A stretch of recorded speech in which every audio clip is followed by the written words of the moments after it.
From the very first day Lin Ling arrived, she vowed to alter all unfavorable outcomes. Chapter 1. Do you yearn for the world of magic? What day is it today? Perhaps it is merely another ordinary day. In a corner of Huaxia, on a certain evening, a modest room of approximately 30 square meters is simply furnished with a bed, a table, and a wardrobe.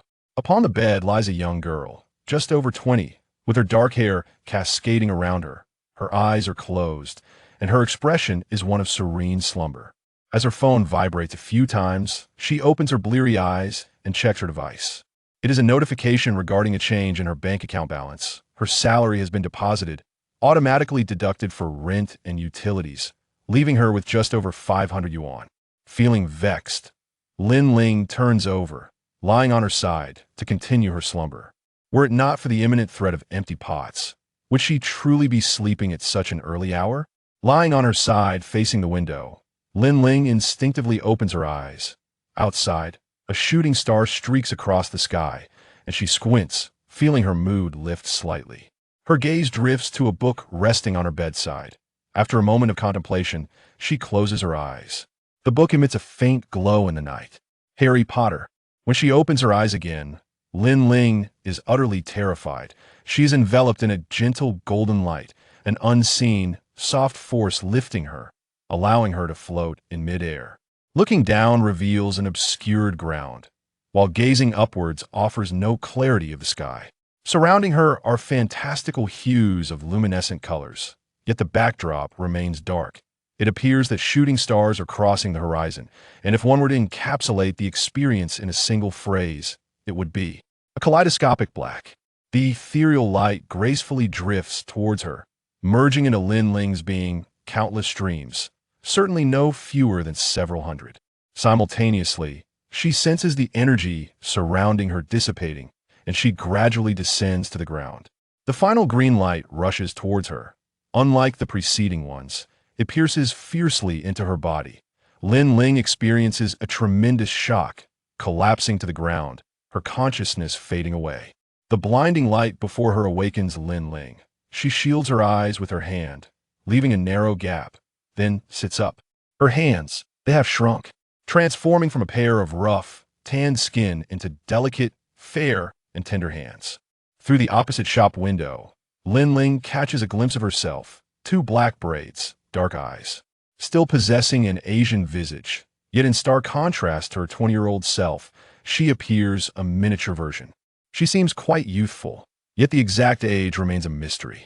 Surrounding her are throngs of people, the architecture exuding a Western aesthetic reminiscent of the previous century. Individuals converse in peculiar tongues that are difficult for her to comprehend, some casting glances in her direction, yet none inquiring if she requires assistance. Upon closer listening, Lin Ling purses her lips, realizing they are speaking English. How exasperating. If one must traverse dimensions, why end up in a foreign land?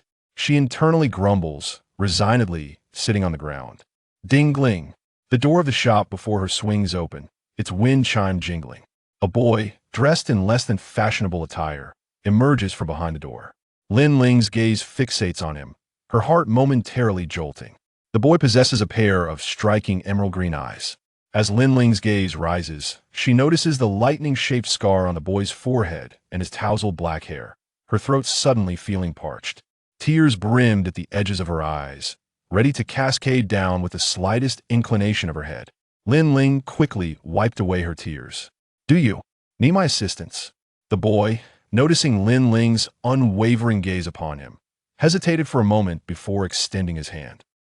Lin Ling instinctively responded in Chinese, her words twisting a myriad of times on her tongue before she realized she was meant to answer with a yes. Lin Ling reached out her hand, utilizing the boy's support to rise to her feet. "Thank you," she replied in English. In that instant, a pale yellow envelope slipped from her grasp, fluttering gently to the ground. "You've dropped something," the boy remarked as he retrieved it for her, and they both discerned the writing on the envelope. It read, "China, X-City, X-District, Happiness Community, Building 3, Apartment 301, Ms. Lin Ling." Lin Ling stood in stunned silence as she accepted the envelope and extracted the letter to read. Hogwarts School of Witchcraft and Wizardry. Headmaster, Albus Dumbledore. Dear Miss Ling Lin, it is with great pleasure that we inform you of your acceptance to Hogwarts School of Witchcraft and Wizardry. Enclosed, please find a list of required books and equipment. The term is scheduled to commence on September 1st. We eagerly await your owl's reply by July 31st. Yours sincerely, Deputy Headmistress, Minerva McGonagall. Tears plummeted onto the paper with a soft plop, and Lin Ling bewilderedly wiped her eyes, managing a smile at the boy in front of her to mask her emotional upheaval. Are you a new student as well? I mean at Hogwarts. The boy did not inquire further, but gestured toward the letter. Yes, perhaps.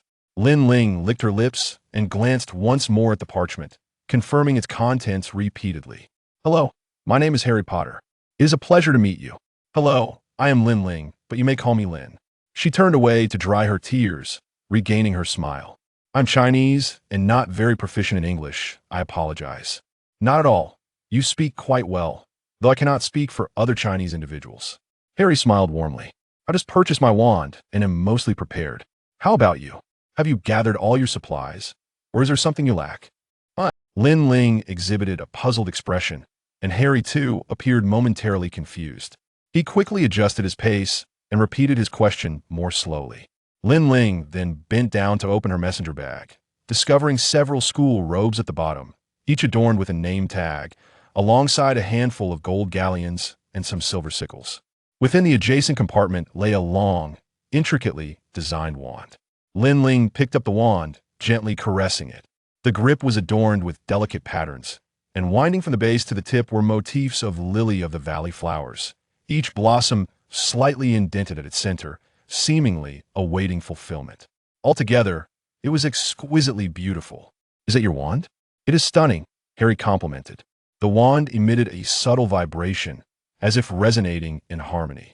A warmth surged within Lin Ling as she beamed a radiant smile at Harry. I have clothing and a wand. I suppose I still need to purchase some other items. Hastily, Lin Ling lowered her gaze to the enrollment list, where many of the words appeared foreign to her. She pointed to the most familiar term, books, feeling a flush of embarrassment as she indicated the list. Harry stifled a laugh, ultimately unable to contain it, letting out a chuckle. Well, I shall accompany you to make your purchases. Harry kindly offered an escape. Thank you. Lin Ling's eyes sparkled with gratitude. As they took their first steps, it felt as if they were treading on solid ground. Not a dream. They first arrived at the Leaky Cauldron, presenting their book list to the proprietor, who then guided them in selecting their volumes. Another first-year student, how delightful. Time flies indeed, the shopkeeper said with a smile, using his wand to package the books.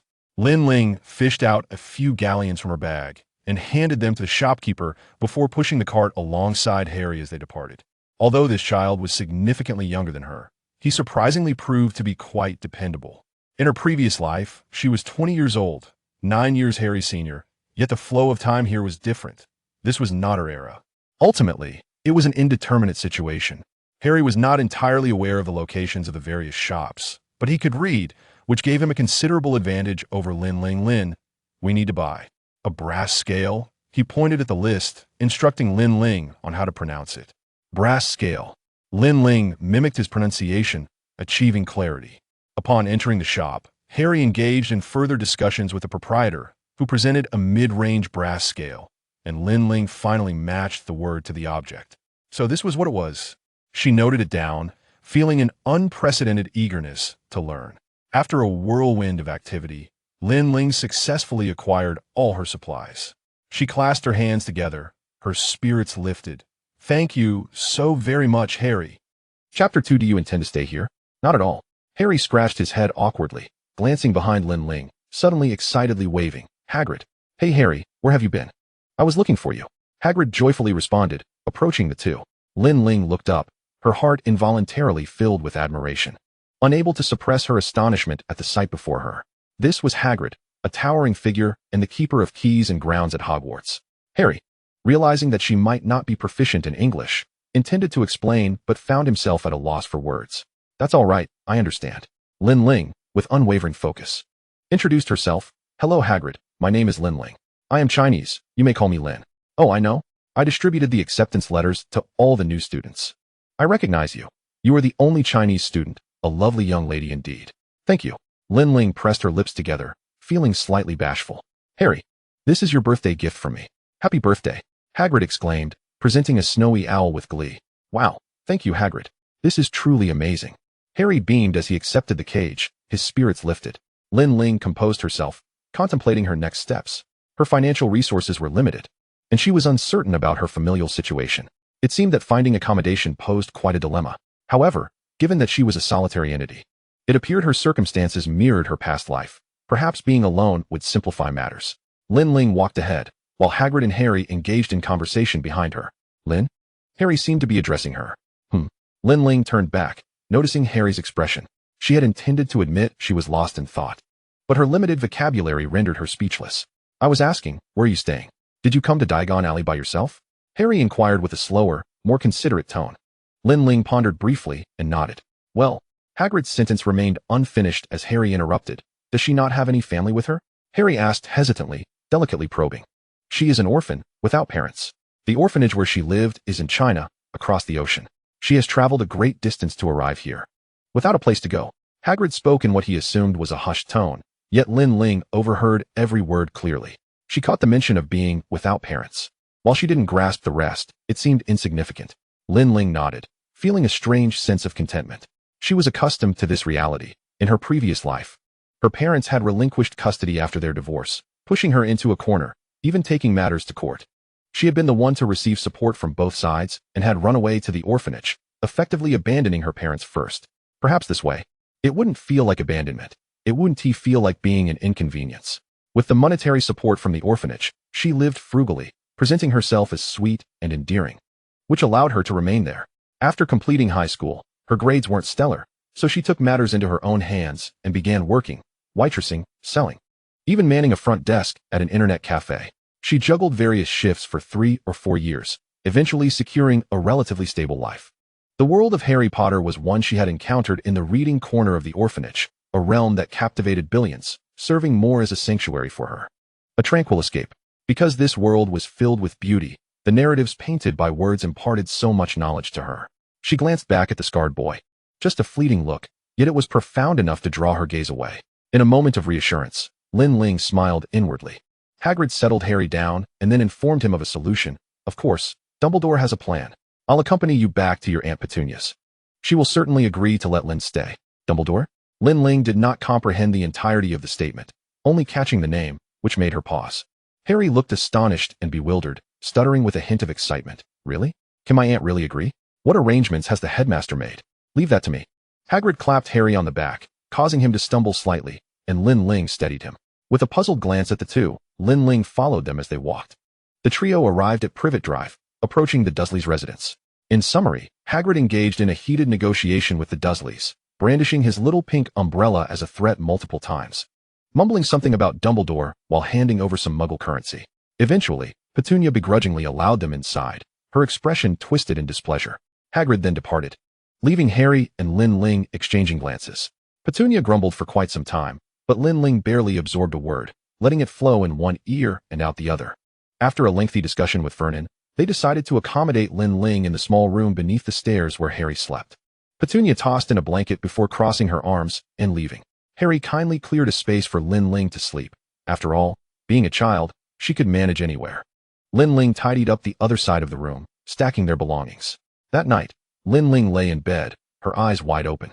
Harry initially found it difficult to adjust, but soon succumbed to slumber. The sound of his steady breathing filled the air, while Lin Ling remained wide awake. It wasn't due to shyness or discomfort. Though she had spent considerable time alone, she had also slept in basements and along roadsides. Regardless of her surroundings, sleep came easily. Instead, her mind was racing. Firstly, she struggled to believe she had arrived in the magical world, feeling a surge of exhilaration. Secondly, even if everything were genuine, many aspects were shrouded in mystery. Primarily, Dumbledore knew her public identity, an orphan, a Chinese girl who journeyed across the globe to study in England. How perilous it was to be alone. Harry Potter, also an orphan, had Hagrid as a guide. Why was she left without anyone? For now, she would attribute Harry's unique circumstances as an explanation, considering she had also been independent and had come to a foreign land alone, acquiring her own necessities.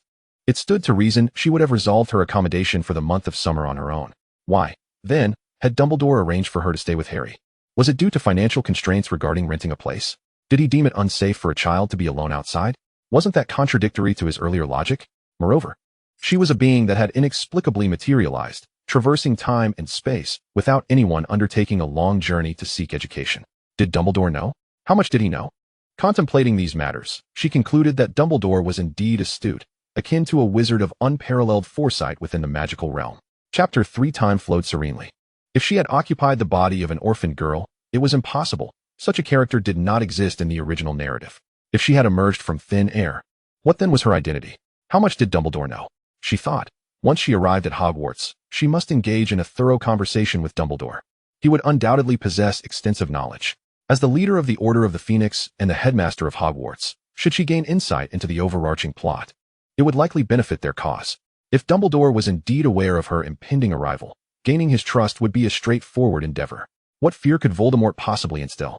With her confidence surging, Lin Ling wrapped herself snugly in a substantial portion of the blanket, settling into a comfortable position, and peacefully drifted off to sleep.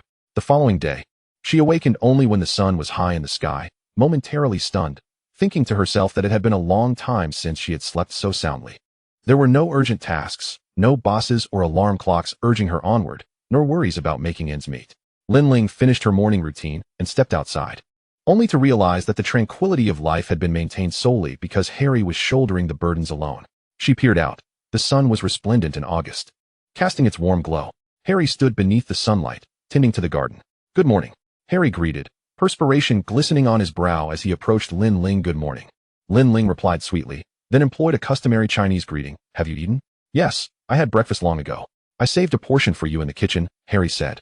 Wearing a large hat and oversized clothing, embodying a composed little adult, albeit in appearance that seemed incongruous. He bent down to tend to the weeds as he spoke. Lin Ling smiled. "Thank you." Compared to the sweltering heat of southern China, the British weather felt quite mild. She basked in the sunlight, squinting her eyes with delight. Time seemed to turn anew as she contemplated. "I would like to visit a bookstore. Is there one nearby?" Lin Ling pondered her words carefully before asking. Harry thought for a moment and nodded. "Shall I take you there? Just let me finish my chores. What is there to wait for?" Lin Ling shook her head. "I can go by myself." "Very well," Harry replied, though he wished to caution her that venturing out alone might not be wise, yet reconsidered. Acknowledging that she had traveled to England by herself, he pointed her in the direction of the bookstore and informed her of its name, and Lin Ling set off alone. Effortlessly locating the bookstore, Lin Ling took her time before finally choosing an English learning guide and a dictionary, along with several notebooks, before returning home with her treasures. By the time she arrived back at number 4 Privet Drive, it was nearly noon. Harry was responsible for preparing meals for the entire household, so Lin Ling proactively offered to take charge of lunch. Although she was not accustomed to cooking Western cuisine, she managed well enough, standing on a stool as she prepared the meal with a degree of competence. Once she finished, the Dursleys returned home. After a round of critical remarks about the meal, Petunia assigned Harry a multitude of chores before hastily departing for work. Lin Ling rested her chin on her hand, watching Harry wash the dishes, her legs swinging joyfully. She opened her History of Magic book, consulting her dictionary as she read, struggling with many unfamiliar words, and filling her notebook with a plethora of new vocabulary. Feeling overwhelmed, Lin Ling set the book aside after only 6 pages. She took over Harry's chores, allowing herself a moment of relaxation instead of sitting at the table. Noticing the time, Harry guessed that the Dursleys would soon return and decided to gather Lin Ling's books from the living room, which was in fact merely a storage room. Lin Ling's handwriting was elegant, featuring both Chinese and English, and although Harry could not decipher the Chinese characters, he took note of the name she had inscribed on the title page. In the evening, during dinner, Petunia inexplicably felt disgruntled and began to tease Harry, with Vernon joining in to mock Harry's parents. Although Lin Ling did not fully comprehend the conversation, she could read the expressions on their faces. Harry's demeanor darkened with each passing moment until the couple finally ceased their jibes, perhaps satisfied or perhaps wary of what this peculiar individual might do next. Earlier that day, Harry had proudly recounted his exploits to Lin Ling, specifically about an incident at the zoo where he had inadvertently locked Dudley inside the snake enclosure. Although the snake had already been released, Dudley had still been thoroughly startled. Harry, who appeared endearing, was quite sharp-witted and far from mild-tempered. His edges lent him a certain charm. As Lin Ling privately mused, the meal was far from pleasant, and Harry and Lin Ling returned to their room in silence, sitting at the small table. Lin Ling's expression was neutral as she focused on her own tasks. Harry wished to engage her in conversation but hesitated, fearing she might not understand. After a prolonged silence, Lin Ling turned to him and asked, "Do you wish to speak?" Harry nodded, then shook his head. Lin Ling playfully ruffled his hair, encouraging him, "Study, study."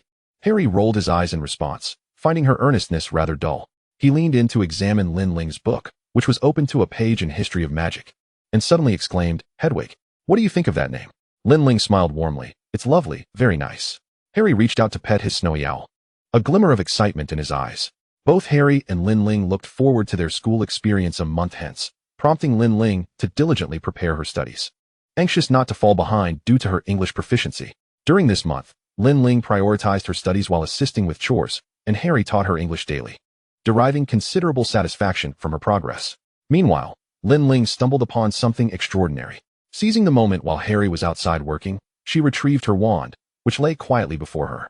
Undisturbed, as she caressed the wand, she pondered deeply. The regulations regarding underage magic use in Harry Potter seemed rather immature. It appeared that magic performed in Harry's room was attributed to him by the Ministry of Magic, likely due to locational tracking rather than being traceable to the wand itself. Furthermore, the enforcement of this rule seemed lax. Harry's Aunt Marge had faced no repercussions for her magical mishap, and Hermione practiced small spells before attending Hogwarts. Ironically, Harry was later questioned for using magic in self-defense amidst a politically tense situation. It truly was a Schrödinger's judgment. Wingardium Leviosa. Initially, she intended merely to experiment, not expecting success. Yet, to her astonishment, the spellbook lifted steadily into the air, floating gracefully. Lin Ling's eyes widened in disbelief. Could she be a prodigy? She frowned. The likelihood of that seemed slim, so she set that thought aside. Grasping her wand, she had yet to comprehend the implications. She traced the Lily of the Valley pattern on her wand, back and forth a couple of times. Chapter 4. The Revelation of a Unique Talent. Perhaps it was due to this gentle caress that the wand emitted a faint golden glow. Instinctively, Lin Ling released her grip, and the wand hovered before her, revealing a multitude of shimmering golden English words. The topmost golden phrase illuminated, transforming into a deeper shade of gold. It was the incantation she had just recited, Wingardium Leviosa. Below, numerous spells awaited her activation, almost like a table of contents. Lin Ling speculated, could invoking one spell illuminate another? Did she need to learn them at all? Thus, she practiced several incantations, Petrificus Totalis, Immobilis, perfecting her pronunciation, and each time she succeeded, the respective spell's words glowed in response. Furrowing her brow, she pondered the reason behind this phenomenon. Suddenly, she recalled the ethereal space she had entered, the beams of light that had penetrated her body, and the abundant power she had felt within. So, had these talents been imbued within her during the time of transference? With a hint of hesitation, Lin Ling silently commanded, "Dismiss." The array of English words vanished before her. Her heart soared. This was indeed an extraordinary advantage. Did this mean she could effortlessly wield any spell, no matter how difficult? Thus, avoiding Harry, Lin Ling seized her free moments to secretly practice a variety of spells in a corner, growing increasingly adept. A month later, Harry and Lin Ling set off together for King's Cross Station. Harry stood bewildered beside Platform 9, unsure of how to enter. 93/4. Lin Ling tugged at his sleeve and tapped his shoulder, finding her actions amusingly akin to a mime. "Look." She led Harry toward the space between the 9th and 10th platforms, pointing out a cluster of red-haired figures in the distance. It was the Weasley family, and Lin Ling's eyes sparkled with excitement. She had been eagerly anticipating this moment for quite some time. She had adored this family while reading, dreaming of possessing such a warm, albeit not affluent, household. This lively clan seemed to glide through the walls like magic, leaving Harry in awe as he rubbed his eyes in disbelief. "Let us give it a try," Lin Ling exclaimed, pushing her cart forward with eager anticipation. Harry, though hesitant, was unwillingly tugged along by Lin Ling as they both rushed inside. As their surroundings shifted dramatically, they found themselves before a vibrant crimson steam engine, puffing clouds of steam into the air. People bustled about, with numerous children joyfully darting to and fro. Among them, the red-haired family they had just seen was gathered at the door of one of the compartments, with the lady advising her 3 children before reluctantly leading the little girl away. Lin Ling tilted her head and urged Harry, "Let us go." They first stowed Lin Ling's luggage, then collaborated to hoist Harry's belongings aboard. Hedwig, in her cage, was restless, flapping her wings impatiently. As the cage teetered, a hand reached out to steady it. "You two might need some assistance." It was either Fred or George.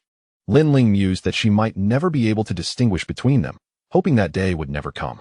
"Thank you," Lin Ling replied with a warm smile. Fred and George, one on each side, helped them load their things and even guided them to an empty compartment. Once settled, the 4 began to introduce themselves. "No need for thanks.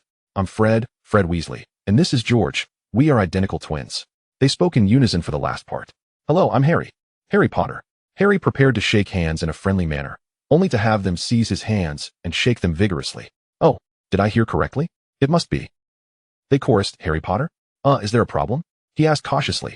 No problem at all, they replied, shaking their heads. Look, he really has a scar. Fred exclaimed in a hushed tone, only to be nudged by George. Greetings, I'm Lin Ling, a Chinese, you can just call me Lin. Lin Ling extended her hand politely, greeting each in turn. Nice to meet you, Fred. Hello, George. Still somewhat dazed, Lin Ling pondered, Chinese? That's in Asia, right? She nodded affirmatively. Their curiosity about her was evidently as pronounced as it had been for Harry. Fred, with an air of familiarity, remarked. We have a Chinese girl at our school as well. She's in her second year. Perhaps you could meet her. George, meanwhile, scrutinized her closely, noting her Asian features that resembled those of Qiu Zhang. Lin Ling understood the reference and mused that perhaps her name should be Lin Ling, as it was quite similar for those from the south. From a distance, Fred and George appeared to hear a small boy calling for them. Where have you two been? Fred slapped his forehead and exchanged a knowing look with George before exclaiming, Oh no, we forgot Ron. With that, they hurried off, leaving Harry and Lin Ling in a rare moment of tranquility. Lin Ling sighed contentedly and urged Harry, step outside for a moment. I need to change into my robes. Harry scratched his head, puzzled by her urgency, especially since Lin Ling had tried on many robes at home on Privet Drive. Had she not been stopped by Harry, she would have worn her robes out without a second thought. Moments later, Lin Ling reappeared at the door, her long, flowing hair cascading down gracefully. All right. Just as Harry settled back down, there was another knock at the door. A shy boy with red hair and freckles timidly asked, Hello, may I sit with you? There are no seats left in the other compartments. Of course, Harry replied, glancing at Lin Ling, who nodded in affirmation before he continued, Thank you so much. Ron sighed in relief as he entered with his belongings. Lin Ling extended her hand again. Hello, I'm Lin Ling. You can call me Lin. I'm Chinese, she added, wondering if she would have to mention her nationality every time she introduced herself. Lin? Ron repeated, shaking her hand enthusiastically. I've never met a Chinese person before. I'm Ron Weasley. I'm Harry Potter. Wow, Ron exclaimed, his mouth forming an O shape, prompting Harry and Lin Ling to facepalm in unison. Harry, deciding to reveal his scar, brushed his hair aside. He glanced at Lin Ling, realizing that since he had entered the magical realm, she was perhaps the only one not curious about his scar. Yet, Lin Ling's initial reaction upon seeing him had been tears. Was it merely the struggle of adjusting to life in England, missing her homeland? Harry could not delve further, and Lin Ling would not bring it up. The two children engaged in lively conversation, and Harry eventually inquired, So, I suppose we just met your brothers, the twins, right? Ron grimaced, Don't even mention them. They know I have a terrible fear of spiders, yet they still brought a toy spider to scare me, which is why I had to find a new seat. Chapter 5, The Commotion on the Train. Lin Ling propped her head on her hand, sleepiness overtaking her, and she naturally settled down to rest. However, with Harry Potter on board, tranquility was not easily achieved. Excuse me, have you seen a toad? A little boy named Neville Longbottom lost his pet. A girl with frizzy hair entered, her tone haughty. Lin Ling, momentarily disoriented, lifted her head. Upon seeing Hermione, she instantly shook off her drowsiness and felt a surge of excitement. Oh, I'm sorry. I didn't realize someone was sleeping, Hermione remarked, sizing up Lin Ling with curiosity. Are you Asian? I've read some information about that in books. I'm Chinese, Lin Ling replied, extending her hand with barely concealed enthusiasm. Hello, I'm Lin Ling. Just call me Lin. Hello, I'm Hermione Granger. Harry also greeted her, while Ron begrudgingly extended his hand, which Hermione returned with mild disdain. You have a bit of dirt on your face, you know, Hermione pointed out, causing Ron to blush and turn away. You're the famous Harry Potter, aren't you? I've bought some books like A History of Modern Magic, The Rise and Fall of Dark Magic, and Important Magical Events of the 20th Century. Hermione's eyes sparkled with excitement, each word revealing her extensive reading. It's a pleasure to meet you. Harry hesitated, responding with a non-committal as he had never read those extracurricular books and was unaware that his name appeared in them. We haven't seen the toad you mentioned. Lin Ling kindly answered Hermione's inquiry. It's a toad. Harry corrected her pronunciation. Lin Ling listened attentively and repeated it correctly this time. She mused that perhaps in a year or two, she would transform into an English expert, and becoming a translator might suit her just fine. How unambitious of me, she thought. I could be a wizard, yet I'm still lingering in the Muggle world. Lin Ling became lost in her own thoughts, while Harry found it unremarkable. He had grown accustomed to it.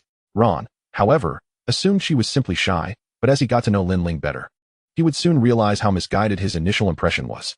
After some interruptions, Lin Ling found herself no longer sleepy. She turned her gaze to the window, watching as the train sped past, the scenery whirling by. Suddenly, the door swung open again, revealing 3 boys. The one in the middle had light blonde hair and a slightly pale, slender face, flanked by 2 much sturdier boys. Ron, feeling increasingly annoyed, paused his candy eating to wonder, don't these people ever knock? The whole train was abuzz with news of the illustrious Harry Potter being in this compartment, and it seemed to be him indeed. He surveyed the surroundings, elongating his tone. Harry recognized him as that insufferable boy from Madame Malkin's robe shop. Thus, Harry offered him no friendly demeanor, responding instead with a cold detachment. Lin Ling glanced at Harry, recalling their summertime discussions where they had casually mentioned Diagon Alley, during which Harry had shared his disdain for that boy and had even mimicked his gestures and expressions. It must be said, Harry possessed quite the talent for imitation. This is Goyle, this is Crabbe. I am Malfoy, Draco Malfoy, he drawled, extending his hand. Ron was initially prepared to snicker, but quickly suppressed the urge, only to choke on his own spit, coughing uncontrollably. Observing Ron's reaction, Lin Ling stifled a secret smile. Are you laughing at me? Draco inquired. His brow furrowed in displeasure as Lin Ling and Ron exchanged glances. I needn't be told. I already know you're a Weasley, right? My father informed me that their family comprises nothing but redheads, freckled faces, and an abundance of children they can scarcely afford. Ron's face flushed crimson as he clenched his fists. You will soon discover that certain wizarding families are far superior to others. Potter, I trust you don't wish to befriend the unconventional? Draco continued, still extending his hand. Harry remained impassive, seated indifferently. I believe I can discern who is unconventional, he replied. Draco surveyed the group with a puzzled expression, as if unable to comprehend their peculiar mindset. Lin Ling, however, refrained from introducing herself or speaking, merely leaning against the window. After bidding farewell to Draco and his companions, the compartment returned to tranquility. There will always be some odd individuals, Ron shrugged, evidently including both Hermione and Draco in that category. Lin Ling covered her mouth, stifling a laugh. Weren't you two engaged in conversation? Please, continue. I'm listening. Ron feigned exaggeration. I thought you'd be asleep the moment you boarded the train. Thus, Ron and Harry resumed their chatter, with Ron mostly discussing his family. When encountering less familiar vocabulary, Harry would translate it simply for Lin Ling. A loud clattering sound echoed down the aisle, and a cheerful woman with dimples pushed open the compartment door, asking, Darling, would you like to purchase any snacks from the cart? Oh yes. Harry jumped up, famished, and, noticing the plethora of intriguing items and the presence of 3 companions, generously decided to buy one of everything. The table soon overflowed with snacks, which he graciously offered to Lin Ling and Ron. Let us share. Thank you, Lin Ling replied, cradling a chocolate frog with a hint of reverence. Ron, bemused, remarked, You've never seen these, have you? This is a chocolate frog. Most people buy them to collect the cards. I'm just a few short. Speaking of which, Lin, you haven't introduced yourself yet. You're Muggleborn, right? Lin Ling unwrapped a chocolate frog, catching it just before it could leap away, but with a slight grimace. She tossed it to Harry. I might not be able to eat this. She flipped over the card, revealing the name Albus Dumbledore inscribed upon it. Lin Ling carefully tucked it away, reflecting on Ron's words, and spoke casually. Well, I'm an orphan. I previously lived in an orphanage in China, and during the summer, I'm staying at Harry's house. Oh, I'm sorry, Ron stammered, clearly taken aback as he fidgeted with his clothing. It was evident that Ron felt more sorrowful than she did. Lin Ling shook her head. It's all right. Harry offered her several chocolate frogs. You can unwrap them. I'll eat. All right. Perhaps it was a universal delight among both Chinese and foreign children, wizards and muggles alike, to unwrap mystery boxes. The children unwrapped all the chocolate frogs, selecting their favorite cards before indulging in other treats. As the train slowed down, Lin Ling speculated whether they were nearing Hogwarts. You two should change into your robes. I'll step outside, she suggested, intentionally avoiding the situation even though she felt both boys were merely children. Once the 2 boys had donned their robes, the train came to a halt. The train has arrived at Hogwarts. Please leave your luggage on the train, and we will deliver it to the school, a voice echoed through the carriage. Chapter 6, The Sorting Ceremony.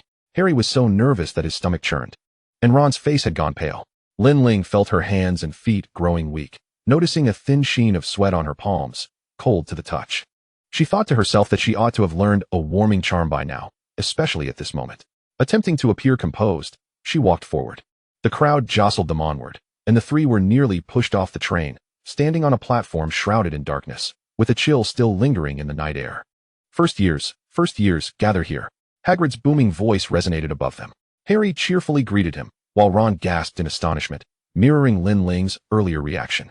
A throng of children followed the giant along a narrow path, and Lin Ling, not particularly graceful, stumbled a bit. Harry and Ron, ever kind, would occasionally lend her a hand. Up ahead, you'll see Hogwarts, Hagrid called out, prompting a collective gasp of awe from the children. Satisfied with their reaction, Hagrid continued. Next, we will take boats. 4 to a boat. Hurry along. Lin Ling stared in awe at the sacred Hogwarts castle illuminated by the moonlight. Her gaze fixated on the towering spires. Harry, not having time to marvel, pulled Lin Ling along as they boarded a boat. They sat in silence, united by their shared emotions, gazing at the castle that drew closer. The castle appeared to pierce the clouds, standing majestically, like a stately witch from ancient times, watching over these new friends who dared to enter its hallowed grounds. Lin Ling's eyes blurred with tears as Hagrid shouted for them to duck. Seizing the opportunity, she buried her head and wept quietly. When she lifted her head again, she had composed herself. Ron, oblivious, continued to play with the water's surface. Harry leaned closer, quietly asking, "Have you been crying again?" Lin Ling mumbled in a mix of Chinese, deliberately obscuring her words. "Why do you care if I cried?" "Guess." Harry ceased his inquiries, instead curious. "Were you speaking your language just now?" Lin Ling nodded. "Will you teach me a few phrases?" Harry asked, intrigued as he clung to her arm. "No," Lin Ling replied, playfully sticking her tongue out. "We've arrived," Hagrid announced. Lin Ling promptly disembarked, bouncing back to her lively self. They ascended a flight of stone steps, gathering before a massive oak door. Knock, knock, knock. Hagrid rapped thrice on the door. It creaked open, revealing a tall witch clad in emerald robes, her expression stern as she regarded them, holding a scroll of parchment. The entrance hall was vast, not opulent, but imbued with an air of ancient mystery, with flickering torches casting dancing shadows along the high walls, the ceiling seemingly endless. A marble staircase spiraled upward, following Professor McGonagall. They passed a door from which a hum of conversation emanated. Presumably, it was other students from upper years. The first years were ushered into a small room, huddling together. "Welcome to Hogwarts," Professor McGonagall announced. "The feast is about to commence, but before you take your seats in the Great Hall, we will first conduct the sorting ceremony. The 4 houses are Gryffindor, Hufflepuff, Ravenclaw, and Slytherin. Each house possesses its own illustrious history and has nurtured exceptional wizards." McGonagall rambled on, but Lin Ling absorbed little of it, only catching snippets about points and penalties. In just a few minutes, the sorting ceremony will commence before the entire faculty and student body. I recommend that you take this time to compose yourselves and appear more spirited. Ron's nose, inexplicably smeared with some unsightly substance, was being vigorously rubbed, betraying his anxiety. Harry, on the other hand, repeatedly attempted to tame his unruly hair. Lin Ling, with her head bowed, discreetly slipped her hand into her robe, feeling her wand tremble slightly in her pocket, as if echoing her own excitement. "All right, everyone, let us proceed inside," came the directive. They filed in, traversing the corridor into a grand hall, resplendent with thousands of candles floating high above, the ceiling twinkling with stars, all enveloped in a serene beauty. "This place has been bewitched to resemble the sky outside," Hermione whispered. Lin Ling began her observations from the heavens above, ultimately allowing her gaze to settle on the long tables arranged within the hall, where peers were seated, applauding them warmly. The Weasley twins exchanged mischievous glances with her, and upon returning their smile, she turned her attention to the staff table. Albus Dumbledore, the wise elder, was observing her through his half-moon spectacles, blinking before shifting his focus elsewhere. Lin Ling's confusion deepened, though she managed to conceal it. "When I call your name, step forward," Professor McGonagall stated, placing a tattered, patched hat upon a nearby tripod, with a stool positioned at the foot of the steps. The students below grew increasingly nervous, whispering amongst themselves. "You might belong to Gryffindor, where bravery lies deep within the heart. Their valor, spirit, and chivalry set Gryffindor apart. You may belong to Hufflepuff, a house known for its honesty and loyalty, where the steadfast and hardworking thrive. If you possess a sharp intellect, perhaps you will be sorted into the wise old Ravenclaw, where the learned and the wise gather. Or perhaps you will enter Slytherin, where true friends may be found, yet those cunning and treacherous will stop at nothing to achieve their goals." As the sorting hat concluded its song, Lin Ling's heart raced. Would her secret as a muggle be unveiled, leading to her expulsion from Hogwarts? What house would she be placed in? During the online test, she had been identified as a Hufflepuff, which was hardly surprising, as most people tended to be. Hannah Abbott. The first name called, Lin Ling looked up to see a blonde girl with braided hair shyly taking her seat. Hufflepuff. Lin Ling. This name undoubtedly piqued the curiosity of many. The reaction from Ravenclaw was markedly different from that of the other 3 houses, as they appeared to understand immediately. Lin Ling approached with composure as the oversized hat was placed upon her head. "Ah, a mysterious little witch from the east," the Sorting Hat said in an enigmatic tone, inducing a wave of unease within Lin Ling. The hat felt like an intruder, probing her very soul, leaving her unsettled. The magic here is profound. Welcome to this world. You will play a significant role in guiding the lost to maintain their courage and aspire to bravery. I know the courage and strength you harbor within. I understand where you belong. Gryffindor will suit you well. Gryffindor. Chapter 7. Gryffindor. Lin Ling was taken aback, and before she could inquire about her supposed significance, the Sorting Hat unhesitatingly proclaimed, Gryffindor. Cheers erupted from the Gryffindor table as Lin Ling, dazed, removed the hat and made her way to join a throng of students adorned with crimson emblems. The Weasley twins invited her to sit beside them, feigning composure as they shook her hand. The next name called was Neville Longbottom, who appeared rather clumsy, prompting one of the Weasleys beside Lin Ling to remark, I bet he's a Hufflepuff. Bet what? Asked another Weasley. The third Weasley, whose badge gleamed differently from Gryffindor's, interjected, Fred, George, with a hint of warning in his tone. Percy, you're so humorless. Oh, Fred, don't speak to our prefect that way. Lin Ling felt embarrassed, choosing not to engage in the Weasley siblings' banter, as they often found themselves at odds with their overly serious brother. Gryffindor, the Sorting Hat exclaimed with fervor. Hermione clapped enthusiastically for Neville, making space for him at the table. Lin Ling turned her gaze towards the other tables, searching. Who are you looking at? The Weasley beside her inquired. The Chinese girl you mentioned, Lin Ling admitted. Is it Fred or George? Lin Ling redirected her gaze to the person beside her.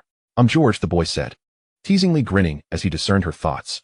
Yes, that's him, another Weasley confirmed, patting George's shoulder, and they both chuckled amusingly. Lin Ling nodded, half convinced, and continued to observe the Ravenclaw table. There, the girl sat slightly forward, quiet and gentle, her skin not overly fair, yet her features radiated an Eastern beauty. Zhang Qiu, Harry Potter. As McGonagall called his name, all students in the hall ceased their conversations and actions, holding their breath in anticipation as they watched Harry ascend the stage. Seconds ticked by, leading to hushed murmurs below. Where will he go? George nudged Lin Ling's arm. Gryffindor, Lin Ling replied, her expression relaxed. Of course. That is to be expected. But surely you must have some reasoning? Fred chuckled. Lin Ling gathered her hair, producing a small hair tie from somewhere to secure a low ponytail, quoting the headmaster's sage words. Well, in terms of sorting, it has been said, it is not our abilities that determine what we become, but our choices. He will choose to be a Gryffindor. She paused, clarifying her own choice. Suddenly, everything became clear. To become a courageous Gryffindor? Oh dear, why so serious? Gryffindor. The Gryffindor table momentarily fell silent before the Weasley twins leaped up in applause, with other students enthusiastically clapping their hands, some even pounding the tables in excitement. The Weasley twins struggled to pull Harry into the center to sit with them, but Harry's demeanor radiated refusal. After some tussling, he found himself seated beside Lin Ling. Congratulations, she genuinely expressed her happiness. We're in the same house. Harry couldn't help but beam back at her. Lin Ling gently nodded, realizing she would indeed be mingling with these young friends. Look, that girl with the blonde hair over there. Lin Ling indicated towards the Ravenclaw table. Her name is Zhang Qiu. Harry glanced over. Oh, another Chinese girl? His reaction was rather subdued, showing little interest. Lin Ling raised an eyebrow, thinking to herself, you may not care now, but when the time comes, you'll be the one chasing after her. Soon after, Ron was sorted into Gryffindor as well, bounding down with residual nervousness etched on his face. Well done, Ron. Percy smiled warmly. With that, all the people Lin Ling cared about had been sorted. Dumbledore waved his hand, and a bountiful feast appeared on the table. Lin Ling scanned the spread and ultimately selected a piece of steak, after which she set her cutlery down. Harry, aware of her pickiness, wasn't he surprised? Oh dear, Lin. You're eating so little. It is rare for newcomers to encounter such delights without indulging. Lin Ling found the second statement somewhat perplexing. After a moment's contemplation, she opted for silence. Look at Ron, consuming so much, remarked someone nearby, teasing the Ron across the table. His plate was piled high, offering him no opportunity to respond. Fred, shut your mouth. He retorted. Fred, didn't you claim to be George? Lin Ling chuckled at the playful trickery. Ah, if you can't tell them apart, you're bound to be the subject of their jests. In any case, just think of them as one entity. After all, their good deeds are always a joint effort. Ron huffed, while Lin Ling maintained a gentle smile. She turned to observe the duo, yet struggled to discern any differences. Even her mother occasionally mixed them up, and they relished in such name-swapping games. However, Lin Ling prided herself on her ability to distinguish them. I'll explain how to tell them apart someday, Ron boasted. I hardly believe that, Fred quipped. Lin Ling noticed Harry staring intently in one direction, his fingers tracing his scar. Harry? She called softly. Who is that? He inquired. Professor Snape, she blurted out. The Weasley twins beside her gasped. How do you know him? Lin Ling deflected, merely stating she had heard his name mentioned. The head of Slytherin is not to be trifled with, especially not by us Gryffindors. It's best to steer clear of him, Fred cautioned. My scar hurts a bit. Harry murmured to Lin Ling, noting that while it had occasionally ached before, the sensation was now particularly pronounced.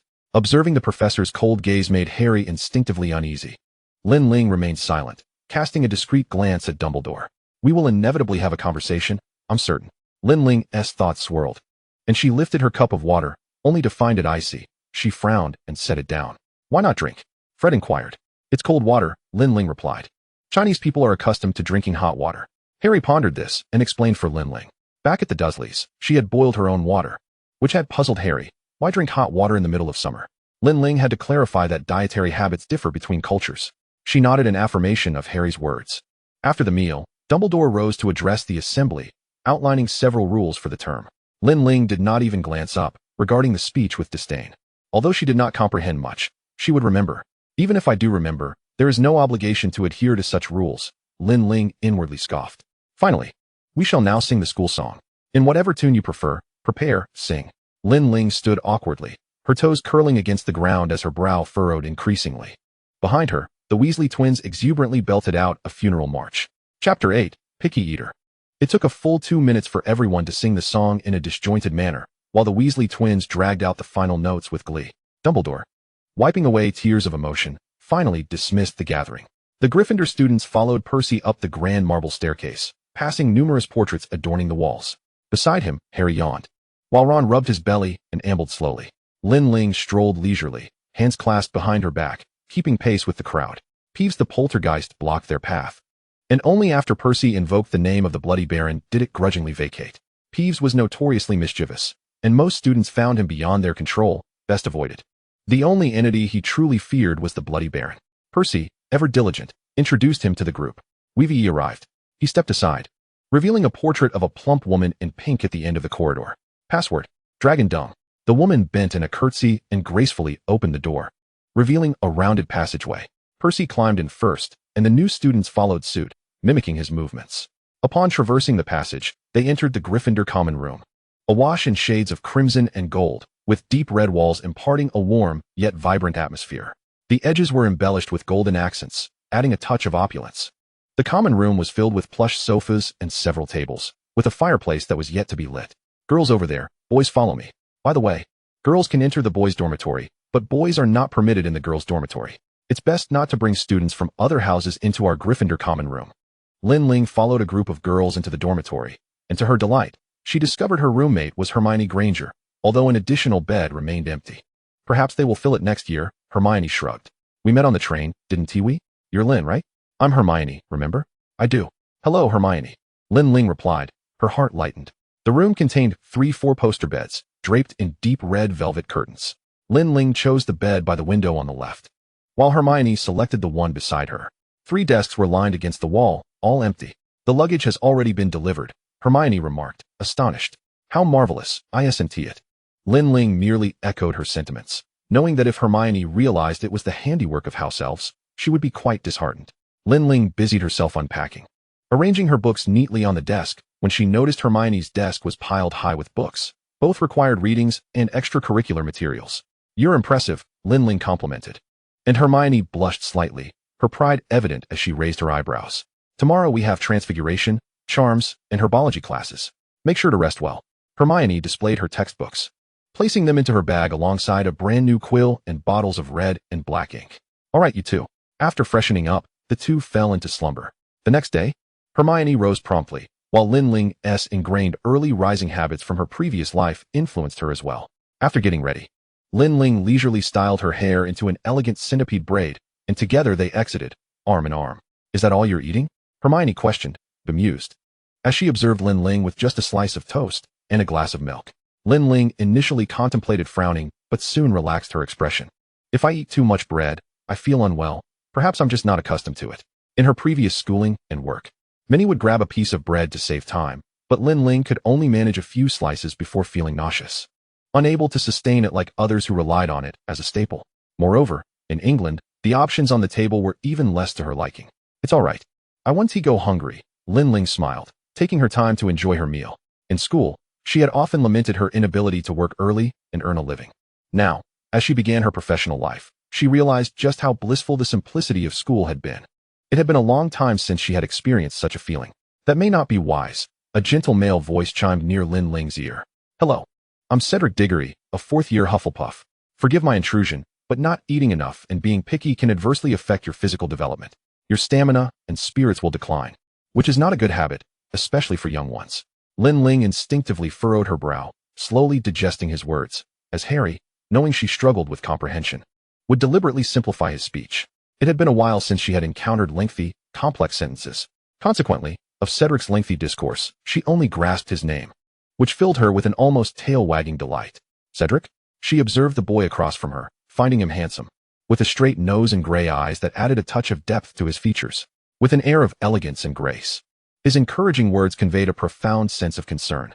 No wonder he is regarded as the epitome of the perfect boyfriend in the hearts of the warriors competing in the prestigious aesthetic contest among the 4 colleges. Thank you, Lin Ling said, pondering for a moment. Though she couldn't comprehend fully, expressing gratitude felt appropriate. She continued, Hello, I am Lin Ling Cedric, having just finished his breakfast.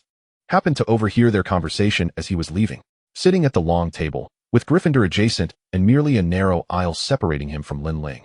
He couldn't help but notice this finicky Eastern girl. You could improve your diet on your own. Cedric was about to elaborate when he was called away by a boy nearby, indicating he had matters to attend to. I apologize, I must take my leave. Lin Ling blinked and remarked to Hermione, I've been in England for some time, yet he is truly the most handsome boy I have ever encountered. Perhaps I should save up for a camera to capture the beauty of life. What did I just hear? Who is the most handsome? Fred had appeared by the long table, his robe worn haphazardly and his bag slung casually, raising concerns that it might fall any moment. Hello, I am Fred. Hello, George. Lin Ling responded, clearly skeptical and suspecting a trick. Ha! Fred laughed heartily, while George, who had just arrived, was doubled over in amusement. Wrong again. Feeling disheartened, Lin Ling chose to ignore them and muttered to herself in Chinese. Men remain boys until death. Zhang Xiao, passing by with a book in her arms, offered a gentle smile and nodded before hastily departing. Lin Ling's gaze was instantly drawn back to Zhang Xiao. Has everyone left? Is it time for class? Hermione glanced at her watch and promptly tugged Lin Ling away. There's still a quarter of an hour before class. Reluctantly, Lin Ling found herself seated in the front row, enduring the scrutiny of the teacher alongside Hermione. Professor McGonagall had transformed into a cat, perched on the podium, ready to catch any tardy students. Harry Potter, Ron Weasley. How fortunate you are to be late on the very first day of class. Perhaps I should transform one of you into a timepiece. It might ensure your punctuality. Sorry, Professor, we got lost, Ron timidly explained. Then you shall become a map. Chapter 9. Whose ability after receiving a reprimand from Professor McGonagall? Harry and Ron begrudgingly took their seats in the unpopular front row, and McGonagall commenced her lesson. She began with demonstrations, such as transforming the podium into a pig and the books into timepieces, which visibly caused Harry and Ron to tremble. However, the other students were excited, eager to try their hand at the magic themselves. After imparting some theoretical foundations and key points, Professor McGonagall distributed a matchstick to each student, inviting them to attempt transforming it into a silver needle. Lin Ling was aware that the transfiguration spell was quite challenging, yet as she toyed with her wand, she reassured herself that she possessed a formidable advantage. However, she was troubled by the fact that none of this magic was truly hers. It was all pilfered. Indeed, to her, these spells felt foreign. Every time she wielded them, though effortlessly and fluidly, she harbored a constant fear that they were as elusive as quicksand. What if she awoke one day to find herself devoid of magic or entirely incapable of casting spells? Transfiguration was arduous, and a novice which would undoubtedly struggle initially. Should she reveal her so-called prowess? Lin Ling was uncertain. She softly uttered a few English words, and the matchstick swiftly transformed into a silver needle. Frowning, she discreetly tossed the needle into her drawer while retrieving another matchstick. Lin Ling sighed almost inaudibly, unnoticed by those around her, who were engrossed in their tasks. After class, she walked alongside Hermione, and they both simultaneously displayed a look of despondency. Transfiguration is incredibly difficult. Just yesterday, I discussed this class with Percy. He provided some guidance. Yet in practice, it remains so challenging. Hermione managed to refine her matchstick slightly by the end of class, which Professor McGonagall deemed satisfactory. It truly is too difficult. Is this even my own ability? The morning consisted of a large lecture, followed by 2 classes in the afternoon, with astronomy occasionally scheduled for the evening. After transfiguration, they set off to have lunch. Lin Ling scanned the area for Cedric, but upon not finding him, she returned her focus to selecting a piece of steak. Having not eaten rice in over a month. In truth, rice was available in England. She had seen it while grocery shopping during the summer. But living in someone else's home, she had never purchased any. Hogwarts, it seemed, lacked a dining custom. In the afternoon, they arrived at the greenhouse, where they donned gloves and followed Professor Sprout in identifying peculiar plants. The others fared well, taking notes on their characteristics. Lin Ling, however, struggled, despite having prepared in advance. She found it challenging to comprehend the teacher's explanations and keep up with her notes. Frustrated, she spread her notes out, deciding to give up. Hermione, focused intently, didn't spare her even a glance and continued writing. After the note-taking session, Professor Sprout led the class in observing the actual specimens, an aspect Lin Ling relished as she meticulously compared them to her textbooks. During the break, they hurried from the greenhouse to the charms classroom. But a group of lost students took the wrong route, ultimately arriving just in time for class. Ron, lethargically unpacking his books, rested his head upon them. Lin Ling and Hermione sat behind Ron and Harry, and she chuckled softly at Ron's remark, but chose not to elaborate. Now let's begin class. Before we start, I'll take attendance. Professor Flitwick stood atop a towering stack of books, calling out names one by one. When he reached Harry's name, he nearly toppled over in excitement. The first class was primarily theoretical, focusing on the origins and composition of magic, allowing the students to gain a deeper understanding. With 2 charms classes weekly, Professor Flitwick hinted that they would learn the levitation charm in the next class on Thursday, urging everyone to prepare accordingly. Thus, the first day passed rather uneventfully, while the second day's defense against the dark arts class was the one everyone eagerly anticipated. Lin Ling, having already discerned Quirrell's ineptitude, had reserved Hermione's herbology notes in advance, planning to supplement her studies during the more tedious moments of defense against the dark arts. Accompanying Hermione to the Great Hall, they found many students already gathered, food appearing on the tables. "I'm not eating. I need to visit the library," Lin Ling said, patting Hermione's shoulder before striding towards the library.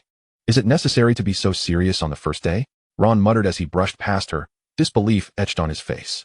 Harry, too, found her behavior peculiar, as if she had some urgent matter to attend to. During the summer, aside from learning some essential English, she had not been so studious. "I think Lin is admirable. You all should take a leaf out of her book," Hermione expressed her admiration. "I should also make time to read some books. My goodness, have they lost their minds? Did they mistakenly join the wrong house? Ravenclaw would suit them much better." Ron rolled his eyes, seating himself at the long table. Harry tried to ignore the curious gazes of others directed at him, focusing instead on the pressing need to fill his stomach. Upon arriving at the library entrance, Lin Ling looked up at the clock on the wall. It was only 6 o'clock, and with the library closing at 8. She wondered if she would find any useful books in just 2 hours. She entered quietly, only to discover that on the first day of school, the library was nearly empty, save for a couple of students arguing with Madame Pants over overdue books from the holiday. She meticulously examined each shelf, skimming past the herbology section, then the sports section, and finally pausing at photography. You are unaware of the abilities you possess and how to wield them once you do. This one intrigued her. Lin Lington was captivated by the title, thinking it might hold some relevance. The wand is everything? She decided to take a look at it as well. Lin frowned, sensing an unsettling Gilderoy Lockhart-esque vibe emanating from the library's collection. After selecting 5 or 6 books, she resolved to start with these. Choosing a corner by the window, she levitated the books onto the table. In the distance, Mrs. Pants's voice echoed, "I apologize, Mr. Diggory, but you two have exceeded your time. It was my oversight. I am truly sorry, madam," Cedric replied gently. Lin looked up and met his gaze. The library's silence forbade loud conversations, so Cedric merely nodded in acknowledgement, and Lin began her reading. She flipped through the pages swiftly, letting the information wash over her without capturing anything of value. Mastery of magic lay in practice, in relentless repetition.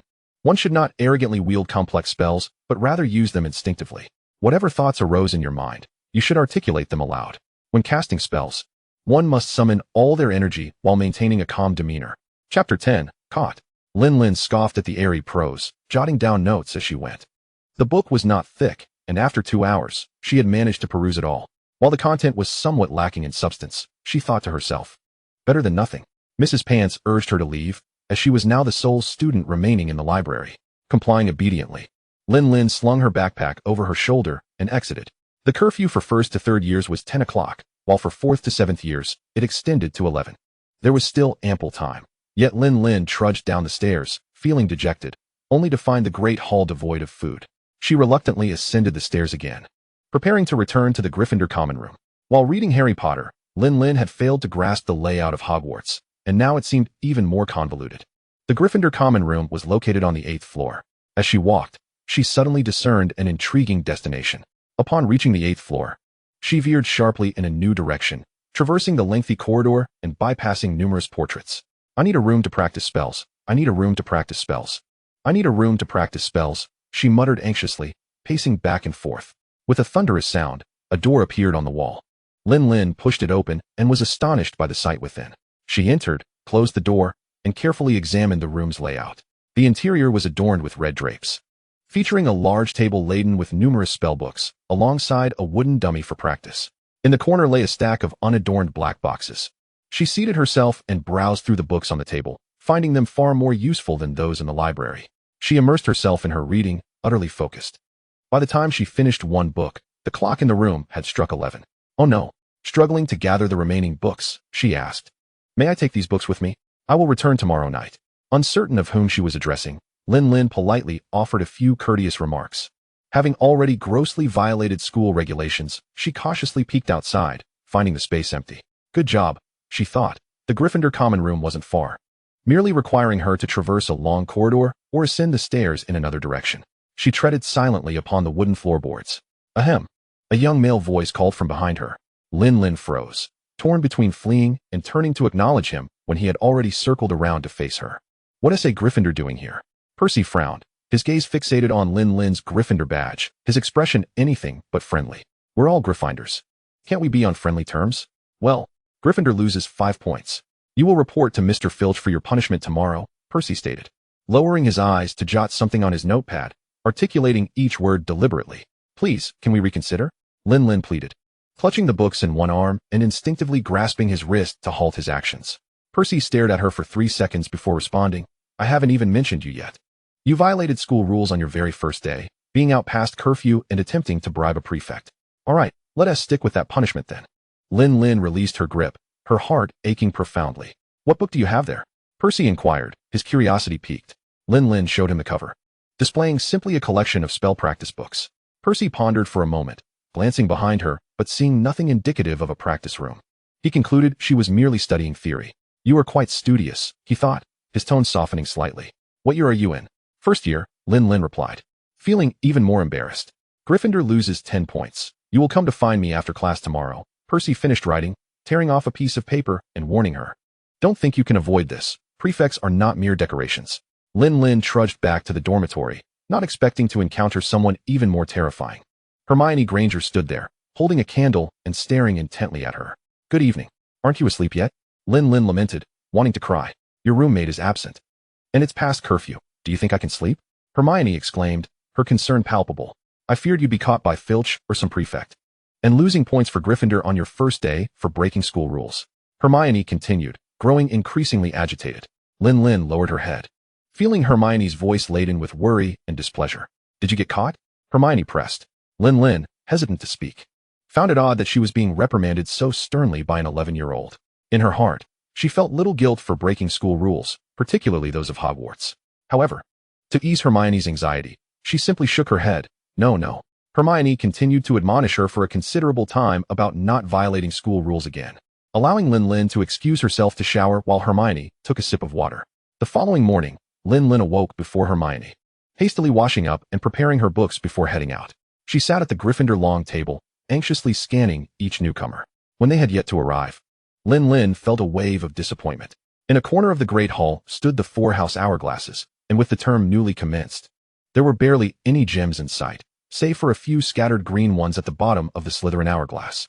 Feeling slightly guilty, she fidgeted with her hands beneath the table. At that moment, Percy Weasley entered, his robes impeccably neat, his hair seemingly styled. The Weasley twins bounced in shortly thereafter, teasing Percy with light-hearted banter. Oh, look who's looking sharp today, Mr. Prefect. A new term calls for a new look, right? Percy paid them no mind, striding past with a stern expression.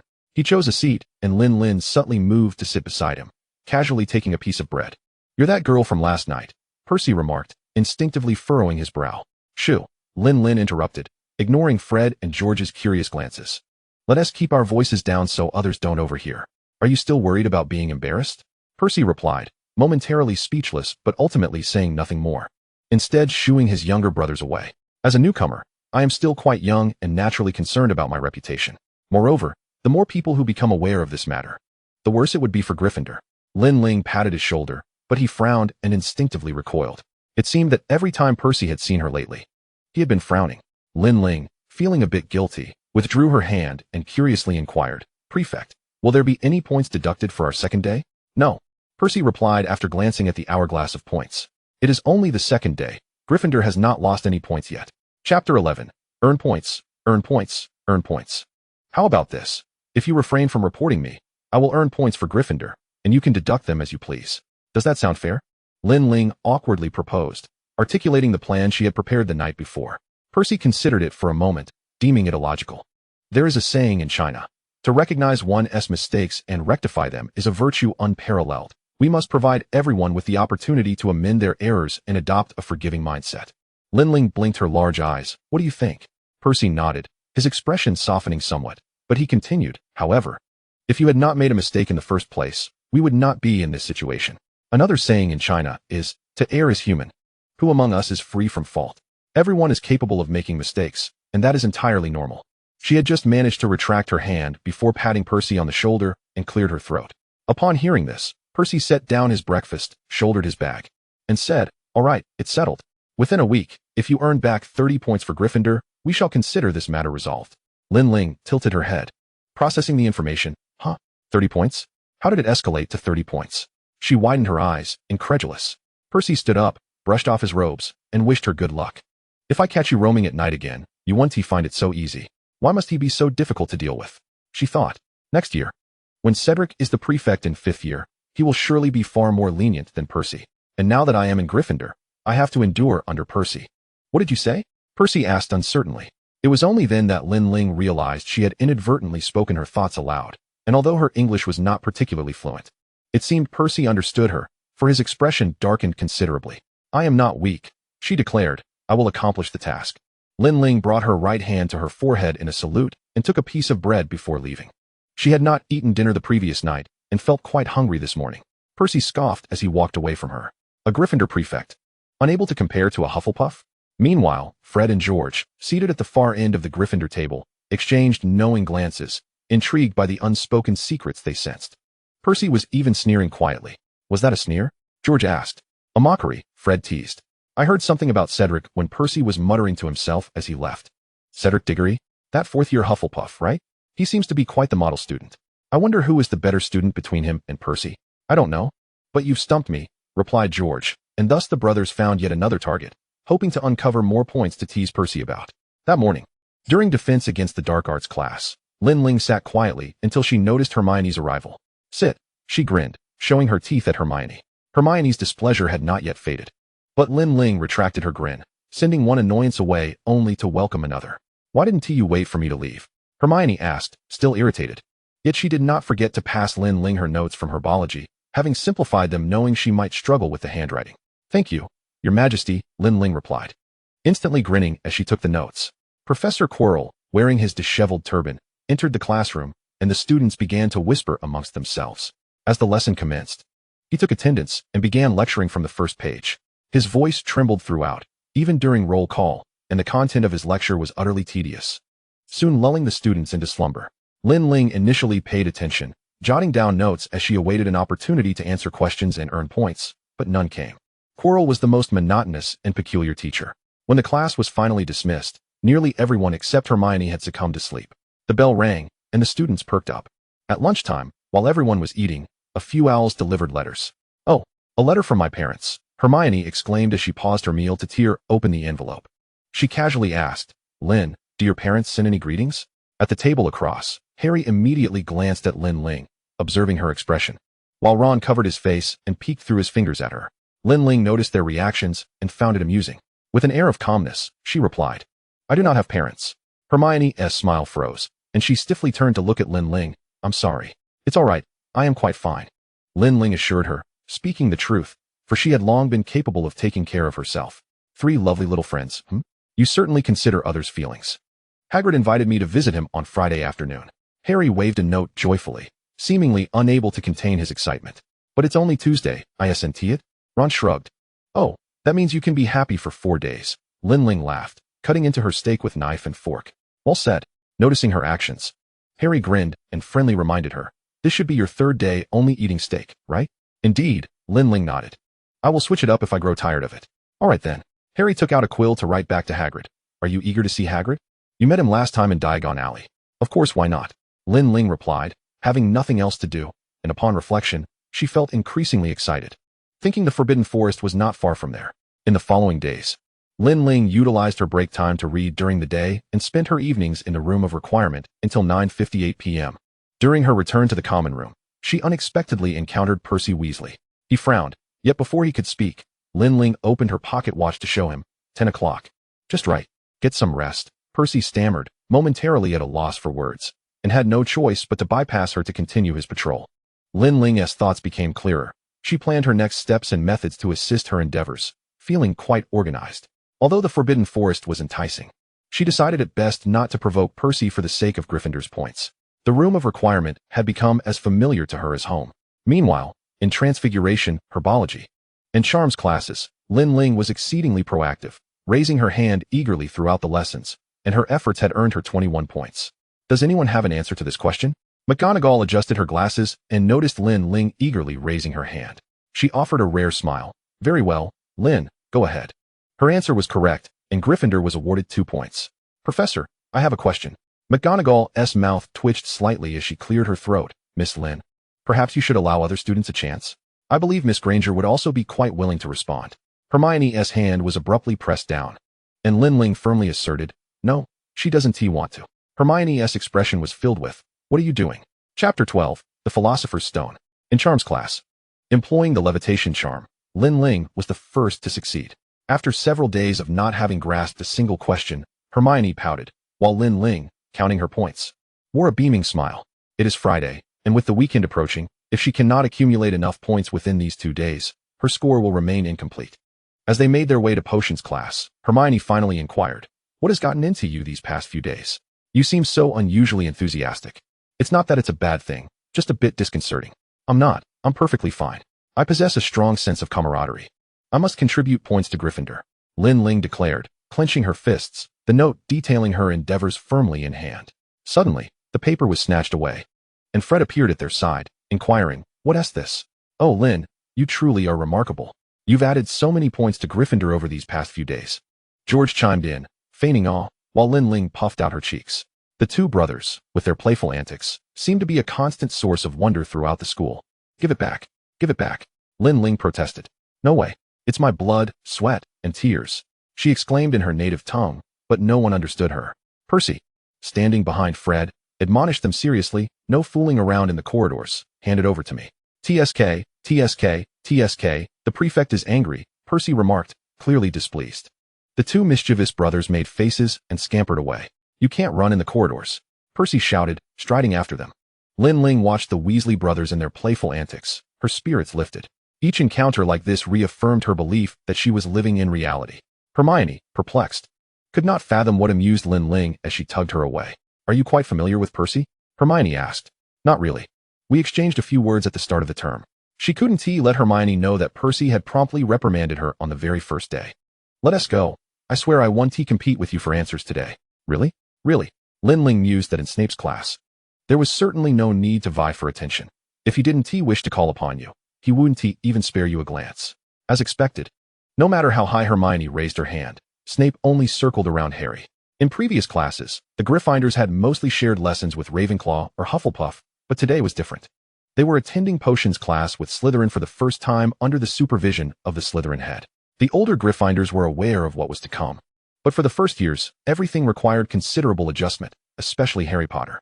Harry repeatedly expressed his confusion, receiving Snape's harsh reprimand, while the Slytherins laughed derisively, leaving him frustrated as he poked at his textbook, filled with annoyance.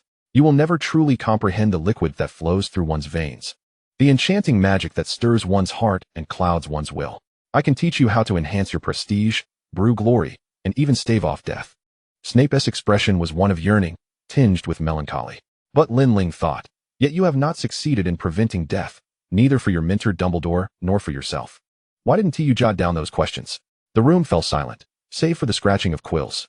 Furthermore, due to Potter's insolence towards the teacher, Gryffindor will lose a point, Snape noted, and Harry found himself too weary to protest. He had done nothing wrong, yet he was to lose points unjustly. Cautiously, he glanced at Lin Ling. Would she be angry with him for costing Gryffindor points, given her fervent desire to earn them? Meanwhile, Lin Ling cheerfully took notes, doodling plans on how to earn points the following week.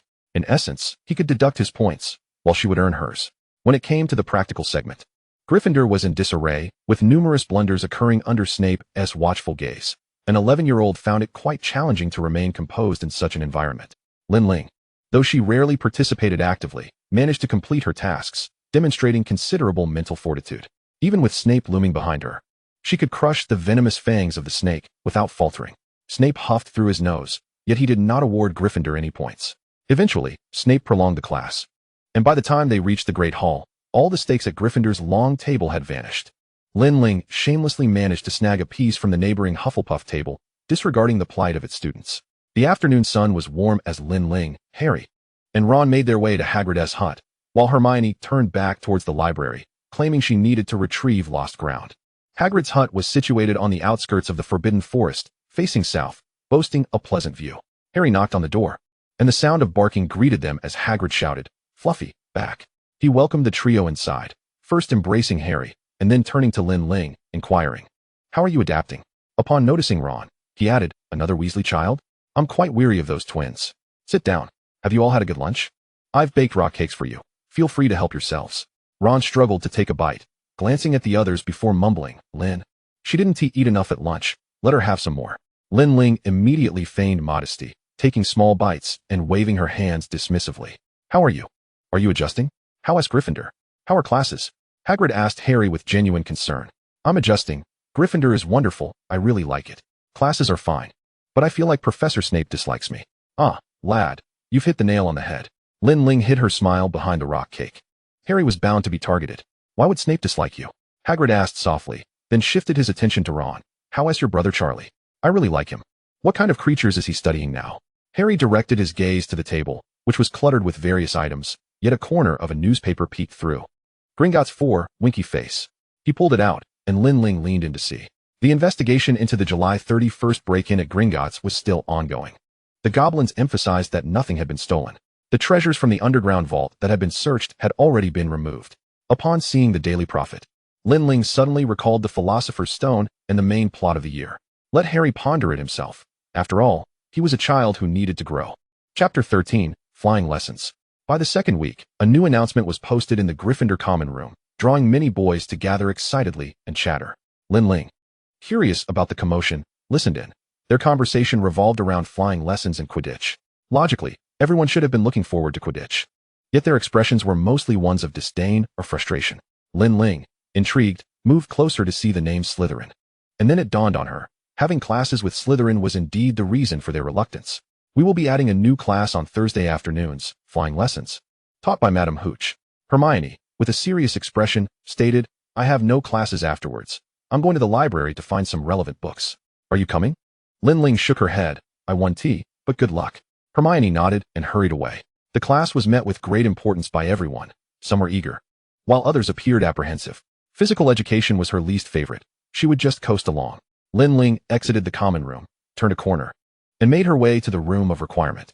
She crossed her arms and stood with her eyes closed for a moment, focusing on channeling her own power rather than relying on the known. Slowly, her arms fell to her sides, and she grasped her wand, passionately reciting the incantation for the transfiguration spell while envisioning a stone. Before her, a wooden stick rolled over and transformed into a stone. It was a success. Lin Ling displayed a silly grin, brighter than any she had worn in recent days. If she could achieve one success, surely the others would follow in due time. Upon exiting the wish-granting room, she realized that dinner time had already passed. Once again, she had missed her evening meal. This was becoming a routine. Whenever she had a moment, she would undoubtedly be found lingering in the wish-granting room. "Hey, wait." A heavy hand clapped down on Lin Ling's shoulder, causing her to jump, her mouth releasing a fragrant exclamation. Before her stood one of the Weasley twins. Her heart, which had leapt into her throat, returned to its rightful place, and she patted her chest. "What are you doing? Acting all mysterious." "Mysterious? You are the one being enigmatic," replied the Weasley twin, whose identity she could not discern. With a sly retort, "Where did you come from? Are there rooms here?" Lin Ling blinked, feigning ignorance even though she had comprehended him. "Huh, you from where?" Did you come out? Fred slowed his speech, articulating each word deliberately. Mind your own business, Lin Ling huffed. Although the wish-granting room was not exclusive to her, she had no intention of revealing its benefits. Excuse me, Fred or George, please step aside. I need to head back. I'm Fred. Whatever, Lin Ling thought, feeling that they were essentially one and the same. Thus she paid little mind to distinguishing between them. Fred dismissed her nonchalantly. Sensing her prideful demeanor hinted at a deeper mystery, he resolved to inform George of this revelation. Was there a corner of Hogwarts they were unaware of? Together, the brothers would undoubtedly uncover the truth. Thursday arrived swiftly, and during lunch, Lin Ling personally delivered the points record to Percy.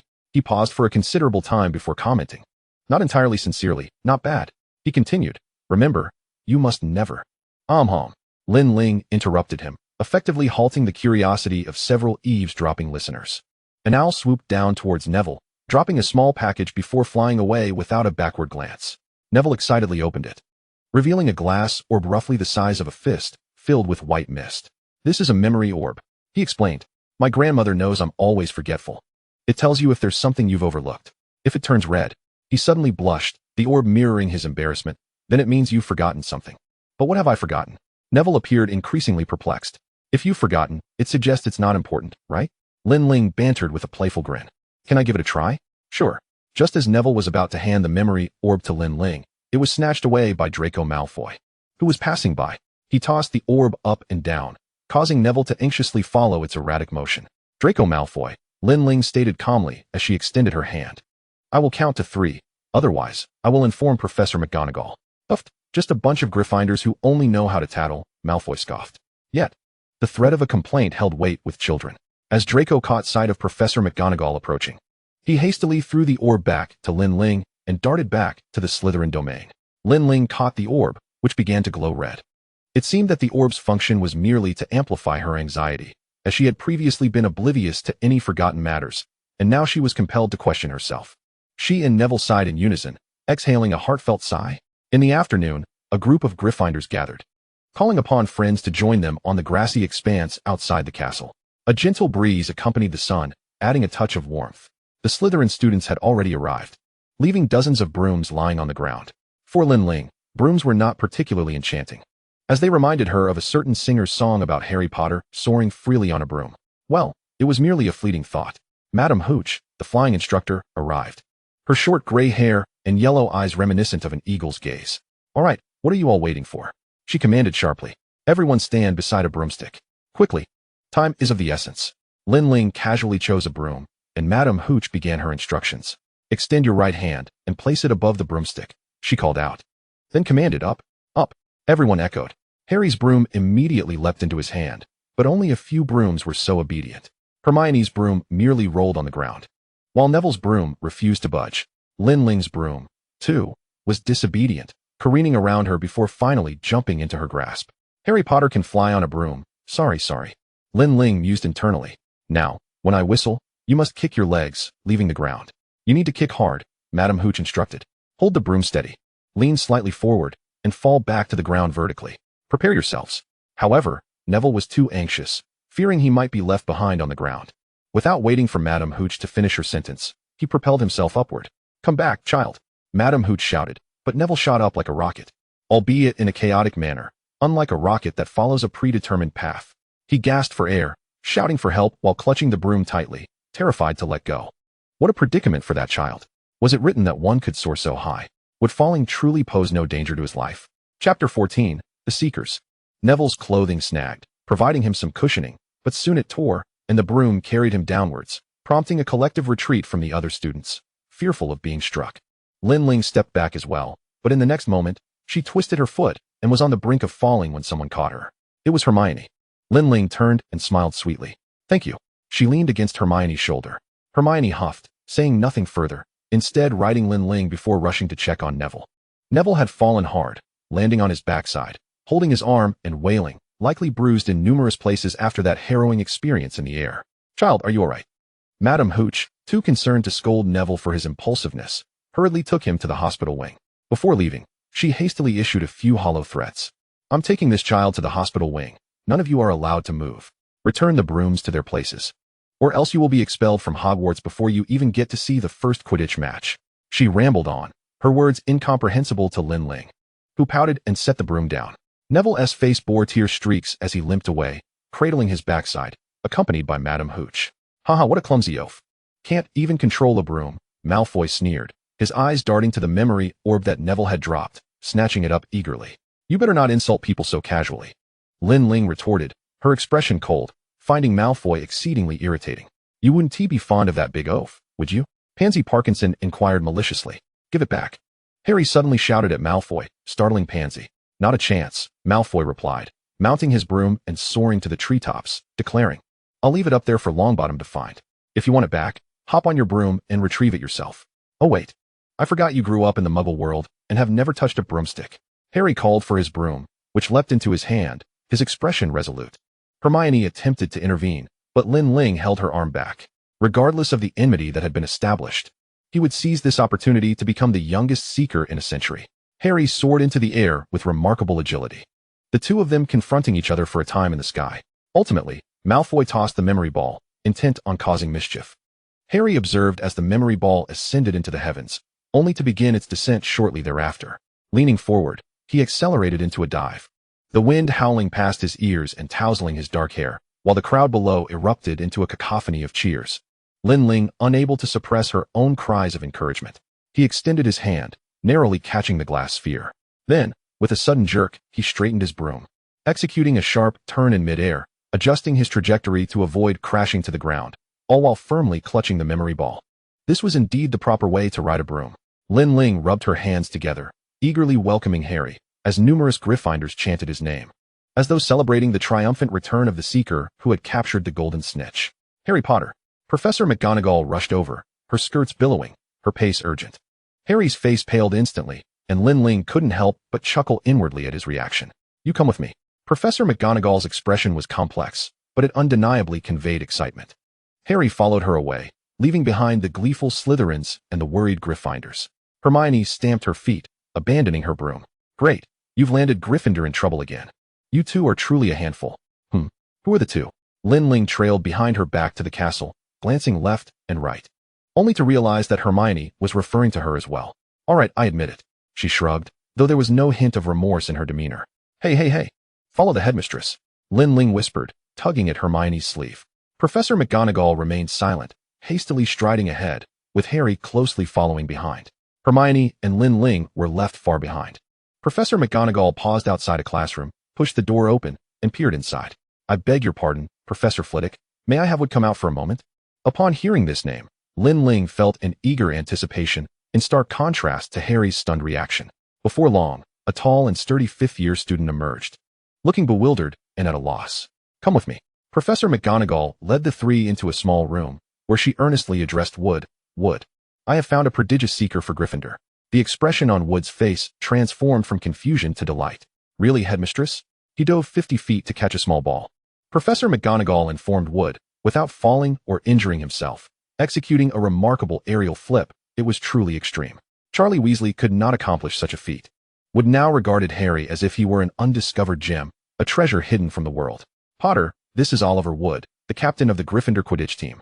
I entrust you to him. I hope you will train diligently and defeat the Slytherin team. Yes, headmistress, Wood replied, standing at attention, his demeanor sharp and upright. With striking features and an invitingly sunny disposition, he exuded an air of charm. That Potter is all yours. Lin Ling beamed, while Hermione looked exasperated. What are you so excited about? Hermione poked Lin Ling's forehead, disdainfully questioning. Do you even understand Quidditch? Harry's admission is a big deal, and you're this happy? Huh. What Harry? Lin Ling scratched her head, completely oblivious to what Professor McGonagall had just said. What I meant was, don't you think Wood is rather handsome? Well, if that's what you dragged me over here to say, Hermione took a deep breath. I'm heading back to the common room. You do as you please. Lin Ling had just wiped her mouth when she noticed Hermione had vanished. Where did she go? Ahem, Lin. Harry and Wood walked side by side, turning the corner to spot Lin Ling. She greeted them with a bright smile, especially waving at Wood, feigning modesty as she nodded. Hello, I'm Lin Ling. Just call me Lin. Hello, Oliver Wood. Wood replied with a polite nod before departing with Harry. It was mealtime, and Lin Ling took a seat at the Gryffindor long table, where Neville approached, his arm bandaged, hobbling over. Are you all right? Lin Ling asked kindly. Neville pouted, clearly feeling aggrieved, and nodded. I'm fine. So adorable, Lin Ling pinched his cheek, finding the child delightful. An owl delivered some parcels. Hedwig dropped several packages into Lin Ling's hands, to which she expressed her gratitude. Lin Ling had purchased a few items in Diagon Alley and borrowed Hedwig to retrieve them. As she unwrapped the package, she found a cookbook. She smacked her lips and opened the book, tears streaming from the corners of her mouth. Chapter 15, The Kitchen. She could hardly stomach any steak. If she didn't eat soon, she'd turn into a ghost. Lin Ling shoved the last piece of steak into her mouth, wiped her lips, and dashed off with her book. Naturally, one couldn't find a Chinese cookbook in Diagon Alley. But she had paid extra for the shopkeeper to search for it in London for quite some time before finally acquiring it. With no classes in the afternoon, she strolled to the room of requirement after lunch, beginning her solitary practice. Merely knowing how to use magic was insufficient. She needed to unleash its full potential. After practicing for an entire afternoon, she emerged from the room of requirement, wiping the sweat from her brow and mumbling, "If only there were air conditioning. Oh, I can use magic. Ugh, how foolish, I keep forgetting I'm a witch. Yes, I am a witch." Lin Ling cast a cooling charm on herself, and indeed, she felt instantly refreshed, the heat dissipating from her body. Impressive. Indeed. The Weasley twins bounced out from behind her, and Lin Ling looked at them in confusion. Impressive? Why, this isn't difficult. The key is that very few beginners apply magic in their daily lives. Exactly. They usually only use it in class. Not at any given moment. Is that so? Lin Ling pondered for a moment, persuaded by their argument, and finally nodded. All right. But what are you two doing here? The Weasley twins seemed to have an uncanny knack for finding her, appearing before her at the most unexpected times. The one on the right stuffed something into his pocket. But Lin Ling keenly noticed a corner of it peeking out. You got the Marauders map so early? No wonder. It was quite normal for them. They were the embodiment of mischief, the jesters of Hogwarts. Lin Ling clasped her hands together. Impressive. Well, I must be going. She turned to descend the stairs, leaving the Weasley twins exchanging glances. Fred scratched his head. Why isn't she even a little curious? Could she really be a Gryffindor? I'm not sure. Perhaps she knows. George lamented, unfurling the Marauders map and watching Lin Ling's name drift further away. Impossible. Yes, indeed, impossible. It was a stroke of luck for them to have acquired this map, originally intending to discover the mysterious places Lin Ling frequented, but oddly enough, her name vanished whenever she approached them. They had planned to pique her curiosity with the map and extract some information, but to their surprise, she displayed no interest whatsoever. They both sighed simultaneously, and Fred draped an arm around George's shoulders. Since we're already in this vicinity, let us explore on our own. Good idea, I concur. Lin Ling navigated her way to the vicinity of Hufflepuff's common room, which was exceptionally quiet, with few individuals coming and going. The entrance flanked by a cluster of large wooden barrels. I would love to go in. Lin Ling stared dreamily at the barrels, having learned Hufflepuff's password after being sorted, only to find herself placed in Gryffindor. Reflecting on the sorting hat's words, she felt a sense of relief. Lin Ling discovered a painting of an assortment of fruits on the wall, then zeroed in on a pear, reaching out to scratch it. As the pear giggled and swayed, a door suddenly appeared before Lin Ling. With her hands tucked away, she excitedly stepped inside. The interior was predominantly adorned in warm hues, with orange-yellow lights casting a cozy glow over the kitchen. Numerous house elves bustled about, preparing dinner, their frantic movements leaving little room for them to attend to her presence. Lin Ling resolved to observe quietly for a while before selecting a fortunate little elf. However, no sooner had she taken a seat than one of the elves approached her, nervously wringing its hands. "Hello, may I assist you with something?" it inquired. Yes, if it's possible," Lin Ling replied, waving her hand with a smile as she regarded the little creature. Its pink skin and large, tennis ball-like eyes, along with bat-like ears, gave it a somewhat anxious expression. Yet it endeavored to meet Lin Ling's gaze. "My name is Grape, and I am a house elf at Hogwarts, usually tasked with cooking and washing dishes in the kitchen, and sometimes cleaning the common room." "Hello, Grape. I am Lin Ling." Lin Ling chose her words carefully, although house elves held a lowly status. She believed they deserved to be treated with the same respect as humans. However, being overly polite to some elves might lead to displeasure. "Can you prepare Chinese cuisine?" "Chinese cuisine? I'm afraid I cannot. I am not capable." Grape's eyes brimmed with tears, its high-pitched voice trembling as it spoke, nearly choking on its emotions. "Stop." Lin Ling gestured, her eyes brightening. "Then, can you learn? I have a recipe here." She handed the recipe to Grape, who ceased its sobbing and took the book with a mix of confusion and solemnity. "I can learn. Whenever the teachers and students at Hogwarts require it, we will assist. Do you have the necessary equipment for Chinese cooking?" Lin Ling attempted to describe a large wok in English, resorting instead to mimicking the motions of tossing and frying. Grape looked at her timidly, unable to comprehend her intent. Lin Ling frowned. May I take a look? Following Lin Ling, Grape trailed behind as she circled the kitchen, finally pointing to a large pot and an unused rice cooker. Tears welling in her eyes, Lin Ling urged Grape with excitement. This one, use this. Grape nodded emphatically, clutching the recipe tightly. All right, but I can only prepare it privately for you. If a different dish is to be served at the formal dining table, we must consult the headmaster. Will it take up too much of your time if you do it separately? Lin Ling asked with concern. Grape quickly shook its head. No. Serving Hogwarts is our duty. Lin Ling muttered to herself, feeling guilty. Then, if I ask you to do it for me, would that count as serving Hogwarts? She cleared her throat. Well, you can start learning now, and I will return to find you. Take your time. Good luck. Yes. Grape watched Lin Ling depart, then began to peruse the recipe. As Lin Ling exited the kitchen, she felt a pang of unease, questioning whether she was imposing on others. Yet she reassured herself that this was the nature of house elves. Sighing heavily, she felt restless and resolved to return to Grape and suggest that she could cook instead. Suddenly, she turned sharply and collided with something solid. Ouch! Lin Ling covered her nose, tears welling in her eyes. She looked up to find Cedric Diggory before her. Hello, she greeted, pondering why Cedric was here. Cedric seemed to sense her thoughts, stepping back to create space between them. He pointed to the door to the adjacent common room. I am a Hufflepuff. Oh right, this is Hufflepuff territory. Chapter 16, The Dinner Companion. I certainly know you are a Hufflepuff, Lin Ling emphasized, tilting her head. I came down to eat. This explained why she had descended from the 8th floor. How to describe the discomfort? Lin Ling pondered. I just want to eat some Chinese food right now. Chinese food? Is it delicious? Quite delicious. By the way, will asking house elves for help burden them? Lin Ling inquired. Concerned, Cedric chuckled softly, contemplating before responding. Do you understand what house elves are? Lin Ling nodded. I believe so. Do you have any concerns? Cedric looked puzzled, realizing that from a wizard's perspective, elves were born for such tasks. A witch once remarked that house elves, much like humans, deserve fair treatment and should be compensated for their labor. I hope I have articulated my point clearly. I understand. You mean that house elves should receive the same treatment as hired workers. Cedric stroked his chin, then smiled broadly, though such sentiments are not widely accepted. Perhaps they will be in the future. A commendable thought. Lin Ling mused that perhaps it was individuals like Hermione, with her kindness and a muggle background, who would foster such progressive ideas, a true breakthrough. Before such views became mainstream, gentle changes would have to suffice. Well, I understand now. I will take my leave. Goodbye. Lin Ling felt uplifted and waved as she departed. As she turned a corner, she nearly collided with Harry. Lost in thought, she did not reduce her speed. And it was her fault. Harry, what are you doing here? Harry inquired curiously, spotting Cedric's retreating figure. Who is that? A friend from Hufflepuff, Cedric. Lin Ling squinted. Would you like to take a walk with me? Lin Ling led Harry directly out of the castle, sneaking into the forbidden forest while glancing back to ensure she was not being followed.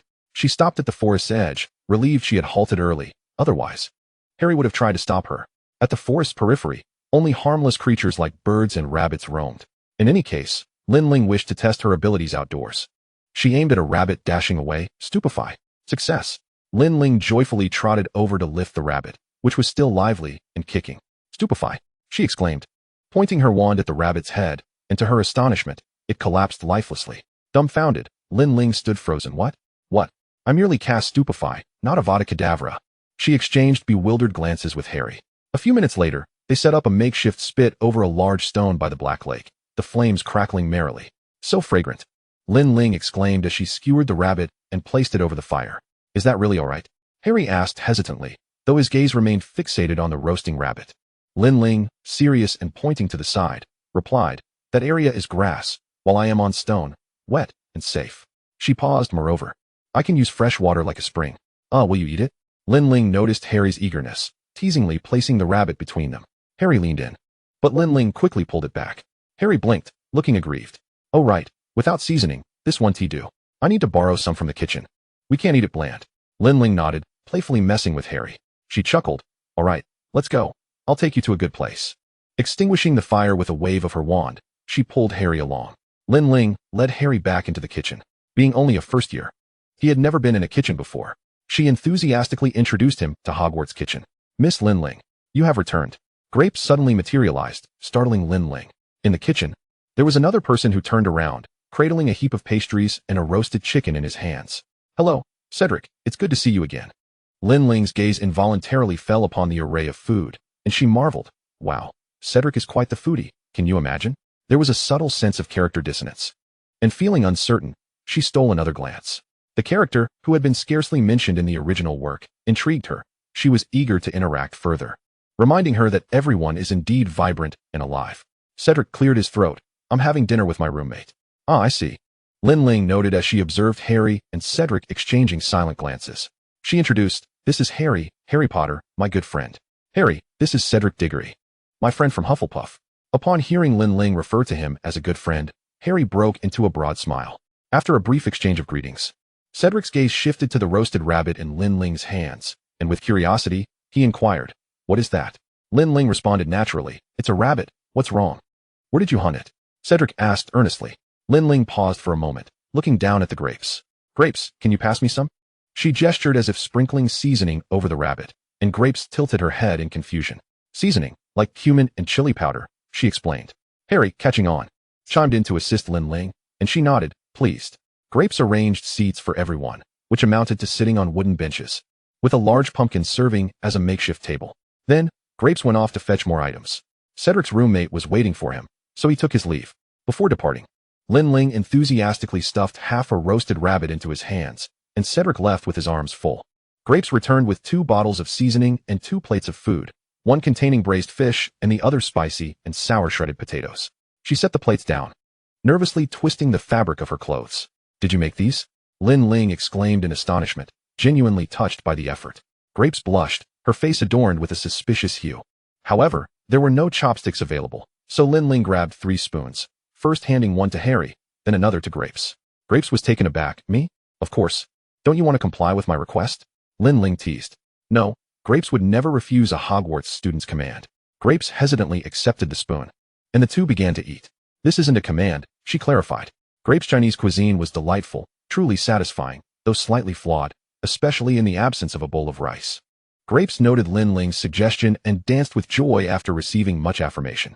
Harry, having never tried Chinese food before, was equally delighted by the novel and delicious dishes. Chapter 17, The Three-Headed Dog.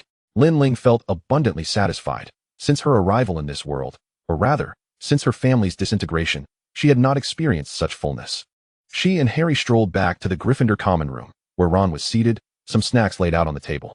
Hey, Lin, Harry, I saved some food for you. Did you skip dinner? Ron inquired, puzzled about their whereabouts while waving them over. What a thoughtful lad. Lin Ling beamed as she settled beside Ron, though Harry's expression remained tense. Harry threw a cautious glance at Lin Ling, as if urging her to concoct an explanation.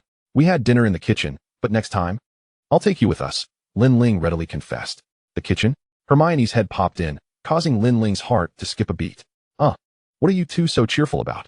Lin Ling, wary of Hermione's potential interest in the kitchen and the house elf, asked Harry and Ron, who had huddled together in mere seconds. Harry waved his hand dismissively. It's nothing, just that I was chosen as the seeker for the Gryffindor Quidditch team. That's all. Ron added. Lin Ling suddenly understood. Hey, what are you two downplaying? I heard all about it during class this afternoon. You and Malfoy are planning to duel tonight. I've told you multiple times that it's against school rules, and you'll lose house points for Gryffindor. Hermione leaned in, her tone admonishing. Lin, you need to help talk some sense into them. You know how wrong it is to break school rules. She lightly tapped Lin Ling's shoulder, who wore an expression of mischief, clearly oblivious to the meaning of breaking school rules. Very well, Hermione snapped, closing her book and marching away in frustration. I just remembered. Lin Ling mumbled in Chinese before switching to English. Are you two really going to duel at midnight? They exchanged a glance before nodding. Good luck, just don't lose. Lin Ling said, glancing at the clock hanging in the common room, which had already struck 10. Oh, how time flies. Feeling replete and invigorated, she scanned the room and noticed that only Harry, Ron, Hermione, and Neville were causing a commotion in the evening. Should she join in the fun? Hey, Harry, Ron. Wait for me, I want to join. We're not playing. We're being serious. Ron firmly rejected her. She's quite impressive. Harry recalled the scene from earlier that afternoon when they hunted rabbits near the Forbidden Forest and quickly added. Lin Ling pouted, lifting a chess piece from the board, her beautiful wand pointing at it, causing it to shatter into pieces. With a bang, the piece exploded like fireworks. Ron stared, dumbfounded, at the remnants, then at Lin Ling. Without hesitation, she restored it to its original form, and as she placed the piece back on the board, Ron swallowed hard. All right, you can come with us. At 11:30, the group reconvened in the common room. As they stepped out, they unexpectedly collided with Hermione, who stood with her arms crossed, a knowing expression on her face. She glanced at Lin Ling, who feigned surprise. Oh my, you're here? I was just about to come find you since you hadn't returned. Lin Ling positioned herself next to Hermione, chastising Harry and Ron. What are you two doing? I condemn you. Very well, you all must return, Hermione insisted. Her demeanor skeptical and disheartening Lin Ling. She grabbed Lin Ling's arm, attempting to turn back. She should have anticipated that Lin Ling, upon hearing of a midnight duel, would join in the rule-breaking. Upon raising her head, she noticed that the fat lady was absent. The surroundings plunged into darkness. If they lingered, they would inevitably encounter Filch's patrol and find themselves at a loss for words.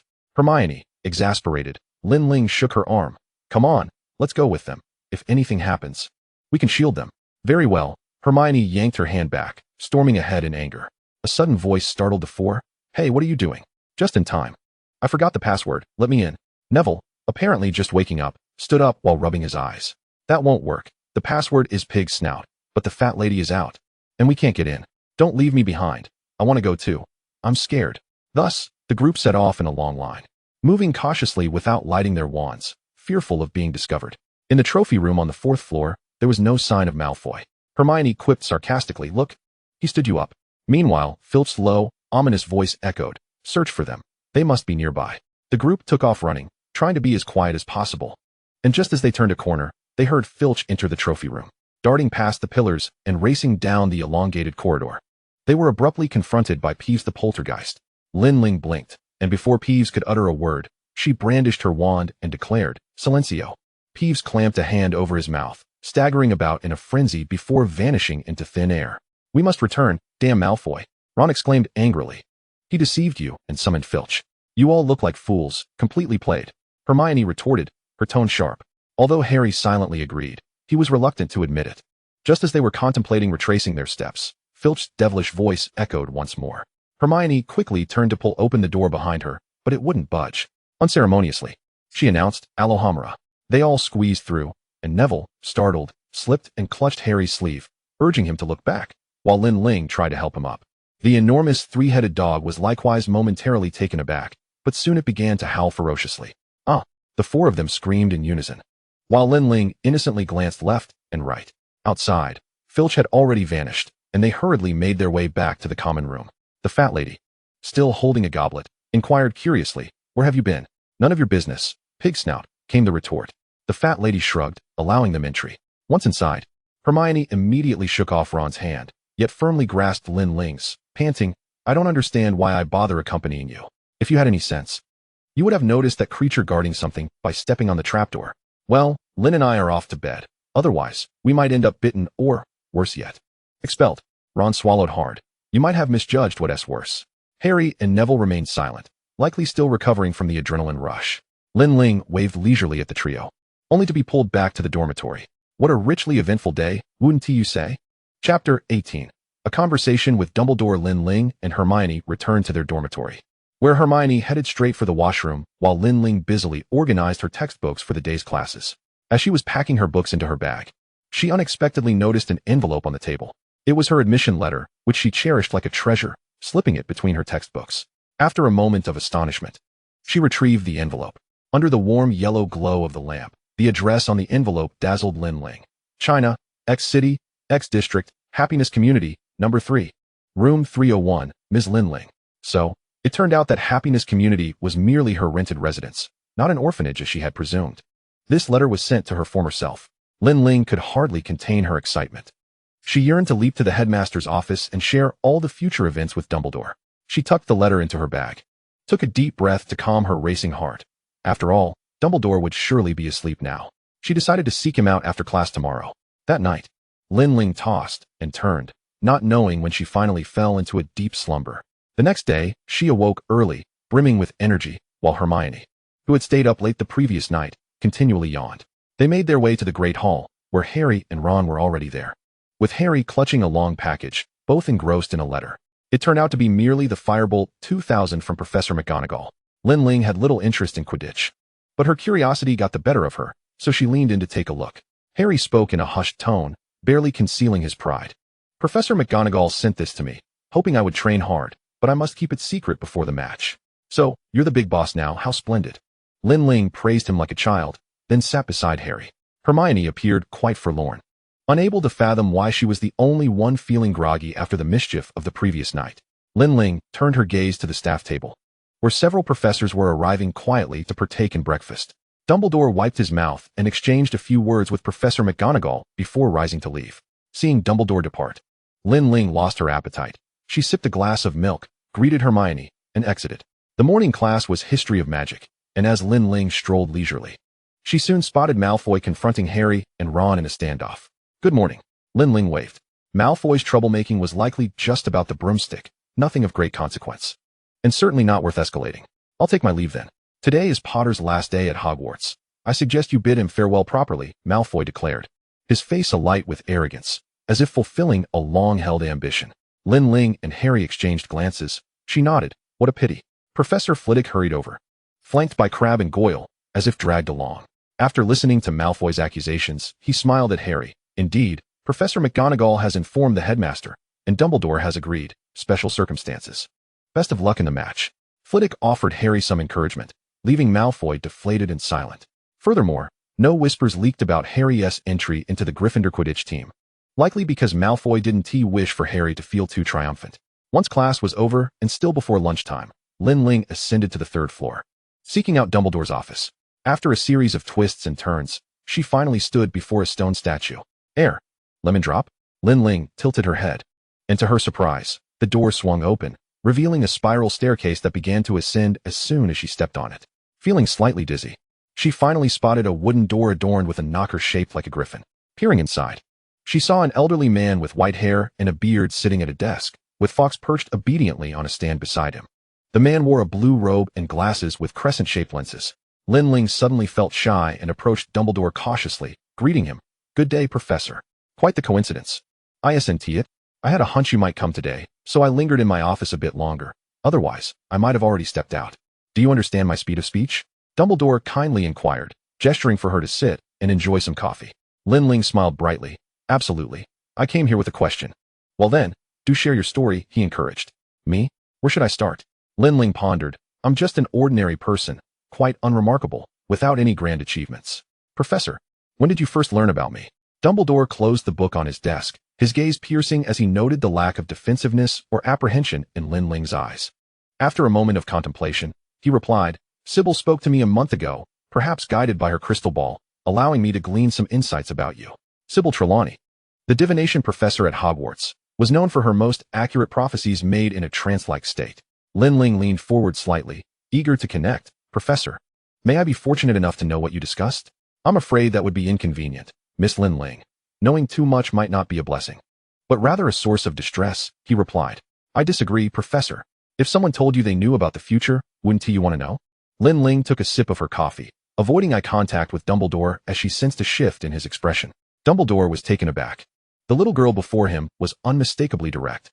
His first instinct was skepticism, but considering Sybil's prophecy, he hesitated. "At present, I find myself in a state of uncertainty regarding the thoughts of my future self.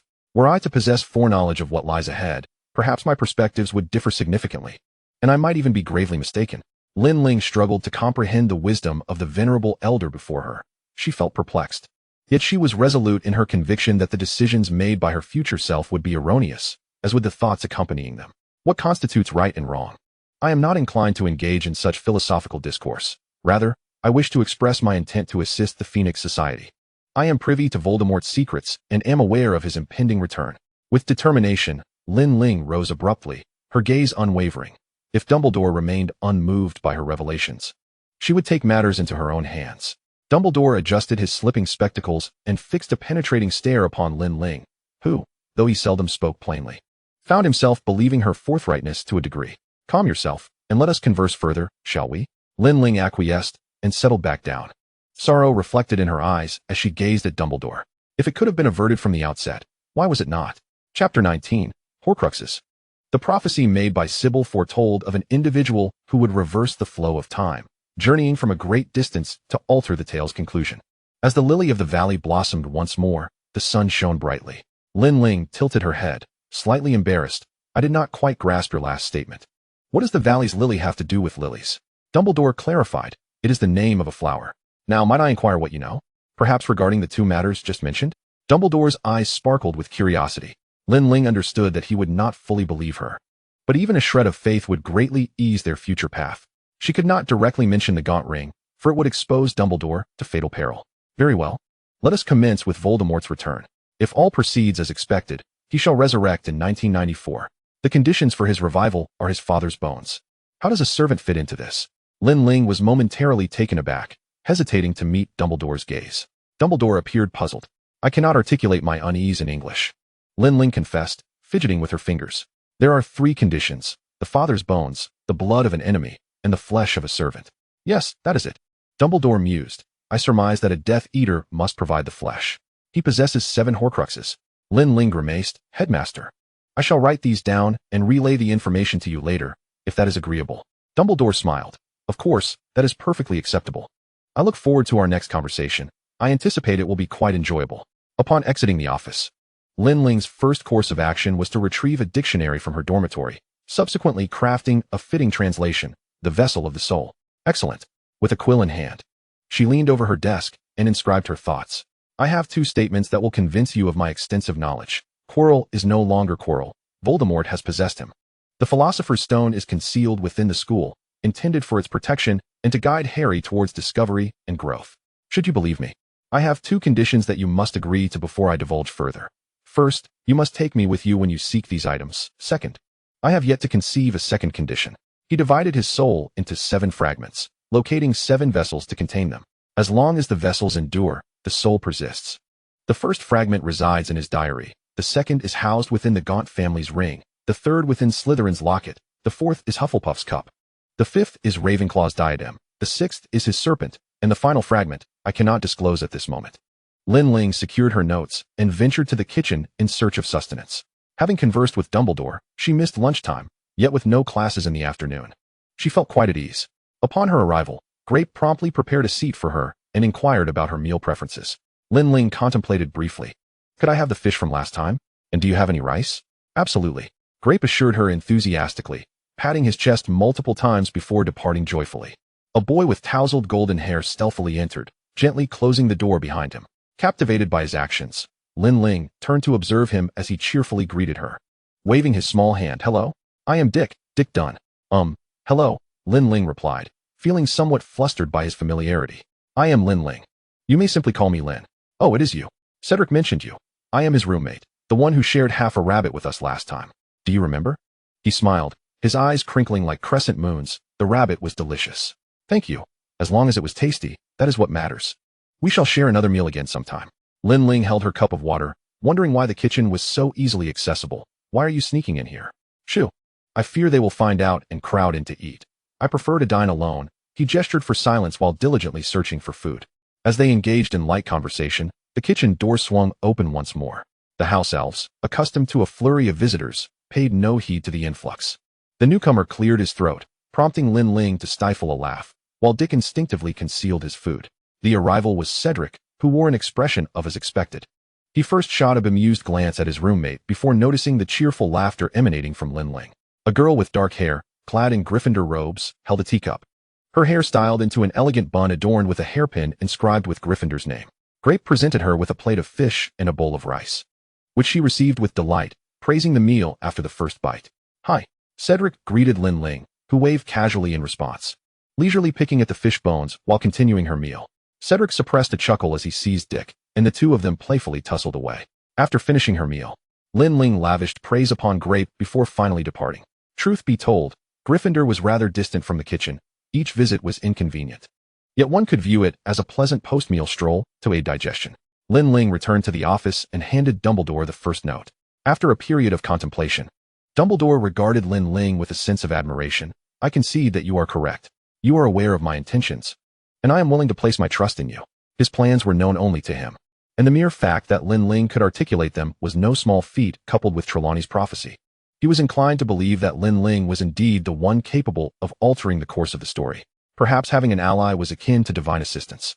Lin Ling presented him with the second note, and after careful consideration, Dumbledore acquiesced to her request. Thus, she handed him the third note, which candidly revealed Voldemort's most significant secret and vulnerability. Dumbledore scrutinized the note, his expression shifting from astonishment to skepticism, and then back to disbelief. Such revelations were naturally hard to accept. The dark art of soul-splitting was both ancient and malevolent. Dumbledore would likely only uncover this truth years later, at least after acquiring the diary. Headmaster, I understand you will verify this independently, but please do not seek this alone. Remember your promise to me. I have faith in you. Lin Ling summoned her courage. I implore you to believe in me as well. Dumbledore settled back into his chair, remaining silent for a considerable while. A girl so young, yet capable of weaving such a compelling narrative? Dumbledore harbored doubts, but upon gazing into her soul, he recognized her as a good-hearted child. Return to your quarters for now. I must indeed study this closely. Thank you for your generous sharing. And reward yourself with something delightful, perhaps a steaming bowl of rice. Dumbledore restored his smile and kindly winked at Lin Ling. Chapter 20, Hogsmeade. Lin Ling tilted her head, sensing that Dumbledore was aware of her daily escapades in the kitchen, revealing that he indeed knew everything. She chuckled softly, unperturbed, and expressed her gratitude, suggesting that if more Chinese dishes graced the dining tables of Hogwarts, it might add a delightful novelty. I shall endeavor to do so. I have yet to experience Chinese cuisine, he replied. Stepping out of the headmaster's office, Lin Ling felt an immense sense of relief. Her spirits soared higher than they had on any previous day. What she discovered next set her heart aflutter. At the corner ahead stood two tall boys, seemingly engrossed in something, murmuring about Hogsmeade. Hogsmeade? Was it the weekend for Hogsmeade? Lin Ling tiptoed and peered between them, noticing they were jointly holding a list. Indecipherable, yet clearly pertaining to some items they intended to procure. Hey, are you talking about Hogsmeade? Lin Ling chimed in, placing her hands on their shoulders with some effort. Merlin's beard, when did you arrive? Fred shuddered, evidently surprised by her sudden presence. George tucked the list away, refusing to let Lin Ling see it. As if I would understand it anyway. There's no point in hiding it from me, Lin Ling retorted confidently. I can guess it's just some small items to assist you in your inventions. The two exchanged a satisfied glance, seemingly pleased with their notoriety within Hogwarts. Lin Ling waved them off, wishing them luck. I must take my leave. After all, she was quite capable of visiting Hogsmeade herself. And she didn't even require the Marauder's map. She intended to indulge in a bit of shopping, treating it like a weekend outing, albeit alone. That evening, Lin Ling meticulously arranged her coat, money, and bag on the table, placing her shoes beside the chair, establishing a rather ceremonial atmosphere.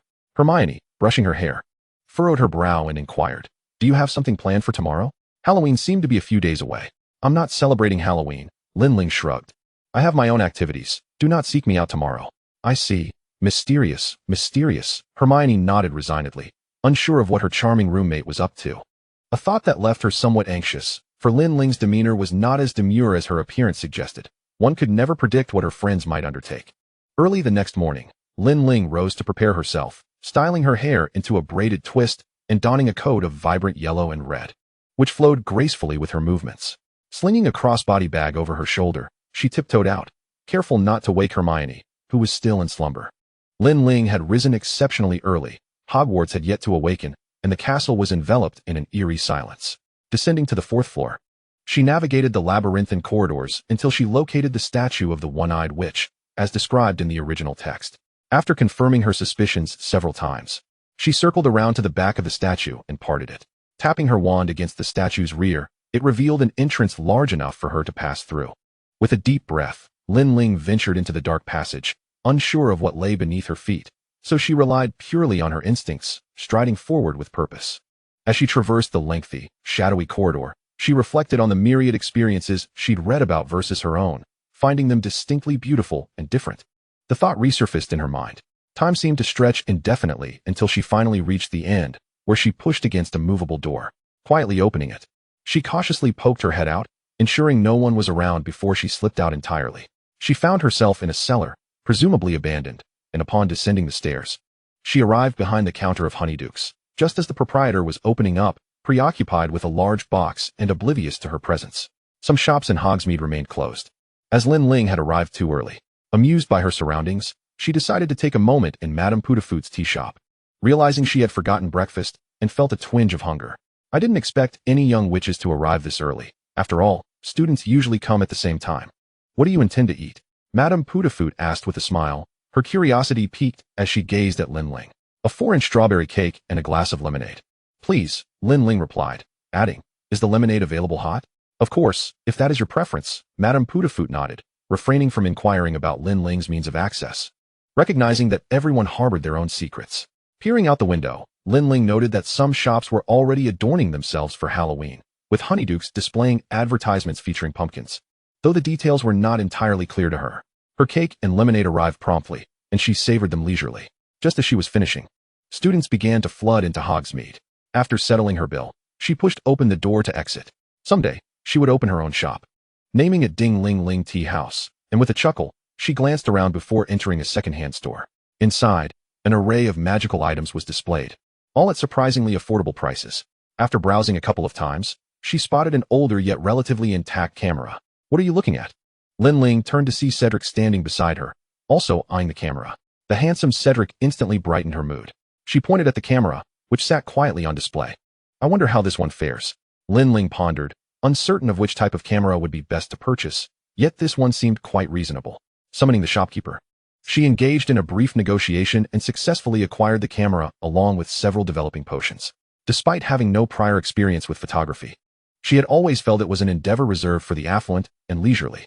Perhaps her desire to pursue this interest stemmed from a shift in her perspective. She could not articulate it. Yet, certain moments felt too precious to let slip away without capture.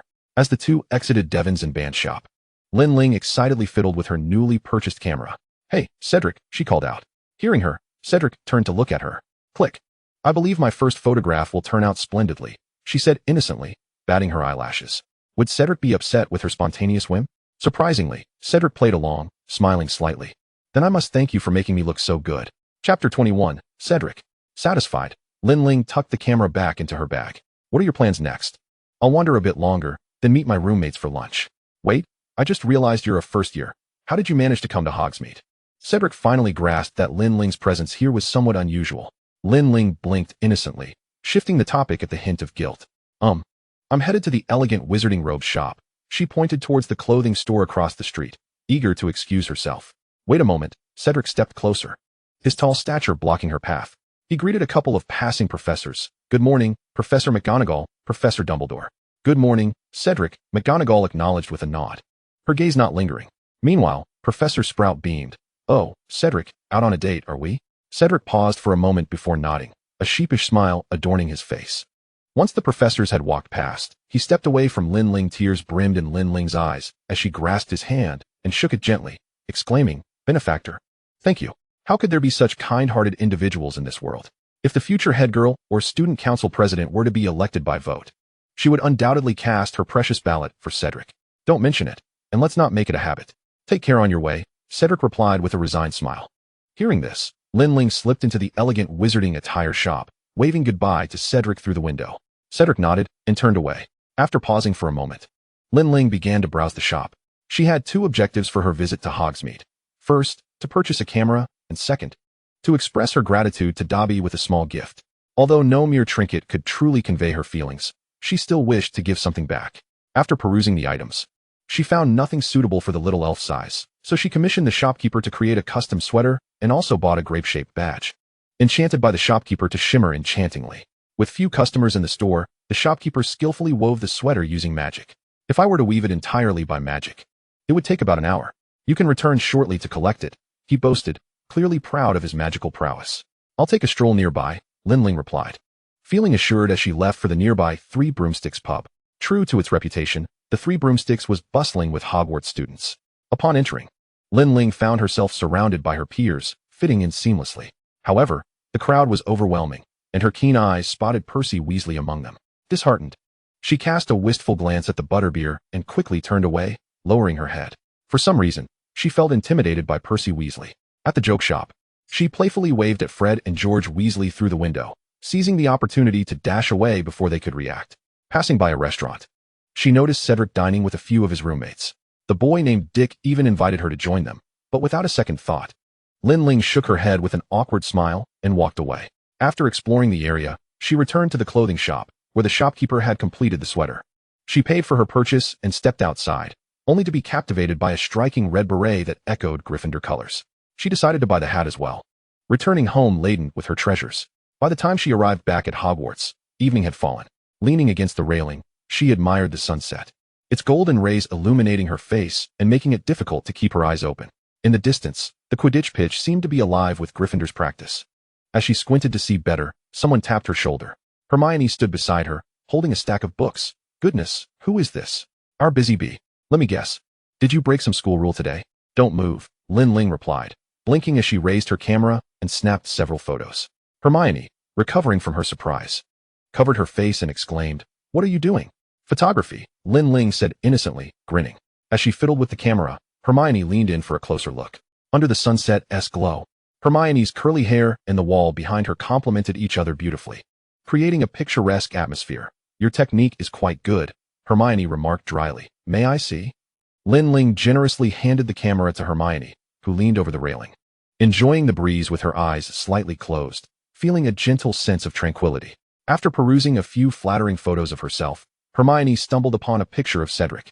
She couldn't help but glance at Lin Ling, wondering about the boy in the photo.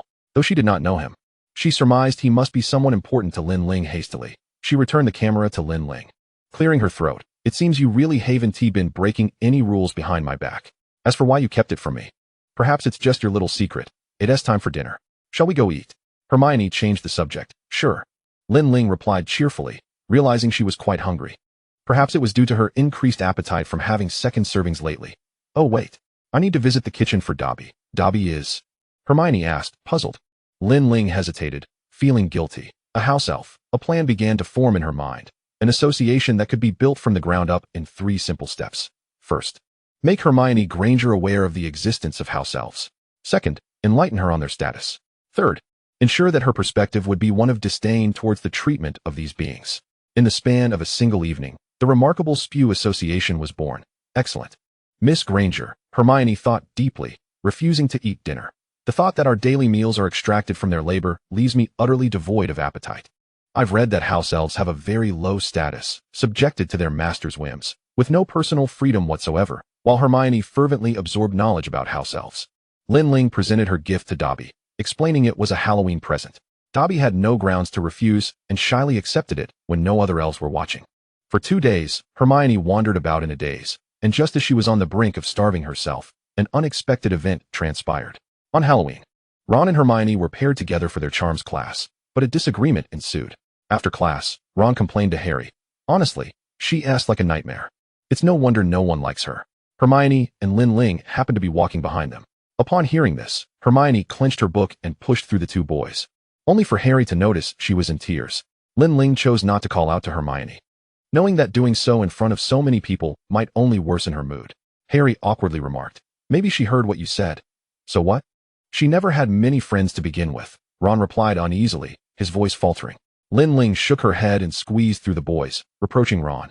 "I am her friend, so you'd best mind your words and actions." With that, she hurried ahead to catch up with Hermione. "Hey, Miss Granger, I have an idea. Would you like to hear it?" "Not really." Hermione turned her back, discreetly wiping her tears. "How about house elves?" "Let us discuss that," Lin Ling suggested, persuading Hermione to skip the afternoon class and sneak into the kitchen to indulge in some food. Initially, Hermione refused to eat, but after days of hunger, she finally relented and allowed Lin Ling to feed her, her spirits lifting at the prospect of delicious food. We Chinese have a saying, treating the symptoms but not the root cause means you can't solve everything at once. It's somewhat similar. Lin Ling comforted her, steering the conversation towards house elves. "You're still young, and there is plenty of time to change things gradually." Fortunately, it was Halloween, and the house elves were busily preparing a sumptuous feast, oblivious to the 2 girls' startling conversation. "And you couldn't possibly let their hard work go to waste, could you?" "Have another bite," Lin Ling coaxed. "Your ideas are wonderful, and I fully support them, but you'll need to wait until you have more influence for your words to be heard. Don't you think? If a child were to demand that all English people stop eating potatoes, do you think anyone would comply?" Hermione shook her head. "But what if the Prime Minister were to say, 'No more potatoes for the English'?" Lin Ling mused for a moment. "I was merely making an analogy." Hermione broke into a smile. "The Prime Minister would starve first, but I see your point. I truly understand now." In summary, having soothed Hermione's emotions and inadvertently resolved her lingering concerns, the 2 of them fully indulged in their meal in the kitchen, only to discover that night had fallen and the castle was devoid of people. They ascended the stairs slowly, Hermione feeling somewhat anxious, pondering that everyone else should still be dining at this hour. Lin Ling recalled the matter of the troll and felt a twinge of regret for bringing Hermione out so early. Perhaps Harry and Ron were still outside. As these thoughts crossed her mind, they heard familiar calls. "Lin, Hermione." Harry and Ron waved to them from a distance. Hermione, puzzled, was unsure of their secretive demeanor. Suddenly, they were met with a deafening grumble and the sound of heavy footsteps thudding on the floor. Turning around, Lin Ling and Hermione were struck with terror. The troll was hideous, towering over 10 feet tall, nearly threatening to pierce the ceiling. Its filthy, grime-ridden skin was a sickly green, and its clumsy brutish had only accentuated its repulsiveness. Lin Ling's first instinct was to draw her wand, momentarily delighted by her newfound agility. The troll was toppled by her powerful magic, its club flying from its grasp and striking its head. "Wow!" Ron exclaimed from afar, clapping his hands, with Harry joining in, his expression a blend of confusion and innocence. Hermione, frozen in shock, stood less than a meter from the troll, overwhelmed by the sheer force of the encounter. Ron and Harry approached, after nudging Ron. He hesitantly stepped forward to apologize. "I'm sorry, I shouldn't have said that earlier." Hermione looked down, still somewhat discontented. A group of professors arrived just in time, catching the four of them red-handed.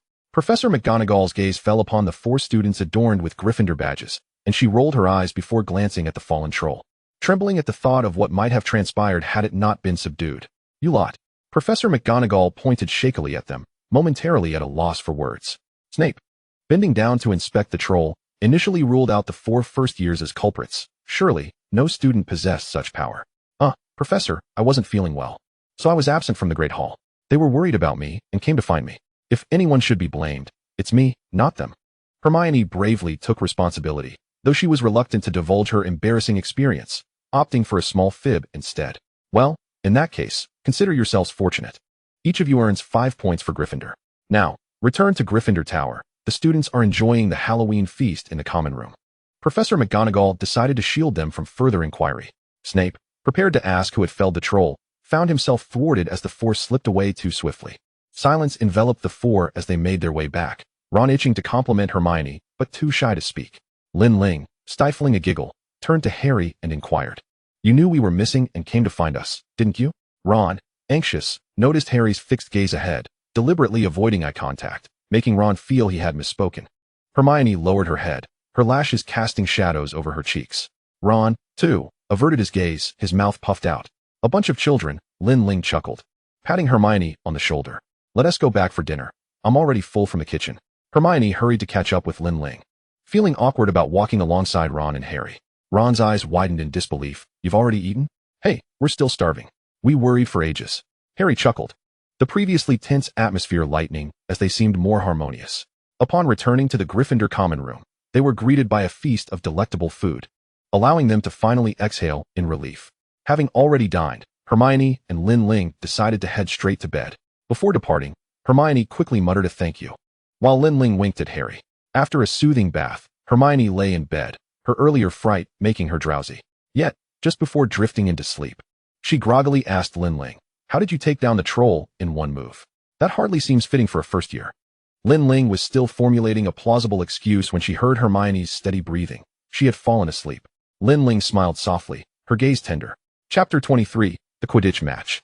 The next day, with the Quidditch match approaching, the entire Gryffindor team was elusive, nearly invisible, though a few might catch glimpses of Harry practicing in his uniform. For days, Harry had been unable to eat or sleep, stubbornly insisting he was not nervous, a claim no one believed. The chill of England had set in, and Grape commented on how warm her sweater was, even secretly placing a cup of soy milk on the Gryffindor long table for her. It must be said that Grape's culinary skills had markedly improved. Lin Ling managed to sneak in some cooking lessons over the weekend, though Grape deemed her efforts unnecessary, leaving Lin Ling quite disheartened. Resigned, Lin Ling sought ways to gift her small trinkets, increasingly hoping Hermione would soon advocate for the rights of house elves, at the very least to secure them a wage. Panting, Harry dashed back to the common room, plopping down between Lin Ling and Ron. Addressing Hermione, he said, "I just went to reclaim my confiscated Quidditch through the ages." "Oh, is that book good?" Lin Ling interjected, but Harry gestured for silence, prompting her to quiet down. "I went to Snape's office and saw his leg bleeding. I even asked how he managed to get past those three-headed dogs." "What does that imply?" "It suggests he attempted to sneak past the three-headed guardian. I wagered my broomstick that he released the troll to create a diversion to access that forbidden area on the 4th floor.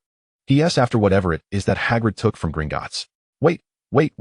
Lin Ling struggled to follow Harry's rapid-fire recounting, and only after he reiterated several times did she grasp the situation. What to do about this boy? His reasoning was correct, but his conclusion was flawed. If Snape were replaced with Quirrell, he would be spot on. Although Snape was rather unkind, wouldn't he steal something that Dumbledore was protecting, would he? Hermione's eyes widened with concern. Ron bluntly remarked, "You can't assume all teachers are good." I think Snape is always targeting Gryffindor, especially Harry. It's quite appalling. But what is he searching for? What is that dog guarding? Lin Ling suggested a clear course of action. Why not ask Hagrid? He asked the one who took that item for Dumbledore, right? After the match tomorrow, we can inquire.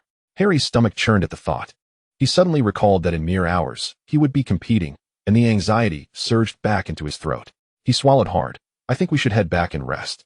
Hermione and Lin Ling exchanged glances, Lin Ling shrugging with a hint of regret. Early the next morning, nearly all of Gryffindor was gathered at the long table. Their eyes fixated on Harry, making him fidgety and unable to eat. However, he had become the focal point in the eyes of Gryffindor, with many encouraging him to eat a little more. Before he could be overwhelmed, Harry followed the Gryffindor team in their escape from the table. Ron rushed back to the dormitory, pulling out his banner, while Lin Ling readied her camera. Although she couldn't capture snapshots, there was always developing potion. She joined the throng as they made their way to the Gryffindor stands, where many spectators had brought binoculars, creating an atmosphere more akin to a world-class event than a school match, igniting everyone's spirits. They settled in the topmost stands, which offered an excellent view, and a banner reading "Go Potter" unfurled, setting the Gryffindor team ablaze with fervor. To me, the true essence of Harry lies in his mastery of the broomstick or his grasp of the wand. Lin Ling observed the chaotic clash between the two teams and couldn't help but exclaim, I concur with the broomstick notion, yet when it comes to wielding the wand, I may still be oblivious to his true self. Hermione pondered Lin Ling's words, filled with curiosity. Hey, Harry's broom is out of control. Ron shouted in alarm. Harry clung desperately to the broom, yet it continued to buck violently. It's Snape. He has been fixated on Harry, muttering something. Hermione seized the binoculars, scrutinizing the situation in the opposing stands. Lin Ling hesitated to speak, but ultimately granted Hermione her way. Their unfavorable perception of Snape left her powerless. This is what you deserve for deducting points from Gryffindor, Snape. Hermione discreetly slipped over to the opposite stands and ignited Snape's robes, causing chaos among the spectators. Lin Ling sighed in relief upon seeing Quirrell topple to the ground. She ceased to concern herself with that side, and instead lifted her camera, capturing Harry as he deftly evaded the Slytherin Seeker, hurtling towards the golden snitch. Oh dear, I forgot this match was all about catching the snitch. Lin Ling blinked innocently. A collector's edition, she mischievously mused.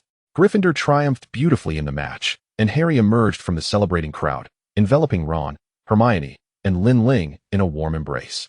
Let's go find Hagrid, he said, tousling his windblown hair. Though his joy was evident, he restrained his smile slightly. Tomorrow, Hufflepuff faces Ravenclaw. Let us go witness their prowess. Wood called from a distance, and Harry waved back, acknowledging his words. The group made their way to Hagrid's hut, where he praised Harry's performance. Having been lauded countless times since the victory, Harry scratched his head bashfully.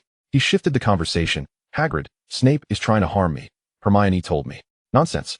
Why would Snape do such a thing? Hagrid replied incredulously.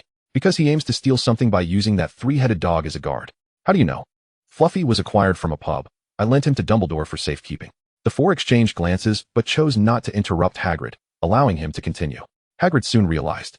Forget all that. Just dismiss the dog. This is a matter between Dumbledore and Nicholas Flamel. Yet he hadn't completely grasped the implications. Nicholas Flamel? The trio chorused, while Lin Ling calmly sipped her drink. Hagrid froze, suddenly tight-lipped. Once outside Hagrid's hut, they rummaged through their minds, attempting to deduce the identity of Nicholas Flamel. Lin Ling snapped her fingers. I've got it. The others looked at her, eyes shimmering with anticipation. She had researched this extensively in the library, having meticulously prepared for today's revelations. Lin Ling led her three friends to the library, directly retrieving the book. I read this just a few days ago. Nicholas Flamel. Right here. An alchemist. He has lived for over 600 years, and the Philosopher's Stone he created is said to grant immortality. Chapter 24. Christmas. The group delved into Flamel's life and accomplishments. Yet they couldn't fathom why Snape would want to steal the Philosopher's Stone. What need had he for immortality? However, with Christmas upon them, they decided to set the matter aside and prepare for the holiday. Professor McGonagall arrived with a list to confirm the students remaining at school, and without hesitation, Harry signed his name. As the list passed to Lin Ling, she also inscribed her name, followed by Percy, Ron, Fred, and George. Hermione, having packed her belongings, noticed that most of the students were staying and felt a pang of reluctance to leave. Malfoy swaggered past them, disdainfully remarking, some people have to stay at Hogwarts for the holidays because their families don't want them. I truly feel sorry for them. Meanwhile, Gryffindor had already begun discussing their plans for Christmas. They envisioned cozying up in the common room, enjoying snacks from the kitchen, and engaging in games. I'll be the one to fetch food from the kitchen, Lin Ling volunteered. What if it gets cold? Percy interjected.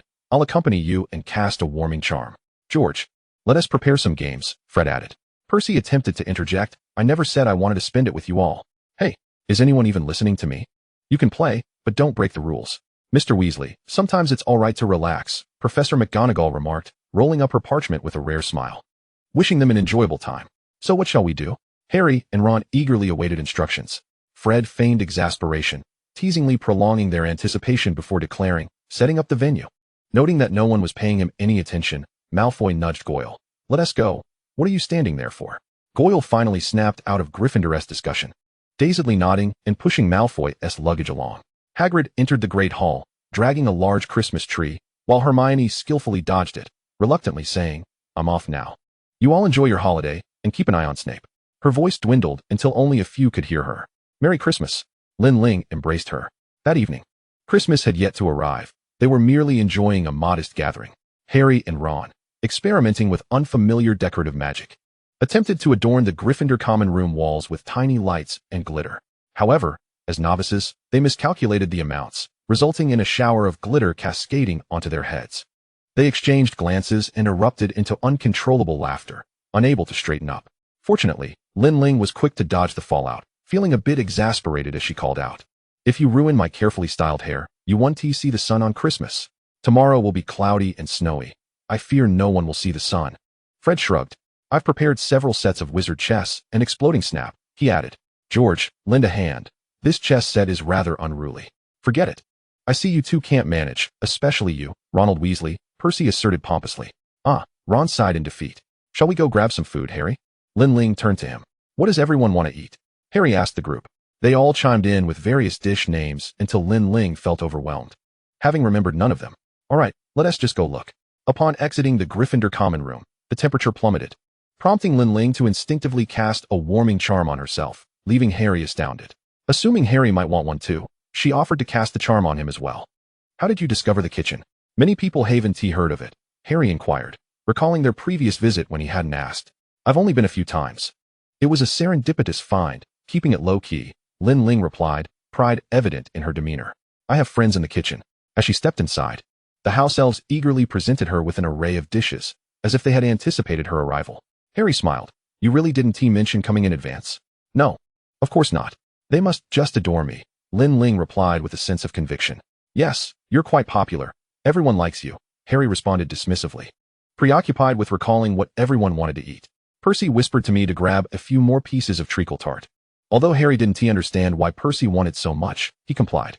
Upon returning to the common room, they were laden with food, covering the entire table, and the atmosphere was electric with excitement. Lin Ling feigned complaints, suggesting that more people should join, as it was utterly impossible to manage alone.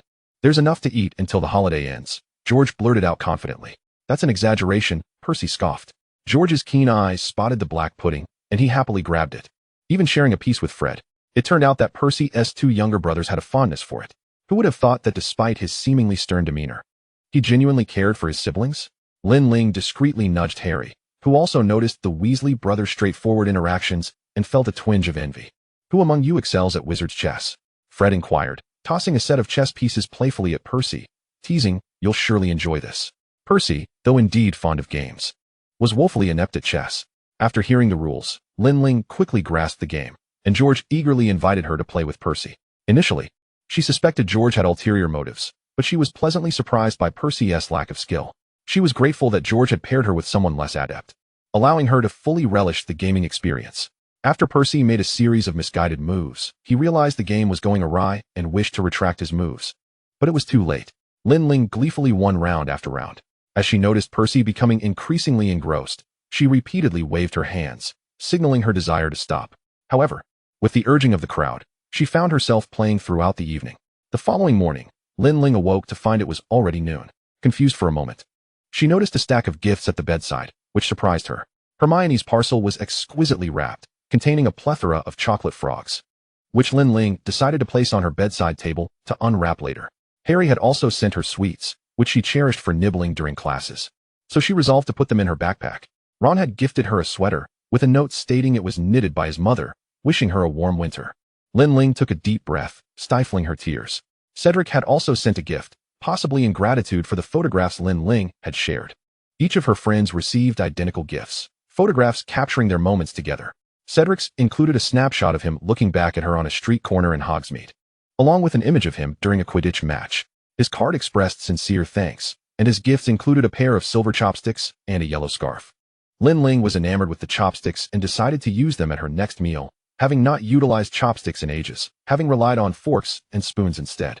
Chapter 25. The first adventure. Wearing her new scarf and clutching the chopsticks, she made her way to the Great Hall for lunch. Although the hall was not crowded, it was bustling with energy. Lin Ling sat next to Harry, who glanced at her and remarked, "Nice scarf. Cedric gifted it to me. If you like it, I can ask him where he got it," Lin Ling casually mentioned.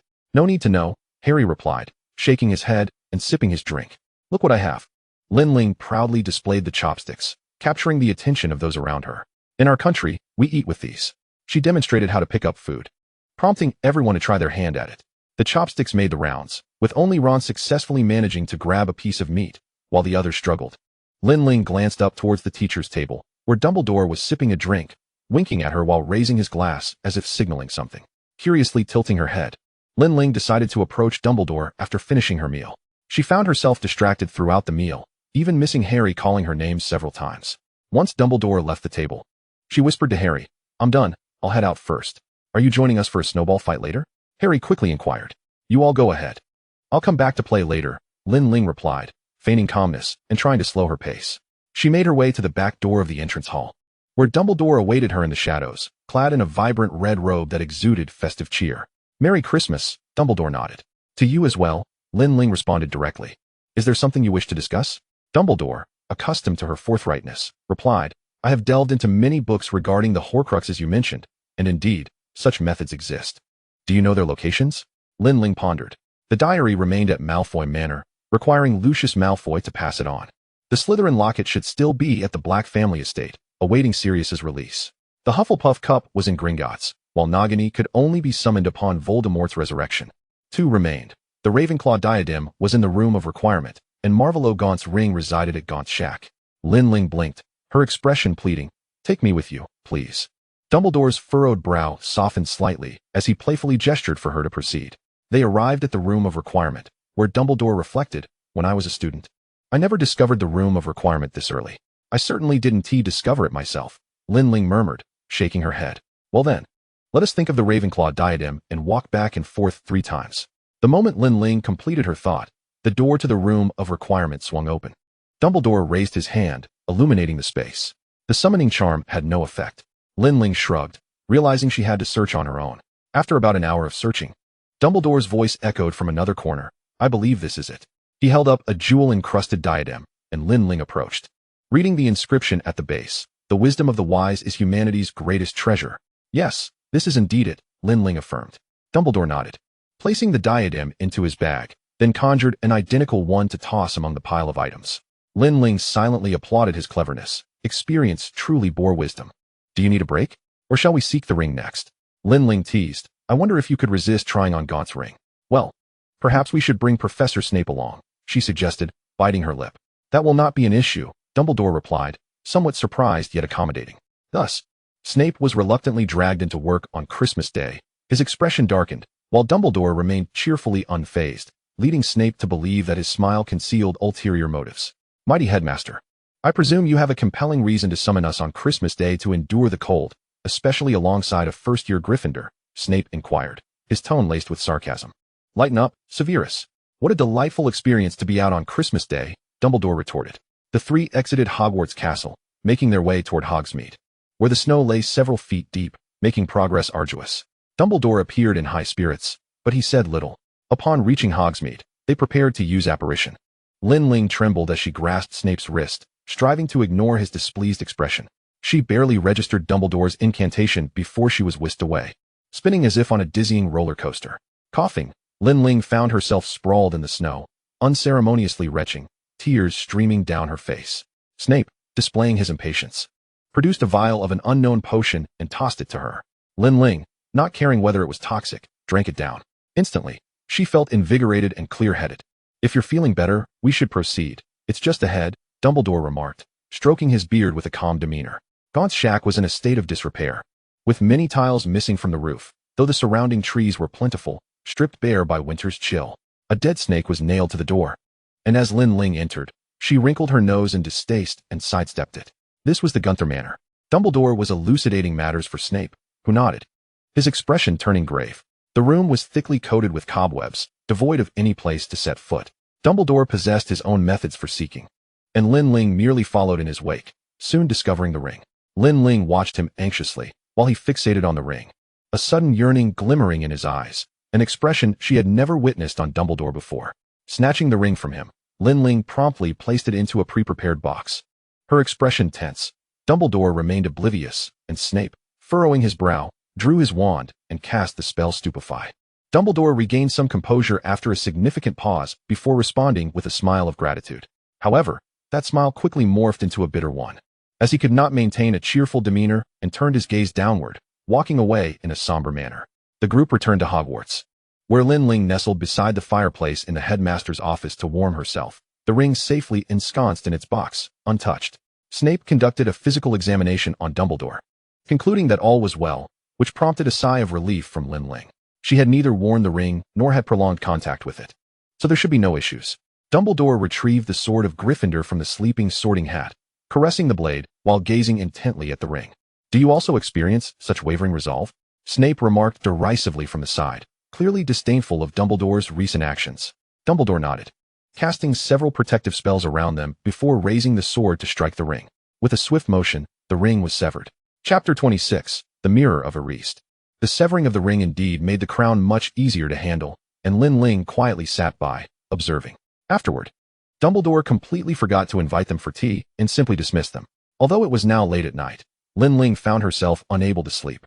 Seeing Dumbledore in distress mirrored her own discomfort. She aimlessly wandered the castle, pushing open a door to find an unexpected child within. However, upon seeing the mirror in front of Harry, she quickly grasped the situation. She smoothed her robes and approached, while Harry, hearing her footsteps, turned back warily. Upon recognizing Lin Ling, he quietly lowered the hand resting on his lightning-shaped scar, visibly relieved. "Where have you been? We had a snowball fight all afternoon. What a pity," Lin Ling lamented. "I went out to capture the snowy scenery." Harry nodded and turned back to the mirror, the longing in his eyes reminiscent of the expression Dumbledore had that very afternoon. Lin Ling, lost in thought, gently asked, "What do you see?" "My family, my mum and dad," Harry replied, pointing. Lin Ling saw nothing and shook her head. Stepping back, Harry allowed her to look into the mirror again, revealing a shop with bright yellow paint, a large cluster of wind chimes hanging at the entrance, and a red sign proclaiming Ding Ling Tea House. Customers bustled about, and seated at a table by the window were Lin Ling's friends, Harry, Hermione, Ron, several of the Weasley brothers, and Cedric. Lin Ling tilted her head, an involuntary smile of contentment gracing her features. Harry eagerly inquired, "What do you see?" She shook her head. "I see a tea house. I dream of opening one in the future. I believe this mirror showcases your desires." She pointed to the inscription at the top, "Erased," which when reversed reads desire. Subsequently, she noticed a familiar expression on Harry's face, one she had seen on Dumbledore's during the destruction of the ring, an expression of shattered hope, tinged with reluctance and disappointment. "Do you wish to return to sleep?" Lin Ling gently patted Harry's shoulder, as some sounds emanated from outside. He nodded and exited the room hastily, while Lin Ling chose to remain behind. Her emotions were complex. She stood still, her eyelashes trembling, her heart feeling as though it were submerged in water, a bittersweet ache swelling within. She had been separated from her family at a young age, unlike Harry, who longed for the warmth and love of his parents. Harry's parents loved him, hers did not. Dumbledore quietly approached and stood beside Lin Ling. She blinked. "Headmaster, what did you see?" "I saw my younger siblings." Dumbledore replied with a bitter smile. The regret and pain within him ignited anew, causing him profound anguish. Lin Ling was at a loss for words, merely standing there. "You should retire for the night, shouldn't you? Though I am a Gryffindor alumnus, I cannot shield my students." Dumbledore winked, restoring a semblance of lightheartedness. The next morning, Lin Ling sat beside Harry, who was conversing with Ron. "That mirror, I can see my family in it. You should have invited me to see." "I want to meet your parents," Ron grumbled. "But I cannot see them," Lin Ling interjected. "I see only what I desire." Harry's tone was somber, and Lin Ling patted his shoulder in a comforting gesture. That day, Ron still ventured to witness the mirror, but as the days passed, he noticed Harry remained enraptured by it, stirring concern and urging him not to return. Lin Ling was equally troubled, unsure how to console others. She had hoped to comfort Dumbledore during their recent conversation, yet hesitated. In the afternoon, She spotted Harry standing alone in the snow, Hedwig perched on his arm, occasionally pecking at his head. The snow outside the castle lay thick, leaving only shallow and deep footprints. The Whomping Willow was draped in white, seemingly in slumber. Observing Harry's dark circles and slightly gaunt figure, Lin Ling sighed. Honestly, I envy you. What? Harry turned in surprise. Lin Ling's eyes were earnest. Because my parents do not care for me, you know? On the day they divorced, I was left alone, as neither of them wanted me. Lin Ling gazed up at the sky, which was pure and cloudless. The cold wind ruffled her dark hair, chilling her cheeks. At least your parents love you. I believe they would protect you for a lifetime. Though your bond may be fleeting, their love is eternal. Lin Ling reflected that she could not experience familial love, and thus sought solace in her friendships. She squinted and smiled. I just remembered. Harry's attention was piqued, tilting his head. What? Mrs. Weasley knitted me a sweater. I'm feeling a bit cold, so I think I should go put it on. Lin Ling shrugged. I forgot to thank Ron. Will you accompany me back to chat with him? Of course, Harry beamed, recalling the warmth of the sweater, feeling a surge of comfort. When Ron saw Harry return, he sighed in relief, hearing his friends praise his mother's craftsmanship, causing him to blush. You all should visit my house this summer. It's quite lively. Lin Ling proposed taking a photo of Harry and Ron in their sweaters to commemorate their first Christmas at school. Strike a pose? Upon hearing Lin Ling's request, Ron's face flushed. But click. Lin Ling blinked, her expression innocent. The Weasley twins appeared in the background, seemingly having invented some gadget, which they had applied to Ron, resulting in his hair being quite wild. It hasn't washed out yet. We'll see how it looks once it does, Lin Ling thought, feeling a bit guilty as she tucked away the camera. Harry turned, and upon seeing Ron, could not help but laugh. While Fred covered Harry's mouth and George draped an arm around Ron, exclaiming, Hey, Ronald, let us go to our room. I forgot to give you some candy. What? Ron was ushered away, one on each side. Harry shook his head, laughter lighting his face. Ron, blissfully unaware of his explosive hair, seemed to be doing just fine. As the Christmas holiday came to a close, students returned to their usual academic routines. Lin Ling found herself immersed in her studies, not out of a desire for diligence, but due to the sheer volume of homework that demanded her attention. In the words of Hermione, there were only 8 weeks remaining until their examinations, and they needed to focus intently. Failure to ascend to the second year would result in expulsion.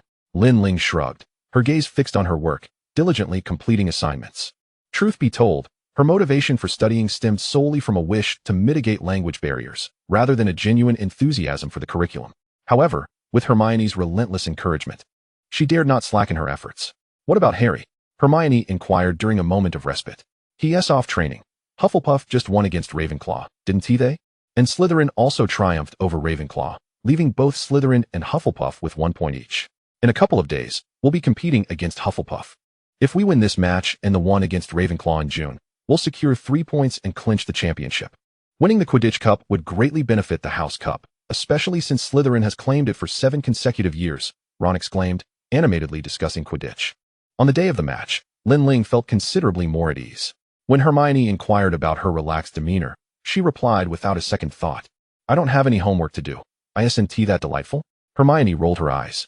And both she and Ron were momentarily speechless when they noticed Snape taking his place as referee. Harry, you must finish this quickly, Hermione urged. Don't give Snape any opportunity to intervene. Though Lin Ling was supposed to sit among the Gryffindors, she was warmly invited to join Cedric's Hufflepuff friends, who recognized her. Hermione looked puzzled at the gathering of Hufflepuffs, while Cedric gently reassured his friends. Dick, she's a Gryffindor. Don't put her in a tight spot. He just felt bad for not inviting you to dinner last time, and wanted to chat.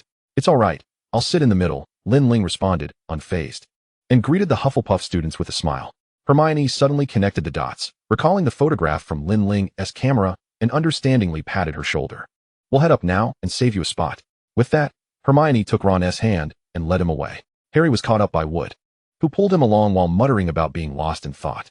Good luck in the match, Lin Ling cheerfully called to Cedric, who nodded in response, stating, I'll do my best, before joining the Hufflepuff team. Upon returning to the stands, Lin Ling noticed that Hermione had indeed chosen a seat adjacent to the Hufflepuffs. As she settled in, she glanced around. The match was nearly at full capacity, perhaps due to Gryffindor's remarkable performance this year. Dumbledore's presence hinted at his improved spirits. Lost in thought, Lin Ling was roused by Hermione's gentle shake. What is up? Lin Ling turned to find Ron and Hermione gazing at her intently. Gryffindor versus Hufflepuff, who are you rooting for? Ron asked. Lin Ling was bewildered by the seemingly absurd question. She glanced down at the Gryffindor emblem on her robe, confirming her allegiance. I am, Of course, a Gryffindor, so I support Gryffindor. The two leaned in closer, and Lin Ling overheard Ron mutter, I'll just say it. Your guesses are all wrong. I have my reasons, Hermione retorted. The match is about to begin, Lin Ling reminded them kindly. After all, the golden snitch isn't easy to find, Ron waved dismissively. It was astonishing that he would utter such a statement. What exactly were they discussing that was so intriguing? Feeling a surge of irritation, Lin Ling sensed she was being excluded from their conversation. Beep. Oh. The first sound was the whistle signaling the end of the match, followed by a collective gasp from the audience. In an astonishing 5 minutes, Harry Potter had captured the golden snitch. Ron looked up in disbelief, hardly able to trust his ears, as the audience erupted in exclamations of awe. Gryffindor wins 150-0, Snape announced coldly. Woo! The Gryffindors leapt up in jubilation, while the Hufflepuffs beside them covered their faces in disbelief. Dick's mouth hung open in shock, and after a moment of stuttering, he managed to say, Your Potter is truly impressive. In that moment, both Hufflepuff and Gryffindor players were momentarily stunned, while Harry raised his hands in triumph, beaming with joy. The next instant, his teammates huddled around him, lifting him high before tossing and catching him in celebration. Yet, amidst the revelry of the match, Harry's attention was drawn to Snape's peculiar behavior, leading him to the Forbidden Forest to eavesdrop. He revealed that Snape was threatening Quirrell, attempting to uncover a method to obtain the Philosopher's Stone. Lin Ling felt drowsy listening to this, prompting Hermione to nudge her awake. Come on. We're heading to Hagrid's. Are you coming? What? No more homework. Lin Ling's excitement surged as she set down her quill, suddenly alert. Hermione disapproved. Weren't you just passionate about studying? When? Lin Ling feigned ignorance. True, she had been diligent, but that was merely out of fear of being overly muggle-like. Now that such concerns were lifted, she felt no inclination to adhere to her previous diligence. The group playfully made their way to Hagrid's hut, where Harry knocked on the door. After a moment of flustered commotion, Hagrid appeared, wearing gloves and looking both sheepish and delighted to see them. Oh, it's you lot. Come in, Hagrid exclaimed, though he seemed a bit anxious. Hagrid, why is it so warm in here? It feels like summer. There's no need for it to be this hot, Ron complained as he closed the door behind him. Oh, I'm just sensitive to the heat, Hagrid stammered. But no one was convinced. Harry, suspicious, glanced around and noticed a pot containing an egg. Are you cooking eggs? What? This isn't for eating. Hagrid waved his hands dismissively. Ron gasped in excitement. Is that a Norwegian Ridgeback egg, Hagrid? How do you know my brother Charlie is studying dragons in Romania? Ron replied casually. Ah, yes, I remember now, Hagrid said, scratching his head as the egg wobbled in the pot. It's about to hatch. Lin Ling tilted her head, intrigued by the dragon egg. A crack formed, and a tiny claw broke through the shell, gradually revealing a small dragon that emerged. It nuzzled Hagrid affectionately, even as it accidentally singed his beard. However, Ron frowned. Hagrid, it's growing too quickly. You won't be able to keep it for long. Hagrid hesitated, unable to refute this, and simply cradled the dragon, calling out to the window. Who's there? A figure with golden hair fled the scene, prompting Harry to keenly exclaim. Malfoy. The group huddled in the common room, discussing the fate of the dragon while Lin Ling carefully applied developing potion to the photos she had taken, chuckling heartily at the images. What do you think? Hermione draped her arm around Lin Ling's shoulder. Lin Ling responded with a non-committal hum, entirely oblivious to her agreement. She was engrossed in a picture from Christmas, capturing Ron's wild hair transformation. Then it's decided. Hermione clapped her hands. We'll persuade Hagrid to send Norbert away. And you'll keep an eye on Malfoy to ensure he doesn't tell anyone. What? I'm confused. What are you all planning? Lin Ling asked, bewildered. Chapter 28. The Blood of Unicorns. Hermione and Harry made several trips to Hagrid's hut, while Ron wrote to his brother. Lin Ling trailed after Malfoy like a ghost, reporting his whereabouts daily.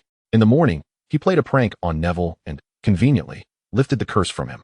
At noon, he bragged in the common room about how he would surely make the Slytherin Quidditch team next year, and in the evening, he snatched a piece of food from Neville.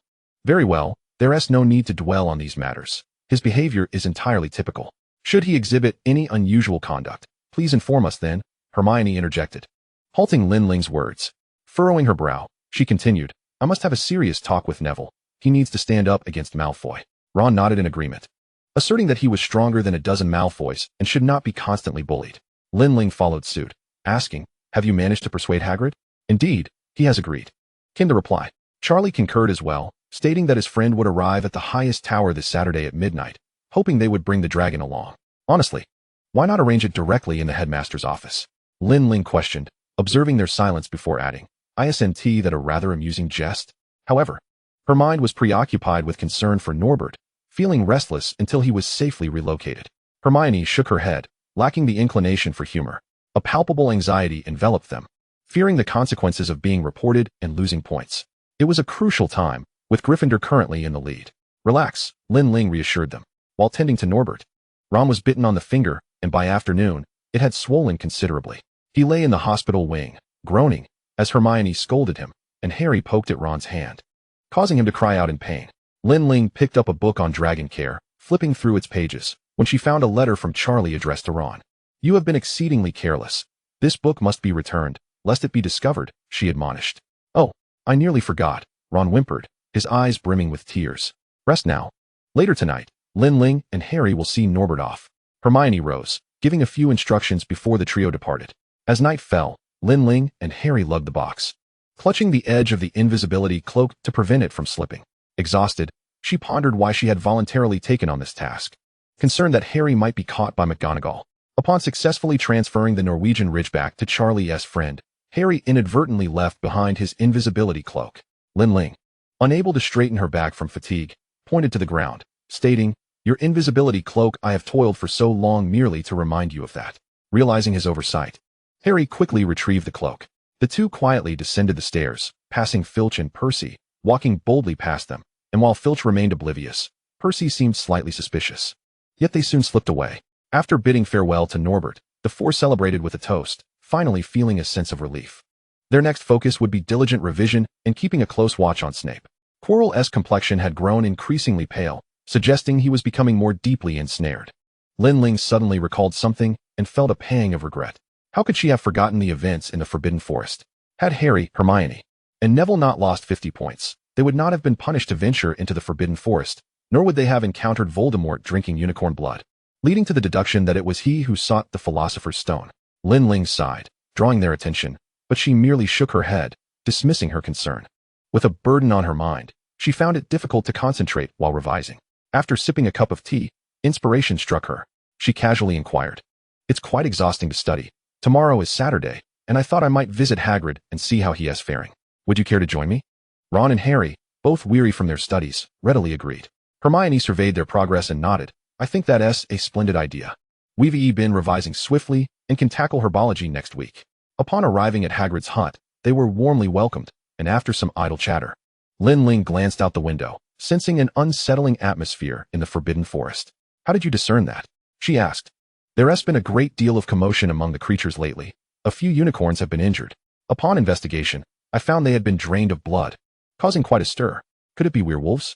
Harry inquired, curiosity piqued. I've heard that unicorn blood is exceedingly sacred, while it can save one's life. It comes with a curse, Lin Ling mused, tapping her fingers against the cup. Hagrid nodded, acknowledging her insight. You're correct. That is indeed a belief. Who would desire unicorn blood? Hermione furrowed her brows, naturally drawn into the discussion. Lin Ling sipped her tea, feeling that a few remarks sufficed. To say more would only draw unwanted attention. The group contemplated various theories until Hagrid pulled them back to reality. All right, it's getting late. Let us not dwell on idle thoughts. We should return for dinner. We'll take our leave, and we'll visit again after the exams, Hermione declared. Rising and casting an involuntary glance toward the Forbidden Forest, its eerie presence sending a chill down her spine. In the dead of night, Lin Ling was roused by a gentle shaking. Hermione had climbed into her bed. Do you think that could be the Dark Lord? She whispered. Lin Ling, still in a haze, murmured a few incoherent responses before drifting back to sleep. The following day, as they gathered, they simultaneously whispered Voldemort's name. Harry uttered Voldemort, while Ron and Hermione referred to him as the Dark Lord. Soon, the day of the exams arrived, and after completing their tests, they faced a match between Gryffindor and Ravenclaw. 3 days following the match, they would have their holiday. Harry successfully led his team to victory, and while they animatedly discussed the game, Harry suddenly winced, clutching his scar. Lin Ling leaned closer, asking, What's the matter? I have a foreboding feeling, he replied, glancing around before his gaze fell upon Hagrid's hut. Suddenly, he grabbed Lin Ling's arm, exclaiming, Don't you feel something is amiss? Ah, Ron, Hermione, Harry called, disregarding everything else as he sprinted away. Why does Hagrid have a dragon egg? Why is someone carrying a dragon egg around? Lin Ling praised him. It's impressive that you remembered such a small detail after all this time. Hagrid, upon hearing Harry's concerns, replied, Perhaps it's just a coincidence. I merely mentioned some animal care techniques, and he inquired about Norbert. You told him? Harry gasped, realizing the implications. That is indeed the case. Before Hagrid could elaborate, Harry hurriedly dashed toward the castle, declaring, "We must find Professor McGonagall." Chapter 29, The Man with Two Faces. The trio rushed to find McGonagall, and Lin Ling paused. Turning down the corridor toward the headmaster's office. Dumbledore was indeed present, though he feigned absence from Hogwarts to lower Quirrell and Voldemort's guard. Having met with Dumbledore more frequently, Lin Ling had gained confidence. "Headmaster, do you intend to let Harry and his friends face Voldemort alone? You're not worried about their safety?" Indicating that this time there is no danger, Dumbledore countered. "That may be true," Lin Ling frowned, "but setting aside this instance, I believe they should not be subjected to such trials and dangers in the future. They are merely children. Their path to growth need not be fraught with such oppression and suffering. There are burdens they should not have to bear." Dumbledore's hands trembled behind his back as he internally acknowledged his intention to guide Harry into becoming the one to stop Voldemort. He had meticulously planned many things, and while providing appropriate support and guidance was vital, it would indeed be unfair to Harry. "I assure you, what I have conveyed will suffice to ensure Voldemort's demise, without further involving him in this matter."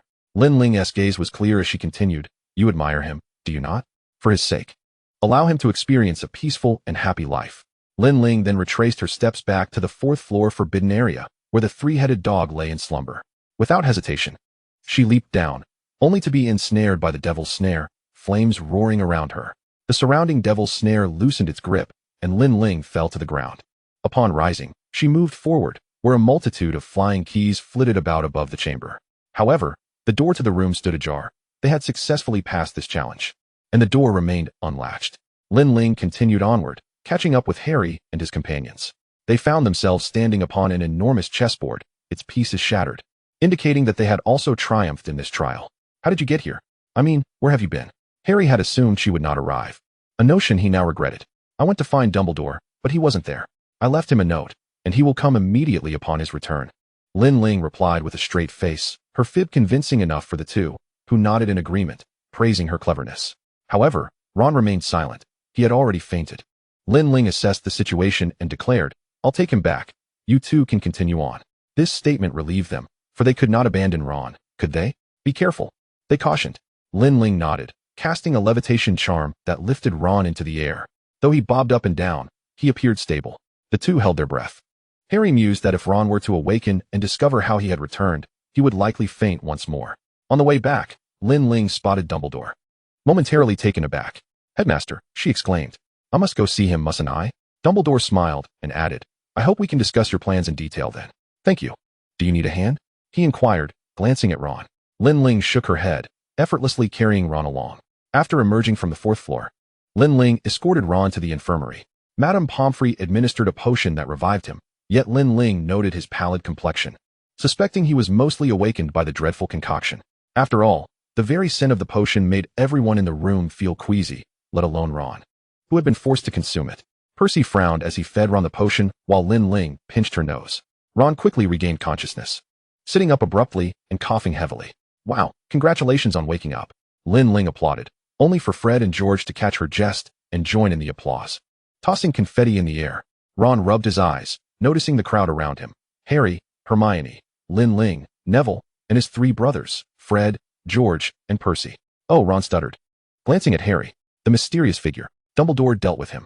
To be honest, I must reiterate, as much as I dislike admitting it, it was Quirrell who sought to steal the Philosopher's Stone, with Voldemort possessing him. Snape was trying to assist us. Harry shrugged, still harboring a dislike for Snape. Who could appreciate someone who perpetually targeted them? Dumbledore arrived just in time, ensuring you were unharmed. You were the one who fainted, now that you're awake. We need not worry, he remarked. "Oh, then," Ron said, turning to Percy and shrinking beneath the covers. "Dumbledore awarded each of you 50 points. Gryffindor is far ahead. So, if you feel well rested, we shall attend the feast to celebrate Gryffindor's long-awaited House Cup." Percy, rarely without his stern demeanor, wore a hint of pride. The group cheerfully made their way to the feast, where the great hall was adorned in crimson, with Gryffindor's table bustling with jubilant faces. Wood, draping an arm over Cedric's shoulder, boasted, "Honestly, Gryffindor would still win the House Cup without the bonus points, wouldn't you agree? We earned 3 points for Quidditch, 3 points. Cedric chuckled resignedly. Fortunately, he had a good temper.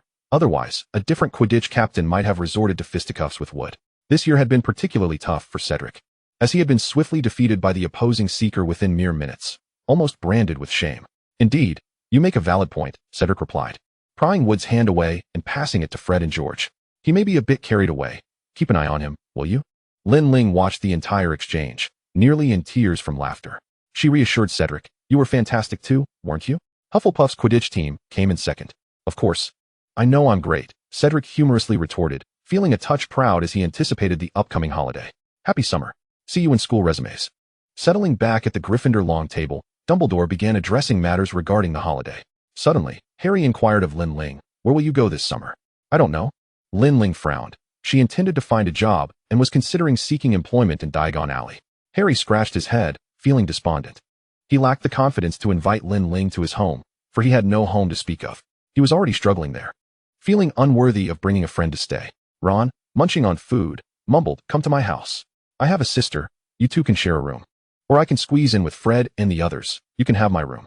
Lin Ling blinked, warmth flooding her heart. "Really? Is that all right?" "Absolutely. Come along. I have plenty of family. They'll adore you." Ron graciously welcomed Lin Ling. Chapter 30, the first year summer. Lin Ling packed her belongings and followed Ron and his family home. On the train, she remained uneasy. Even Percy advising her to relax proved less effective than Fred and George's attempts. The five of them arrived at the station, where the Weasley parents, greeted by Ron's earlier owl, welcomed Lin Ling with great enthusiasm.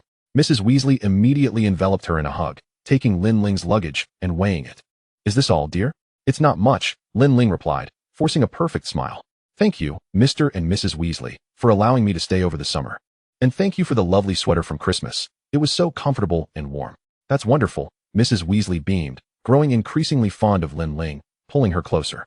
"Come now, I've added a bed in Ginny's room for you. I hope you find it comfortable. If anything feels off, just let me know." Lin Ling immediately shook her head, feeling blissfully elated at that moment. Although the burrow was modestly named, it was quite spacious, despite the large Weasley family. With Bill and Charlie absent, Lin Ling felt a twinge of regret. After dinner, she offered to wash a dish, but Mrs. Weasley insisted on using magic to clean, stating she could wash dishes, pots, do laundry, and sweep all at once. Magic truly transforms life. Lin Ling nodded, determined to learn these skills from Mrs. Weasley. Once they had some leisure time, Lin Ling showcased the photographs she had taken to Ginny and Mrs. Weasley, including several amusing shots of Ron that made Ginny laugh to the point of tears. "I want a copy. I'll treasure it," she declared, planning to use these to tease her brother whenever he annoyed her. "Let us head upstairs. I'll show you your bed." Ginny took Lin Ling's hand, dashing up the stairs. Ginny's room was neat and cozy, adorned with dolls and a starry night lamp, while a poster of the Weird Sisters hung on the wall. The other bed was clearly freshly made, tidy and clean. From the window, they could see the lawn and the area outside the burrow, likely where they would play Quidditch. "Let us place your things here. I'll take you to see the others." Ginny smiled shyly yet radiantly. "This is Ron's room. It's situated beneath the ghouls. You know about ghouls, right?" Ginny chattered on, her words flowing freely, revealing Ron's obsession with the Chudley cannons, as posters adorned every inch of his room. "Hey, did you not notice the sign at the door?" "This is my room," Ron's disgruntled voice echoed. "I am aware," Ginny replied innocently. "Then why didn't you knock?" "Oh, I don't know. I can knock now, can't I?" Ginny retorted, giving a playful chuckle as she affixed an embarrassing photo of Ron to his door, which of course he remained oblivious to. Just then, Fred and George arrived, and as soon as Ginny finished speaking, an explosion resonated from their room. Ginny shrugged nonchalantly. "Oh, they are just conducting some little experiments. As long as they don't bring the house down, it's all good."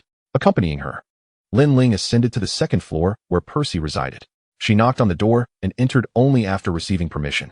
Percy was seated at his desk, his room meticulously organized, exuding a sense of strict orderliness. Outside the shabby abode, a large expanse of lawn lay before them, overgrown with weeds beside the fence.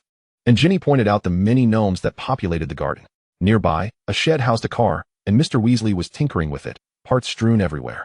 "Dad, what are you doing?" Ginny inquired curiously. "Just modifying a Muggle car, but don't tell your mother. She would be furious if she found out," Mr. Weasley said with a mischievous twinkle in his eye. He worked for the Misuse of Muggle Artifacts office, thus straddling the line of legality. Lin Ling stifled a laugh, imagining the car careening wildly through the forbidden forest in the future. Lin Ling and Ginny sprawled on the grass, basking in the sun, and before they knew it, they dozed off. Upon awakening, they found the Weasley children engaged in a game of Quidditch. George, noticing her wakefulness, immediately asked if she wanted to join. But Lin Ling shook her head. She had no fondness for flying or the sensation of being ungrounded. The following day, Lin Ling approached Mrs. Weasley, expressing her desire to secure a job during the day in Diagon Alley. Mrs. Weasley was initially opposed, but after several of the children urged her, she was persuaded. Thus, Lin Ling utilized Floo powder to venture to Diagon Alley. After searching high and low, she discovered no establishments in need of help, deciding to try Flourish and Blots. She figured if that failed, she could always find work in the Muggle world. To her surprise, the shopkeeper readily agreed to hire her, although the pay was modest. It was a fortunate opportunity for someone her age. Her responsibilities included assisting customers in locating books, packaging them, and handling payments. The shopkeeper taught her a few minor spells that allowed her to pinpoint the exact location of books, as well as how to wrap them efficiently. Lin Ling adapted quickly, casting spells with confidence and completing her tasks with remarkable efficiency, leaving the shopkeeper rather embarrassed. She was even granted a raise. Lin Ling anticipated an enjoyable summer at the Weasley household, but she had not expected it to be this delightful. After earning some money, she decided to buy small gifts for the Weasley family. Although not extravagant, Mrs. Weasley was averse to the idea, believing Lin Ling's hard work should not be wasted on such expenses. Whether or not it was a waste was secondary. Lin Ling wished to express her gratitude and goodwill. Ron wrote numerous letters to Harry, and Lin Ling peered over his shoulder, adding a few words of greeting. However, Harry did not respond, as his letters were intercepted by Dudley. Lin Ling rested her chin on her hand, watching Ron grow increasingly despondent, leading him to question whether their owl was simply too old to be effective. Conversely, Hermione's correspondence flowed effortlessly, and all their grades were delivered by Errol, the Weasley owl, without issue. Ron concluded, Harry must be under the thumb of his Uncle Vernon. He's in trouble and lacks freedom. Lin Ling nodded in agreement. You make a valid point. I shall go rescue Harry. At that moment, Fred and George appeared, playfully ensnaring Ron in a chokehold. I think it's splendid. Why not take Dad's beloved car? It's all set up and has never been used. Great idea, Ron agreed enthusiastically. Thus, under the cover of night, the four of them quietly set off in the car. Ron was at the wheel, a decision Lin Ling found perplexing. She sat in the passenger seat, fastening her seatbelt tightly, while Fred and George sat in the back, brimming with excitement. Chapter 31, The Diary. Ron only knew that Harry resided at number 4, Privet Drive, and it was fortunate Lin Ling knew the precise location. Otherwise, they would have been circling aimlessly. As they descended to a level parallel to the Dursleys' home, the sound of the car caught Harry's attention. He happened to be awake, staring blankly at the 4 occupants of the vehicle, rubbing his eyes in disbelief. What are you doing, mate? Hand your luggage to Fred and George, then get ready to hop in, Ron instructed matter-of-factly. We're here to rescue you. A look of joy washed over Harry's face as he hastily stuffed his belongings into a trunk, which Fred and George hoisted into the car, causing it to sway slightly. However, perhaps their commotion was too loud, for Uncle Vernon stormed into Harry's room, prompting Harry to leap back. Fred quickly restrained him, while Vernon clutched Harry's leg. Lin Ling poked her head out, brandishing her wand, Relatio. Ron immediately started the car, and they soared into the sky, leaving Vernon sprawled on the lawn, unable to rise for quite some time. Well done, Lin. They all cheered, celebrating their triumph. Harry babbled excitedly, asking how they had come, inquiring about the car's capabilities, and recounting the many miseries of his summer. Their journey was filled with laughter as they returned to the burrow in the early morning. Ron parked the car, and seeing that dawn had yet to break, he shook his head with pride. I bet Mum hasn't noticed a thing. However, as he entered, he glanced around cautiously before sneaking inside. We're starving. We've been busy all night and haven't eaten a thing. Fred and George bolted into the kitchen, pilfering the leftover bread from the previous night. You lot are something else, Mrs. Weasley said, already up. She smiled warmly at Harry. Welcome, Harry. Then she turned to scold her sons. The beds were empty. There were no notes. And you took the car. How dare you? Percy, standing behind Mrs. Weasley, raised a mug as if just waking up, an expression of serene indifference on his face. You should take a page from his book. Percy has never done anything like this. Bill, Charlie, and Percy have never pulled such a stunt. Oh, perfect, Percy, Fred muttered under his breath. Ginny, having been awakened by the commotion, yawned and initially intended to witness her brother's embarrassment, but upon seeing Harry, she blushed and dashed back upstairs. By the time she returned, she was fully dressed. Mrs. Weasley continued to admonish them, grabbing Ron's ear as he protested. Harry was locked up, not fed, and not allowed out. I was rescuing him. They all gathered around the dining table, and Mrs. Weasley declared she would punish Fred and George by making them clear out the gnomes. While she perused a book by Gilderoy Lockhart, a favorite of hers, Lin Ling, having worked at Flourish and Blots, had bought it for her to indulge her passion. Upon seeing the name on the title page, everyone groaned. To them, the book seemed utterly nonsensical. Seizing the opportunity, while Mrs. Weasley was engrossed in her reading, they slipped out to clear the gnomes based on their own experience. By midday, Mr. Weasley returned, and they all sat together for lunch. This is delicious. In the afternoon, We'll head to Diagon Alley to shop. Mrs. Weasley received 7 letters from Hogwarts and distributed them among the children. Upon seeing Ginny S., she beamed. Ginny, you've received your acceptance letter. Ginny shyly lowered her gaze, choosing a seat far from Harry due to her embarrassment. Ron noticed something odd about Ginny today, but couldn't quite place it. Lin Ling observed this, merely smiling at the girl's youthful bashfulness. In the afternoon, they gathered around the fireplace, preparing to venture into Diagon Alley. Having frequented Diagon Alley for over a month, Lin Ling felt confident, but Harry, well. Knockturn Alley awaited. A flash of green light, and Harry vanished.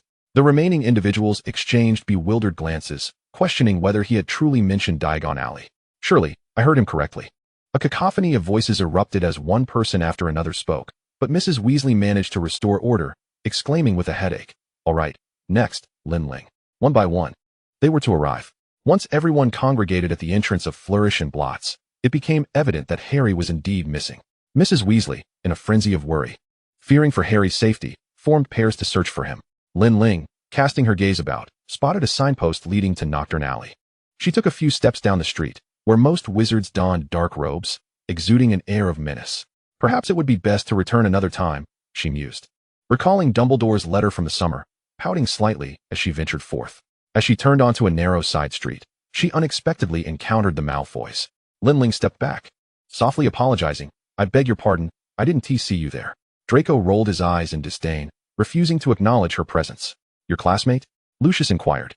"One who associates with Potter and Weasley, along with that Granger," he added, though Lin Ling had done nothing to provoke him. He harbored an equal disdain for all of Harry's companions. "How can you speak to a classmate in such a manner? Do greet her, Draco," Lucius chided, his words seemingly courteous, yet laced with an unsettling undertone.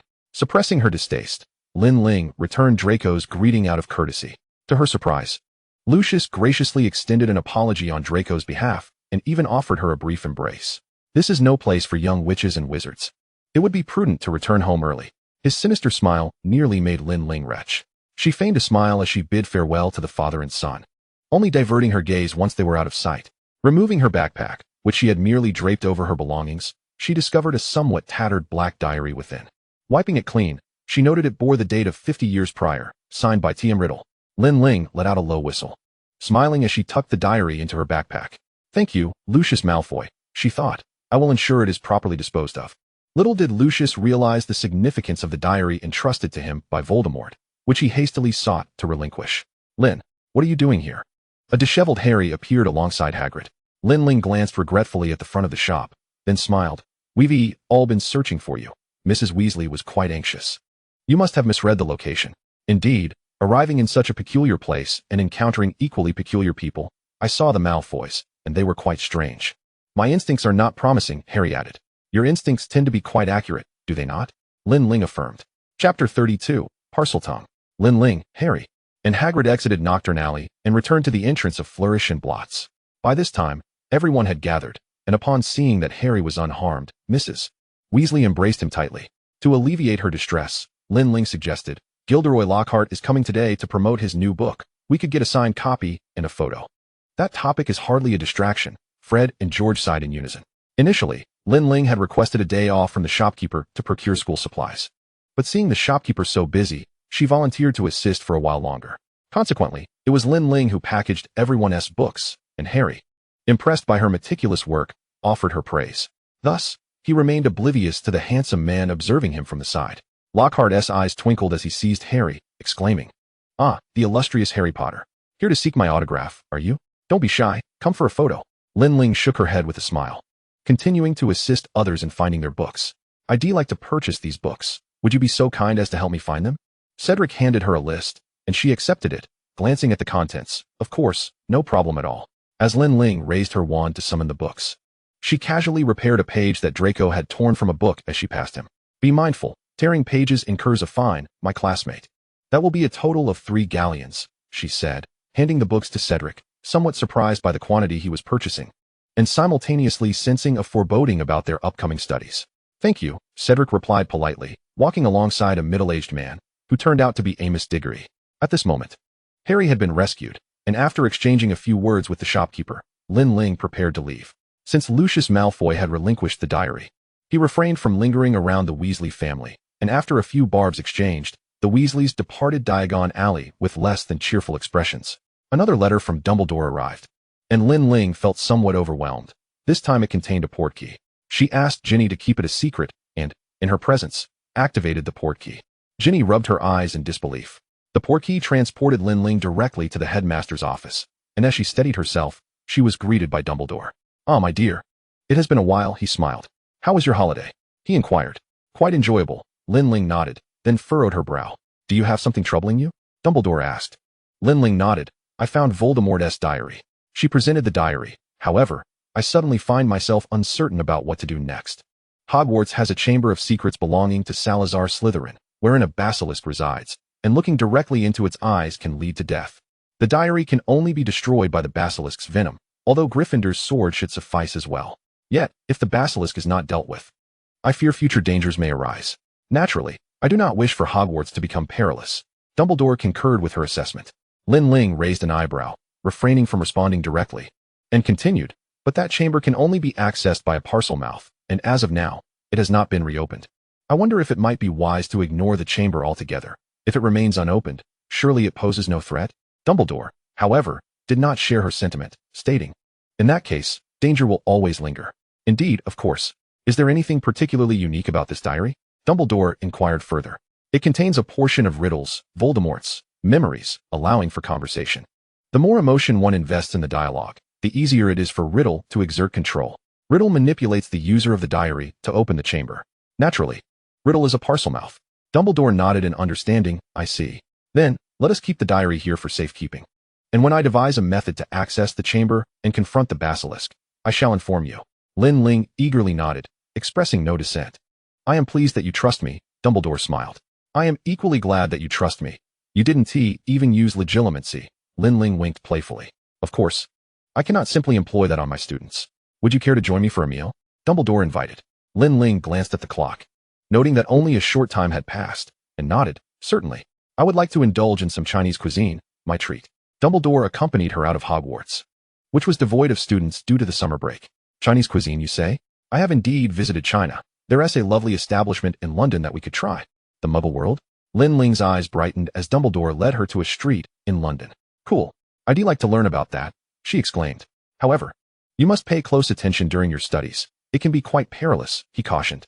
Dumbledore escorted her to a Chinese restaurant, and Lin Ling initially assumed that such establishments could hardly offer authentic cuisine. However, she was pleasantly surprised by the exquisite flavors. Yet, there was a house elf in the Hogwarts kitchen named Grape, whose culinary skills were equally exceptional. Hermione aspired to enhance the rights of house elves, and Lin Ling fervently hoped for the swift realization of this endeavor, pondering whether she could employ Grape in the process. Lin Ling was already devising a plan to request the elf from Dumbledore. "Indeed, Miss Granger, your idea is commendable, and I wholeheartedly support it," Dumbledore remarked, appreciating Hermione's suggestion. "If both you and the house elf are mutually agreeable, I shall not object." Lin Ling felt a surge of happiness. After enjoying a delightful dinner, Dumbledore returned her to the burrow. Mom, we'll be right down," Ginny called out, slightly flustered. In the next moment, Lin Ling appeared in the room. "Hi, Ginny." Ginny exhaled in relief, pulling her downstairs. "Thank Merlin, you're finally back." Where are we going?" Lin Ling queried. "To have dinner." "Oh, all right." Lin Ling was tugged down to the dining table, where silence enveloped the atmosphere. Hesitantly, she picked up her knife and fork, her eyelashes fluttering. "Oh, thank you." With a forced smile, Lin Ling managed to finish her meal before sitting on the sofa, resting her forehead on her hand. Harry inquired whether anything was amiss, and after gazing at him for a few moments, Lin Ling suddenly brightened. "Harry, you are Harry." "Of course, I am," he replied, ruffling her hair. "Is everything all right?" "I ate too much tonight. Shall we take a walk?" Lin Ling suggested with enthusiasm. Chapter 33, The Little Snake. The evening breeze caressed them, although the sun had set. The warmth lingered in the air. Harry, slightly perspiring, accompanied Lin Ling on their stroll. He noticed that she hadn't eaten much at dinner, leading him to speculate that her insistence on coming outside must mean she had something important to discuss. What could possibly require such a private setting? Harry pondered. "Is there something you wish to tell me?" he prompted. Lin Ling, however, was distracted, scanning the surroundings as if searching for something in the grass, perhaps a snake. "It's a bit warm today, isn't it?" Harry murmured to himself. Growing increasingly frustrated with her search, Lin Ling felt a wave of irritation. "Hey," Harry said, observing Lin Ling's expression as she continued to look around. He felt a tinge of annoyance. You look, Lin Ling exclaimed as her wand twirled in midair, pointing at the grand tree before them. Suddenly, clusters of delicate lily-of-the-valley flowers bloomed, swaying gently in a vibrant display. Lin Ling then raised her wand again, and a plethora of colorful fireworks erupted from it, soaring into the night sky. Isn't it beautiful? Lin Ling inquired with a smile. Harry quieted, gazing up at the sky, before sincerely nodding in agreement. It's lovely. I just learned it and wanted to show off a little. So I called you out to see, she said nonchalantly. Lin Ling felt a rush of anxiety. Fortunately, she had reacted quickly, or Harry might have been quite upset with her for calling him out just to tease him. Initially, Lin Ling had intended to invite him to the zoo, but reconsidered, realizing she required a more private setting to evoke Harry's Parseltongue and facilitate her learning. A public outing would be too crowded, and she would have to find another way. Upon returning to the burrow, neither of them noticed a red-haired girl peering at them from an open window on the third floor. The next morning, Lin Ling played with her pet in its cage, startling Ron as he awoke. Where did you get that? A snake? He exclaimed, taken aback. This is my new pet. Her name is Open, Lin Ling declared proudly.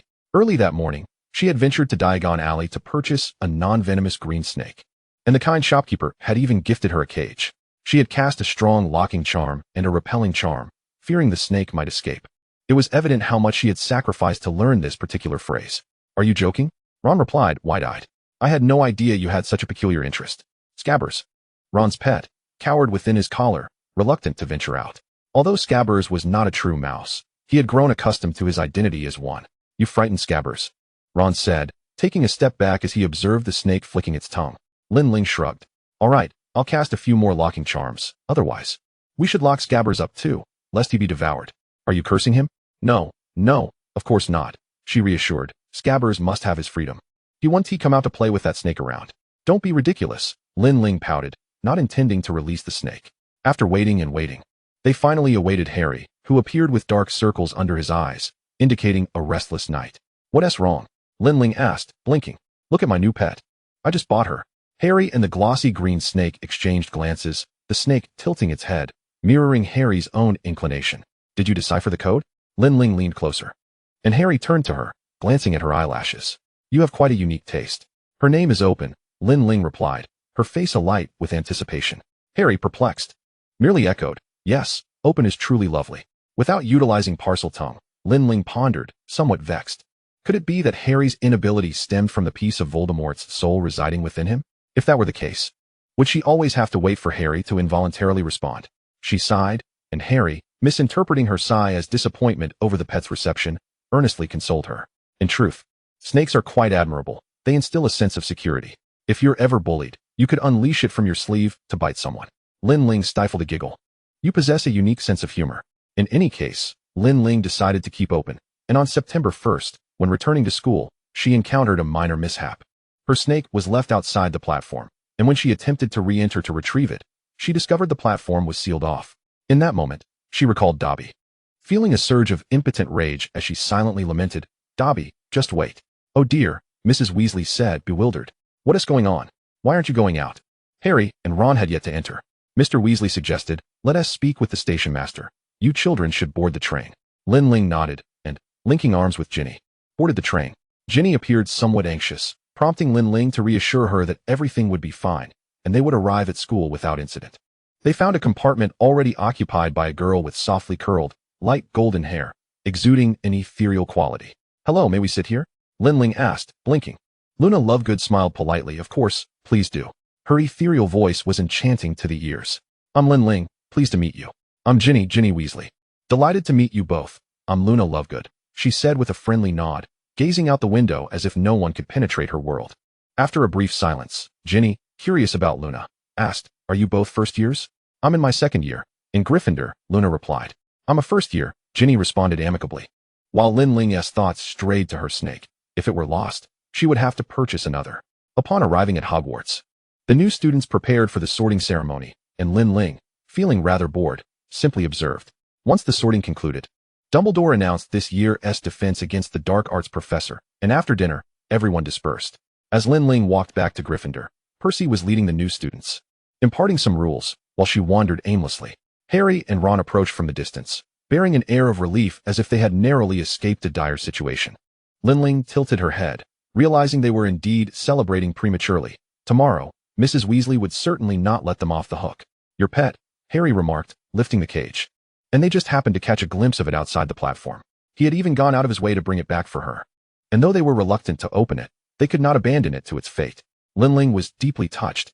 She wanted to give them a big hug. But the cage stood in the way. Handing the cage to Lin Ling, Harry opened it to reveal a snake coiled inside, which promptly stuck out its tongue at him. Chapter 34. Learning Parseltongue from Little Harry. Have you noticed how Lin has been clinging to Harry these past few days? Ron inquired of Hermione and Ginny.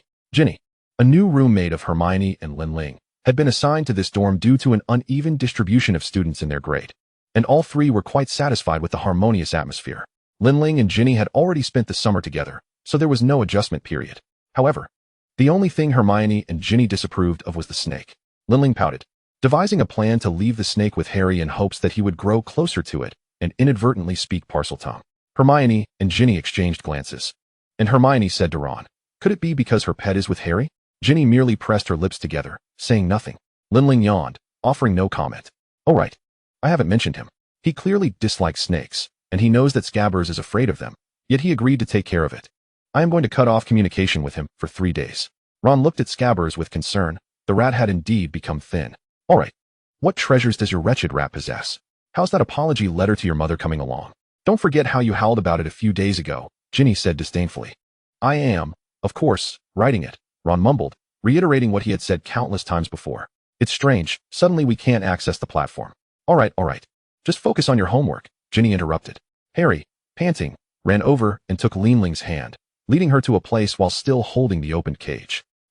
Lin Ling was puzzled, but she followed him nonetheless. They arrived at the Ollery, where the school's owls resided, alongside some students' personal owls conversing. "I've observed over the past few days that many pets are kept here, including Hedwig, so it's quite safe, and we need not worry about the snake's safety," Harry explained cautiously. "So, you intend to keep it here?" Lin Ling pouted. "Look, with the cage, they are quite secure. We just need to come regularly to feed them. Creatures in the magical world possess a kind of sentience, so they don't require constant supervision like prized possessions. And Ron truly can't take it any longer."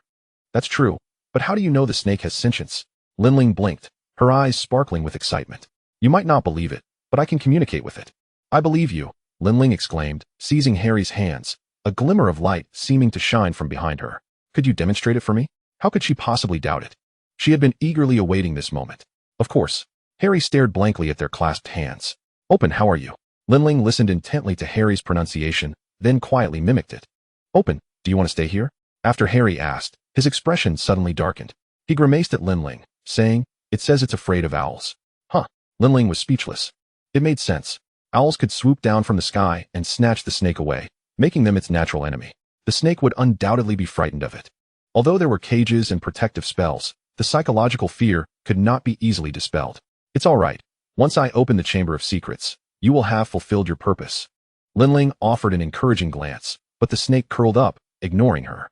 Lin Ling left the snake in the Ollery and walked away with Harry. In the end, Lin Ling advised Harry, "It's best not to tell too many people about your ability to communicate with snakes. Innocent people can suffer for having valuable things." Oh, Harry did not realize that when he spoke with the snake, he was using a different language. He merely thought there was nothing remarkable about it. However, upon Lin Ling's request, Harry acquiesced. Lin Ling then went to the headmaster's office, inviting Dumbledore for a stroll. She led him to the entrance of the abandoned girls' restroom on the 2nd floor, where Dumbledore cast an invisibility charm before entering without a hint of hesitation. Clearing her throat, she uttered the word she had practiced numerous times. "Open." The passage to the Chamber of Secrets revealed itself, and Dumbledore regarded her with admiration. "How did you manage that? Just a month ago, you claimed it was impossible." Lin Ling puffed out her chest with pride. As they descended into the tunnel, Lin Ling cast a protective charm upon herself to shield against the impact of the floor. The underground passage was a labyrinth of twists and turns. Dumbledore drew out his wand, which automatically guided the way. Finally, they arrived at the end, where Lin Ling beheld a colossal statue of Salazar Slytherin. A large serpent coiled around the statue, seemingly still in slumber, awaiting its awakening, though it might never come to pass. Dumbledore wielded the sword of Gryffindor to sever the creature's head, and, not content with this, he further sealed it with magic before moving a stone to block the entrance, ensuring it was securely closed before leading Lin Ling away. "How did you learn that phrase?" Dumbledore inquired with interest, feeling relieved after vanquishing the basilisk. "Harry is an unknowing parselmouth. He can say a few words, so I got a snake, named it Open, and hoped that Harry would inadvertently utter the word, allowing me to learn it. Lin Ling recounted everything to Dumbledore. However, Dumbledore quickly grasped the crucial point, noting, unknowing Parselmouths are typically descendants of Slytherin. Riddle qualifies as one, Harry does too. Moreover, being unknowing is significant. Lin Ling widened her eyes and then lowered her gaze to the floor, falling silent. Having accomplished her task, Lin Ling released the non-venomous snake. It had been frightened in the Ollery and made a desperate dash toward the forbidden forest the moment it was freed, not even glancing back at her. Lin Ling felt disheartened. After all, she had cared for it for nearly 2 months. All right, let us head back, Harry chuckled helplessly. I think next time you should get a pet that Hermione and Ginny would approve of, like a kitten or a puppy. But I don't like keeping pets, Lin Ling retorted, dismissing the idea with a wave as she strode away. However, she had her eyes on Scabbers, feeling somewhat regretful for having released Open so soon. It would have been amusing to intimidate Scabbers a little longer. She hummed a tune, feeling quite cheerful, handing Scabbers over to Dumbledore. He would take it to the Ministry of Magic to clear Sirius Black's name and set him free. Then Harry could escape the Dursleys and live a life of simple happiness with Sirius. She smiled, and Harry, puzzled, asked, "What are you thinking? You seem in such a good mood." "I want to tell you." Lin Ling shook her head playfully, patting Harry's shoulder, and walked away mysteriously. Harry shook his head and followed her. As a fan and a friend, your happiness is far more important than your responsibilities. I hope you find joy. And I hope you are loved. You deserve to soar in the sunlight and be sheltered through the storms.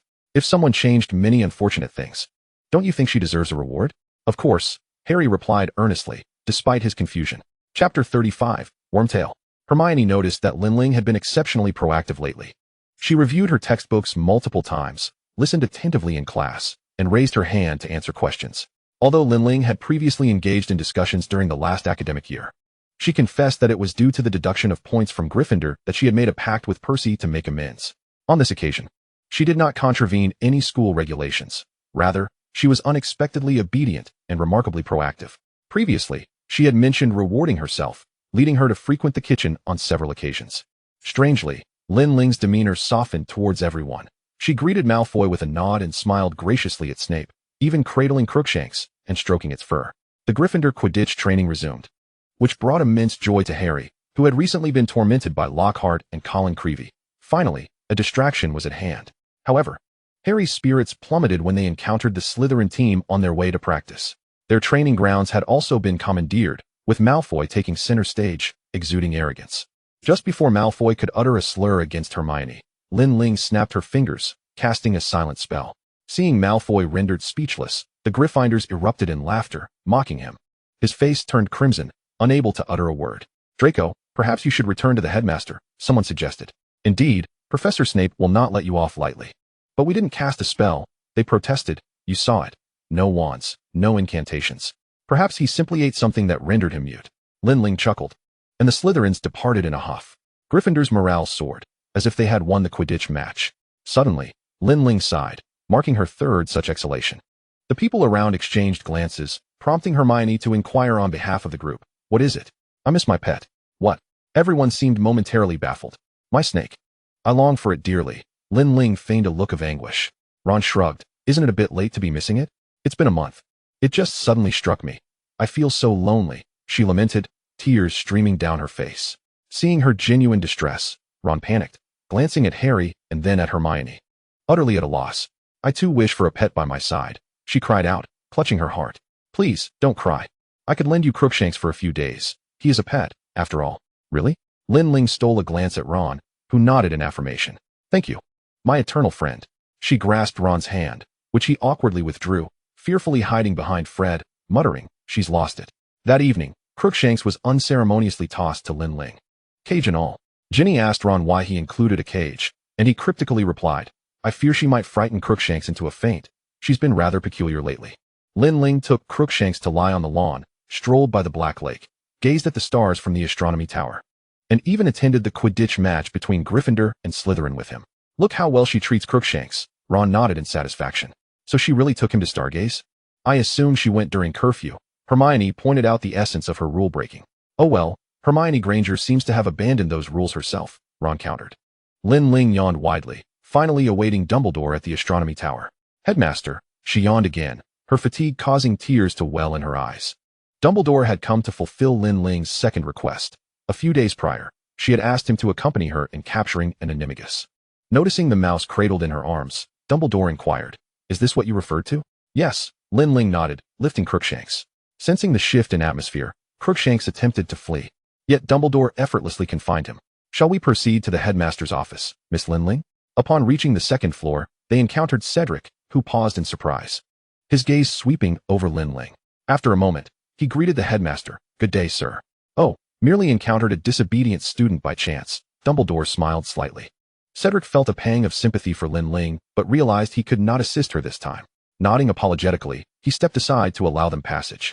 Lin Ling blinked, signaling that there was no need for concern. Upon reaching the office, Dumbledore cast a revealing charm that unveiled Peter's true form. The diminutive mouse gradually morphed into a plump man. Dumbledore fixed him with a steady gaze and remarked, "Long time no see, Mr. Pettigrew." Peter Pettigrew, the true perpetrator of the betrayal against the Potters and the one who framed Sirius Black, stammered, struggling to regain his composure. Dumbledore handed a letter to Fudge and assured Lin Ling, "It seems we must wait until tomorrow. I shall personally escort him to the Ministry of Magic. Rest assured, I am well aware of your intentions. Trust me, I will facilitate your aims." As midnight approached, Lin Ling nodded sleepily, dazed as she exited the headmaster's office. "Lin, are you all right?" Cedric suddenly appeared, startling her awake. "I'm fine," she replied. "What punishment did the headmaster impose?" "Oh, none. He merely discovered some matters that he is addressing. I am assisting him. You may find out in a few days." She winked, proud of her role in exonerating Sirius, believing the entire magical world should know. "That's good," Cedric said, his tone relaxed, prompting no further inquiries. "You should return to rest. Allow me to escort you." "No need." Lin Ling yawned again. "No one can spot me." She had been diligently stargazing in the astronomy tower nightly and was utterly exhausted. Yet her efforts would not go unrewarded. Her endeavors had not been in vain. Upon returning to the dormitory, she found Ginny and Hermione fast asleep. The moment Lin Ling's head hit the pillow, she slipped into a deep slumber. Although she had insisted Cedric need not accompany her, he followed at a distance, feeling relieved only when she entered. He chuckled softly, feeling somewhat unworthy of the prefect badge he had received that year. Shaking his head, he reasoned that since Lin Ling was not engaging in any mischief, he would simply pretend not to have seen her. The following day, Lin Ling anxiously awaited news from Dumbledore while maintaining a distance from Ron, wishing to keep the absence of Crookshanks a secret until she could explain. Chapter 36, Sirius Black. By afternoon, Lin Ling felt the time was ripe to confide in Ron. She furrowed her brow and hesitated, successfully piquing his curiosity. He asked, "What's wrong?" "You all know I've been especially fond of taking Crookshanks for walks lately." "Yes." "What of it?" She bit her lip, but yesterday, while walking him, I encountered Dumbledore, and he took him away. "Dumbledore?" Ron exclaimed, rising abruptly, drawing the attention of those around him. He turned to the staff table, but Dumbledore was absent. Hermione nodded. "It seems Dumbledore has been away all day." Harry adjusted his glasses, frowning at Lin Ling. "But why would Dumbledore take Crookshanks?" Ron grasped his hair in frustration, having been completely taken in. Lin Ling, heartbroken, replied, "That is precisely what I don't understand. I was so reluctant to part with him." A cough interrupted from behind, and Lin Ling turned slowly to find Dumbledore standing there, a gentle smile on his face. "I have matters to discuss that may relate to your conversation. You four, please come to my office." The group exchanged glances, and Lin Ling nodded in agreement. The commotion was quite significant. Malfoy observed from a distance, deducing that they must have committed some transgression, and surmised that Dumbledore had personally come to expel them. Potter and Weasley were already on the verge of expulsion at the start of the term. It was all McGonagall's favoritism that had allowed them to remain. My father had applied pressure on Dumbledore. Surely, he would expel them all. Just wait and see. Dumbledore ushered them into his office. And contrary to Ron and the others' expectations of punishment or expulsion, 4 cups of tea materialized before them. Lin Ling naturally accepted one, expressing her gratitude. "I summoned you here because this matter pertains to you. Mr. Weasley, I happened to notice your pet rat, and found it rather peculiar, prompting me to request Miss Lin Ling to have it examined." Lin Ling nodded, her eyes sparkling with curiosity. Harry grew increasingly suspicious, casting a wary gaze at Lin Ling. But Dumbledore abruptly turned his attention to him.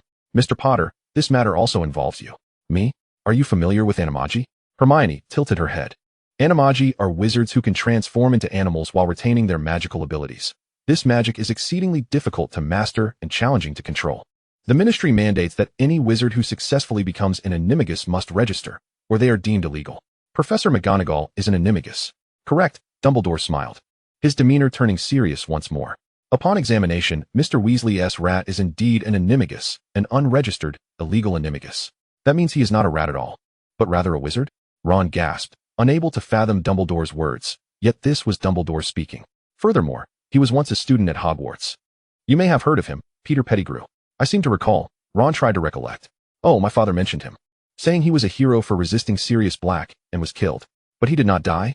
Indeed. It suggests that the accounts of that time are not to be trusted. This morning, I brought Peter to the ministry, and after interrogation, he recounted the events. Harry, he was a friend of your father's, as well as Sirius Black. They were all friends. Oh, Peter confessed that 11 years ago, he betrayed the Potters, revealing their location, which led to Voldemort finding and killing them. Fearing exposure, he encountered Sirius, and in a clever ruse, severed one of his own fingers, murdered 2 muggles, and made it appear that a crazed Sirius was responsible. He himself transformed into a rat and escaped, framing Sirius, who was subsequently imprisoned in Azkaban. Azkaban. Ron's voice trembled with fear. Yes, for 11 years, until he was released at noon today. He is out now. Harry, would you like to meet him? Me? Harry pointed to himself. Of course, he is your godfather, your kin, Dumbledore responded with a cheerful smile. Lin Ling nudged Harry, her eyes filled with anticipation. Harry hesitantly stepped out, and they scarcely had time to see a shadow dart past before the door closed behind him. Now it was Mr. Weasley's turn to take the stage. Me? Ron's face flushed, blinking in surprise. You will be required to testify tomorrow. Rest assured, your father will be present, so there is no need for concern. I am willing. Ron nodded vigorously. If I can be of assistance. Lin Ling had initially wished to join the excitement, but regrettably, non-participants were not permitted entry. Infuriated, she declared that she would certainly be a member of the jury one day. Hermione shot her a glance. Wasn't your dream to open a shop? Indeed, Lin Ling replied. But what about your dream? Minister of Magic, Hermione asserted firmly. The two encountered Harry, who was accompanied by a tall man, weathered yet spirited. Sirius Black embraced Harry, both with reddened eyes, as if they had just been weeping. Hello, I am Lin Ling. I am Hermione Granger. Greetings, I am Harry's godfather. He has spoken of you. Thank you for looking after him at school. Sirius's handsome features softened as he spoke of Harry. Perhaps I shall treat you to dinner once I have sorted out the current situation. That sounds wonderful. Lin Ling eagerly agreed, displaying her enthusiasm. Hermione shook her head, still feeling a mix of curiosity and unfamiliarity towards Harry's suddenly reappeared godfather. She resolved to inquire more about him later. I must tend to some unfinished business with Dumbledore in the coming days and give our home a thorough cleaning. Would you like to celebrate Christmas with me? Sirius summoned the courage to ask Harry. Without hesitation, Harry nodded. Lin Ling's heart swelled with joy, her hands cradling her cheeks as if flowers were about to bloom within her. What are you thinking? Harry and Hermione leaned in, gazing at her with curiosity. I merely think Sirius is remarkably handsome. Lin Ling would not disclose to them that she had played a significant role in clearing his name. She strode ahead proudly, with Harry and Hermione trailing behind, bewildered. Hermione took the initiative. Harry, tell us about your godfather. Chapter 37, The Dangerous Dobby. Harry paused in thought before gently saying, he is a wonderful person. Although we have only spent an hour together, I feel very positively about him. I like him. If I could truly become part of his family, it would surely be better than the Dursleys. The three settled in the common room, Lin Ling hugging a cushion, resting her chin upon it. You can see he cares for you immensely. You will certainly have your own home, Hermione added comfortingly. Thank you. Harry smiled brightly, his brow relaxing. What about Ron? Dumbledore took him to testify, likely related to his rat, Scabbers, or rather, Wormtail. Hermione pondered thoughtfully. It's hard to believe that little rat was a person. Are there any characteristics of an animagus that would allow Dumbledore to recognize him? Harry's gaze drifted toward Lin Ling, who innocently looked back. Dumbledore is incredibly skilled. He must know many obscure spells, Hermione nodded. I shall go to the library and research animagi. Driven by her insatiable thirst for knowledge, Hermione immediately set off. Lin Ling found herself alone with Harry. Sensing his doubts about the unfolding events, she decided to excuse herself, wishing to avoid interrogation. What are you going to do? Get a snack from the kitchen. Lin Ling fabricated a reason, a common excuse of hers. Harry nodded in acknowledgement without further inquiry. In the blink of an eye, it was the eve of the Gryffindor versus Slytherin match. Lin Ling feared that Dobby might stir up trouble, potentially causing Harry harm. However, the elusive house elf remained nowhere to be found. After much deliberation, she resolved to inquire with the house elf named Grape. However, upon hearing her intentions, Grape merely shook his head in confusion. A house elf that does not belong here at Hogwarts? But house elves are bound to serve their masters. How could one appear here without reason? While others might have echoed Grape's sentiments, Lin Ling understood that Dobby yearned for freedom and harbored no limitations.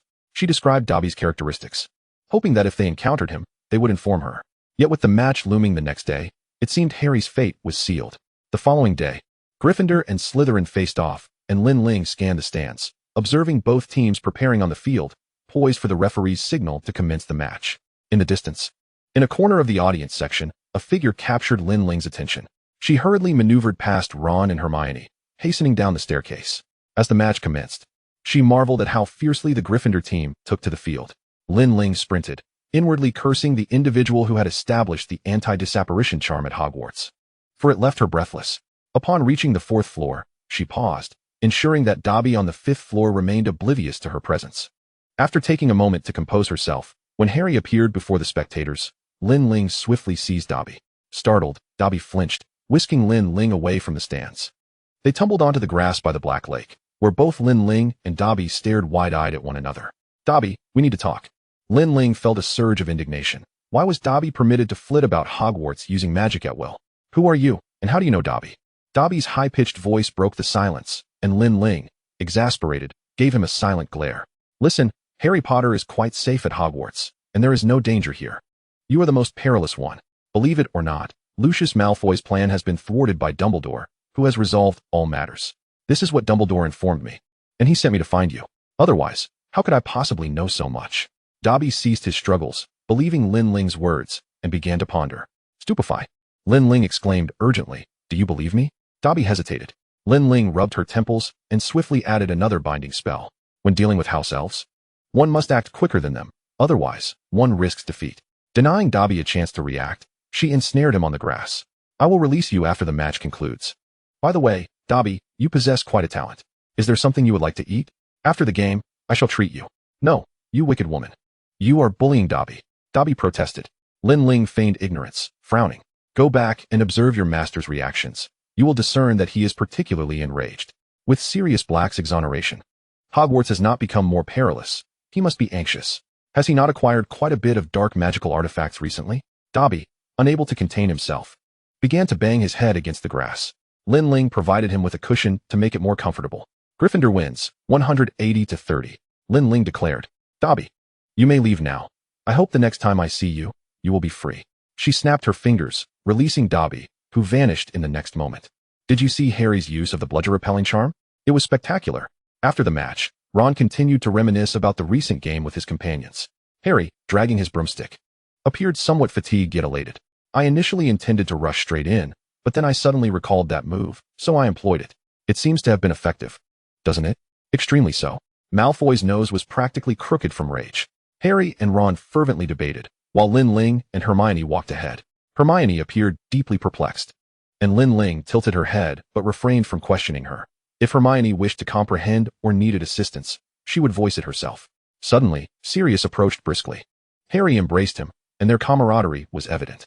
Sirius had received special permission from Dumbledore to attend the match. "Well done, Harry. You are undoubtedly the finest seeker I have ever witnessed. Your father was a chaser, but I think being a seeker is equally impressive." From the side, Ginny and Luna joined them. Luna informed Lin Ling that the Ministry of Magic was reluctant to acknowledge their erroneous verdict on a case that had been misjudged for 11 years. Consequently, the Daily Prophet was unwilling to publish a retraction. However, contradictorily, my father's publication, which he founded, has been closely following this matter and will likely publish it in a few days. "The Daily Prophet is utterly foolish," Ginny scoffed. "They merely spout nonsense. And when it truly matters, they are utterly ineffectual. News should be characterized by timeliness and accuracy, yet they achieve neither, rendering them unreliable and only worsening over time." Lin Ling nodded in agreement. Chapter 38. Creature Christmas arrived swiftly, and this year, Harry would not remain at school. He had been in an exuberant state for the past few days, inviting various friends to visit his home during the holiday. "Sirius has cleaned up the Black family manor. He said he is just waiting for me to return, and I will write to you all. You must come," Harry exclaimed, his cheeks flushed with excitement. Lin Ling propped her chin on her hand, tapping her fingers on the table as the notice for remaining at school reached her. She expressed her gratitude but felt a tinge of disappointment. The holiday itself was bearable, but enduring it alone without companionship was truly disheartening. Just as she prepared to write, Harry halted her. "If you don't mind, why not spend the holiday with me?" Those were the most melodious words Lin Ling had ever heard, and she joyfully nodded. Passing the notice to the next person, Lin Ling packed her belongings, which were quite minimal, and boarded the train with elation. Ron, Ginny, Hermione, Harry, and she settled into a compartment as snowflakes danced outside. "This is our first Christmas together, isn't it?" Ron remarked. But we are all returning to our own homes. Hermione corrected him. What difference does it make? Ron shrugged, adding, the silver lining is that Harry no longer has to endure his wretched aunt's home. Harry then shared delightful news. I won't have to return during the summer either. A few days ago, Sirius retrieved all my belongings from the Dursleys. That is indeed the finest Christmas gift, isn't it? Lin Ling sighed, leaning back in her seat and gazing out the window. I couldn't agree more, Harry replied. Upon exiting the station, Sirius appeared in formal attire, looking quite dapper. He greeted each of Harry's friends before taking Lin Ling and Harry's luggage. After months apart, Sirius appeared revitalized, no longer looking haggard, exuding the youthful charm he once possessed. Lin Ling silently acknowledged her joy at receiving the invitation. Otherwise, she would have remained at school for Christmas. It's merely a minor detail. After all, it would just be me and Harry for Christmas, along with a house elf. Sirius remarked nonchalantly. Lin Ling's primary motivation for accepting the invitation to the Black family manor was the Slytherin locket. She blinked and lowered her gaze. She had been wondering when she could visit the Black family manor, and Harry had extended the invitation. Number 12, Grimmauld Place, located in a Muggle neighborhood of London, was only a 20-minute walk from King's Cross Station. Thus, the trio strolled back at a leisurely pace, taking the opportunity to explore Muggle streets along the way. The Black family manor was hidden from prying eyes and had been abandoned for over a decade. It was only after Sirius's release that it had been reopened. Please, come in, Sirius said, opening the door adorned with a silver serpent-shaped knocker. The house boasted 5 floors. The entrance hall was long, adorned with numerous portraits and a row of house elf heads. Hermione will not appreciate this place. There is only one dining room. The second floor featured a large sitting room, a bathroom, and a spacious bedroom. Lin Ling's room was on the second floor, while Harry's occupied the third. Sirius led them to the third floor, where a portrait hung. I know him, Phineas Nigellus Black. He once served as the headmaster of Hogwarts. Lin Ling glanced at Sirius, who nodded indifferently. The fourth floor contained many empty rooms, all uninhabited. The fifth floor, however, was different. It housed only 2 rooms, one belonging to Sirius and the other to Regulus. Regulus's room was locked, marked with a wooden sign bearing the initials RAB. She stepped forward but paused, realizing this was her brother's space, Regulus Black. For a fleeting moment, Sirius's expression softened, only to swiftly revert to disdain. They all believed him to be superior, yet that fool had perished.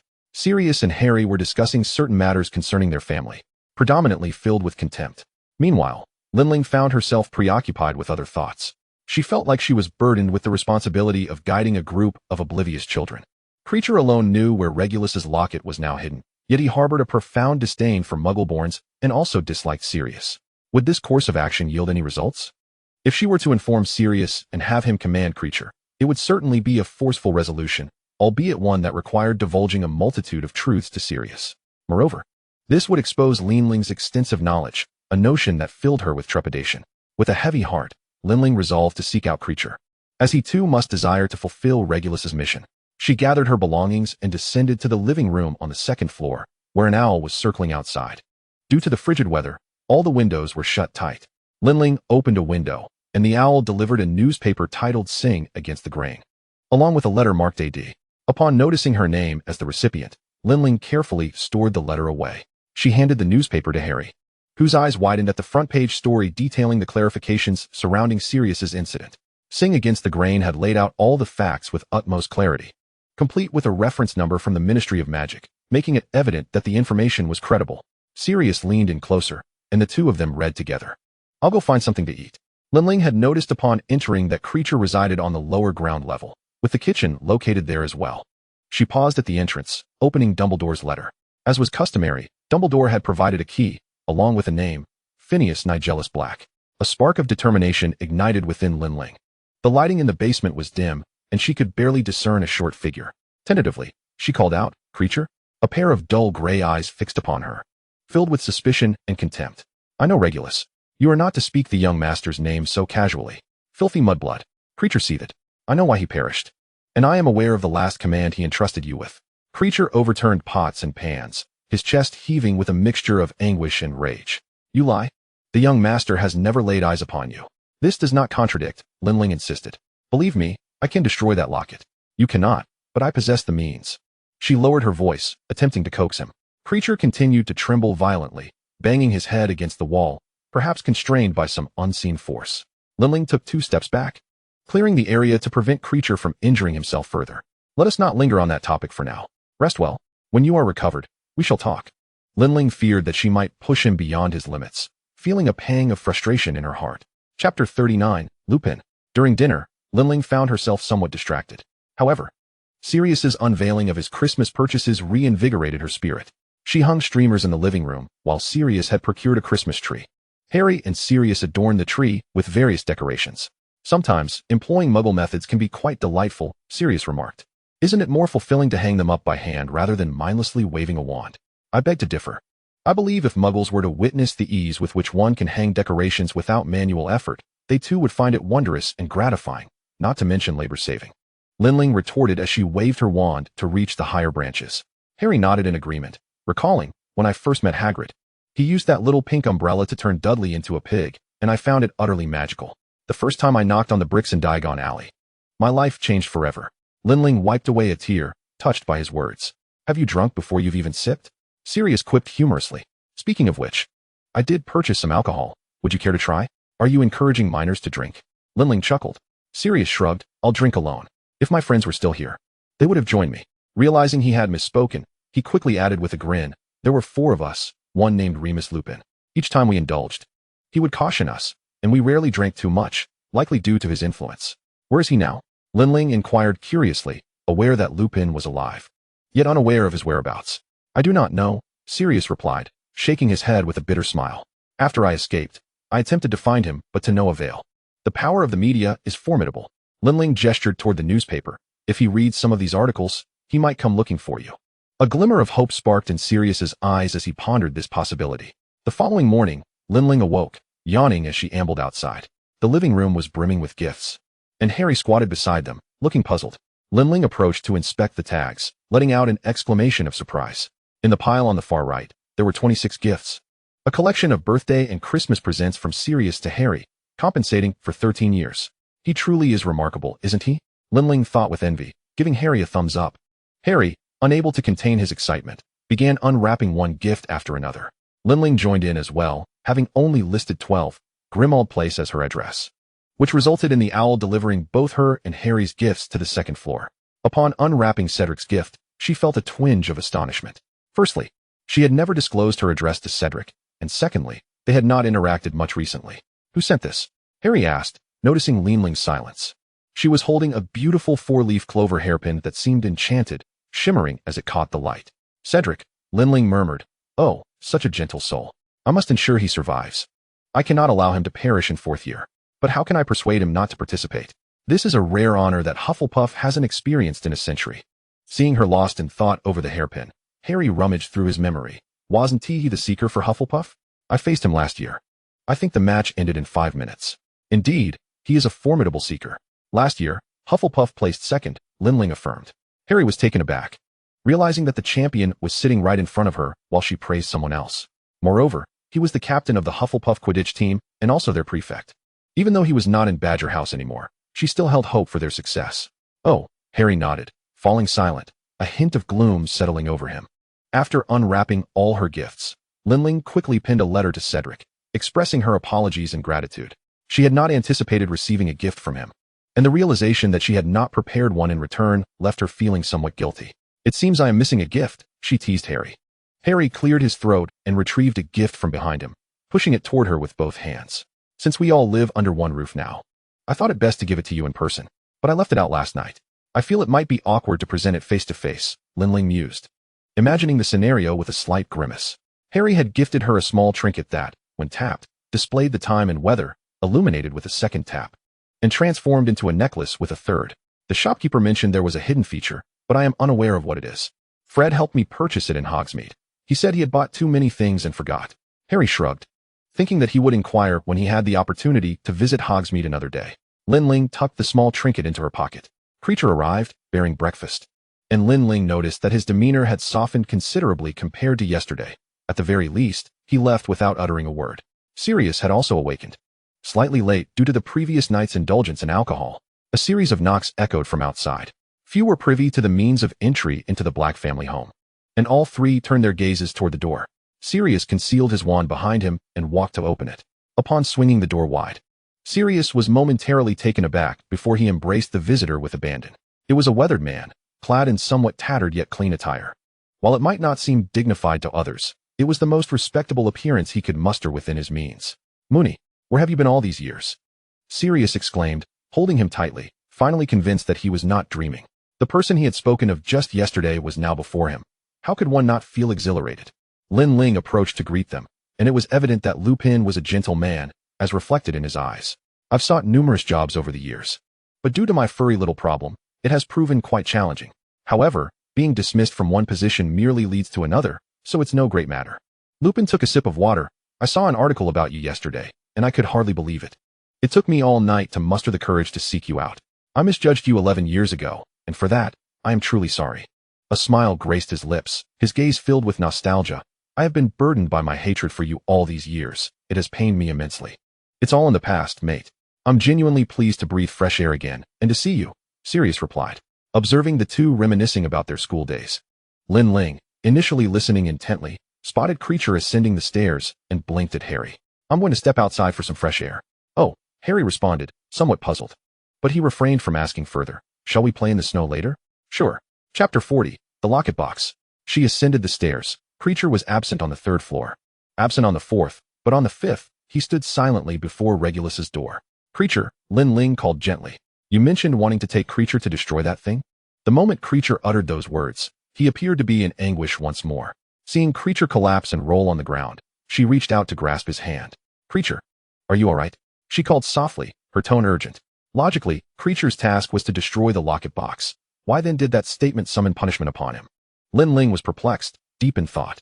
"All right." Regulus did say not to mention it to anyone. Without further hesitation, she retrieved the key from her pocket. The very one Dumbledore had given her yesterday. As her fingers brushed against the key, she and Creature vanished from the 5th floor.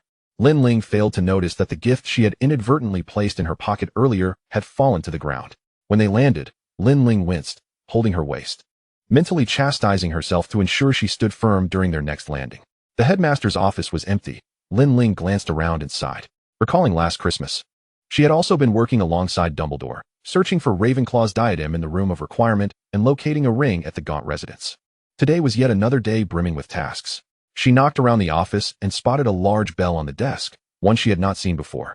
She tugged at the bell, and within a minute, Dumbledore emerged from the fireplace.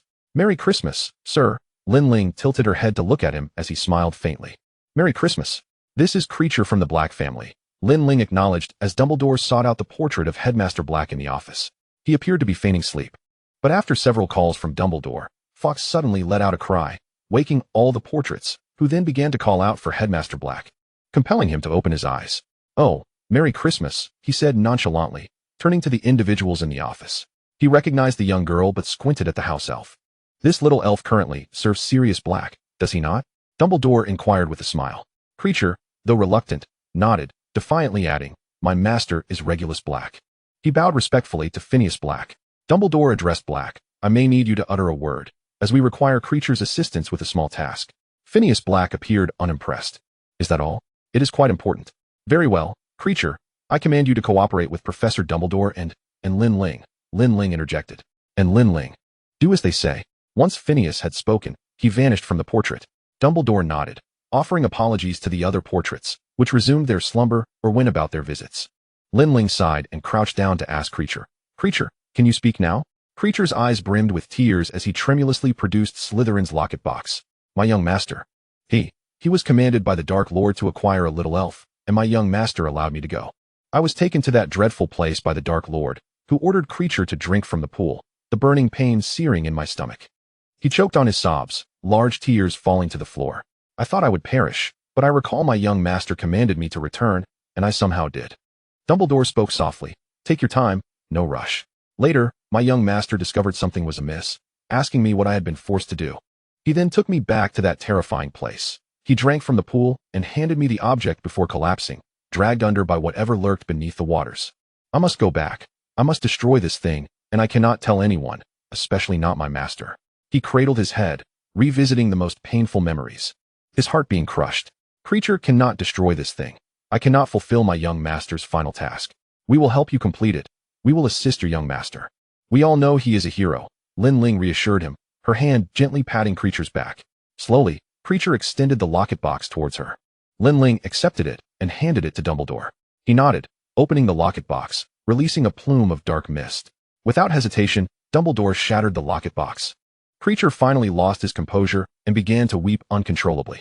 After inspecting it once more and finding no issues, he used a repairing charm to restore the locket box, now devoid of any malevolent essence. "I wish to entrust this to you," Kreacher affirmed, nodding vigorously as he accepted the locket box and donned it around his neck. Dumbledore then produced a diary from his belongings, piercing it with the sword, which oozed thick, dark blood. Thus, 2 more Horcruxes had been destroyed. "However, I am still somewhat perplexed.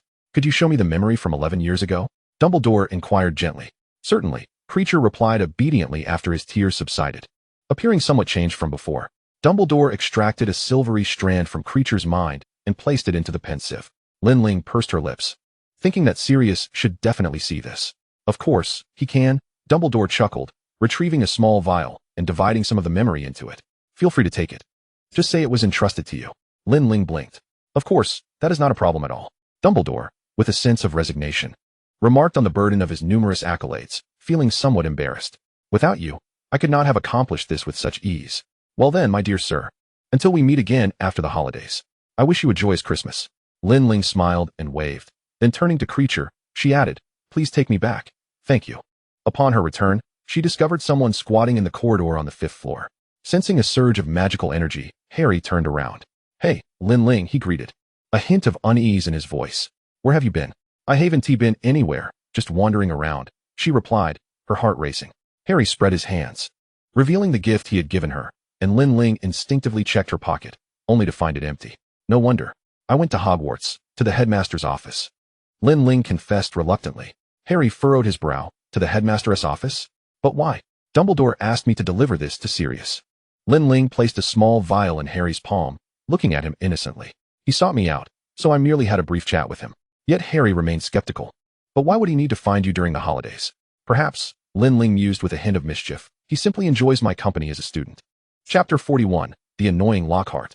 Despite Lin Ling's seemingly frivolous reasoning, her words were not entirely fabricated.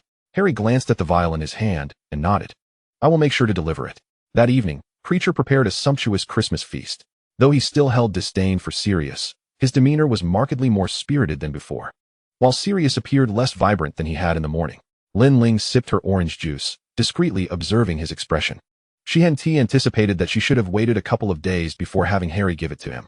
This Christmas was proving rather dismal for Sirius. Before long, Sirius had succumbed to intoxication, sprawled on the floor, intermittently calling out for James and Regulus, mumbling incoherently. Lupin carried him upstairs, allowing the 2 children to entertain themselves. Although Harry was young, he was not easily deceived. Lin Ling felt a twinge of guilt, but was adept at steering clear of complex topics. "How about we write to Hermione and the others? You wanted to invite them over, right?" Lin Ling suggested eagerly. The thought of her friends visiting cheered Harry, who nodded in agreement. They then divided their tasks. Harry penned an invitation to Ron and his family, while Lin Ling wrote to Hermione. The following day, Hermione arrived first. Appearing to have had a pleasant holiday, she settled on the sofa and inquired, "Where's Sirius?" He drank too much and hasn't he woken up yet?" Hermione displayed a disapproving expression but refrained from comment. Lin Ling shrugged. "He's just overly emotional." "Oh, your hairpin is lovely," Hermione remarked, fiddling with the accessory in her hair. "It was a gift from Cedric," Lin Ling replied with a wink. "If you like it, I'll buy you one when we visit Hogsmeade next year." Hermione, momentarily distracted from her thoughts about Cedric, brightened at the mention of Hogsmeade. "I read about it. It's the only all-wizarding village, isn't it? You are so knowledgeable. I really admire you," Lin Ling exclaimed, hugging Hermione affectionately. The festive atmosphere thrived with camaraderie, enhanced by the lively presence of their friends. Their second-year Christmas was once again filled with joy. Before they knew it, the holiday had passed, and they returned to school, where they were met with an abundance of unpleasantries. Lin Ling had purchased a camera, which fostered a newfound connection with Colin Creevey from first year. Initially, Lin Ling wasn't overly enamored, but after engaging in delightful conversations with Colin, she too succumbed to the allure of photography. The two frequently gathered to discuss camera models and shooting angles. However, they were occasionally interrupted. One sunny weekend afternoon, while they crouched to capture the sunset streaming through the corridor windows, Lockhart abruptly intruded upon their shot. "Good day, Professor," Lin Ling said with reluctance. The narcissistic professor insisted they were photographing him and demanded to take a few pictures together. Lin Ling thought signing his autograph would suffice, but Lockhart insisted on signing yet again. "No, thank you, Professor," I didn't bring a pen, Lin Ling declined. I have one, Lockhart proclaimed, confidently producing a pen. Lin Ling reluctantly rummaged through her bag for a book. Don't you have my book? Lin Ling could not suppress a smirk as she finally unearthed a textbook on defense against the dark arts. That's it. And you, Mr. Creevy? It's Creevy, Professor. Colin corrected. Oh, indeed, Mr. Creevy. After signing their names, Lockhart departed with an air of nonchalance. The two exchanged exasperated glances and sighed. Lin Ling raised her camera once more, meticulously seeking the perfect angle to capture a flawless photograph. The next day in class, Hermione noticed a large autograph on Lin Ling's book, surprised. Lin Ling had never shown any particular fondness for Lockhart. So Hermione was taken aback to discover she had secretly sought his signature. Had Lin Ling known Hermione's thoughts, she would have been infuriated. While Lockhart was undeniably handsome, Lin Ling was well aware of his superficiality, his penchant for boasting, and his hollow fame. Most importantly, he insisted on signing autographs for others. Lin Ling promptly sold the signature, using the proceeds to buy herself a lollipop. Unbeknownst to her, on the third day after selling the signature, Lockhart invited her to his office for tea. Harry was already there, begrudgingly composing a reply to Lockhart as correspondence. Lockhart scolded Lin Ling in his office. My dear student, if I hadn't signed for Mr. Tickleworth today, I wouldn't have known about this. I must sternly admonish you. I understand you may be infatuated with me, but you should not exploit my signature for gain. My signature, my persona, is not for sale. It is sacred, not something to be bartered for a few galleons. One Canute, sir, Lin Ling interjected innocently, delivering the most cutting remark to Lockhart. What? He stumbled back in shock. Harry, unable to contain himself, buried his face in his arms, shaking with laughter. Mr. Potter, Lockhart addressed him, attempting to regain his composure. With that, both Lin Ling and Harry were unceremoniously expelled from the office. Lin Ling made a face at the door before finally departing. He's utterly ridiculous. I merely glanced at him, and he expects me to write him a letter. Does he think others care about his self-aggrandizement? He simply seeks to use you to bolster his own fame. Lin Ling remarked, shaking her head as they changed the subject and strolled towards the Gryffindor common room. However, Lockhart's schemes were far from over. What day is it today? Lin Ling tilted her head, intrigued by the diminutive creature flitting about the hall, playing a harp with golden wings. Valentine's Day. Hermione leaned against Lin Ling's shoulder, explaining that Lockhart had encouraged students to boldly pursue love, resulting in an influx of cupids in the school. Didn't you hear? He made grand proclamations about it all day yesterday. Cupids? I thought they were fairies, Lin Ling quipped. I feel embarrassed for ever having liked him. Hermione rolled her eyes. Yet many girls are still infatuated with him. It's quite disheartening. Lin Ling nodded, her head bobbing like a chick pecking for seeds. Just as Ginny hurried into the hall and sat beside them. Weren't you supposed to get up with us? Hermione exclaimed, to which Ginny hesitated before nodding. In a voice as delicate as a whisper, her cheeks flushed, she confessed, I wrote a little something. Lin Ling felt a sudden surge of interest as she recalled that letter of love that would haunt Harry for a lifetime. His eyes were as green as a freshly pickled toad, and his hair was as dark and stylish as a blackboard. I wish he were mine. He truly is handsome. The valiant conqueror of dark wizards. The memory of that unforgettable love letter caused her to shudder involuntarily. Chapter 42. Assistance in composing a love letter. Ginny hesitated for a moment before presenting the love letter to Lin Ling and Hermione. To be honest, I never intended to submit it. I know I occupy no space in his thoughts. I merely wrote it for fun. Silly girl, if you've written it, why not send it? What is there to fear?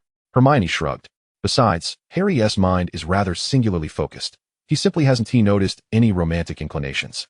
Lin Ling poked her forehead, reminding her that it applies to everyone. Being close to him gives her a distinct advantage. Ginny's face flushed. How do you all know this? Who in Gryffindor is unaware? Lin Ling inquired, then patted Ginny's shoulder and returned to the matter at hand. You cannot write the love letter like this. Hermione nodded, concerned for her younger friend. Let us refine it for you. The first class was charms, and Lin Ling hid at the back, skimming through the lesson. She and Hermione had intentionally seated themselves behind Harry, so he wouldn't notice them.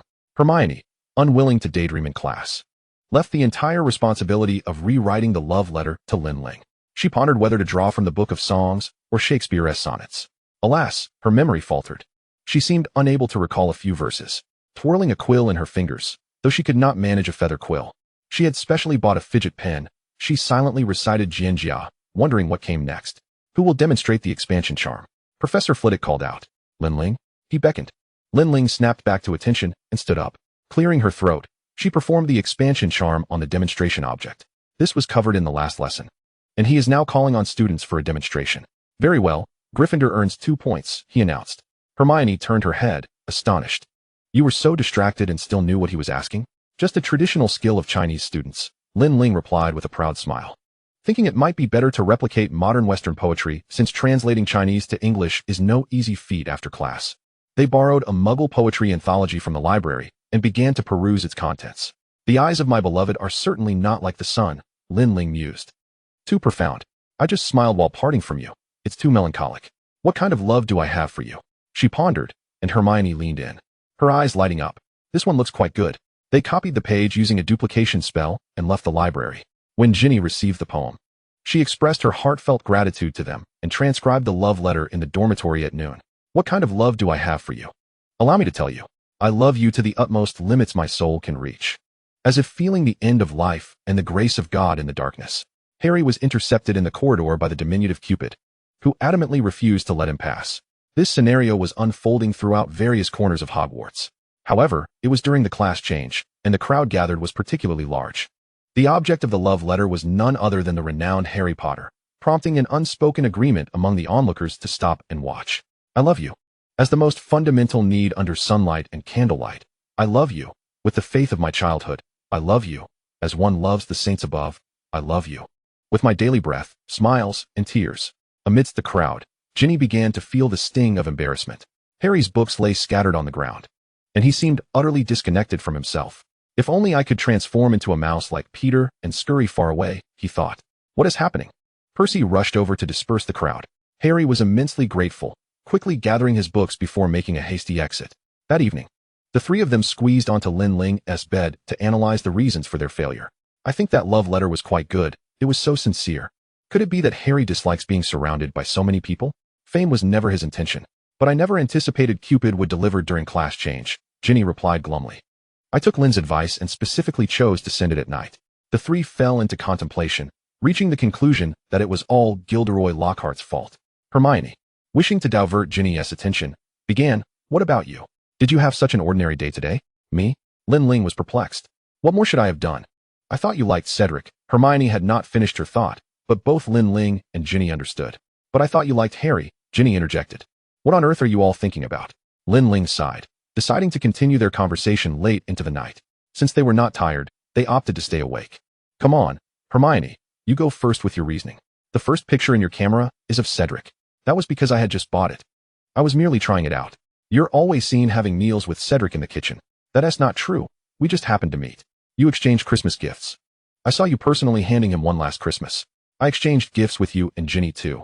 Last time I forgot. I was just making up for it. Lin Ling was both amused and exasperated. She held a fondness for Cedric, but it was not a romantic inclination. It was more akin to an admirer's affection for a literary character. Given such sentiments, she might seek someone who possessed no presence in literature. Otherwise, being with anyone would feel somewhat strange. Then why do you think I would like Harry? Lin Ling then asked Ginny. Ginny shook her head. It was just a feeling from before. I thought you two were very close, and your relationship seemed strong. You also appear quite concerned for him. But Hermione is also very close to Harry. The four of us are inseparable. That makes it even harder to articulate. I never thought Hermione would like Harry. Ginny was even more puzzled. However, since Lin Ling was willing to assist her in writing a love letter today, perhaps her assumptions had been mistaken. Lin Ling waved her hand dismissively. In any case, I'm even less likely to have any extra feelings for Harry. I do like him. But I also cherish each one of you dearly. In Lin Ling's heart, Harry was merely a child, and a child who had faced many hardships. Her deep concern for the Horcruxes stemmed from her hope that Harry would have a better future. Any devoted Harry Potter fan would make the same choice. She was merely engaging in a very ordinary act. Is there really so little excitement that you and Hermione have time for gossip? Lin Ling smacked her forehead. Go to sleep. We have classes to attend tomorrow. The only one who won't wake up is you. Hermione retorted confidently as she rolled off the bed. The next day, all three overslept. When Lin Ling's alarm rang, there were just 10 minutes left before class. Chapter 43, Spring Outing in the Magical World. Lin Ling and Hermione barely made it to their seats at the last minute. Harry and Ron stood in solemn respect. Ron exclaimed, Wow, you two are impressive. Harry teased, Are you participating in some sort of challenge? Like a Make Lockhart Furious challenge? At the podium, Lockhart's expression could only be described as grim. He had not anticipated that one of his previously most adoring students would also be late. However, given that Miss Granger had aced the questionnaire at the start of the term, he chose to forgive her. Classmates, I trust you all had a delightful Valentine's Day yesterday. Though I exerted some effort, it is hardly worth mentioning. He flashed a confident and charming smile, oblivious to the dwindling number of students willing to indulge him with a favorable demeanor. Lin Ling truly could not comprehend why Dumbledore insisted on appointing Lockhart as a professor. However, during their previous conversation, Dumbledore elucidated that he hoped everyone would recognize the man's fraudulent abilities. Lockhart was a mere poseur, boasting away with words yet bereft of real talent, merely engaging in self-aggrandizement and appropriating the accomplishments of others. When it came time for action, his true nature would inevitably be laid bare before the public. Lockhart himself had taken note of the dwindling admiration directed towards him, which prompted him to perpetually concoct new gimmicks. As the flowers bloom and the sun shines brightly, we cannot confine ourselves within the stench of a classroom, can we? He proclaimed with fervor. Ron wholeheartedly agreed. Indeed, last year it was the smell of garlic, and this year it's just as foul. Harry concealed his laughter behind a book, attempting to shield Lockhart from seeing his mirth. What is he up to now? Hermione inquired with a furrowed brow. Lockhart, delighted by the incessant chatter of the students below, announced, I declare that a week from now, we shall embark on an exploration of the Andrew Forest. Located 2 miles from Hogwarts, the true classroom lies beyond the confines of these walls, in the great outdoors. Headmaster Dumbledore has granted his approval, and only 2nd and 3rd year students, with parental consent, may participate. I have been entrusted by Headmaster Dumbledore to lead this expedition. Is he mad? Hermione exclaimed in astonishment. And Dumbledore actually consented? Yet it did sound intriguing. After all, they had not ventured beyond Hogwarts in the past 2 years. It could be quite enjoyable. Provided the leading professor were not him, Ron shrugged. But he is unreliable, though not entirely so, right? The collective sentiment among them leaned towards enthusiasm, resulting in a considerable number of students signing up. Although Lin Ling harbored reservations, she felt no significant anxiety. Thus, a week later, Lockhart set off with a group of younger students. Frankly, this scarcely resembled a defense against the dark arts lesson. It could only be termed a spring outing. Nevertheless, everyone was elated, mingling and enjoying each other's company as they walked. I've never been here before. The scenery looks splendid, they remarked as they traversed the grassy fields before entering the dense forest, where towering ancient trees obscured the sky, forming a verdant cage. Within the forest, the atmosphere felt somewhat stifling compared to the open fields. I once encountered a banshee in Ireland and defeated a dark spectre for the locals. All it required was a simple offensive spell, coupled with a modicum of cleverness and calm decision-making. Look, it's a poisonous geranium, Neville exclaimed, pointing in astonishment, while Malfoy, frowning, muttered to his companions, what does he know? And pushed his way to the front of the line. Lockhart, interrupted by Neville's exclamation, felt a twinge of annoyance. I believe we are currently engaged in a defense against the dark arts lesson, not herbology, he stated. Neville shrank back, retreating to the back of the group. Lockhart, envisioning the next act, swelled with pride. No one would suspect that he had prepared a dangerous magical creature, a troll, which he had procured at great expense from a merchant. After this encounter, he would undoubtedly become a hero in the eyes of Hogwarts students, his fame spreading far and wide, with parents expressing gratitude for his protection of their children.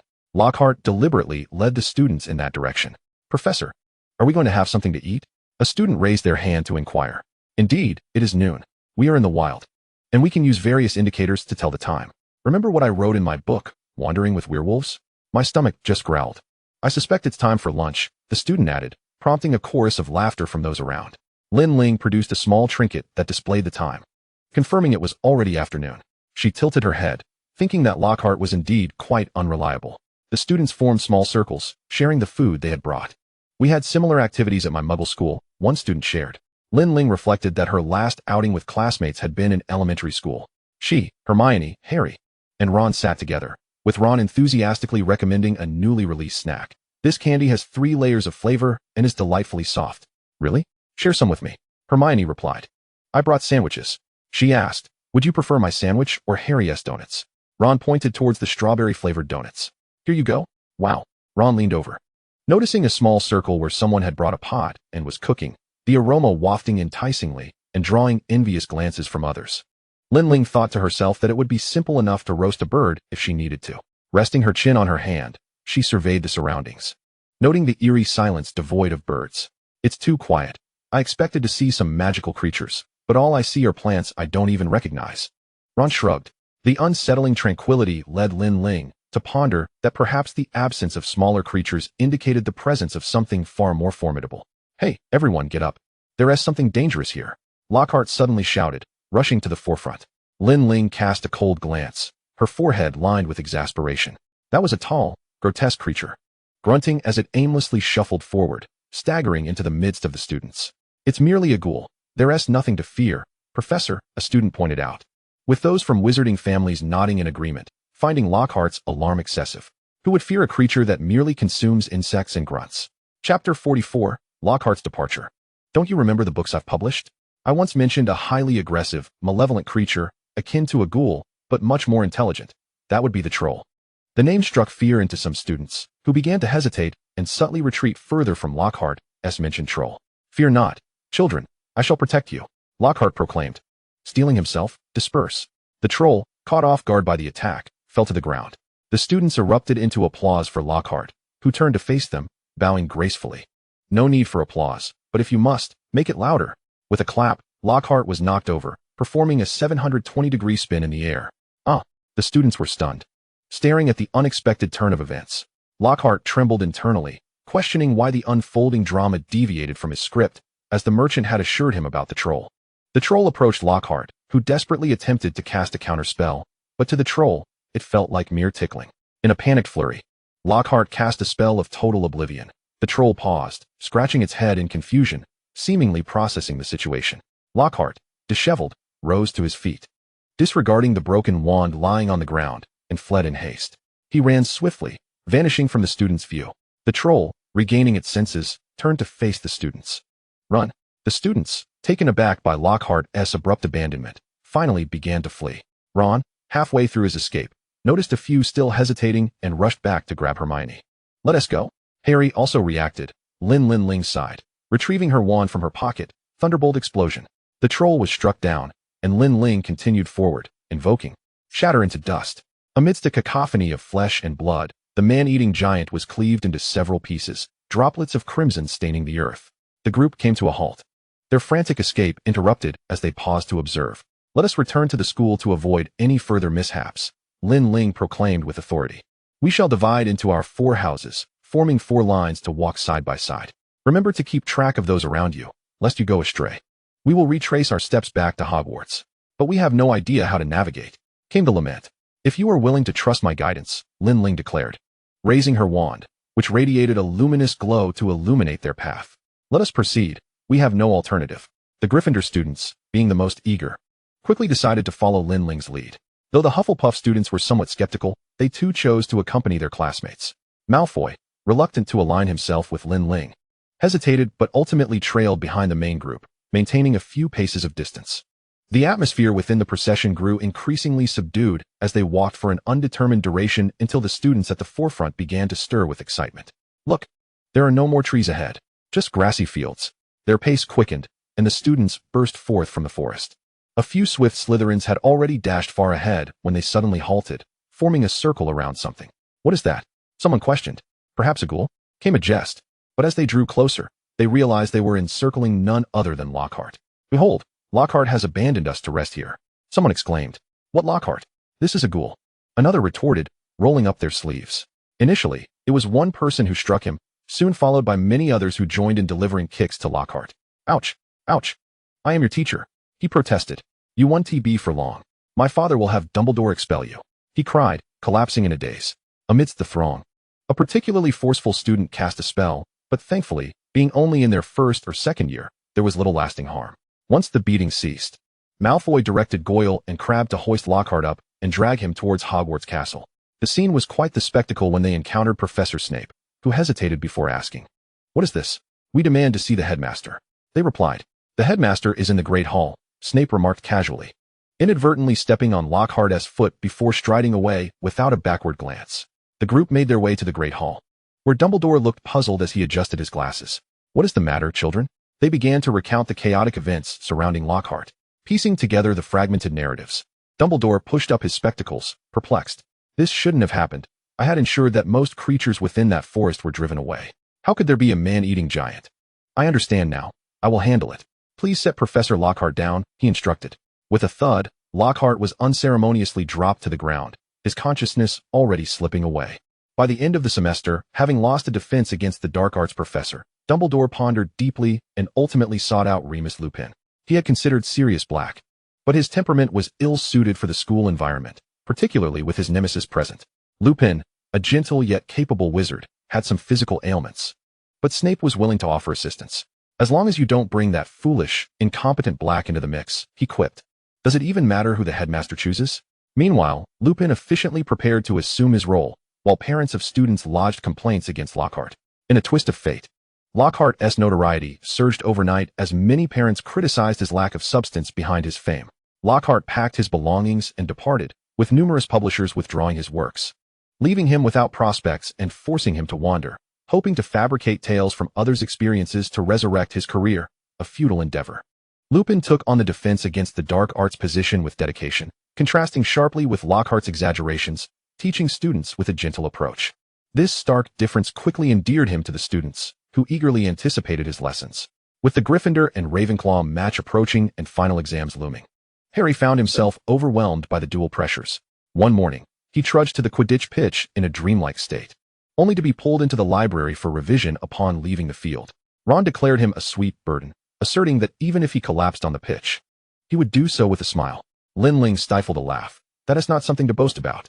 Though Harry relished Quidditch, he was far less enthusiastic about studying. If he were honest, he utterly detested it. Chapter 45, Learning to Cook. Lin Ling, not one to idle, found distractions amidst the seemingly endless revision, deluding herself that it was a form of relaxation. She'll do anything except study, Hermione remarked dryly. Lin Ling nodded in agreement. Exactly, so I shall take my leave. See you tonight. Initially intending to seek help from Dobby, she was met with his embarrassment as he explained that house elf spellcasting differed from that of wizards, leaving him unsure how to assist her. Pondering her options, Lin Ling slipped into the room of requirement, which had transformed into a kitchen, equipped with all necessary utensils and a plethora of cookbooks stacked beside the table. Unlike the ordinary cookbooks she had previously acquired, these were magical recipes, teaching her to conjure dishes through spellcasting. To her astonishment, they were even in Chinese. She excitedly flipped through the pages, practicing spells with a flick of her wand. However, chaos ensued as various ingredients collided midair. Potatoes were magically sliced into strips, yet they fell outside the plate, leaving the room of requirement in disarray. After 3 hours of practice, Lin Ling stared blankly at what could vaguely be considered a dish of sweet and sour potato strips. Following dinner, she dutifully returned to her studies. Oh, studying is indeed preferable, she mused, pen in hand, feeling a wave of relaxation wash over her. Hermione chuckled, shaking her head in exasperation. Outside, rain began to fall as the Gryffindor Quidditch team returned, soaked to the bone. Harry trailed behind, completely drenched from head to toe, his broomstick equally wet. Goodness, how did it come to this? Hermione exclaimed, rummaging through her bag for her wand. By Merlin's beard, take a seat, Ron said, patting a chair. Harry shook his head, surveying his sodden self. Oh. Lin Ling snapped her fingers, casting a drying charm silently. Indeed, she exhibited remarkable skill outside the kitchen. Instantly, Harry's clothes transformed, becoming dry and warm. Thank you, he replied, scratching his head. You're quite impressive. Hermione's eyes widened. A silent spell? I've heard that only particularly skilled wizards can master it. When did you learn? She rambled on, noting that the greatest advantage of a silent spell was its stealth during combat. One cannot simply shout explode and expect others to wait for you to finish, Harry realized. When summer arrives, I must learn from Sirius. With the chatter subsiding, they returned to their assignments. To be honest, I have little interest in sports. It's akin to a muggle basketball game that I wouldn't normally watch. But who could resist when Harry is competing? Lin Ling ducked aside as a Ravenclaw player soared overhead, sending a wave of spectators tumbling backward. Hermione nodded, though she appeared quite intrigued. Even if they couldn't see where the golden snitch and the seekers darted off to, Ron cast a look of reproach at them, exclaiming, You have no idea what Quidditch truly is. Why should we? Lin Ling tilted her head in curiosity.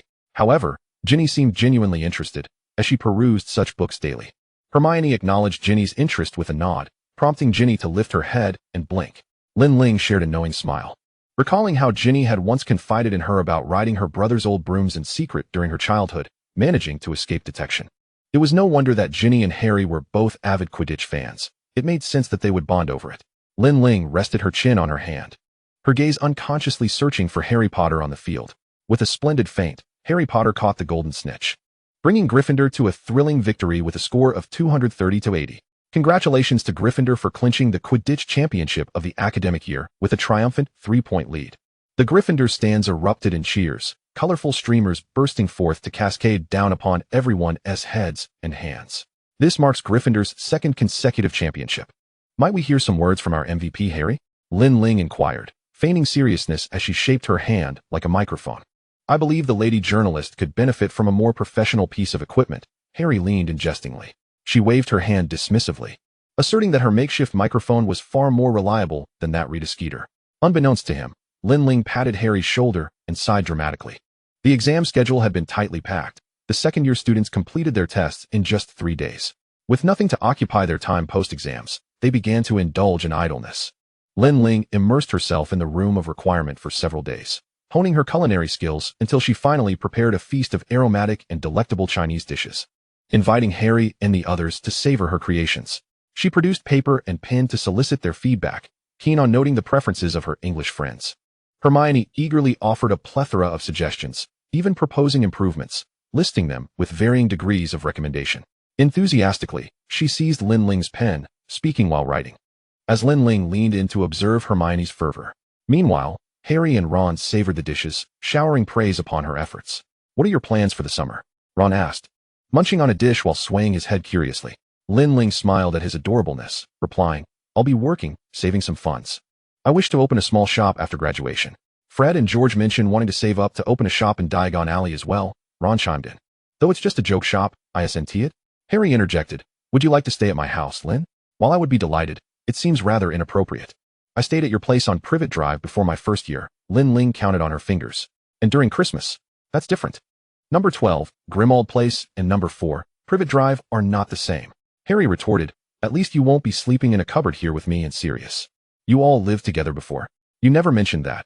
Hermione expressed her intrigue. "Didn't I? Oh, I must have forgotten. Well, now I've mentioned it. I met Harry and Hagrid in Diagon Alley. Dumbledore had asked Hagrid to look after me," Lin Ling recounted. Hermione appeared puzzled. "Dumbledore? He cares for students that much?" Lin Ling seemed to share a close rapport with Dumbledore. "Let us not dwell on that. Since you've invited me, I must accept. You and Sirius would feel lonely at home. More company is always merrier, right?" Lin Ling winked, awaiting Harry's nod of agreement. Harry indeed nodded, but added, "Though Lupin will also be at home, as per Sirius's request." "Lupin? You never mentioned that either," Hermione remarked. Harry hesitated, then suddenly realized, sticking out his tongue. "Lupin was friends with my parents." Chapter 46, A Joyful Summer. The summer arrived as anticipated, and Harry and Lin Ling leisurely pushed a cart through the station. Surrounded by muggles, speaking without the need for hushed tones. "Sirius said he would come to pick me up, so we can wait." Lin Ling snapped her fingers. Wizards indeed had a communication tool called the two-way mirror, akin to a muggle telephone. You could use it to contact Sirius. Suddenly, both children were startled as a hand clapped on their shoulders, causing them to jump apart, leaving a space between them. Sirius burst into laughter, while Lupin smiled wryly beside him. "Two-way mirror, you've got that right." Sirius proudly produced the mirror. "All right, Harry, this isn't the main focus." Harry, still marveling at the mirror, looked up at the two adults in confusion. "What?" Sirius tossed the two-way mirror into the cart, and creature appeared out of thin air, whisking Lin Ling and Harry's cart away. Lin Ling glanced around to ensure no muggles were watching before winking. "Sirius is rather reckless. We're going to the Muggle Zoo. Your aunt and uncle didn't take you, so we will." Sirius cheerfully produced 4 tickets. "I've wanted to go for ages. Whenever my uncle went out, he would leave me with Mrs. Fig, a lady with a house full of cats. Once, she took me along because her leg was acting up, and they didn't want to leave me home alone or locked in their new car. I've been to the zoo once." Harry explained to Lin Ling in a deliberately casual tone. Lin Ling tenderly ruffled Harry's fluffy hair. "I know, but that won't be the case anymore." The 3 men paused, and Lin Ling cleared her throat. "Isn't at a zoo? Shall we go?" "Let us go, let us go," Harry replied, his voice almost a whisper as he lowered his head. Lin Ling tilted her head, casually walking beside Lupin. Sirius led them to a large zoo, showcasing a myriad of animals, including African lions and jaguars. "That lion is far from majestic. It looks rather lethargic," he remarked, casually tapping the glass, leaning against the entrance. Harry and Lin Ling were glued to the glass, observing a large python coiled on a branch. "Hello, Harry," the snake hissed. It raised its head, nodded, and then slithered closer to the glass. Lin Ling pouted, pleased with her memory of the past summer. Harry squinted. "Why did you want to learn to open it?" "So you could suddenly buy a pet snake and give it a peculiar name last summer?" "Hey, Sirius, Remus, you're here." Lin Ling waved at Harry's back. Harry shrugged, knowing he wouldn't get any answers, opting to draw out the conversation instead. Sirius nodded, still watching the lion. "So you kids came in here. Are children always this rambunctious? Who can tell who's the real child?" Lin Ling chuckled. "Do you think that snake is beautiful?" I had a green snake last summer that resembled it quite a bit, but unfortunately, I didn't keep it long enough to see how it grew. Why keep a snake? To throw it into the Slytherin common room to bite them? Sirius teased. What is open? The snake's name, Lin Ling smirked, her gaze fleetingly drifting past Harry. Harry smiled faintly. Sirius, oblivious to their subtle exchange, inquired, why didn't you keep it for long? It may not sound appealing, but it could be quite the prank.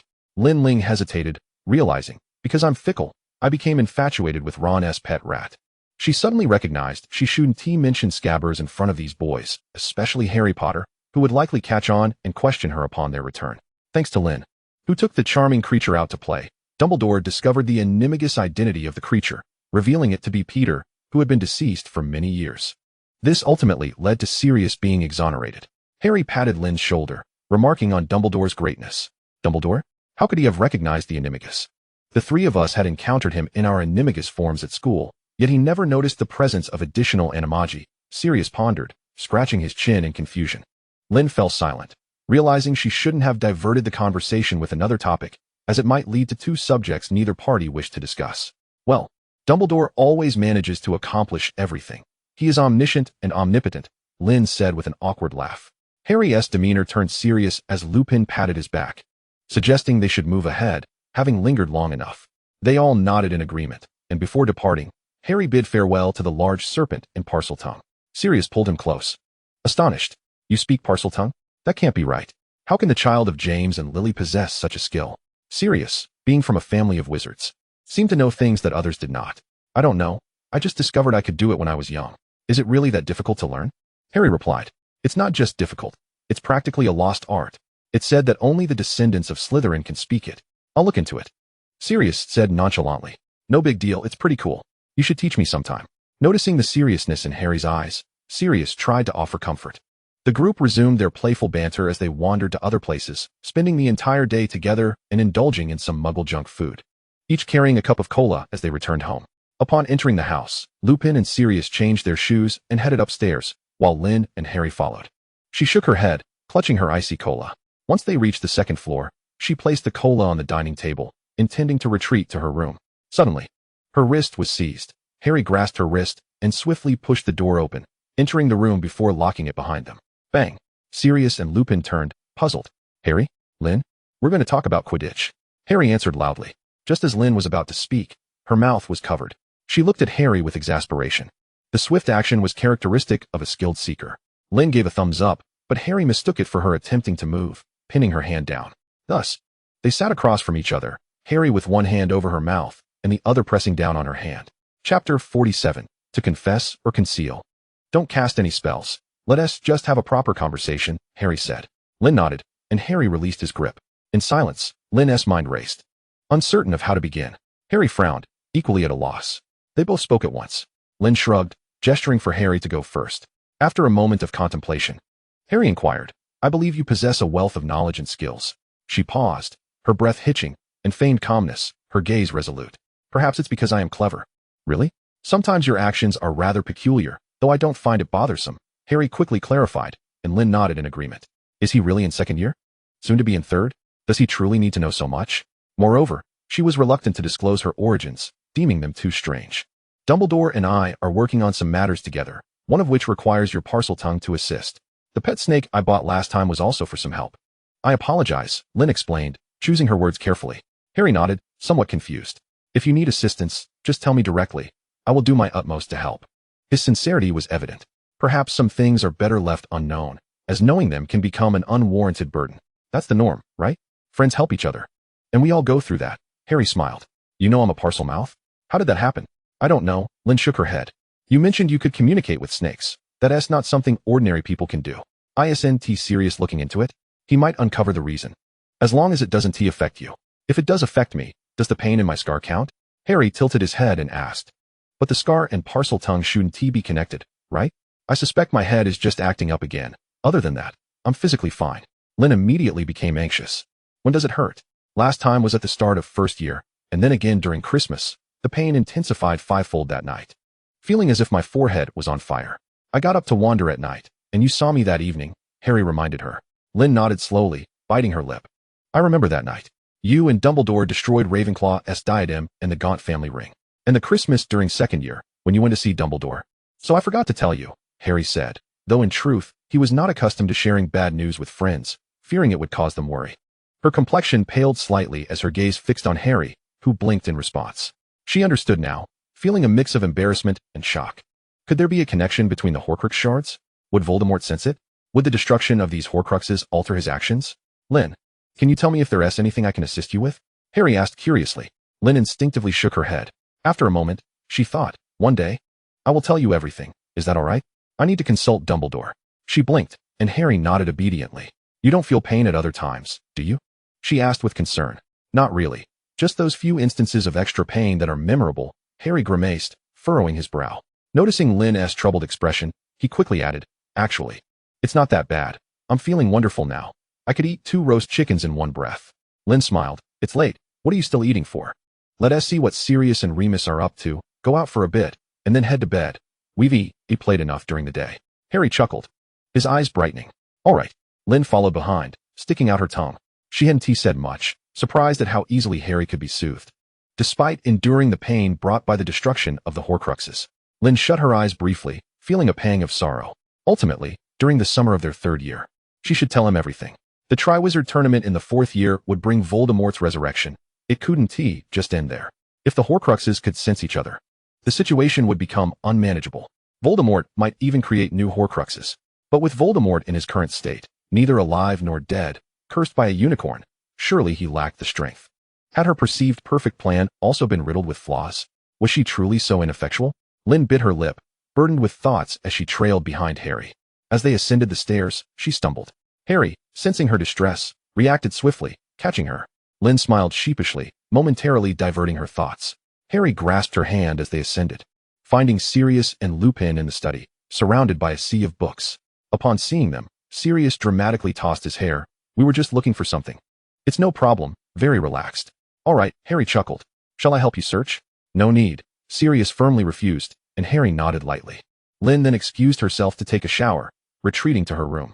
Lying in bed, she found herself unable to sleep, tossing and turning. Was Dumbledore asleep now? Lin frowned, pondering whether to visit Dumbledore tomorrow. Yet, sleep eluded her. She resolutely sat up, slipped on her slippers, and stepped out of the room to fetch a drink. The moonlight shone brilliantly, cascading through the window, and casting a silvery glow on the floor. As she sipped her water, Lin Ling gazed down at the reflective surface. Lost in thought, the gentle breeze stirred her skirt, and ever since her conversation with Harry that evening, a sense of melancholy and frustration had enveloped her. She yearned for dawn to break, eager to seek out Dumbledore for a discussion. Taking a seat on the sofa, she gradually succumbed to sleep, only to realize, just before drifting off, the name of the feeling that plagued her, fear. Feeling the oppressive weight upon her, Lin Ling struggled to open her eyes. And there stood Harry before her. He hesitated for a moment, then relaxed his grip, allowing the blanket to fall upon her. Good morning, he said casually. What are you doing sleeping here? It dawned on her that she had dozed off on the sofa. What time is it? She asked. 6 o'clock, he replied, nodding.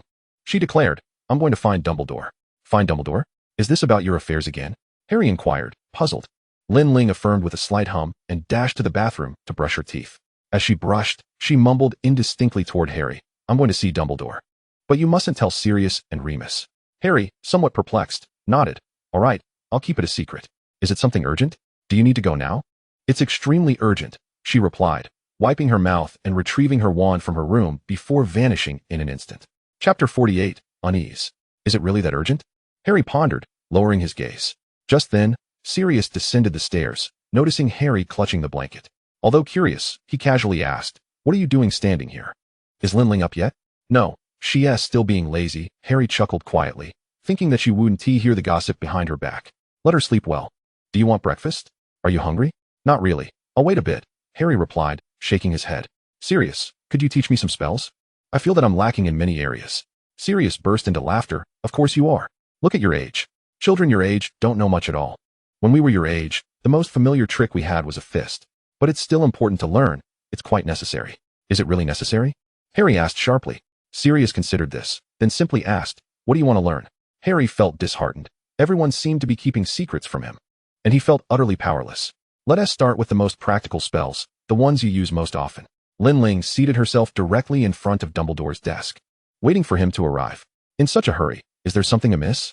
Dumbledore strode in from behind the curtain, his glasses glinting in the light. She tugged at the corner of her mouth, appearing not the least bit inclined to smile. It concerns Harry. I must confess, Harry possesses a Horcrux within him.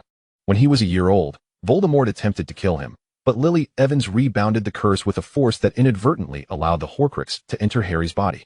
Unbeknownst to Voldemort, Dumbledore's expression turned grave, urging her to continue. I did not intend to conceal this for long. I planned to inform you before Voldemort's resurrection. He must confront Voldemort upon his return, and then he would be killed.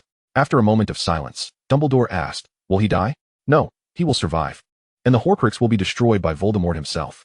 He exhaled in relief, but Lin Ling bit her lip, continuing, however, Harry informed me yesterday that every time we destroy a Horcrux, he feels pain in his scar. I fear that Voldemort himself may also sense this. Additionally, will there be any abnormalities in his body? Hence, I came to consult you. Based on your wisdom, does our plan require any alterations?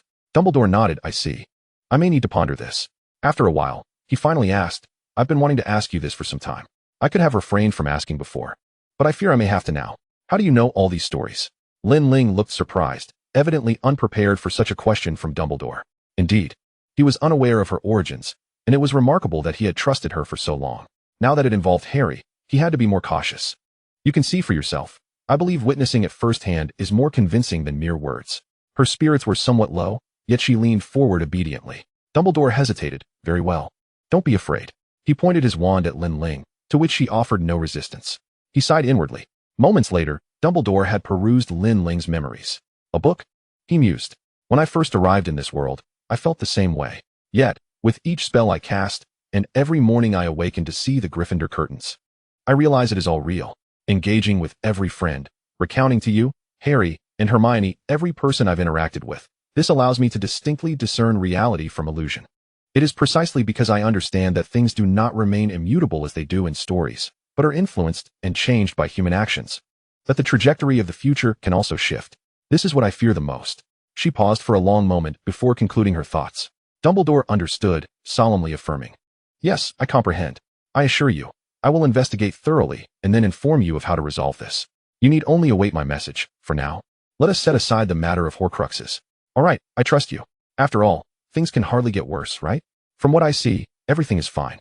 Lin Ling fixed her gaze on Dumbledore, and they shared a mutual smile of understanding.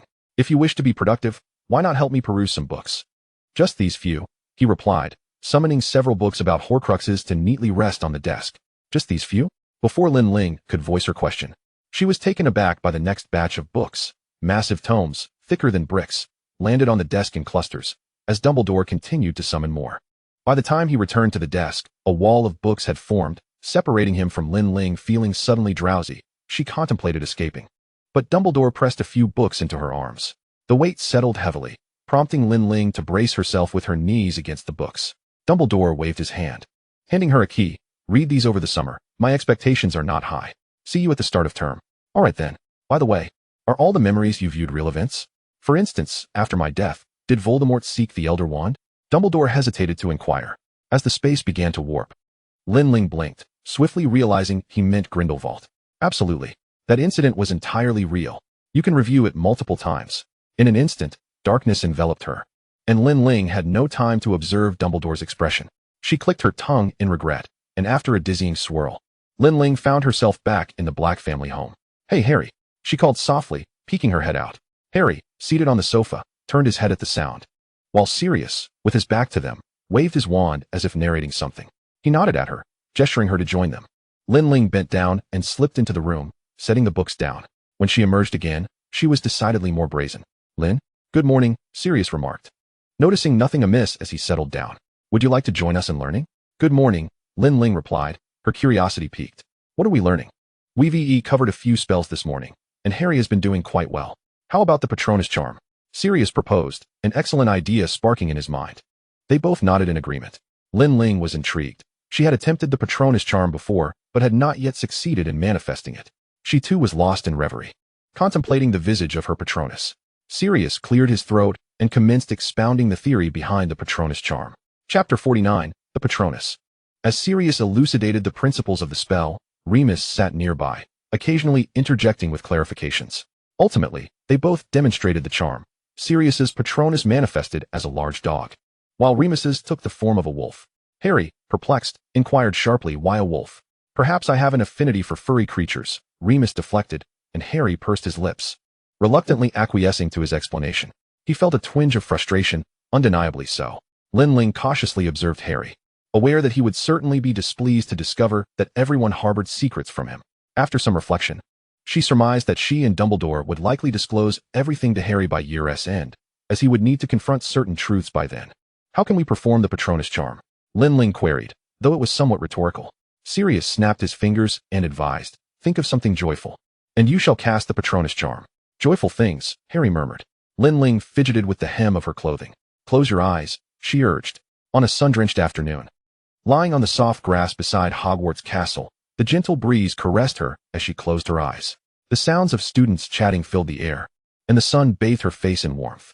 Underneath the summer sky, she envisioned a scene where, with a snap of her fingers, blossoms erupted from the trees, petals cascading through the air, while the evening warmth coaxed a light sheen of sweat. Lin Ling opened her eyes and glanced at Harry, who remained in deep contemplation with his eyes shut. She halted her train of thought. Sirius and Remus turned to Lin Ling, who nodded, expecto patronum. Harry opened his eyes to find everyone focused on Lin Ling's wand. A plume of silvery mist erupted from the tip of her wand, coalescing in the air before finally taking the shape of a blue-silver dolphin, which gracefully swam around the group, nuzzling Lin Ling's cheek before dissipating. I couldn't maintain the form, Lin Ling explained. Is this your first attempt? Remus asked, his expression one of admiration. Not my first. No, Lin Ling corrected hastily. I've practiced, but today is the first time I succeeded. Sirius chuckled. Why are you children so eager to learn spells? It's not as if there's a battle awaiting you to test it on Harry. He quickly shifted the topic, inviting Harry to try his hand at the Patronus charm. Expecto patronum. Harry grasped his wand tightly, and a gust of wind swept through the group, tousling his hair. Lin Ling tucked a stray lock behind her ear, squinting at Harry. Like Lin Ling before him, a great surge of silver gas poured from his wand. Yet he failed to conjure a corporeal Patronus. With a bit more practice, you'll get there. Very few can produce a tangible Patronus on their first try. You're well within expectations, Sirius reassured him, patting his shoulder. Harry said nothing but nodded in agreement. That night, Lin Ling found herself unable to sleep. The light in her room still aglow.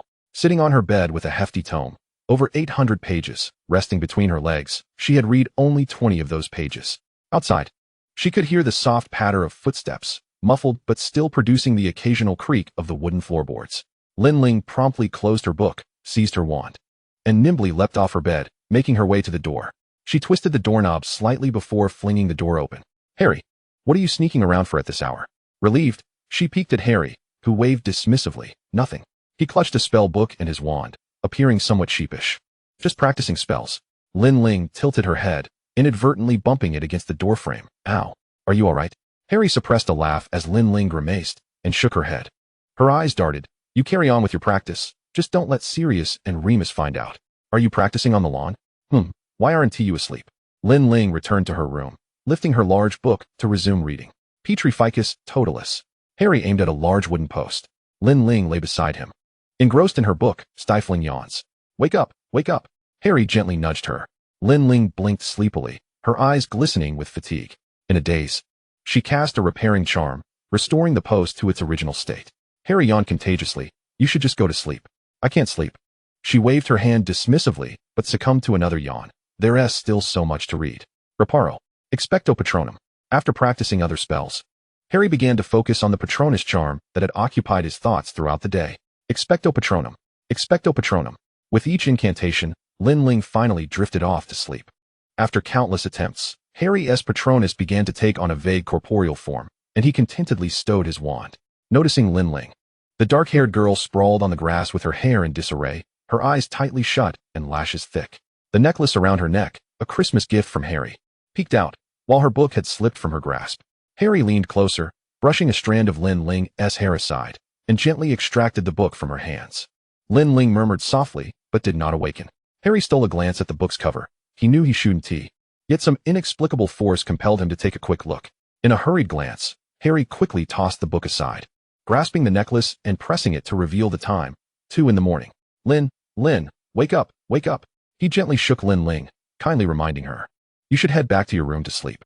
Dazed, Lin Ling stood up, forgetting her book, which Harry cradled in his arms and tucked into her embrace. As they walked together, nearing her room, She finally roused from her stupor and asked, "Did you finish practicing?" "Just go to sleep," Harry sighed, nudging her into her room. Lin Ling, still bewildered, nodded and responded with a soft "oh."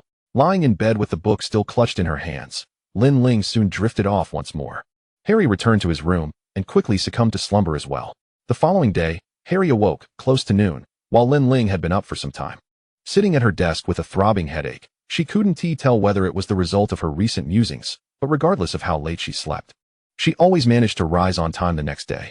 In any case, Lin Ling dedicated her summer to the noble pursuit of studying books. Throughout the entire vacation, she sequestered herself in her room, devouring literature.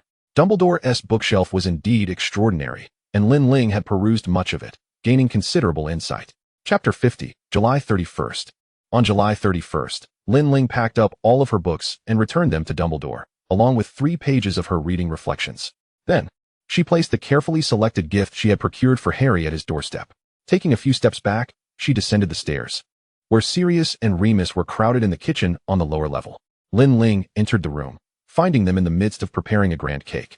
Estimated to be 3 tiers high. "Don't make it too big. We want to finish it," she cautioned. The Weasley family won a hefty sum of 700 galleons and went to Egypt, and Hermione is vacationing in France with her family. "It's just the 4 of us today." She glanced back at the staircase, relieved to see no one descending. "And aren't you planning to take Harry on a trip? There won't be anyone at home then, so why waste so much?" I've advised him similarly. "But it seems he intends to pour all his talents into this cake," Remus jested, shrugging at Sirius. Sirius muttered, "All right then. We can always bring it aboard a Muggle airplane." "Absolutely not." Lin Ling shook her head. "Fine then," he shrugged, dismissing the matter with indifference. Observing Sirius still fumbling with the cake, Lin Ling shook her head and found Creature in the kitchen. Creature handed her the requested ingredients, and Lin Ling began preparing breakfast. Once the meal was complete, she instructed Creature to place it in the living room on the 2nd floor. Harry had just risen and was brushing his teeth. Lin Ling greeted him with a cheerful smile. "Good morning, Harry." "Was that all?" Harry managed to say, his voice strained. "Happy birthday, thank you." Harry grinned widely, foam spilling from his mouth as he quickly turned away, not wanting Lin Ling to see his awkwardness. Lin Ling chuckled softly, leaning against the wall. "Breakfast is upstairs. Why not eat on the 1st floor?" Harry inquired. "What's the reason? Wherever Creature places it, that's where we eat. Come on." She nudged Harry towards the 2nd floor, and they seated themselves at the dining table. "Where are Sirius and Remus?" "I don't know. They probably haven't gotten up," Lin Ling replied, resting her chin on her hand. "Are you going to eat?" In front of Harry sat a bowl of noodles. He clumsily attempted to pick up a single strand with chopsticks. "Just one. In my country, the birthday person must eat a bowl of noodles, and the longer the noodle, the better. This is called longevity noodles." "Thank you," Harry said, a smile tugging at his lips. Once he finished his bowl, the curtains in the living room suddenly closed, enveloping the room in darkness. "Happy birthday to you, happy birthday to you." Sirius emerged, holding a 3-tiered cake adorned with 13 candles. Harry's eyes glistened with emotion. He turned away discreetly to wipe his tears before grinning as he received the cake. "Make a wish, Harry." He closed his eyes, and at 13, he made the most ambitious birthday wish of his life, hoping that every day would be as peaceful and happy as this one, wishing for all his friends to be by his side, and hoping that Sirius would always be there. "All done," Harry said, blowing out the candles. Sirius teased. "You've made your wish so quickly. Don't you want to wish for a few more?" "This is enough." Harry firmly shook his head. He shared the cake with everyone, and when he cut a piece for Lin Ling, he found a rolled up piece of paper in the center of the cake. He pulled it out, bemused. Is this Sirius's doing?" "Indeed," Remus replied for Sirius, who chuckled awkwardly, conceding. Curiously, Harry unfolded the paper, which bore a cartoonish airplane design, stating the departure location, Grimmauld Place, and the destination, Spain. "Sirius." Harry's eyes sparkled. "Indeed," Sirius said, puffing out his chest with pride. If he were in his animagus form, he would likely be wagging his tail right now. Lin Ling smiled slightly, yet before she could respond, Sirius continued. "We have half an hour to eat cake and another half hour to pack our bags." "We're leaving today?" Harry exclaimed in surprise. "We have the same amount of time for cake as for packing?" Remus asked, astonished. "And I get a share too?" Lin Ling queried incredulously, having thought the trip did not involve her, as she had planned to work instead, with her boss already scheduled. "Hurry, hurry." Sirius waved his hand, shooing them along. 3 hours later, the 4 of them were seated on a plane bound for Spain. Harry finally had time to read the letter from Ron and Hermione. Ron recounted amusing stories from Egypt, while Hermione was en route to France. Lin Ling noticed Harry engrossed in the letters and glanced over. The letter also mentioned Lin Ling. Ron had written one letter since they lived together to avoid redundancy. Hermione had pinned a separate letter to Lin Ling, who realized she had forgotten to bring it. And what about Hogsmeade? Harry lowered his voice slightly, fearing muggles on the plane might overhear. Third-year students can go with a guardian's signature. He looked at Sirius, who nodded. Not a problem, I'm your guardian. After pondering, Harry turned to Lin Ling. Who will you get to sign? Dumbledore, I suppose. Does it really matter? Lin Ling chuckled inwardly. Upon arriving in Spain, Remus led the group according to the planned itinerary. Why was Remus leading? Because Sirius had done absolutely no planning. I'm only responsible for spending money. Moony will handle the itinerary, Sirius declared with confidence. Harry beamed. Got it. Then you can go ahead and buy us some food. At your service. Sirius hooked his arm around Harry's shoulder, and they dashed towards the shops ahead. Lin Ling, meanwhile, gazed around, taking in the foreign sights and sounds. This was her first visit to Spain, and although she had never been to England either, she had expected to feel a bit uneasy in a foreign land. However, clutching her wand and surrounded by 3 companions she cherished, she felt surprisingly at ease. Remus extended his hand. Stay close, don't get lost. All right, she sighed. Appreciating Remus's gentle nature, which contrasted with Sirius, who had quietly transformed into a large black dog. Harry stifled his laughter, cautious of attracting attention, and instead focused on petting Sirius's fur. Big foot, don't run away. After a restful fortnight in Spain, the 4 returned home.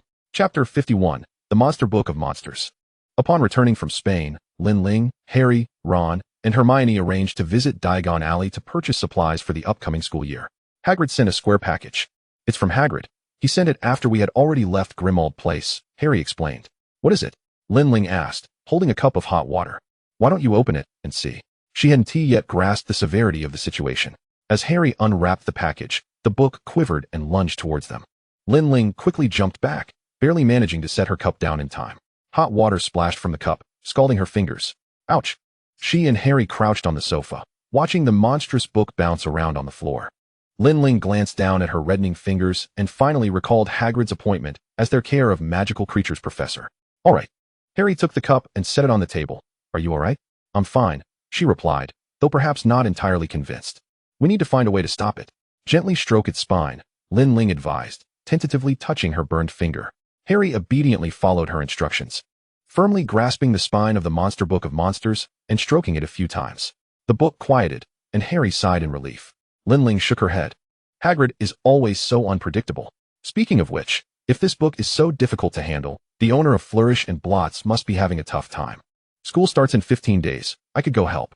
If you have seen Hogwarts' correspondence, you would know that the Care of Magical Creatures class considers this book essential. Lin Ling remarked, nodding. Rising to her feet, she prepared to head to Diagon Alley. I'm going to inquire. Perhaps I can find a job. School starts in half a month. Harry also stood up, rummaging through the cabinet for burn ointment. He entered Lin Ling's room while she was packing her bag. Lin Ling was about to leave with her backpack when Harry handed her a tube of burn ointment. She smiled brightly. Wow, thank you so much, Harry. That is so thoughtful of you. She took the ointment, waved cheerfully, and left. Upon reaching Diagon Alley, Lin Ling noticed the area had become notably livelier, especially in front of the Quidditch shop, where a large crowd had gathered. She leaned in to see what was happening, only to discover that the firebolt was on display. As she passed by the Quidditch boutique, she made her way directly into the Leaky Cauldron bookstore. The manager, already familiar with her, was too occupied to greet her, his thick white gloves contrasting with his flustered demeanor as he grappled with 2 monstrous tomes. Manager, may I give it a try? She inquired, and without hesitation. He gestured for her to proceed. The monstrous books were confined within iron cages, yet they remained restless, clamoring noisily. Seizing the moment, Lin Ling extended her hand to stroke the spine of one book, instantly calming it. She gently opened the cage, retrieved the tome, and secured it. All done, she announced, handing the book to the manager. He exhibited a look of relief, exclaiming, Thank Merlin. I truly cannot withstand these peculiar creatures, especially since they are included in this year's Hogwarts curriculum. There will likely be many students purchasing textbooks in the coming fortnight. Might I assist in the store? Lin Ling proposed. The manager readily agreed, stipulating, as long as you manage this chaos, I will double your pay. Boss, I would like a copy of the Monster Book of Monsters. A girl entered the bookstore. You're starting now, the manager said, pushing Lin Ling towards the girl. Lin Ling blinked in surprise and greeted her. The newcomer was Zhang Qiu, her hair cascading down. Upon seeing Lin Ling, she recalled the girl, saying, I remember you. You're Lin Ling, right? Hello, Lin Ling replied with a smile, embarking on her temporary job for the next fortnight. After a fortnight of work, on the eve of the school year, Sirius brought Harry to the bookstore. Upon entering the Leaky Cauldron, Harry waved enthusiastically at Lin Ling, while Sirius waited outside. Lin Ling stood on the staircase as Harry leaned in to observe her packing books. She deftly grasped a monstrous tome, caressed its spine, secured it, and placed it in a bag, then levitated the remaining books down with a fluidity that took only a minute. I don't need the monster book, Harry chimed, still cheerful. Very well, I'll purchase this set for myself. Lin Ling completed the transaction, glancing at Harry. What has you so delighted? Guess, he replied with his ever-bright smile. Lin Ling scoffed lightly, nudging him aside. Don't block my path, all right? Your books. Harry, carrying both their books, was gently pushed down the staircase by Lin Ling, who intentionally remained silent. Just as Harry's smile began to fade, she remarked, the firebolt Sirius is holding is quite exquisite. You've seen it already. Harry retorted, annoyed. Why tease me then? Because it's entertaining. Didn't Hermione and Ron arrange to meet with you? Lin Ling winked and waved her hand. All right, off you go, don't delay me. She turned back to the register as new customers arrived, diving back into her work. Harry lingered outside for a moment, before Sirius, feeling the heat, suggested they go sit in the ice cream shop. I'll push the cart. You carry your new broom. Sirius handed the firebolt to Harry, unable to contain himself. Harry feigned nonchalance, saying, I'll just take a stroll, looking for Ron and Hermione. Go on, come back if you need anything. Sirius waved him off. Harry, clutching the latest and most advanced broomstick, walked down the street, drawing the envious gazes of passing young witches and wizards, some even pleading with their parents to buy them one like Harry's. He suppressed a grin, so much so that he failed to notice Ron and Hermione approaching. Hey Harry, how did you not see me? Ron waved his hand in front of him. I seriously suspect that if I were to cast a hex on you, you wouldn't even notice. Harry snapped back to reality, cleared his throat, and presented the broom. Wow, Ron exclaimed, can I touch it? Isn't this the firebolt displayed at the Quidditch boutique? Absolutely. Have you tried it? What is it like? Let's take our time discussing it, Harry replied, handing the firebolt to Ron, who gingerly accepted it, examining it inch by inch with utmost reverence. Hermione rolled her eyes, having already spent a considerable amount of time observing it as they passed earlier. By the way, Harry, where's Lin? Chapter 52, third year. Lin was working at the Leaky Cauldron bookstore. Harry glanced at the ginger cat cradled in Hermione's arms. Wow, you got a cat. No one wanted her. She was quite pitiful. Hermione gently stroked the cat. Her name is Crookshanks. Thank goodness she didn't adopt a snake, right? That name sounds much more pleasant, Ron remarked, surprisingly accepting of the cat, perhaps due to his prior encounter with a snake. Harry recalled Lin Ling's former pet snake, feeling a shiver run down his spine. He knew some things about the snake named Nagini that others did not. He could converse with snakes, a fact Lin Ling was aware of. But what she did not know was that the snake often murmured Harry's name every night, along with mentions of Voldemort and Horcruxes. What was a Horcrux? And what was his connection to it? She mumbled his name for a reason, likely related to the troubles between him and Voldemort. He recalled the end of his first year, when Voldemort could not touch him due to the protective charm of his mother's love, as Dumbledore had explained. What were Lin and Dumbledore up to? He remembered that night on the grass. Lin Ling had fallen asleep after poring over books about Horcruxes for half the summer. Harry's thoughts drifted, and when he regained focus, he and Ron had arrived at the ice cream shop. Hermione mentioned she was off to find Lin Ling. After a brief respite, Lin Ling was delighted to see Hermione arrive. Crookshanks lazily nestled in her arms. She is adorable, Lin Ling exclaimed, giving Crookshanks a gentle rub, only to be met with a rejection of her affection. Well, if you're going to be like that, you're not cute anymore, Lin Ling huffed. Buying books? Yes. Ron asked me to get him a set as well. He went off with Harry. Hermione took a seat, while Lin Ling fetched books for her. Having worked there for so long, she had memorized the entire Hogwarts reading list, from first year to seventh, confidently claiming to have served all the Hogwarts students. Did you enjoy your summer? I received your letter saying you went to Spain, Lin Ling inquired. It was quite fun. I took many pictures. I'll show them to you when school starts, Hermione replied cheerfully. When do you finish work? Soon. We're planning to have a meal together, Lin Ling said. As the clock struck 7, Lin Ling snapped her fingers. Time to clock out. Upon arriving at the Leaky Cauldron, everyone was already seated, smiles adorning their faces except for Percy and Mrs. Weasley. Lin Ling tilted her head as the Weasley twins jumped in front of her and Hermione. Mimicking Percy's formal bow, delighted to meet you, Ms. Lin Ling, Ms. Granger, they chorused. I thought Percy possessed you for a moment, Lin Ling quipped, eliciting laughter from everyone. You truly understand us. Percy coughed, and as Fred and George returned to their seats, they made faces at Mrs. Weasley.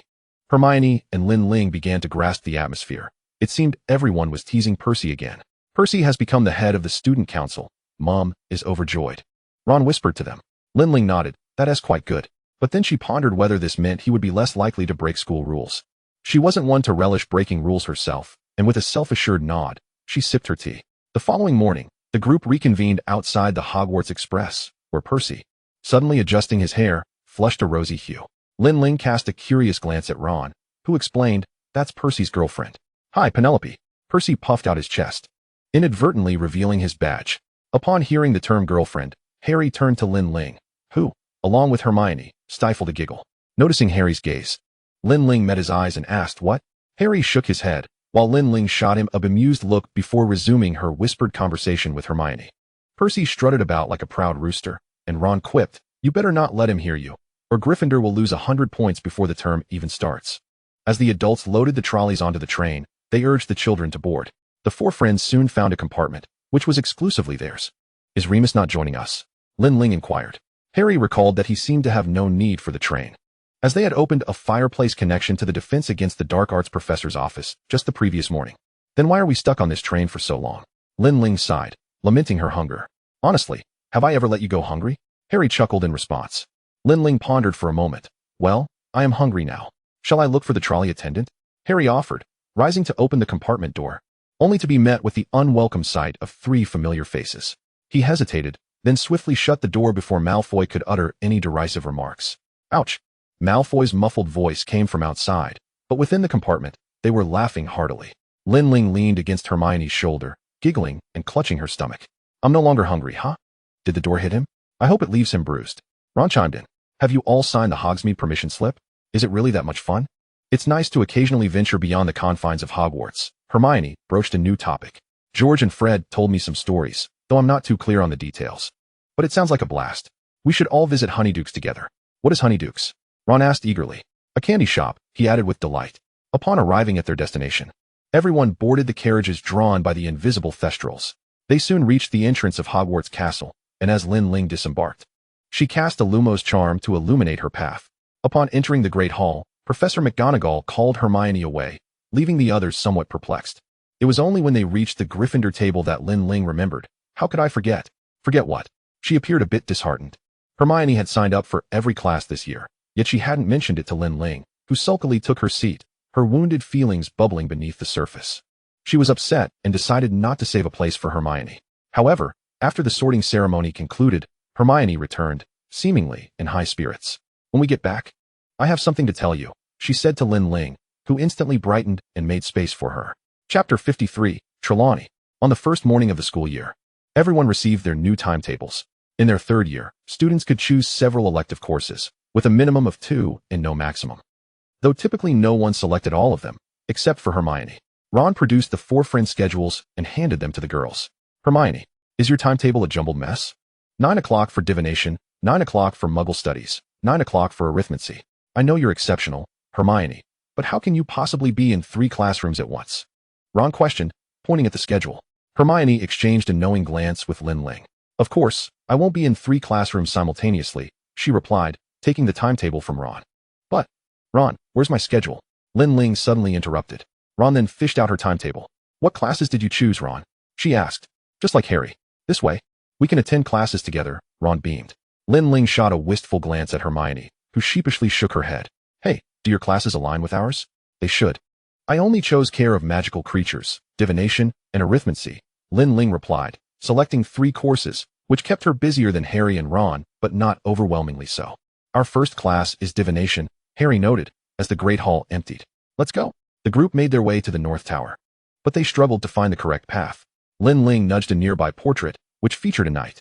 "Sir, could you guide us to the North Tower?" "Certainly. It is quite a journey. Stay close behind me."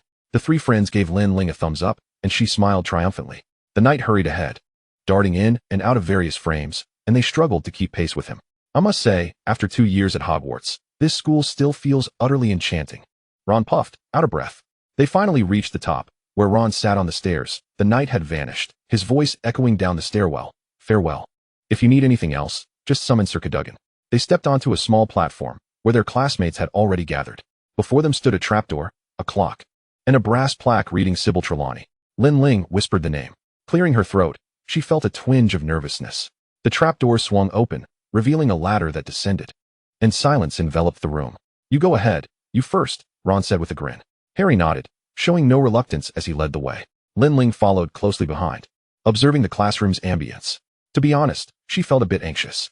The room was adorned with approximately 20 small round tables, each accompanied by 2 chairs. The curtains were drawn, and dim lighting cast a stifling atmosphere. Shelves were lined with numerous crystal balls and teacups. "Welcome to divination class," Trelawney said, seated in a chair. "It is delightful to finally meet you in the material world. You likely haven't seen me before, as I seldom appear amidst the complexities of life, which can cloud my third eye." Lin Ling took a seat at a table alongside Harry, while Hermione and Ron settled at another. Ron appeared somewhat perplexed at Trelawney's words. "Your textbooks will offer you little assistance," Trelawney remarked nonchalantly, leaving Hermione momentarily stunned. Trelawney seemed poised to continue, but suddenly her gaze fell upon Lin Ling, her eyes widening. "Oh dear, you've arrived." "Hi," Lin Ling replied, unsure. "Should I know you?" "I can't recall, though I feel I ought to," Trelawney mused, her speech somewhat disjointed. "Let us commence our lesson. Please pair up. Each take a teacup, and I shall pour you some tea.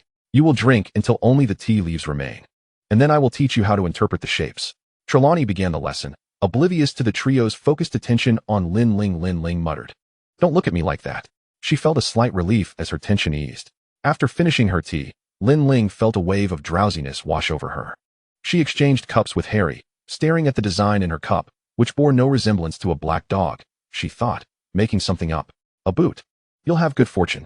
"I feel like I'm already quite fortunate," Harry replied, forcing himself to stay alert, though drowsiness was indeed contagious. He gazed at the pattern in Lin Ling's cup. It looks like a flower." "A flower? What does that signify?" Lin Ling inquired, flipping through her book with curiosity. "Child, the aura surrounding you is vast and intense." Trelawney suddenly leaned in behind Lin Ling, startling her greatly. "My dear, you possess a remarkable intuition regarding the future, do you not?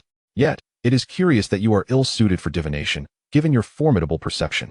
Trelawney then drifted away, forgetting her original purpose, and approached another table where Hermione and Ron were seated. Lin Ling, still shaken, patted her chest, the remnants of drowsiness fleeing her. "Intuitive about the future? Of course. She knows everything. Forgive me for saying so, but I cannot see your aura," Trelawney remarked to Hermione. Harry calmly spun his cup, advising, "Do not take her words to heart. I do not believe in such nonsense." "Well, she seems to have faith," Hermione replied. After all, Dumbledore had informed her that Trelawney had prophesied her arrival, which was the very reason Dumbledore had initially placed his trust in her. There will be one who will reverse time, coming from afar to alter the tale's conclusion. When the lily of the valley blossoms, the sun will shine once more. Such lofty words prompted Lin Ling to mimic Harry, spinning her own cup. The 2 cups clinked, producing a melodious sound that once again drew Trelawney's attention. "They are far too easy to attract," Lin Ling mused inwardly, lamenting their poor seating choice. "My dear, whose cup is this? I see an ominous sign," Trelawney exclaimed, lifting Harry's cup in horror. "That spirit that roams the graveyard. Child, it is the most formidable omen, death." Harry furrowed his brow as everyone turned to look at him. Lin Ling's heart raced. She slammed her textbook shut. "Professor, I believe you are mistaken." "Calm down, child. You are confused. Your aura has faded. You see, disrespecting the omens of the future leads to this." She trembled as she spoke. "Well, I believe class is almost over. It's time." Chapter 54, Emotion. Lin Ling silently gathered her belongings, shouldered her bag, and departed without waiting for anyone, her exit hasty and somewhat aimless. "What is she angry about?" Ron muttered. "Isn't Harry the one who was foretold to die?" Harry shook his head, equally silent. The atmosphere among the group had turned somber following Trelawney's prophecy. "Let us head to Transfiguration class. Once we reach the classroom, we can ask Lin Ling what's bothering her." However, upon arriving at the Transfiguration classroom, Lin Ling was nowhere to be found. She had skipped the next class, wandering aimlessly in an undetermined direction. The corridor bustled with students rushing to their classes. Lin Ling passed Fred and George, greeting them absent-mindedly, not catching their words, and continued on. Eventually, she arrived at the door of Dumbledore's office. And without needing to speak the password, the door opened for her. Inside, the reliable old man was absent, leaving Lin Ling in a state of confusion as she glanced around, unable to find anything novel to capture her attention, perhaps due to her familiarity with the surroundings. "Lily?" Dumbledore inquired in astonishment. The statue mentioned a familiar guest. "Could it be you? I thought you had classes." "I missed them," Lin Ling replied flatly, a tone she rarely used.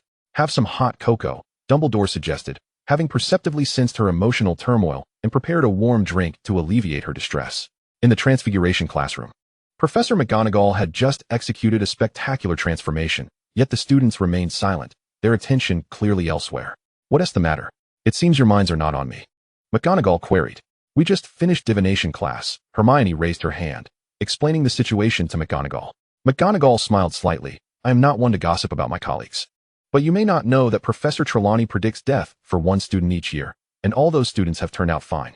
I do not believe prophecies should be regarded as sacred texts. Wait, are we missing a student? The three exchanged glances, but dared not lie to McGonagall. Hermione reluctantly admitted. Lin. She was upset after hearing the prophecy and had an unpleasant exchange with the professor. We do not know where she is now. McGonagall adjusted her glasses. Well, it seems you are quite the caring friends. Laughter erupted among the students, though Harry felt a sense of frustration he could not articulate. Thanks to McGonagall's intervention, the atmosphere lightened somewhat. Lin Ling sat before Dumbledore, her eyes reddened, casting a slightly aggrieved glance at him. She understood she should not have eavesdropped on Trelawney. Yet the woman had indeed predicted some truths, and this particular prophecy differed from those in the texts. Is the spirit by the grave Voldemort? Is it near his father's grave? Was it during the Triwizard tournament? Is it a genuine prophecy? If Trelawney had mentioned a black dog, she would have scoffed. Yet Trelawney's predictions had manifested changes. Trelawney had also claimed her ability to foresee the future was waning, which left her feeling anxious. Do not rush, speak slowly. Dumbledore encouraged gently. Trelawney made a prophecy, indicating Harry has an omen of death, a spirit by the grave, and that my ability to predict the future is diminishing. I am frightened. Was her prophecy made unconsciously? Dumbledore merely inquired. Lin Ling paused, shaking her head. Suddenly feeling fatigued, she confessed. I know Trelawney's predictions are accurate when she is not fully aware, but I cannot pretend I am not afraid. I am very worried.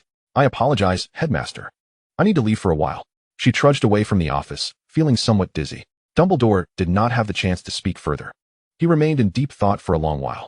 Outside, a fine rain began to fall, the weather gloomy. During lunchtime, Lin Ling did not go to the Great Hall. She huddled in a corner of the kitchen, her appetite vanished. With a creak, the kitchen door opened, and Lin Ling glanced up faintly. Upon recognizing the visitor, her pupils dilated. What is for lunch today? Harry asked nonchalantly, taking a small stool and seating himself beside her. Noticing Lin Ling's silence, he felt a wave of frustration. I'm the one who was prophesied to die. Why are you so upset? Professor McGonagall said Trelawney makes a death prediction every year. There's no need to believe her. Lin Ling remained silent, burying her head in her arms. Harry stood up abruptly, exclaiming, You! She lifted her head. And when Harry saw the tear streaks on her face, he was startled. His unnamed fury evaporated instantly. What's wrong? He asked gently. Nothing. Lin Ling felt an unfounded fear, a dread that events would spiral beyond her control, that she would be unable to handle certain matters, and that the future might be fraught with difficulties. I'm just a bit scared.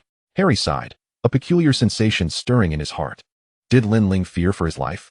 Unsure how to respond, he recalled a Christmas from a year prior when Sirius was deeply troubled, and he had embraced him. Thus, Harry knelt and wrapped his arms around Lin Ling, who obediently leaned into his embrace, eventually breaking down in tears. Harry's shoulder became damp, yet he felt no aversion. Instead, a sense of reassurance washed over him. Through her sobs, she asked, Does your scar still hurt? Not at all. In truth, it occasionally did ache. And sometimes sleep eluded him, but Harry did not voice this. He merely affirmed that he was entirely unaffected. Though he was uncertain why Lin Ling posed the question, he felt compelled to provide a reassuring answer. Lin Ling was uncertain how long she had been crying. Nonetheless, having released her emotions, she rubbed her eyes, which were now swollen and red. I apologize, my mood has been rather dismal today. Do you feel like having something to eat now? Harry inquired, blinking. Lin Ling nodded in response. It was only then that the creature named Grape dared to bounce over, bringing some food. Lin Ling muttered her thanks in a muffled voice. After their meal, the two strolled side by side towards the castle's exterior. The sky had cleared, the air was fresh, and the grass beneath their feet felt soft and damp. Lin Ling and Harry refrained from quarreling, and her spirits had been lifted. However, Ron and Hermione had entered into a cold war over their differing opinions regarding Trelawney's predictions. Chapter 55, Buckbeak. Trelawney had accurately foretold Neville's mistakes in class on 2 occasions, predicting both the process and the outcome correctly. I find her somewhat credible. Of course, mate, I don't wish any ill upon you. Ron strode down the slope, making an effort to keep pace with Hermione. My uncle has witnessed ominous signs. Harry nodded without replying. If you had an ounce of sense, you would know that Neville is notoriously clumsy. Hermione shouted in frustration. Hey, if you two are going to argue, why drag me into it? Neville grumbled as he passed by, clearly upset. Sorry, Neville. Hermione called after him. Lin Ling remained silent, not even managing a smile. Lin, where did you run off to at noon? The kitchen. Oh, I should have guessed that. Hermione nodded, continuing her dispute with Ron. Ron threw up his hands. You can't hold a grudge against Trelawney just because she said you lack the talent for divination. You're so stubborn. Unwilling to admit when you're not good at something. Hermione retorted angrily. Shut up. Hermione snapped. Compared to my arithmancy class, that subject is nothing but rubbish. Infuriated, she flung her bag and stormed off. Ron frowned at Harry and Lin Ling. When did she ever attend an arithmancy class? Lin Ling pursed her lips. Ron, you shouldn't speak of Hermione that way. Yes, right. Trelawney doesn't always make accurate predictions. But you were quite convinced of her abilities this morning, weren't you? Ron wondered, puzzled by her sudden change of perspective. Harry shrugged and walked alongside Lin Ling, leaving Ron standing in place with a heavy sigh. I don't think Harry will perish. The group arrived at Hagrid's hut, where he led them to a small enclosure. Everyone, open your books. Is this considered opened? A student asked. Hagrid, noting that everyone's books were dutifully in order, looked pleasantly surprised. How did you manage that? They were like this when we bought them from the bookstore. Everyone chimed in. Hagrid chuckled heartily. It seems the bookstore owner knows his trade. It's quite simple. Just a gentle stroke. Now, let me fetch some magical creatures. Harry glanced at Lin Ling. Are all your books calm? I only learned that from reading, she replied. Referring to the original Harry Potter text. Hagrid vanished, and Malfoy scoffed. A dim wit like him teaching? My father would be furious if he knew. Malfoy shut it. Harry retorted, making a face at him. A group of creatures dashed into the enclosure, with Hagrid leading about 10 of them. They bore the bodies of horses and the wings of eagles, appearing sharp and dangerous. In you go. Hagrid secured the creatures to the fence, and everyone instinctively stepped back. The hippogriff is quite magnificent, I assented. Harry, initially slightly fearful, grew to admire the creature, agreeing with Hagrid's sentiment. However, Lin Ling felt a twinge of concern about being pecked. She merely observed from the side. The hippogriff is very proud. It must not be insulted but respected. Approach it after it moves first, bow, and if it bows back, you may touch it. Who would like to try? At first, no one responded, and Hagrid's face displayed a pleading expression. I'll do it, Harry said, steeling himself as he stepped forward, obediently following Hagrid's instructions. The hippogriff paused and bowed in return. Hagrid clapped joyfully, and everyone joined in applause. Lin Ling clapped along, merely caught up in the spectacle. You may ride it now, Hagrid proclaimed, lifting Harry onto the creature. Harry hesitated but quickly masked his uncertainty, asking, Can I invite someone else to join? If Buckbeak agrees, then yes, Hagrid replied. Lin. Harry extended his hand. Sitting atop Buckbeak, with the sun casting a radiant backdrop behind him, sunlight filtering through the leaves, creating a dappled effect upon him. Lin Ling hesitated. She truly did not enjoy flying. She was nudged forward by Hermione, landing directly in front of Buckbeak. The creature tilted its head, and she instinctively bowed, staring intently at it. Buckbeak bowed in return, and Harry wrapped his arms around its neck, worried about being thrown off. Lin Ling settled behind Harry without much hesitation, gripping the hem of his shirt. Whoa! Harry gradually adapted to the experience of flying, which differed from riding a broomstick, and he released his grip. Lin Ling, however, squinted her eyes, surveying her surroundings. Isn't this different from riding a broom? I haven't ridden many times. It's nothing like flying in an airplane. There are no windows. Suddenly, Buckbeak accelerated, lowering its altitude and heading straight for the Black Lake. How do you perform the bubblehead charm? Lin Ling shut her eyes, clutching Harry's waist tightly, crying and flying. Doesn't that release the frustrations within? She exclaimed, mimicking Harry's earlier shout, feeling a rush of liberation. Buckbeak seemed to understand, circling twice before gently landing. The classmates erupted in cheers. Upon returning to solid ground, Lin Ling felt a bit dizzy. She released her grip on Harry and leaned against Hermione. Hermione tilted her neck, adjusting Lin Ling into a comfortable position. Students began to approach various hippogriffs for interaction. Ron and Hermione simultaneously chose a reddish hippogriff, exchanging a glance before Hermione looked away. You go first, Ron gently prodded. Hermione tilted her head back, feigning impatience. Fine. Harry and Lin Ling exchanged smiles, and Lin Ling sighed with relief, her smile brightening as she revealed one of her few smiles of the day. I told you. What's there to be afraid of? Malfoy confidently turned his back to the hippogriff, which was restlessly pawing at the ground. Lin Ling jolted, brandishing her wand. Protego. A blue shield formed around Malfoy, and within mere seconds, the hippogriff's claw struck down, shaking the shield. Malfoy yelped as he fled, fortunately unscathed. Hagrid quickly intervened, positioning himself between Malfoy and the hippogriff, soothing the creature. Let everyone leave for now, Hermione urgently called out. All right, everyone head back to the castle. I'll handle things here, Hagrid replied, somewhat anxious about the unexpected turn of events during the first lesson and concerned about his competence. Chapter 56, Dobby. Hagrid had been somewhat troubled in recent days, and when the four of them visited him, he was noticeably inebriated. As long as classes continue. Doesn't that indicate everything is fine? Lin Ling reassured him. Moreover, you acted promptly to protect the students. That's thanks to your quick thinking. If Malfoy had been injured, I surely would have been expelled from Hogwarts, Hagrid lamented, pouring himself another drink. Hermione could no longer bear the sight, and promptly pulled him aside to sober him up. From the adjacent area came the sound of bubbling, and soon Hagrid returned. His face dampened, having wiped it clean and appearing significantly improved. We can testify that it was Malfoy who was disobedient and showed disrespect towards Buckbeak, Ron remarked, patting Hagrid's arm since he couldn't quite reach his shoulder. Oh, thank you all, Hagrid replied. Perhaps you should refrain from handling such perilous creatures and consider adjusting your upcoming class schedule. It would certainly be preferable to drinking here, suggested Lin Ling, to which Hagrid nodded in agreement. However, Malfoy had been particularly arrogant in recent days, especially when passing by their group, which soured their mood. It was evident he harbored ill intentions. That day, Lin Ling, cradling a book, sought out Dumbledore to return the tome she had borrowed. Just as she prepared to leave, the office door swung open. It was Lucius Malfoy, accompanied by his house elf, Dobby. Dobby's eyes darted around, and Lin Ling exchanged a knowing glance with him. Lucius scrutinized her for a moment, seemingly dismissive. Headmaster, I have some concerns regarding the instructors and recent events at the school, he stated. Very well, Miss Lin Ling. You may take your leave, Dumbledore replied. Lin Ling nodded and exited the room. A few moments later, Dobby stealthily followed her out.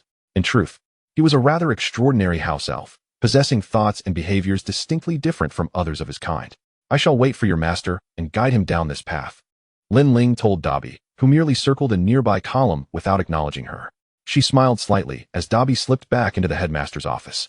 After a considerable time, Lucius Malfoy emerged in a furious huff, with Dobby trailing closely behind. Mr. Malfoy, Lin Ling called out, rising to halt him. He frowned, evidently having no recollection of her. We met in Nocturne Alley a year ago, do you remember? Lin Ling said cheerfully. Nocturne Alley? Lucius squinted slightly. Perhaps you are mistaken. Sir, I have returned this book to you, Lin Ling said, handing him a tattered, discarded diary. Lucius paused momentarily, taking the diary before hastily tossing it to Dobby as if it burned his hands. He glanced around to ensure no one was watching and leaned in to whisper. I tell you, wow, Master has given Dobby a scarf. Dobby is free. Dobby suddenly screeched, interrupting Lucius's words. What? Lucius exclaimed incredulously, looking down to see a pristine scarf nestled within the diary's pages. Lin Ling blinked, remembering how Hermione had excitedly crafted a scarf for the purpose of freeing an elf.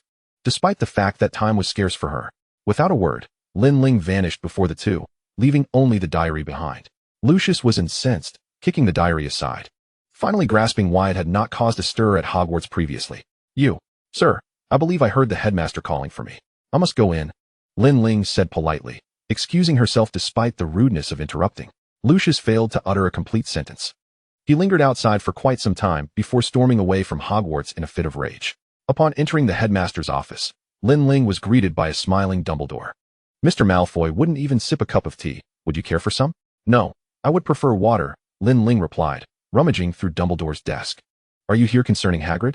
Dumbledore handed her a cup of warm water, effectively halting her attempts to disrupt the tidiness of his desk. Indeed, Mr. Malfoy claims that Hagrid is a dangerously irresponsible teacher who poses a significant risk to the students. Did he demand Hagrid's dismissal? Yes, but I did not acquiesce. Dumbledore stated calmly. Hagrid is a well-meaning individual. However, his teaching methods may require some refinement. I will encourage him to make adjustments, but expulsion is not the answer. He then smiled at Lin Ling, adding, It is fortunate that you cast your spell in time. Otherwise, I would not have been able to thwart Mr. Malfoy's demands. In the future, I foresee, Buckbeak does indeed injure young Malfoy. Thus, you altered the course of events, did you not? You have changed so much. What is there to be concerned about? Dumbledore playfully winked, prompting Lin Ling to smile. You are right, she admitted bashfully, feeling rather foolish about her emotional outburst that day. After Harry's guidance, things have improved significantly, haven't they? Dumbledore teased. Lin Ling grimaced, waving her hand dismissively. Ever since that lesson on magical creatures, rumors regarding her and Harry had circulated, whispers suggesting they were inseparable, riding Buckbeak together. I must take my leave. Farewell, headmaster, she declared, downing her water and escaping the confines of the office. Upon returning to the Gryffindor common room, she found her peers engaged in scattered conversations. Hermione. The scarf has been delivered. Lin Ling winked at Hermione, who returned her smile. That's wonderful. Hermione exclaimed joyfully. What are you two whispering about so mysteriously? Ron inquired. Having reconciled with Hermione, for the capricious nature of childhood friendships was truly remarkable. It's about spew, Hermione replied, puzzled. Did I not mention it to you? Lin Ling rested her chin on her hand, eagerly anticipating Hermione's grand ambitions. Ron appeared distressed, seemingly reluctant to hear Hermione's discourse. Nevertheless, Hermione persisted, and Ron feigned interest, fiddling with anything within reach. By the way, what has become of Hagrid? Should we not pay him a visit? Ron suggested, rising with enthusiasm. Please sit, Lin Ling gestured. Dumbledore has already resolved the matter. Hagrid will simply adjust his teaching methods, and all will be well. Oh, Ron replied, slightly disappointed as he sought an excuse to escape, avoiding Hermione's lecture. Yet he was also relieved that Hagrid would not be dismissed. Harry observed Ron's predicament with a smirk, secretly enjoying his discomfort. Chapter 57, Rising Tensions. Hermione. Let's go to Lin Ling. Turning around, Lin Ling found herself alone, her voice trailing off as she murmured her last words almost inaudibly. What? Harry, having overheard her, turned to inquire, surprised to see her walking behind them. Where is Hermione? Wasn't she just behind us? She took a different path. Lin Ling waved her hand dismissively. No questions, let us proceed. She sighed. Harry gazed at her, his expression inscrutable. Lin Ling playfully blinked and promptly asked, what is our next class? Defense against the dark arts, Harry replied cheerfully. The group made their way to the classroom for defense against the dark arts, Harry's favorite subject, where Lupin and Sirius had taught him much during the summer. Upon seeing Harry, Lupin beamed. Today, we will learn how to confront a boggart. Does anyone know what a boggart is, Miss Granger? Lupin noted Hermione's hand raised high and invited her to respond. When did you arrive here? Harry and Ron asked in unison. No one knows what a boggart looks like in its natural form, but once you stand before it, it transforms into your greatest fear. Lupin generously awarded Gryffindor 5 points for Hermione's insightful contribution, and the class began to ponder their own fears. Lin Ling glanced around, wondering what Harry's greatest fear might be. Would anyone like to volunteer to go first? The students hesitated, each reluctant to be the first guinea pig. Ahem, I'll go, Lin Ling declared. Harry, steeling himself, stepped forward, a peculiar sense of familiarity washing over him in this moment. Lupin furrowed his brow, expressing his concern. I fear we may need to select another student. He hesitated, worried that Harry's greatest fear might inadvertently frighten the other students. Lin, how about you? Lupin redirected his gaze to another familiar face. Lin Ling tugged at the corner of her mouth, clearly reluctant to approach. Go on, mate, Ron nudged her, stepping back himself. Lin Ling shot Ron a venomous glare, gritting her teeth before hesitantly positioning herself before the cabinet. She found it challenging to pinpoint her deepest fear, her mind racing with various thoughts. As Lupin opened the cabinet, it revealed nothing. The group shifted their gaze to the floor, where they discovered a figure lying in a pool of blood. Their attention then turned back to Lin Ling, though more eyes were drawn to Harry beside her. Lin Ling swallowed hard, feeling absurd. As the apparition dissipated, she offered not a single glance to those around her and discreetly slipped to the back, prompting the boggart to morph into the next person's most dreaded fear. During dinner, Lin Ling stirred her porridge, flanked by the Weasley twins, who playfully teased her. News had swept through Hogwarts, astonished by her apparent affection for Harry. Seems like what you said about riding a hippogriff together was true. How cool. Lin Ling laughed awkwardly, feeling utterly embarrassed. Please, don't spread rumors. While there may be some truth to them, the situation is far from what you gossip about. Just as Lin Ling contemplated further words, Ginny joined them, clutching a book. Fred and George exchanged glances, refraining from further teasing. Ginny, how was class today? Lin Ling inquired, a hint of worry creeping in as she glanced at Ginny, concerned about her feelings regarding the rumors. After all, Ginny was destined to be Harry's girlfriend. Would you like some of this? Ginny offered her a bowl of dessert. Thank you, Lin Ling replied, her smile brightening. Hey, Lin, Harry returned to the Great Hall, greeting everyone casually. Hey Fred, George, and Ginny. He squeezed into the group, asking, what are you all chatting about? Oh, we couldn't possibly discuss that in front of you, Fred mused before adding. We were talking about Quidditch. Wood has instructed us to start training seriously. Really? Harry regarded them skeptically, knowing Lin Ling wasn't one to engage in such discussions. Nevertheless, Lin Ling nodded in agreement with Fred's statement, though Harry had already discerned her truthfulness. He shrugged. All right then. Wood wants to win another championship in our final year.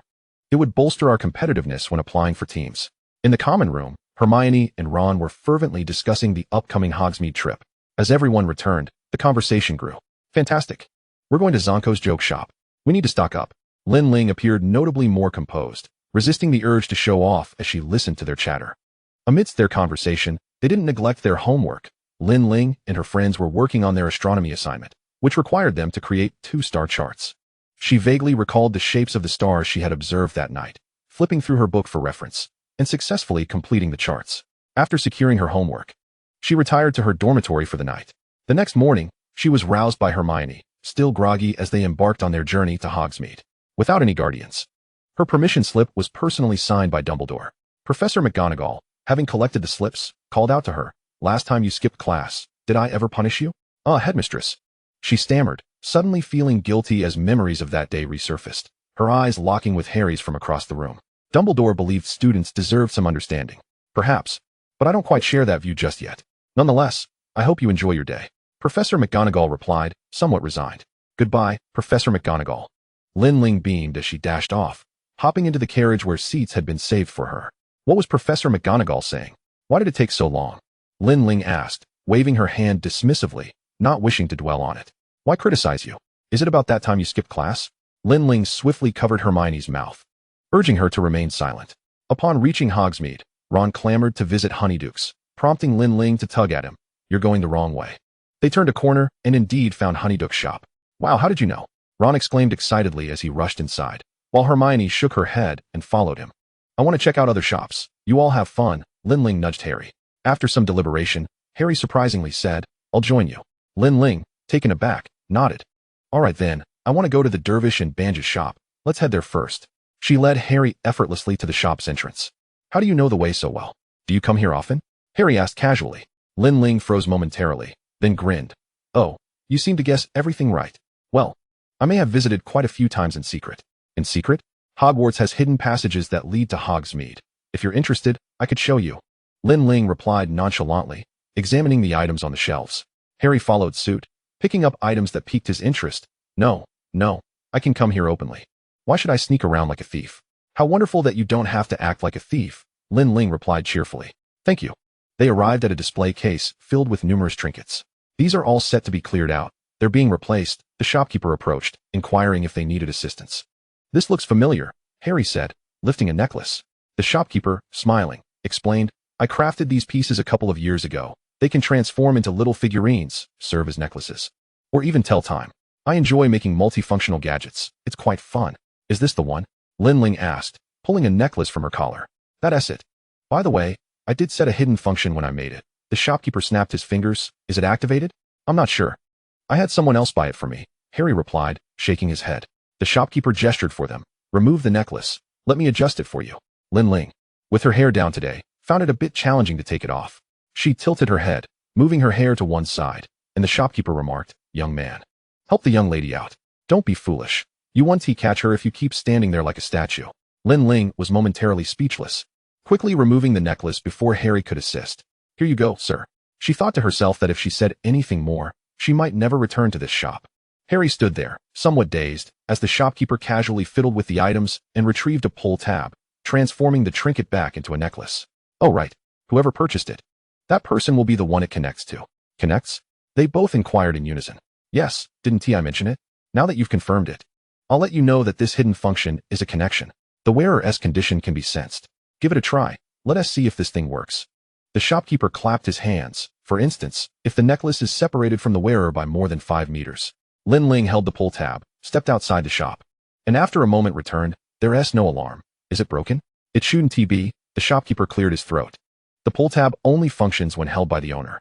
If I'm not the owner, then who is? Lin Ling's words trailed off as she glanced at Harry. This appears to be a gift from you. I had Fred purchase it. He might have done so in my name, Harry replied uncertainly.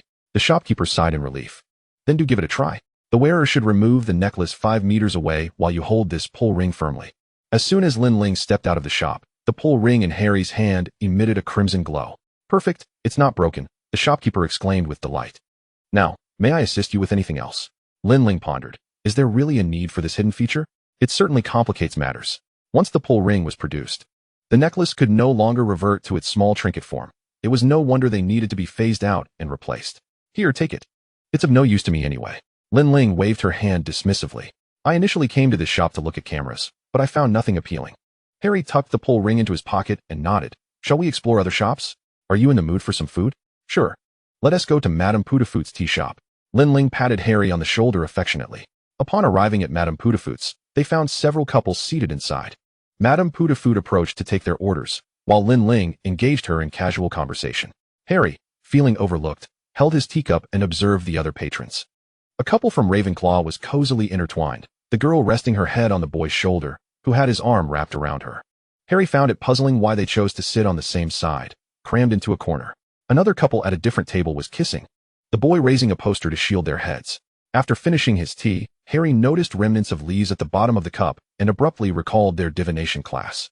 Stealing a glance at Lin Ling, who was discussing the shop's rent with Madame Putafoot, he thought, "She is exceedingly fearful of my demise." The notion struck him suddenly, and he shook his head, attempting to dispel it. Across from him, Lin Ling had transitioned the conversation to foot traffic and peak seasons. It seemed she had come here primarily to gauge the local market. "Ding. Enjoy your meal," Madame Putafoot said. And Lin Ling took small bites while noticing several professors hurrying down the street. At the forefront was Dumbledore, flanked by Professor McGonagall on his left and Professor Snape on his right, followed closely by several other Hogwarts teachers. Their expressions were far from pleasant. It was evident they were all quite serious. Dumbledore produced a two-way mirror, and Lin Ling felt a faint warmth emanating from her bag. She opened the bag, which had been enchanted with a stretching charm, and retrieved the two-way mirror. "Dumbledore is calling for me." Lin Ling glanced at Harry, biting her lip. "Dumbledore is looking for me. Perhaps we should go see what he wants." "All right," Harry replied, bewildered, as he turned his gaze outside. Lin Ling placed some money on the table and stood to leave the tea shop. Upon exiting, Dumbledore spotted them immediately and approached briskly. His first words were directed at Harry. "Harry, for various reasons, I hope you can return to Hogwarts at the earliest opportunity. Is that agreeable?" Lin Ling instinctively frowned. Surely something must be amiss. Was their first visit to Hogsmeade already being interrupted? "Professor, I must know why," Harry said, observing the professor's expressions. Aside from Snape, who wore a perpetual scowl, the others appeared quite troubled. "Well, someone should tell him. It will come to light sooner or later," Snape interjected. "It's unnecessary," Dumbledore replied. As the professors began to debate amongst themselves, Dumbledore raised his hand to silence them, uttering the grave news. "Bellatrix Lestrange has escaped from Azkaban." Lin Ling's pupils dilated, and she gasped sharply, "You mean Bella?" Chapter 59, Deviating from the Path. It felt as though a string had snapped in her mind, and the world spun around her. She met Harry's confused gaze, which shifted from bewilderment to urgency. Lin Ling thought her own expression must be quite ghastly. Unsure of how to return, she found herself nestled on the sofa in Dumbledore's office, while Harry awaited the headmaster's words. Dumbledore had sent the other professors away to discuss this matter privately. Harry still harbored thoughts of Hogsmeade. After all, he had no idea who Bella was. Lin Ling's mind was a tangled mess, a persistent voice echoing, "This is a disaster." The Ministry of Magic had concealed the escape, failing to inform them until this morning when someone spotted Bellatrix in southern Scotland, meaning she was perilously close to Hogwarts. Harry completed Dumbledore's unspoken thought, and Dumbledore nodded. He adjusted his glasses, perhaps for the umpteenth time that day. Bella is Voldemort's most devoted and unhinged follower. She claimed she would wait for his return. How did she escape? Lin Ling frowned. Sirius managed to escape due to his animagus form, while Barty was aided by his mother. Bella must have received help from Voldemort in 1995 to break free. "I received word that Peter appeared in Bella's cell and is now deceased," Dumbledore stated calmly. Harry speculated, appearing rather unperturbed. So, did Peter transform into his animagus form to assist Bella in escaping? If Peter could flee, why would he sacrifice himself to help Bella? Lin Ling felt a surge of anger. Even if it was Peter who escaped, it should have been Bella. "The Ministry will send Dementors to guard the school starting tomorrow," Dumbledore said, his tone laden with resignation, as he exchanged a glance with Lin Ling. She felt a twinge of guilt. Without hesitation, Lin Ling inquired directly of Dumbledore. Perhaps unable to contain her impatience, "Why has it come to this? How did things spiral out of control?" "My dear, nothing remains under constant control. You should have anticipated this, as should I," Dumbledore replied with a gentle smile, offering her solace. "You have done remarkably well. Let me contemplate how best to navigate this precarious situation." He continued, "Harry, above all, exercise caution. She may be targeting you. I will also seek out Sirius to discuss this matter.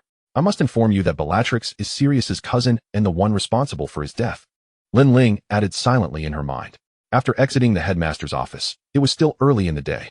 She pressed her hand against the corridor window, wondering if they were still enjoying themselves in Hogsmeade.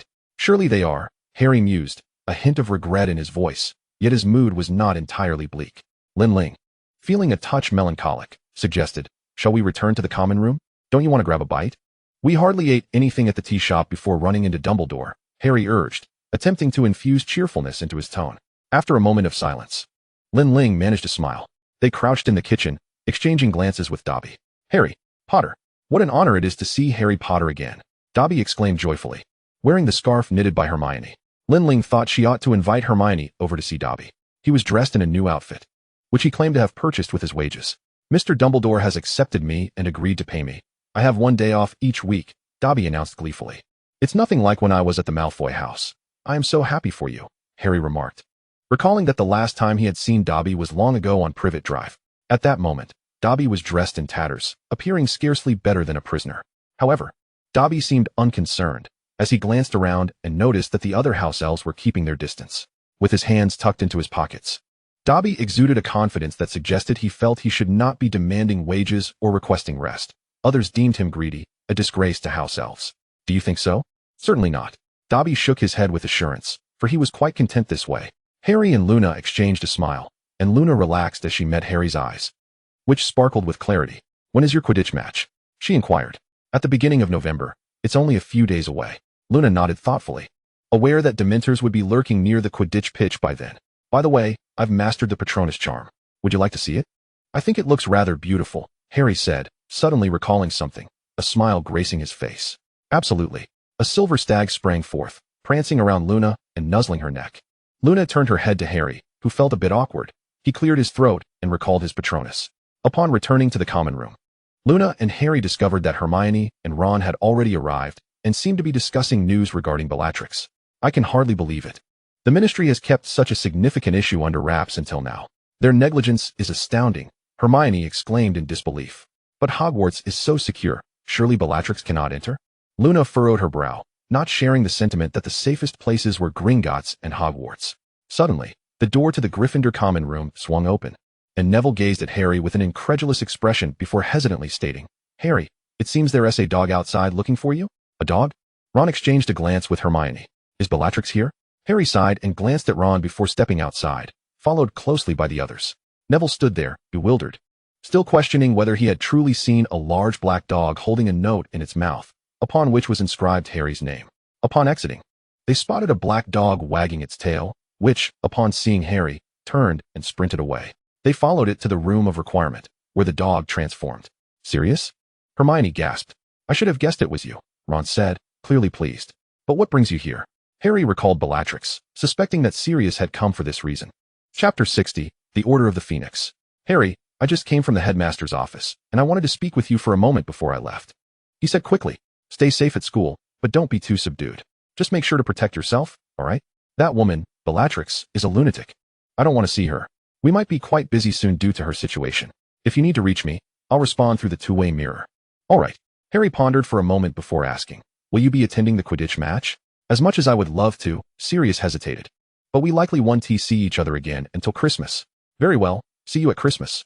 Harry nodded with a smile, though his expression faded as he turned away. Luna, Dumbledore is calling for you, Sirius remarked. Sirius proceeded to Remus' office, stepping through the fireplace while mentioning that he would need to seal up that fireplace upon returning to number 12, Grimmauld Place. Luna bid farewell to her friends and made her way to the headmaster's office. Dumbledore stood with his hands clasped behind his back, and upon seeing Luna, he smiled and said, I have been engaged in some matters this past hour. I believe it is necessary for you to see something. Perhaps they may not fully agree. All right, Luna said, feeling a sense of anticipation. Dumbledore and Luna exited the office and walked towards the castle's exterior, with few students present in the castle at night. They soon made their way outside. Dumbledore extended his arm, and Luna naturally linked hers with his. In the next moment, she found herself transported to number 12, Grimmauld Place. The atmosphere was bustling. What was usually an empty house now felt somewhat crowded. Upon Dumbledore's arrival, everyone stood to acknowledge him. Dumbledore. Sir. Headmaster, a tall, balding man spoke first. We have just restarted the Order of the Phoenix, and there are many matters to discuss. The implication was clear. Why had Dumbledore brought a young girl, a stranger, into their midst? Luna? The Weasley couple also expressed surprise. Luna gazed at Dumbledore, her eyes sparkling with wonder. She felt a weight of pressure, knowing how much trust he placed in her. Dumbledore paused momentarily before announcing, I wish for there to be a fresh face among the reconvened Order of the Phoenix. Would you be willing to join us? Absolutely yes. Luna nodded enthusiastically. Is there anything I can assist with? Not much for now, but there will be in the future. Dumbledore smiled. Everyone, let me introduce you to Luna, a third-year student from Gryffindor. Hello, I am Kingsley Shacklebolt, working at the Ministry of Magic. The tall man extended his hand, and Luna shook it politely. Hello. I'm Nymphadora Tonks, but please call me Tonks, not Nymphadora. As Tonks reached for Luna's hand, her hair transformed into a vibrant pink. Luna beamed. That is so cool. I love your hair. Thanks. After Luna had met the group, Dumbledore guided them to the meeting room, which had just been prepared. Although she had verbally become a member of the Order, Luna felt somewhat intimidated by the number of people present. She took a seat at the lower end, listening as members discussed various matters. Every gaze seemed to linger on her, and in the shadows, Snape remained silent. Sirius sat diagonally across, keeping his distance. Dumbledore slowly rose to address the gathering. Today, we have convened here for a specific reason, regarding Bellatrix Lestrange and another matter, as Voldemort's return is imminent. Dumbledore's eyes shifted to Luna, and then to several members working at the Ministry. The leadership at the Ministry believes this incident should be concealed, thinking it merely a prisoner escape. However, it is a grave error for them to neglect the safety of the wizarding world. Sir, the situation with Bellatrix hasn't circulated within the Ministry either. We only learned of it through the news today, Kingsley explained. Afterward, the Ministry held 2 meetings. Yet they remained focused on containment, dispatching Dementors and some Aurors to locate Bellatrix. Please keep an eye on the Ministry's actions, Dumbledore added. However, I must inquire, how is it that you allowed an impulsive, ungraduated Gryffindor student to attend this meeting? Snape drawled, his hand resting on the arm of his chair. As soon as he spoke, every Gryffindor present turned to look at him, creating a somewhat awkward atmosphere. Snape surveyed the room with his usual indifference, casting a cold glare at each person present. All right, Severus, no need to harbor malice. After all, many of us here are impulsive Gryffindors. Just a little jest, Dumbledore said. Unperturbed. As for my decision to include Miss Luna, there are reasons I cannot disclose. She can be quite helpful to us. Of course, I shall not involve her in anything perilous. Upon hearing Dumbledore's words, Mrs. Weasley appeared somewhat relieved, while Luna's expression conveyed her disapproval. After Dumbledore had finished his lengthy arrangements and admonitions, everyone gradually dispersed. Snape shook his robes and strode away with purpose. Lupin followed closely behind, but Snape moved swiftly, creating a noticeable distance between them. Sirius glanced back a few times before stopping in front of Dumbledore and Lin Ling. Sir, he said, his eyes sparkling with vitality. Even at this late hour, thank you for allowing this place to serve as the headquarters for the Order of the Phoenix. Dumbledore, the Keeper of Secrets, ensured that no one could enter without his consent, thereby safeguarding Harry's security. It is indeed splendid to assist the Order, Sirius remarked. Dumbledore caught sight of Creature tidying up and inquired of Sirius, how is your relationship with Creature now? It wasn't he good before, but knowing Regulus. I always felt the need to make amends, Sirius mumbled, unable to articulate much more. That is unlike you, but it's rather commendable, Dumbledore mused, contemplating that perhaps the living possess far more than those who have departed.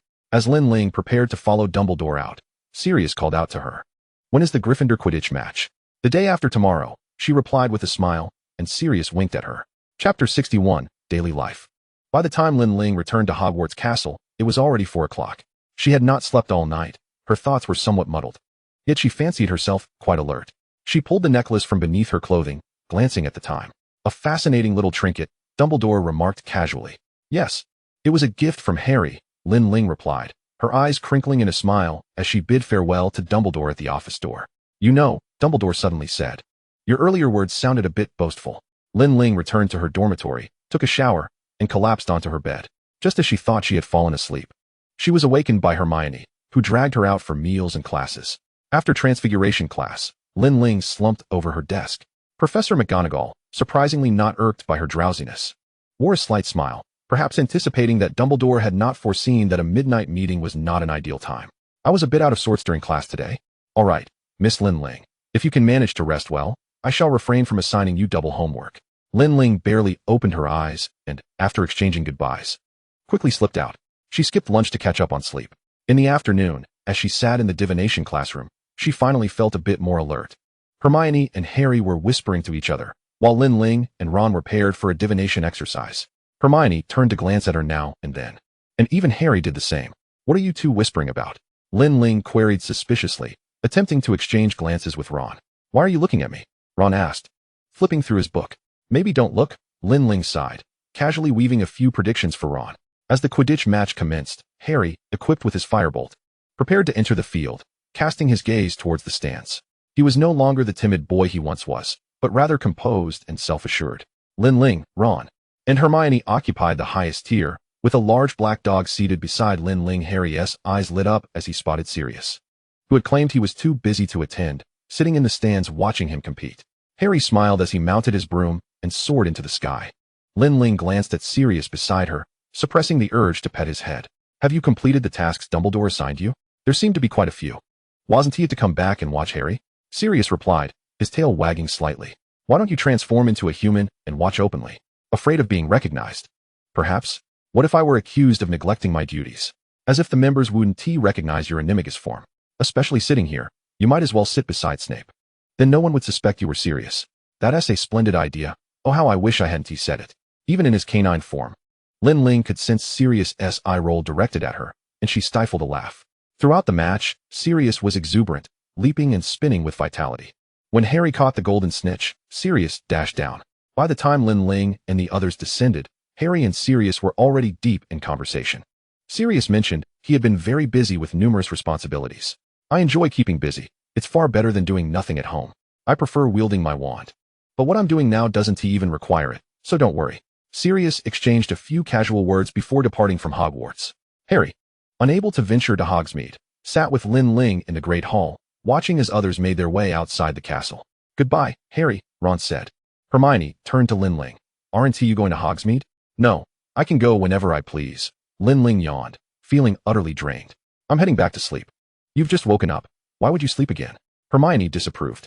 A nap, especially on such a chilly day, is quite pleasant. Lin Ling waved her hand dismissively. You all enjoy yourselves. I'm leaving.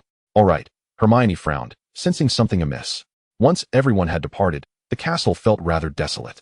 Lin Ling turned to Harry, who blinked hesitantly. Isn't it a bit inappropriate? Perhaps, but you shouldn't go, Lin Ling feigned. Go, she urged, beckoning him. Together, they donned the invisibility cloak and made their way to the statue of the one-eyed witch on the 4th floor. This is the spot, Lin Ling whispered. All right. Then we must part ways, Harry said, following Lin Ling's lead as he drew his wand and pointed it at the back of the statue. You go first. Lin Ling nudged him. He nodded, leaning closer, I know. Sneaking into Hogsmeade, Lin Ling felt a twinge of guilt. After all, she was now a member of the Order of the Phoenix and should be keeping an eye on Harry to ensure he didn't wander off. After all, this year it wasn't Sirius who had gone missing, but Bella. What are you dawdling for? Move it. Harry called out to Lin Ling several times. Yet she remained still. Mimicking Hermione's usual way of pulling Lin Ling along, Harry grasped her sleeve. Their first destination was Honeydukes, and Harry took off running. Harry bought every candy that piqued his interest, while Lin Ling selected just a few, leaning against the window to gaze at the street outside. When a witch with a frizzy brown hairstyle and a red-haired wizard came into view, Lin Ling gasped internally and ducked under the invisibility cloak. Fortunately, the bustling Honeyduke shop meant no one noticed her. She tugged Harry, freshly laden with sweets, under the cloak, and the two crouched together. What's wrong? Harry asked leisurely as he sealed his candy bag. Hermione and Ron. We mustn't let Hermione find out. She'll be upset. But I'm quite happy today.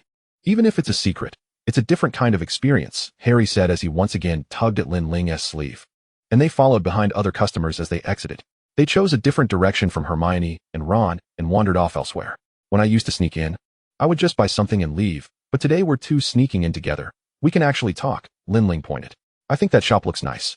When I hear about a rental plan, I'll check it out.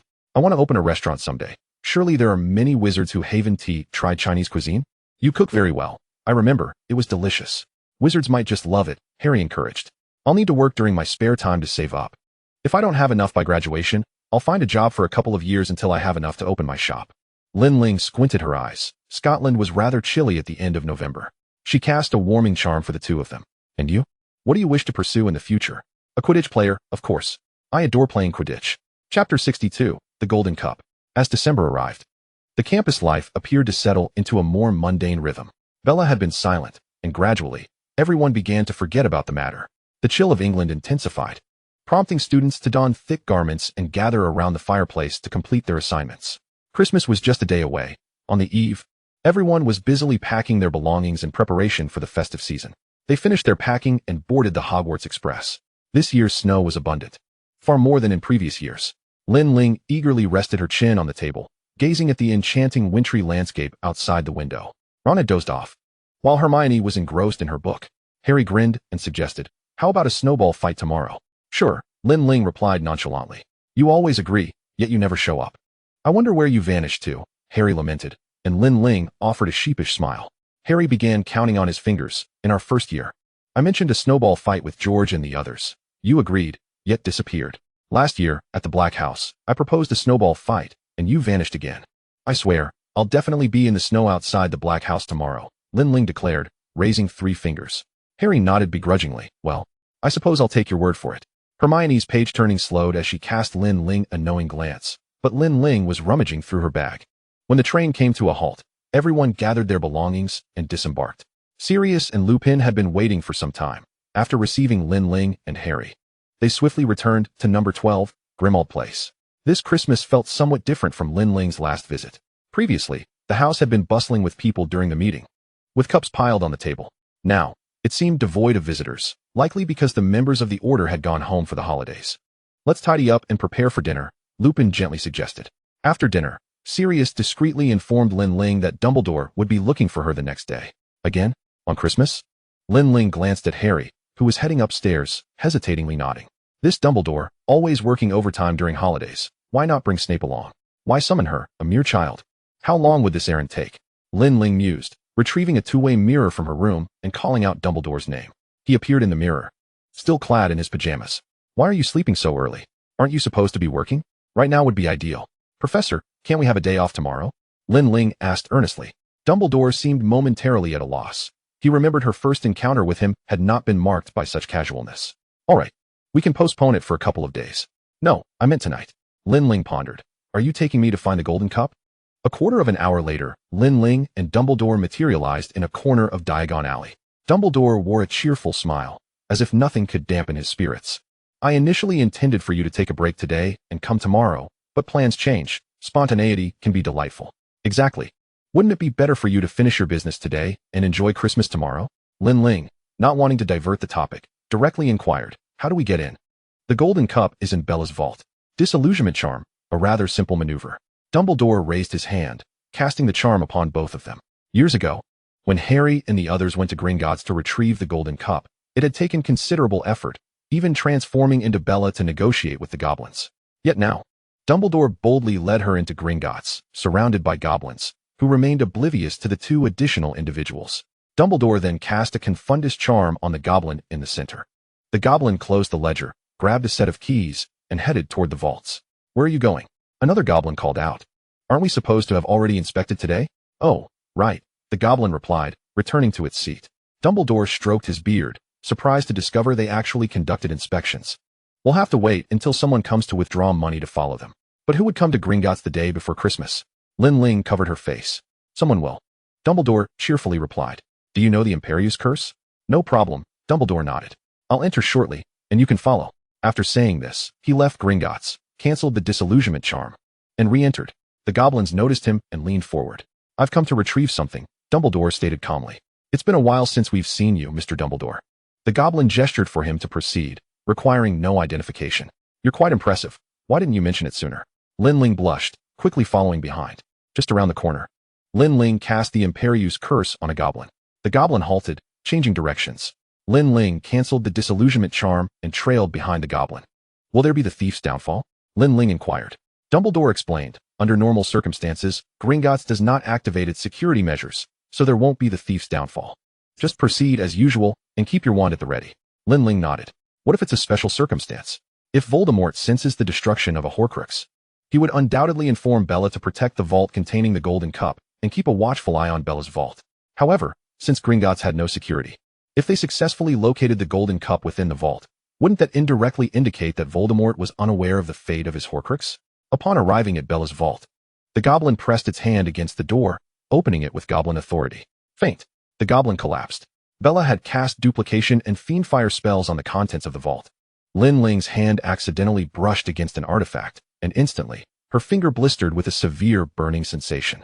She grimaced and shook her hand, feeling the pain. The artifact began to replicate itself, and dozens of identical items surged forth. Dumbledore nodded, scanning the vault for the Golden Cup. Lin Ling did likewise, her gaze landing on a golden cup high on a shelf. It's up there, she exclaimed. However, the vault was cluttered with too many items, making it impossible to maneuver. Dumbledore stroked his beard, pondering for a moment, then waved his wand. Lin Ling couldn't hear the incantation he uttered. Perhaps he didn't speak aloud at all. Blue flames instantly engulfed the vault, intertwining and climbing upwards. The deep blue reflected in their eyes, shimmering brightly. In no time, the vault was left with only the artifacts surrounding the high shelf. Chapter 63. Not the wind moving. Lin Ling approached and grasped the golden cup, hissing as she rubbed her hands together, feeling as if she had burned off a layer of skin. She tossed it into her bag, only to discover several blisters forming on her hand. "Are you all right?" Dumbledore inquired. "Lestrange's protective measures are formidable. Others might not have fared as well." He restored the vault with a flick of his wand, filling it once again, and recast the duplication charm, ensuring that any non-authorized touch would trigger infinite replication. Lin Ling stifled a laugh as they summoned the goblin back to consciousness and retraced their steps out of Gringotts. It was already midnight when they arrived at the headmaster's office, just like the previous 2 years. Lin Ling voiced her speculation. "Professor, could it be that Voldemort is unaware of whether his Horcrux has been destroyed? Bella has escaped from Azkaban. She will undoubtedly seek out a fragment of Voldemort's soul. If Voldemort is aware that his Horcrux has been destroyed, he will certainly retrieve the cup." "You are quite right. Members of the Order of the Phoenix have spent the past few months in groups searching and investigating, and they have roughly tracked Bella's movements, though I did not allow them to pursue her too deeply. That location shows signs of activity from a few individuals. Is there anything else that may transpire within the year?" Dumbledore inquired. "Yes, there is little Barty Crouch Jr., who is not in Azkaban. His mother, unable to bear seeing him imprisoned, substituted him with a polyjuice potion. His father has him confined, but during the 1994 Quidditch World Cup, he escaped his father's control and impersonated Moody to become a professor at Hogwarts. In the final task of the Triwizard tournament, he switched the trophy for a portkey, aiding Voldemort's resurrection. An entire year? We failed to discover this." Dumbledore was taken aback. Lin Ling blinked. "Little Barty is indeed a remarkable talent. I wonder if it would be prudent to encircle him directly when Voldemort summons his Death Eaters for resurrection? We shall need to assess this. I will delve into it over the next few days." Dumbledore nodded thoughtfully. Lin Ling yawned, weakly nodding in agreement. "You should return and get some proper rest. Let us refrain from destroying the cup for now, as I wish to study it further." Dumbledore fixed his gaze on the cup, his expression grave. "Oh, then why did you bring me here?" Lin Ling lamented, feeling at a loss as she still had to disapparate outside. "Ahem, no matter, use the portkey." Dumbledore secured the Hufflepuff cup, cast several protective charms, and handed Lin Ling a portkey. "Sweet dreams." "Good night, sir." Lin Ling waved in farewell. Upon returning to the Black residence, Lin Ling collapsed into sleep. The following morning, she was roused by Harry, and they proceeded to wash up, eat breakfast, and head outside. She and Harry sat in a rocking chair while snowflakes fell gently around them, settling on their hair and clothes. Lin Ling closed her eyes, drifting off. "Did you go to slay Voldemort last night, and that's why you're so sleepy?" Harry teased her. Lin Ling rolled to her right and plopped down into the snow, startling Harry. "I want to lie here," she said, like a languid fish, burrowing into the snow, her hair mingling with the flakes. She cast a warming charm, finding it quite comfortable as she lay beneath the vast blue sky, akin to the clearest of mirrors. "I shall sleep for a while and play when Ron and the others arrive in the afternoon." In the evening, the Weasley family was invited for dinner to celebrate Christmas, while Hermione stayed with her parents and planned to visit the following day. "Well then, sleep," Harry said, lying back down after casting a warming charm. Feeling soft yet not cold, a unique comfort enveloping him. The sound of gentle, rhythmic breathing filled the air, prompting Harry to glance at Lin Ling. Today, she had not tied her hair, and it flowed freely among the pristine snow, accentuating its dark, silky sheen. Her complexion was fair and rosy, with a high nose bridge. She was indeed a beautiful girl, her tranquil demeanor markedly different from her usual self. Suddenly, Harry recalled that summer night, when she too had slept on the grass. The thought of nighttime conjured memories of that summer evening in the dilapidated house, surrounded by blooming trees, fragrant blossoms swaying in the breeze. A gust of wind stirred, chilling his face. Harry shivered slightly, a tremor running through his heart. Was it too cold? It shouldn't be. He had cast a warming charm, and his hands felt warm.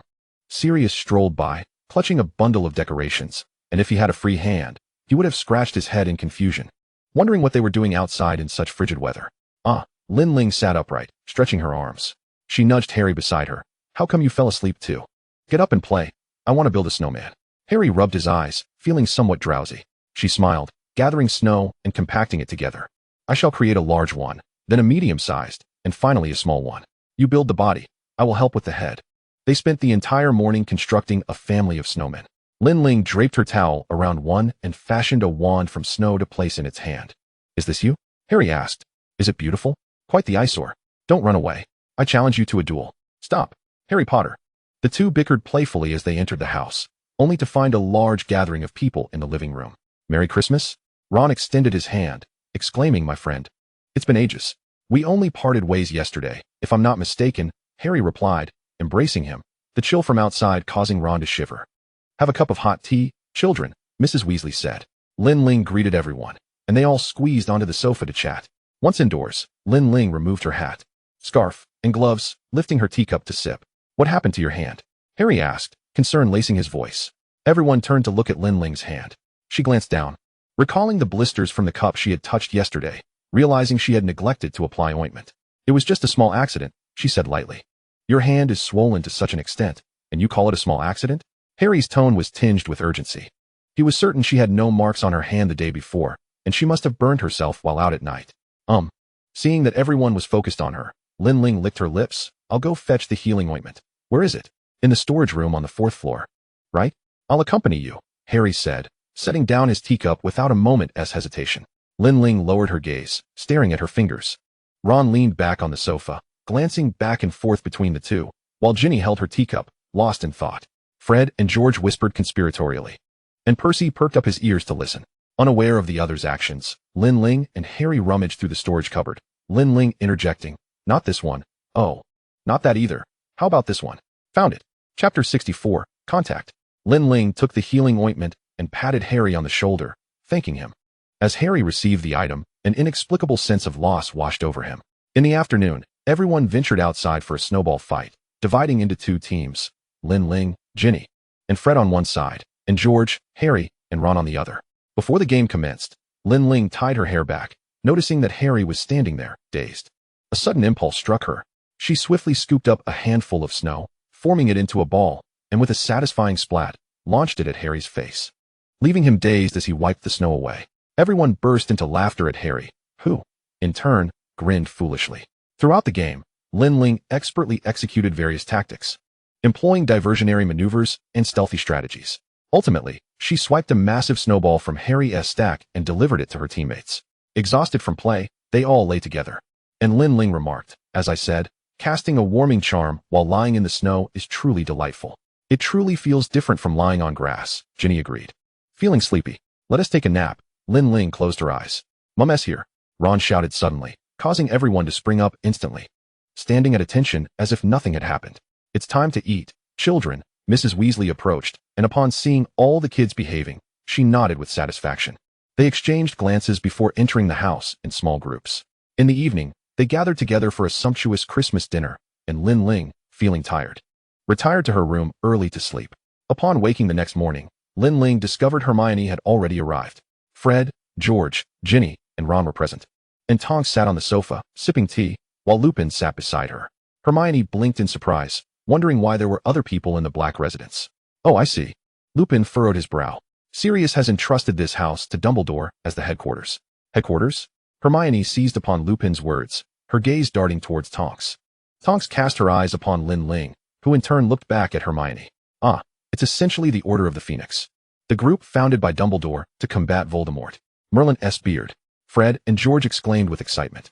Tonks and Lupin shared a glance. Tonks was taken aback by the presence of so many children in what was typically a meeting place. She felt a twinge of guilt about exposing the Order to them. But after all, Dumbledore hadn't explicitly said they couldn't be informed, had he? I came to find you, just to say a few words, and then leave. Tonks tugged on Lupin's arm, leading him away from the sitting room. Lin Ling sipped her water and cheerfully addressed Hermione. Hermione, why are you here so early? I woke up early. Oh, hi, Harry. Hermione waved at Lin Ling's back. Harry had just gotten out of bed, his hair in disarray. He sat down, asking, who is in the Order of the Phoenix? Why has it been activated? Is it because of Bella? How would I know? Lin Ling replied, maintaining her composure. You must know something, Harry insisted, shaking his head, unwilling to engage further lest he provoke his own irritation. Realizing her nervousness, Lin Ling clutched her cup, attempting to bury herself in it. After the Christmas holiday, everyone was keen to uncover the purpose of the Order, even though it hadn't convened during the break. Their curiosity remained unabated. Mrs. Weasley was infuriated by their lack of honesty. Any mention of the Order would get them dismissed. Thus, their inquiries fell upon Lin Ling. Hermione was convinced that Tonks' gaze towards Lin Ling was not at all unfamiliar, but rather quite warm. Lin Ling undoubtedly knew far more than they did. Upon returning to school, they questioned her repeatedly. Anyway, your mother isn't here, and neither are Sirius and Lupin. Can you not share even a little? Fred leaned closer to her. Lin Ling feigned indifference, focusing solely on her bread. Hey, Professor Lupin. Good morning, Lin Ling called out over Fred's shoulder. Hermione's inquiries were more subtle. While chatting with Lin Ling upon seeing the Daily Prophet, which was persistently reporting on Bella's whereabouts, she noted the lack of any substantial leads. The ministry must be in quite a tizzy. They've issued 2 statements in a single day. If they can't find Bella, their credibility diminishes. Hermione handed the newspaper to Lin Ling. But where could Bella possibly escape to? Lin Ling frowned. Surely the area is crawling with people? Is someone in the ministry deliberately shielding her? Hermione queried. Lin Ling hesitated. Surely not. There are members of the order within the ministry as well. Who? I don't know. Lin Ling neatly folded the newspaper and handed it to Harry. Harry and Ron's ears drooped, their interest waning. She stifled a laugh inwardly. She had been present at every meeting and thus knew everything, yet she was not Hagrid. So revealing too much was out of the question. But if she said nothing, would they be upset? Perhaps a bit, but it should be manageable. Time wore on, and their interest in the order waned, save for Harry, who remained preoccupied with these matters. Perhaps it was his scar, or an innate sense of responsibility that compelled him to involve himself in various affairs. Dumbledore did not disappoint Harry. As he began to oversee Harry's training, which had previously been conducted by Lupin and Sirius, Lin Ling was acutely aware of the urgency of their situation. She counted the days and realized there was less than a year until Voldemort's return. She sighed heavily, when suddenly someone inquired from behind her, "Why the sigh?" "You startled me," Lin Ling exclaimed, placing a hand over her heart. "Have you finished your practice?" "Yeah," Harry nodded. "Did you just finish your arithmancy class?" Lin Ling affirmed. "Arithmancy is more interesting than divination, though it is trickier. The professor assigned a mountain of homework, and I'm not keen on writing it." Harry chuckled. "Yesterday, it seemed. We had assignments for charms and potions, and since you were catching up on the work from the day before, you've got both those tasks to complete today as well. Today also includes transfiguration, divination, herbology, along with your arithmancy homework. Let me count how many assignments you have left." Harry extended his fingers, but Lin Ling swiftly pressed his hand down. She pressed his hand down again, feeling a mix of frustration and helplessness. "Don't count, I'll write them tonight." "That's not right. Now we must go eat, as we have astronomy class tonight." Harry gently placed his hand on the back of Lin Ling's hand. "Astronomy class?" Lin Ling glanced down at their intertwined hands, her fingers curling slightly before she withdrew them. Chapter 65, Enlightenment. That evening, everyone gathered in the astronomy tower, listening to Professor Sinistra's explanations, awaiting their turn to observe the stars. Lin Ling, disinterested in jostling for position, stayed toward the back. The nighttime astronomy tower was dimly lit, as the professor prohibited any lighting or flickering of wands, allowing only a hint of light from outside to seep in. The tower was small, causing everyone to be quite cramped. "Who will observe first?" Professor Sinistra inquired. Suddenly, commotion erupted at the front, as several students clamored to push through the crowd. Those at the front were shoved backward, and Lin Ling too took a significant step back, unexpectedly colliding with a broad embrace. "I'm sorry." Lin Ling initially looked down at the space behind her before turning to see who it was. She tilted her head back and discovered it was Harry. Lin Ling stood on tiptoe to compare their height, realizing with astonishment that Harry had grown significantly taller than her without her noticing. Perhaps it was due to his constant Quidditch practice and the improved treatment he received after leaving the Dursleys. He was no longer the frail boy of his childhood, but rather quite robust. Seeing her struggle to maintain her balance while trying to look over, Harry gently placed his hands on her shoulders, pushing her down a bit. Lin Ling, begrudgingly, once again measured their heights and found that her head barely reached Harry's shoulder. "How odd," she thought. "We grew up together. Yet why has he surpassed me in height?" With a huff, Lin Ling turned and leaned against the pillar, gazing out at the starry sky. She unconsciously recalled the moment their fingers had intertwined earlier that afternoon. Suddenly, she felt a flush of heat on her cheeks, perhaps from the crowd pressing in around her. She struggled momentarily, then resolutely acknowledged deep within her heart that she harbored a slight affection for Harry Potter. Bit by bit, she savored the moments they had shared over the past 3 years. Indeed, there were some fond memories. "What are you thinking about?" Hermione abruptly patted Lin Ling's shoulder, startling her so that she nearly toppled off her perch against the pillar. "I'm contemplating the meaning of life," Lin Ling said gravely. "Who am I? Where do I come from? Where am I going?" "All right then, think away," Hermione replied, momentarily taken aback, and nodded reluctantly.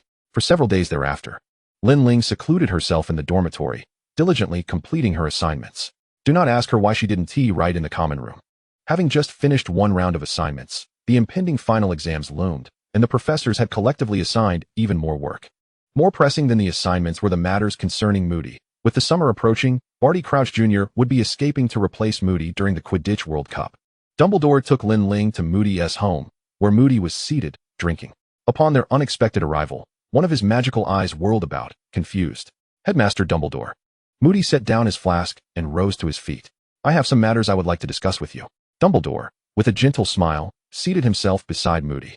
Might I first have a glimpse of your drink? He inquired. Moody tossed the flask to Dumbledore, who caught it, inhaling its contents before turning to Lin Ling. It is indeed liquor, lacking the essence of polyjuice potion. After a moment's contemplation, he addressed Moody. I have received word that young Barty Crouch Jr. is, in fact, not in Azkaban, but has been substituted and is currently under the custody of Barty Crouch. Is that so? Should we expose this? We require young Crouch to undertake certain tasks, such as luring the serpent from its den. Dumbledore's resolution was audacious, yet his course of action, as Lin Ling had suggested for the future, was remarkably prudent. Following the plans of young Crouch and Voldemort would be the simplest method to facilitate Voldemort's resurrection. What must I do? Moody inquired without hesitation. I shall have young Crouch seek you out. He will incapacitate you and confine you. Following this, he will assume your position as the defense against the dark arts professor at Hogwarts, Dumbledore stated solemnly. However, this is exceedingly perilous. A single misstep could lead to unforeseen consequences.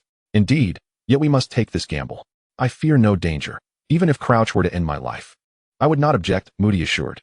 Lin Ling, standing by, listened intently to their dialogue, harboring a deep respect for Moody. As the end-of-term examinations concluded and students eagerly awaited the onset of their holiday, an incident occurred. During breakfast, a dispute erupted at the staff table. Snape abruptly overturned a goblet, crimson liquid spilling forth, and the sudden clash rendered the entire hall silent. All eyes turned to the staff table, where Dumbledore was conspicuously absent, leaving Professor McGonagall momentarily flabbergasted. Snape regarded Lupin with a mocking gaze. Harry furrowed his brow, internally berating Snape and feeling a twinge of concern for Lupin. Lin Ling, intrigued, twirled her cup, the water within sloshing about. You, a werewolf, should be grateful you can even consume the wolfsbane potion I concocted, yet you are so choosy, Snape said, crossing his arms with a sense of satisfaction. Lupin displayed little emotion, seemingly acquiescing, and then departed. Snape, feeling triumphant, magically cleared away the potion remnants and departed with evident glee, though he was unaware of Dumbledore's motive in compelling him to expose Lupin's werewolf identity. He had decisively chosen the path of utmost delight. After a brief hesitation, McGonagall shook her sleeves and exited. Where's Dumbledore? The two professors wondered aloud, causing a stir among the students as they speculated about the veracity of the incident. Harry and his friends knocked on Lupin's office door, finding him in the midst of packing. Remus, are you truly a werewolf? Harry asked directly. Lupin nodded readily. Harry frowned, and Lupin, mistaking his concern for his identity, was surprised when Harry asked, So Snape is indeed assisting you? What of the wolfsbane potion? Yes, he has been aiding me in maintaining my rationality during the full moon. We have studied werewolves in class. I recall, but I didn't expect. Harry pondered. It's no matter, are you leaving? Being a werewolf doesn't change anything. Lupin smiled genuinely, patting Harry on the shoulder. Does Dumbledore intend to send you away as well? Hermione inquired. It is of no consequence. Dumbledore has his plans. Lupin replied with a warm smile. I assure you, Dumbledore will make the necessary arrangements. We trust him. Harry nodded reluctantly, deciding to inquire personally when he met with Dumbledore later. Will you be returning to Grimmauld Place? The Order has some matters to attend to. We may be embarking on a journey, Lupin said, harboring a sense of anticipation, as this mission would be alongside Tonks. Lin Ling waved her hand in farewell to Lupin. Chapter 66, Godric's Hollow. With summer vacation approaching, Lin Ling found herself contemplating a different concern. She hesitated outside the door to the headmaster's office, pacing back and forth. How could she express her desire not to reside at number 12, Grimmauld Place this summer? She longed for independence, but lacked the financial means to secure a place of her own. Dumbledore opened the door. Come in, huh? Lin Ling's heart raced as she faced Dumbledore. Given their familiarity, seeking his assistance seemed reasonable. Headmaster, she stammered, summoning her courage. I have no place to stay this summer. Might you have a spot to accommodate me? Or perhaps lend me some funds for support? No place to stay? If I may be so bold, do you not always stick close to Harry? Where's the issue? Lin Ling nearly jumped, hastily shaking her head. I simply do not wish to remain there. It would be quite tormenting to live with Harry after realizing my feelings for him. She was not one to conceal her emotions. Furthermore, Lin Ling frowned. I know that in his fourth year, Harry had feelings for Cho Chang and later for Ginny, which I do not wish to confront. Silly girl. I have indeed thought of a place for you, should you persist. Dumbledore's gaze turned distant as silence enveloped the office. After a brief moment, he returned to himself, stating, Godric's Hollow. Lin Ling poked at the steak on her plate, unable to consume a bite. Before Harry could speak, she candidly declared, Harry, I will be staying in Godric's Hollow this summer. Do come visit me when you have the chance. What? You're not returning to Grimmauld Place? Harry asked in astonishment. Godric's Hollow? Yes. I sent a letter to Sirius a few days ago to inform him of this. It's only a summer apart, Lin Ling reassured, patting Harry's shoulder. Good friend, see you next term. Harry silently lowered his head to eat, appearing profoundly disheartened. Lin Ling pursed her lips and excused herself from the hall, heading to the dormitory to gather her belongings. Upon arriving at Godric's Hollow, Lin Ling located the address left by Dumbledore. The house was exceedingly old, cloaked in layers of dust, and upon entering, a pungent odor assailed her senses. Lin Ling employed house-cleaning magic to tidy up the space. A portrait hung on the wall, the only item in the house free from dust. It depicted a girl with golden hair and blue eyes cradling a bouquet of flowers, exuding an air of charm. Ariana. This portrait was unlike the animated wizarding portraits. It was still, as if life itself had been encased in silence. Lin Ling gently stroked the frame, then clasped her hands together and bowed slightly. She refrained from exploring the other rooms, instead locating a guest room marked with a sign. After cleaning it, she placed her belongings inside, closed the door, and cast protective charms. Lin Ling meandered through Godric's Hollow. Godric's Hollow was a place where muggles and wizards coexisted, and it was also the birthplace of Godric Gryffindor. She wandered to the square, where a statue depicted three figures, a disheveled man, a beautiful woman, and a child cradled in the woman's arms. Approaching, she caressed the child's forehead. On this statue, the infant bore no lightning scar, appearing healthy and joyful. Lin Ling sighed, pausing for a moment before slowly departing. Perhaps once Voldemort was vanquished, she would establish a home in Godric's Hollow. Alternatively, she might consider moving to the Muggle world, as in Godric's Hollow. Thoughts of Potter would inevitably linger. On a hillside, a cemetery lay with numerous gravestones. She walked slowly past each one, observing the graves of the Dumbledore family and the Potters. Lily Potter, born January 30th, 1960, died October 31st, 1981. The last enemy that shall be destroyed is death. These were the words inscribed on the gravestone. Her fingertips grazed the inscription, and rather than feeling cold, the gravestone radiated warmth. Lin Ling contemplated for a moment before placing 3 incense sticks at the graves of James and Lily. I shall honor them with traditional Chinese rites, she thought. Her hands pressed together in reverence.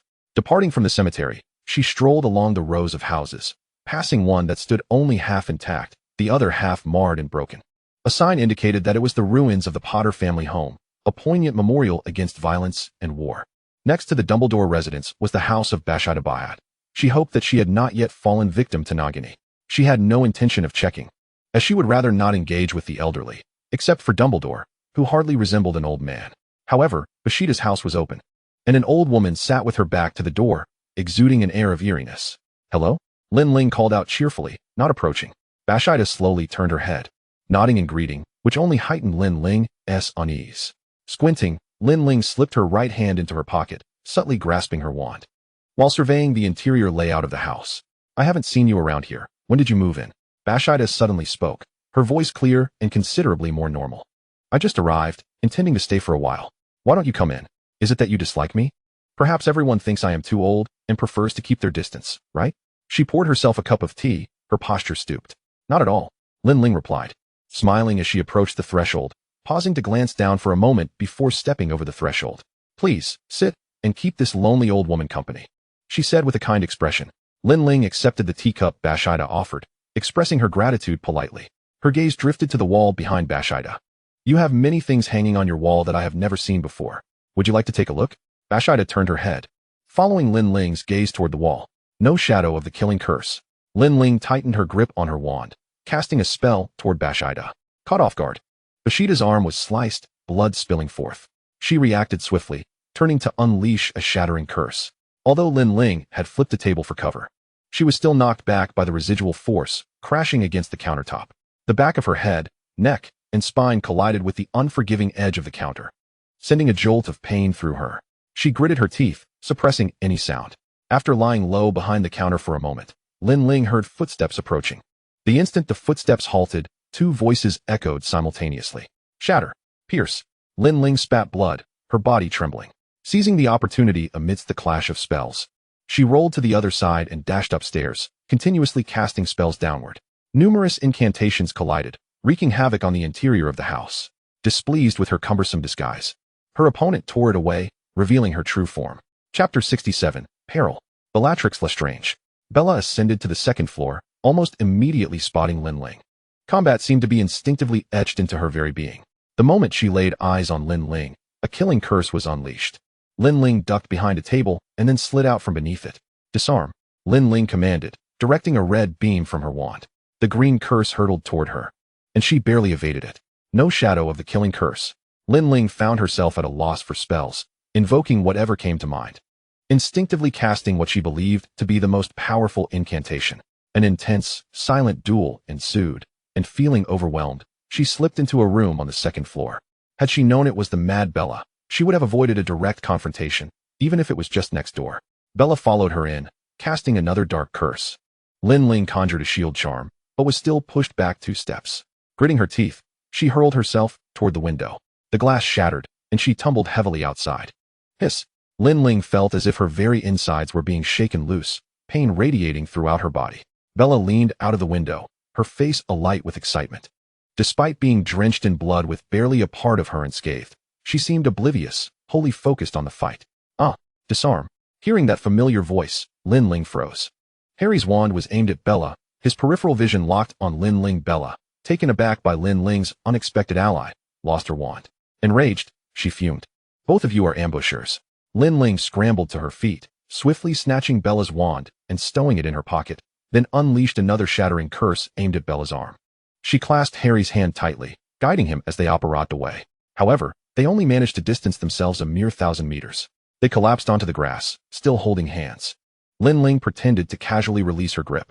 What brings you here? The night bus, Harry replied, wiping blood off his glasses. Earlier, when Lin Ling cast her spell, Bella's blood had splattered onto him. His mind was a fog, grappling with the reality of engaging in combat for the first time.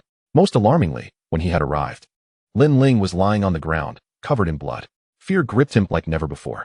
Lin Ling's hand trembled around her wand. She nodded, extending it. Indeed. The night bus. We should leave. This place is no longer safe for us.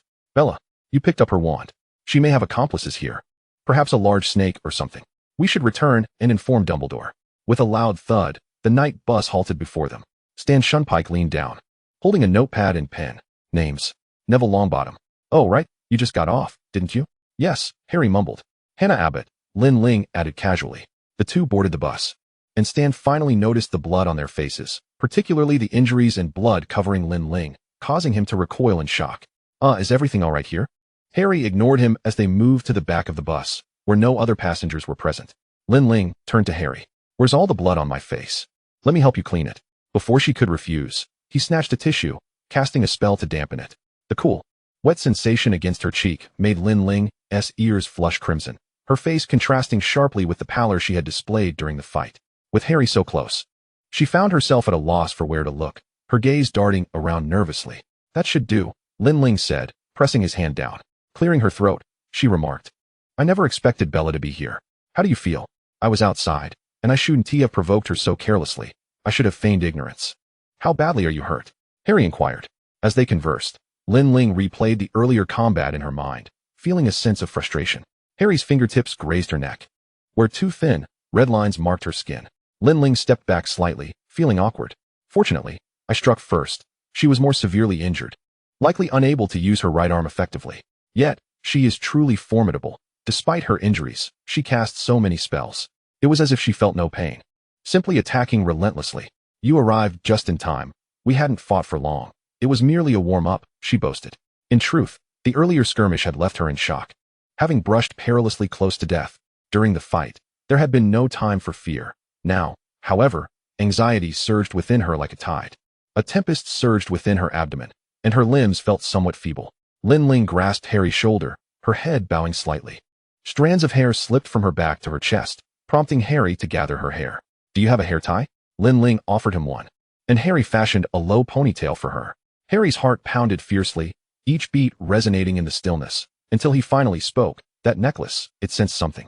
Do you have any idea how long you've been like this? From the moment I learned and arrived here, it's been a quarter of an hour. He felt no pulse of blood coursing through his veins, and continued in a hoarse voice. Are you aware of what state you are in? Perhaps? Lin Ling replied uncertainly. Her body racked with pain, her bones feeling as though they might crumble. She truly could not perceive her own condition. It must be quite dire. Lin Ling's hand remained firmly on Harry's shoulder, her arm trembling slightly from the agony. Her hand slid from his shoulder to his back, where she leaned against him. Eyes closed. Just for a moment. Beads of sweat dotted her forehead, her lips pale. At some point, she lost consciousness, oblivious to the question. Do you know how terrified I am?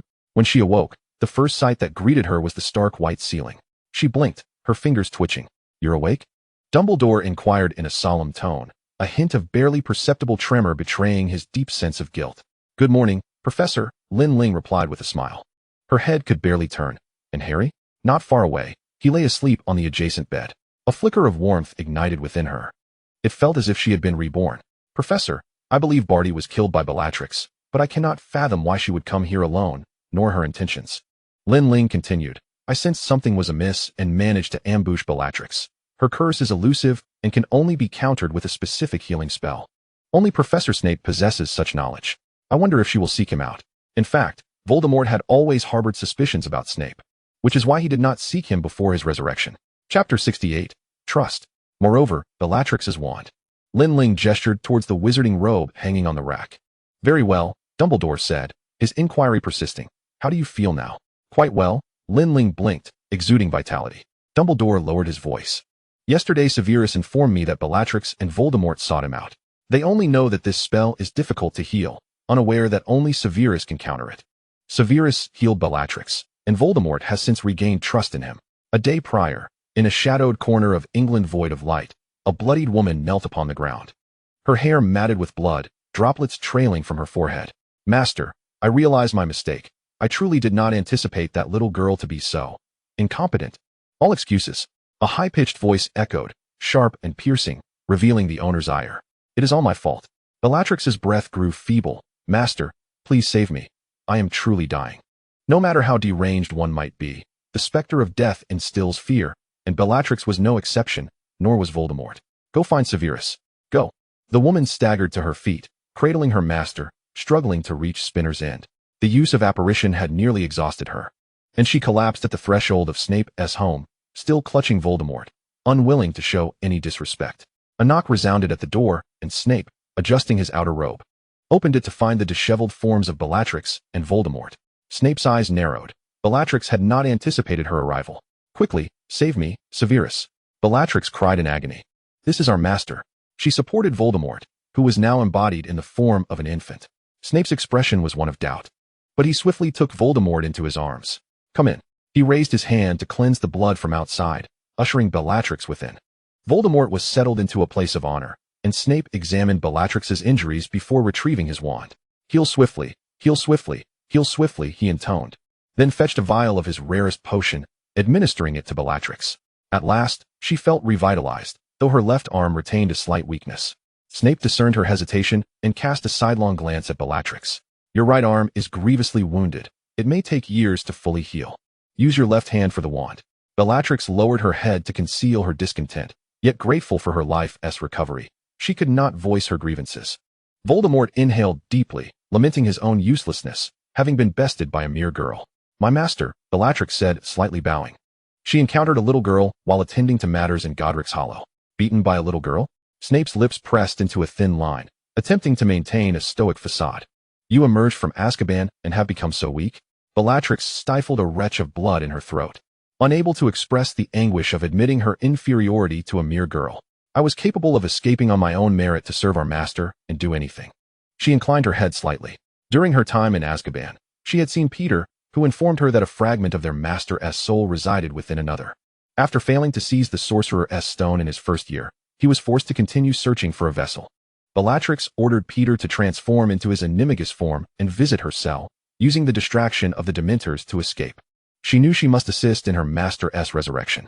God knows she had merely gone to Godric's Hollow seeking information. She had heard noises from Dumbledore's abode, which was protected by spells. She had initially assumed there were some unspeakable secrets at play, rolling her eyes in her mind. Surely something is amiss in Godric's Hollow. Bellatrix attempted to salvage her dignity. It must have been Dumbledore who tasked that girl. Snape pondered, curious about what business Dumbledore could have had there. He suppressed his doubts. stating, "You acted recklessly. Master, I can shoulder some of the burden for you. After all these years of silence, I should have realized you were still alive. How magnificent." Voldemort's mood lightened slightly, though he remained displeased with Bellatrix. "Enough of the past. We have much to accomplish. The two of you are insufficient. I trust you both implicitly. Bellatrix, Severus, but it is not enough. I require more. At St. Mungo's Hospital, Dumbledore relayed Snape's account to Lin Ling. Dumbledore assisted her in sitting up. And only then did Lin Ling notice Harry sleeping on the adjacent bed. She glanced at him twice before averting her gaze. "Professor, I wanted to discuss my summer." A heavy knock resounded at the door. Snape entered, casting a cold stare at Lin Ling. "May I inquire how you learned the disarming charm?" The politeness of the word "may" was laced with barely concealed bitterness. "Because I had an advantage," Lin Ling thought to herself, though that advantage was not the most exceptional. She averted her eyes from Snape, reluctant to respond. Dumbledore interjected, "Very well, Severus, my student is still unwell. Perhaps it is best not to press further. Speaking of which, what brings you here?" Harry, rubbing his eyes, sat up, having been stirred from sleep. "The situation is mostly resolved," Snape replied in a hushed tone, subtly implying the gravity of the matter. "Thank you for your efforts," Dumbledore acknowledged with a nod. "Shall we step outside, Lin? You need to rest." "All right," Lin Ling smiled. As the two departed, Harry approached Lin Ling's bedside. "Are you feeling better?" "I'm quite well," Lin Ling reiterated, warmth flooding her heart. "That's good." Harry scratched his head, uncertain of what to say. The atmosphere felt more composed than in the previous chaos, yet each movement seemed tinged with awkwardness. Lin Ling murmured, gazing down at her fingers. Dumbledore and Snape stepped outside, apparating to a tranquil location. It was the first time I had witnessed Bella in such a dire state. This reckless Gryffindor appeared to be faring quite well. Snape remarked coolly, covered in blood, that had he arrived a moment later, she would have perished. Regrettably, he had sought me out to save Bella. His initial plan had been to wait for his loyal servant's return, seizing the opportunity to resurrect himself and announce to the world that he had returned. "Well, we must facilitate his revival. You need only comply. Upon his resurrection, he shall discover that he is not immortal, but rather must confront death in the guise of an ordinary man. I am aware of that." Snape remained remarkably composed. Though he inquired with curiosity, was there a significant reason for arranging her stay in Godric's Hollow? Dumbledore's expression shifted to one of confusion. There was no particular reason. She merely wished to spend a summer there. Chapter 69, Distance. Before long, the Weasley couple arrived with Ron and Ginny. Inside, Mrs. Weasley could be heard admonishing, asking them to refrain from asking too many questions, to show more concern, and not to disturb the patient's rest. "All right, Mom." In the next moment, the four appeared before Lin Ling. Mrs. Weasley intended to smile, yet upon seeing Lin Ling, so heavily bandaged, her smile faltered. She tenderly grasped Lin Ling's hand. "What a poor child, are you all right?" "Quite well," Lin Ling replied with a smile that crinkled her eyes, while Ginny, on the other side, leaned over and held her hand. "Mr. Weasley said, we heard the news during our meeting. We could hardly believe it. You faced Bellatrix all on your own?" "Not alone. Harry came to assist me." She recounted how she had jumped down from the second floor, and Harry, mid-sentence, was met with gasps from the others as he continued. "Had I not arrived, she likely would have escaped." Lin Ling rolled her eyes, catching the self-deprecating tone in Harry's words. "Don't say that." Ron looked at Lin Ling. They had initially intended to visit, but their mother deemed it too crowded, sending representatives instead. He puffed out his chest and added, "Oh, by the way, we ran into Dumbledore downstairs. He mentioned you originally intended to stay in Godric's Hollow for the summer. Would you like to come to the Burrow?" "Come on. Mum would be delighted," Ginny chimed in, shaking Lin Ling's hand. All right. No fidgeting around the patient." Mrs. Weasley smiled. "When you are ready to be discharged, we shall come to fetch you, all right?" Lin Ling nodded with a smile. The Weasley family stayed for a while before departing. Lupin and Sirius also arrived, seemingly in a continuous stream. Whether by prior arrangement or not was uncertain. "You truly encountered her?" Sirius exclaimed, his eyes filled with awe. "Well done." Lupin gave Sirius a gentle nudge, to which Sirius coughed twice. "What I meant was, please refrain from such reckless actions in the future. How do you feel now?" "Absolutely splendid," Lin Ling replied, having repeated this sentiment numerous times, yet she was more than happy to convey it. "You truly don't wish to visit Grimmauld Place?" Sirius asked, noting Harry's silence. Lin Ling felt torn. She had already promised Mrs. Weasley to go to the Burrow. As the words escaped her lips, she felt a pang of guilt, akin to a heartless traitor. She bit her lip. "What does it matter? You can come play when you have time," Sirius mused, ruffling her hair. "In the future, do steer clear of Death Eaters and such." "I will." Harry stood up alongside the two. "Let us head back together." "Goodbye." Lin Ling waved, feeling a hint of disappointment. After her discharge, Lin Ling moved to the Burrow, just like in previous years. She spent her summer working and returned home in the evenings to complete her assignments. Yet, a sense of melancholy lingered within her. Everyone had their own homes, while she had none. Her friends were truly wonderful, which only deepened her sense of guilt. Harry and Sirius treated her with such kindness, taking her abroad for adventures. Yet she found herself ensnared in a web of self-deprecating emotions, enduring a restless summer. Harry's summer was no less dismal. He couldn't quite grasp what seemed to lie between Lin Ling and himself, yet he felt it distinctly. Why did she want to go to the Burrow instead of Grimmauld Place? He spent the summer in a cloud of gloom. When they encountered one another at White Weasel Mountain, it felt somewhat awkward. "Hey, Lin." Cedric stood dazed between them, unsure why neither spoke. "Hi, Harry." "Hello, Cedric." They both replied simultaneously. Cedric glanced around. "You two chat. I'll step aside." "No, no, no. Please, you both converse." Lin Ling retreated from their sight, slipping over to Hermione's side. Harry, feeling sluggish, waved a hand and patted Cedric's shoulder, saying nothing. A tight circle formed around them, clutching worn boots, waiting for the door key to activate. Lin Ling was already accustomed to the sensation of flying. Upon landing, she would have stood perfectly had Ron not been beneath her feet. Ouch! Lin Ling stumbled when Ron tripped her, and Harry quickly steadied her before releasing his grip. Lin Ling mumbled a thank you without meeting his gaze. Her heart raced like thunder, and she hurriedly distanced herself from Harry. Hermione, sensing her unease, linked arms with Lin Ling, who gasped, "This is terrifying. Keep away from him." She surveyed her surroundings, a vast expanse of barren land, the sky still dark. Mr. Weasley approached a muggle named Roberts, paying for 2 tenths, struggling to count the money. Sirius, well-versed in muggle affairs, facilitated the transaction effortlessly. Once Roberts counted the funds, Mr. Weasley exhaled in relief. "Here's a map of the campsite, along with your change." "Thank you immensely." Lin Ling, unusually not clad in wizarding robes, wore casual attire as she and Hermione strolled and chatted amiably, having not seen each other all summer. "I've been working at a muggle cafe, so I sometimes use magic to take it easy, then convert my wages into galleons at Gringotts. If you Haven T handed the time turner to Professor McGonagall, you could work 2 jobs, Hermione teased. "What a splendid idea." "I was jesting." Hermione lightly smacked her arm. "Harry wrote that you got injured when you first started your break. Why didn't you inform me?" Lin Ling touched her neck. "It wasn't too serious." Hermione frowned. "They all knew, yet I remained in the dark." "They were aware because they were at a meeting when it happened, and I didn't want everyone to know." "It's not a pleasant memory." Lin Ling shook her head, recalling the fight with a sense of nausea. "Did you have a quarrel with Harry?" Hermione pondered.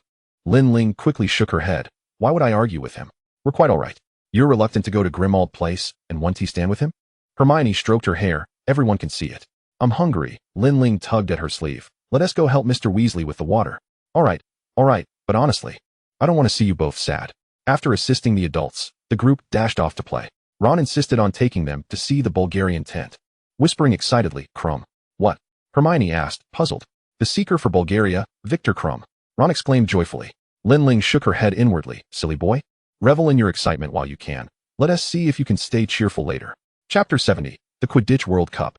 They moved away from that section to explore elsewhere, encountering numerous Gryffindors along the way, with students from Hogwarts, their families, and several members of the Order of the Phoenix. Harry recognized many familiar faces from the summer spent at the Black residence. So many have come to watch the match. After taking a few steps, they beheld the exquisite Cho Chang. "Why can't I recall her? She must be another Chinese girl, right?" Ron nudged Luna's arm. "The seeker from Ravenclaw." Harry waved at Cho, who returned the gesture with a smile. Luna struggled to muster a smile of her own, feeling a pang of discomfort within. "Hi, Luna." Cho paused, and Luna nodded in acknowledgement. Cho, Cedric, spotting their group, approached to greet them. Hadn't he just come with them? Was his visit specifically to see Cho? They began to discuss the upcoming Quidditch World Cup, engaging in enthusiastic conversation about the sport. Luna counted on her fingers. Harry, Cho, Cedric, the 3 seekers, along with Ginny and Ron from the reserve team. She felt somewhat at a loss, unable to integrate into the conversation. Hermione tilted her head, regarding Luna with a puzzled expression. After what felt like an eternity, their discussion finally concluded, and Cedric and Cho headed in the same direction. Luna found herself lost in thought, her gaze following Cho's retreating figure. Was Cedric truly that handsome? Harry inquired wistfully. Luna glanced at Harry, and they exchanged silence. "What are they talking about?" Ron asked, bewildered. "If you don't understand, then just let it be," Hermione replied, shaking her head. Her own confusion dissipated as she recognized the source of the issue, 2 fools. She cast a glance at Ron, who stood there, bemused. 3 fools, in fact. They returned to the adults, where a comically dressed man stood. "This is Mr. Ludo Bagman," The director of the Department of Magical Sports, Mr. Weasley introduced. Care to place a wager on the match, Arthur? He queried, the coins in his robe pockets jingling. I'll wager a galleon on Ireland's victory. How about that? Ludo appeared somewhat disappointed, glancing at the others. Fred opened his mouth to speak, but was silenced by Luna. Fred and George leaned in closer. And Luna cautioned them that Ludo Bagman was a complete charlatan, deeply in debt to goblins, and this wager was merely a ploy to abscond with their money. They exchanged dubious looks, and just then, Barty Crouch arrived. Barty Crouch approached Ludo Bagman, inquiring, have you any news about Bertha Jorkins? None, I'm afraid. We wish we could search for her, but we lack the manpower, Mr. Weasley replied, taking a sip of water. Both Luna and Mr. Weasley were well aware that Bertha Jorkins had been located by members of the Order of the Phoenix. Previously, she had been subjected to the Dementor's kiss, revealing young Barty's whereabouts to Voldemort. Just as she was about to be killed, she was rescued by the Order amidst a chaotic crowd in Albania. As twilight descended, the match was about to commence. Hundreds of thousands of spectators filled the stands, and the Ministry of Magic had worked tirelessly for an entire year. So, Bella didn't capture anyone, but instead busied herself with this? Luna mused silently. With a ticket for the top-tier box, they ascended to the very top. Inside the box were familiar faces, save for a small house elf seated at the far end. Is that Dobby? Harry wondered aloud. The house elf raised its head, revealing its face. Did you just say Dobby? I know Dobby. My name is Winky. She was somewhat curled up, but fixed her gaze on Harry. You are Harry Potter, aren't you? Awe spread across her face as she shifted closer. I've heard Dobby speak of you. He talks about you all the time, and about his wages. We all think he is quite irresponsible. But Dobby has found a job now, and is very happy, with holidays and pay. Hermione retorted earnestly. I believe you all should learn from Dobby. Winky shrieked in protest, evidently unwilling to hear Hermione continue, prompting Hermione to shrug and cease her remarks. Luna observed Winky for a moment before slowly turning her gaze back to the advertisements hovering above the stadium. In her ear, Harry was still chatting with Winky, who informed him that she was helping her master secure seats. Ron was fiddling with a panoramic telescope, incessantly praising it. Cornelius Fudge also entered the box, extending a hand to Harry, who felt a twinge of impatience yet remained courteous. The stands were nearly filled to capacity, and Ludo drew out his wand, his voice booming. He then announced the commencement of the 422nd Quidditch World Cup. The words appeared in midair, Bulgaria 0, Ireland 0. The mascot for Bulgaria made its grand entrance. Eliciting gasps from the crowd, it was a Vila. What? Luna exclaimed, pulling out her camera as a troop of Vila graced the pitch. Her mind momentarily blanked as her eyes fixated on their enchanting faces. She had intended to admire them further, but caught sight of Harry, who appeared dazed. She restrained him from rising, feeling an inexplicable annoyance. After the Vila finished their dance, they elegantly departed, and the audience snapped back to reality. Harry blinked in confusion, turning to find Luna tugging at him, causing him to feel a wave of embarrassment. He awkwardly settled back down, saying nothing more. Next came the entrance of the Irish leprechauns, showering the spectators with countless gold coins, prompting everyone to bend down and scramble for them. Luna was not surprised. One should seize free opportunities when they arise. Following the opening ceremony, the players from both teams made their entrance, and the cheers surged like waves. Peeking as Victor Crumb appeared, Harry watched Crumb with keen interest, seemingly captivated. Crumb's popularity was distinct from Harry's. He reveled in the Quidditch pitch, thriving in the spotlight and relishing the adulation of his fans. Once believing himself to be a victim of oppression and isolation, he now counted himself fortunate to have friends and be reunited with family since attending Hogwarts. He vowed to cherish this newfound happiness, born from past misfortunes. Luna captured the thrilling moments with her camera as the match intensified. The beaters on both sides seemed to harbor a deep-seated vendetta, and were a muggle to witness the match, they might mistake it for a full-blown brawl. Even the mascots were embroiled in a scuffle, the leprechauns taunting the Vila, who retaliated by hurling fiery objects at them, their faces contorting into elongated, pointed shapes, losing all their beauty.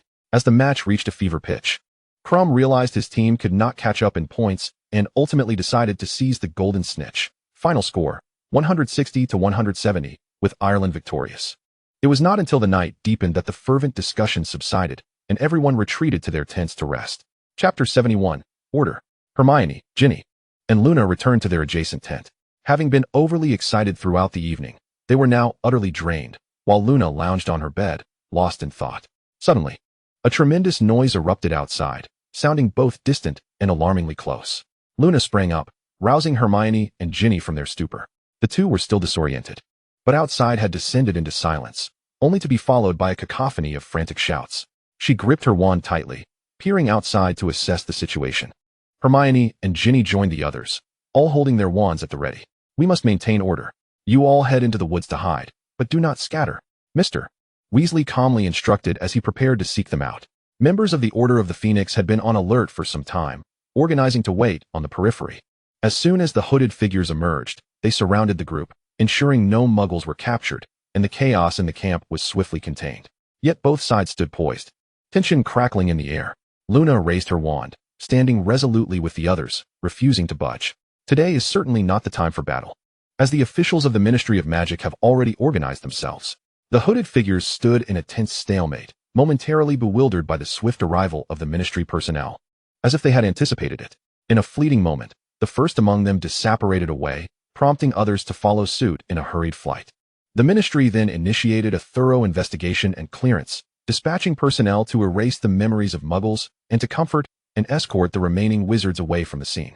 Many members of the Order of the Phoenix were employed at the Ministry, and this time, the members who had been strategically stationed at the site were meticulously chosen from among the Ministry's ranks, which meant that Fudge had yet to discern that the Order had reassembled.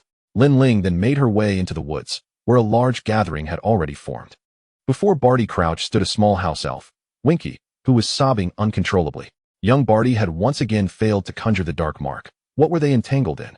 It was still Spinner's End, with Voldemort, Bella, Snape, and young Barty Crouch all convened in one room. Young Barty knelt, kissing the hem of Voldemort's robe, who was now inhabiting the body of a young man. He lifted Barty's chin, expressing his unexpected delight at seeing him again, but added, "Tonight, I regret to inform you, my master, that I failed to seize the opportune moment. I intended for everyone to know that you would rise again. I truly do not comprehend what has transpired with all of you lately," Voldemort mused. "Nevertheless, I am aware of your loyalty." He instructed Barty to rise, stating, "I have been seeking a way to resurrect myself. I have devised a plan that requires your assistance."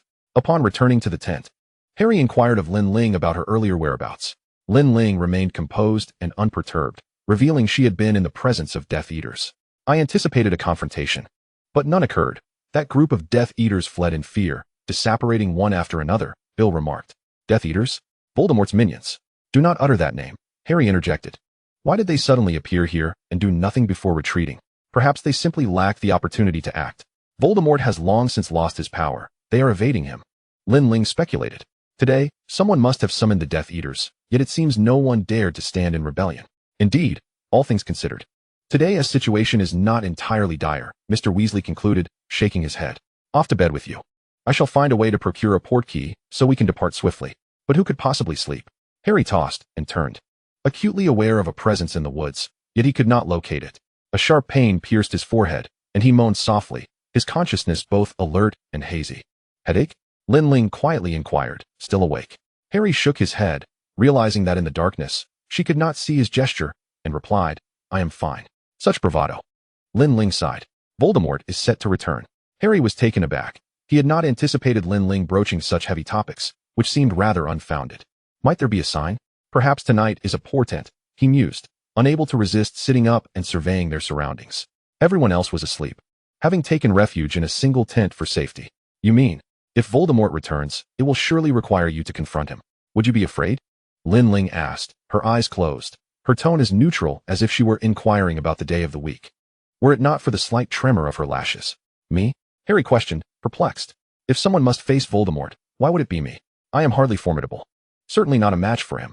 Yet, if no one else stands forth, I would not shy away. Just a hypothetical. Everyone fears death.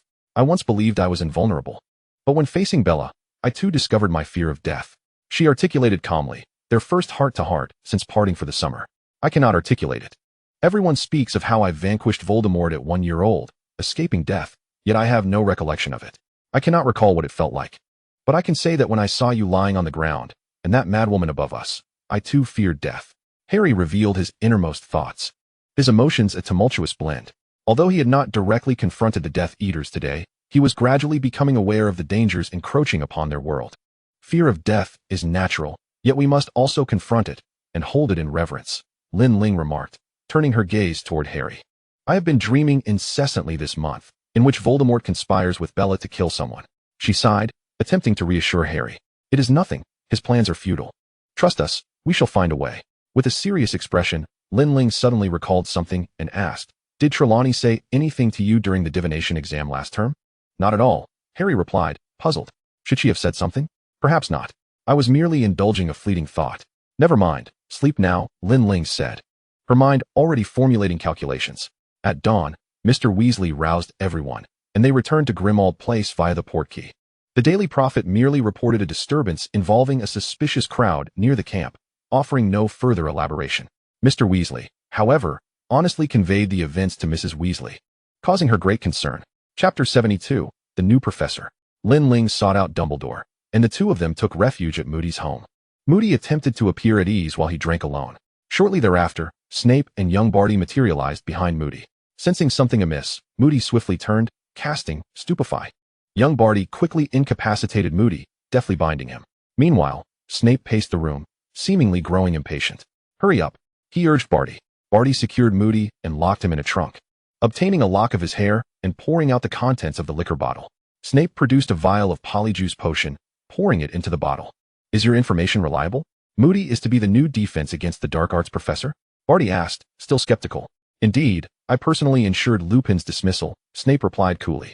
You are truly ruthless, Barty remarked, shaking the bottle with a mocking expression. What sentimentality? Snape frowned. I hold none for him. Of course, Barty nodded, tilting his head back to drink the polyjuice potion. You will impersonate Moody at school. We will support one another.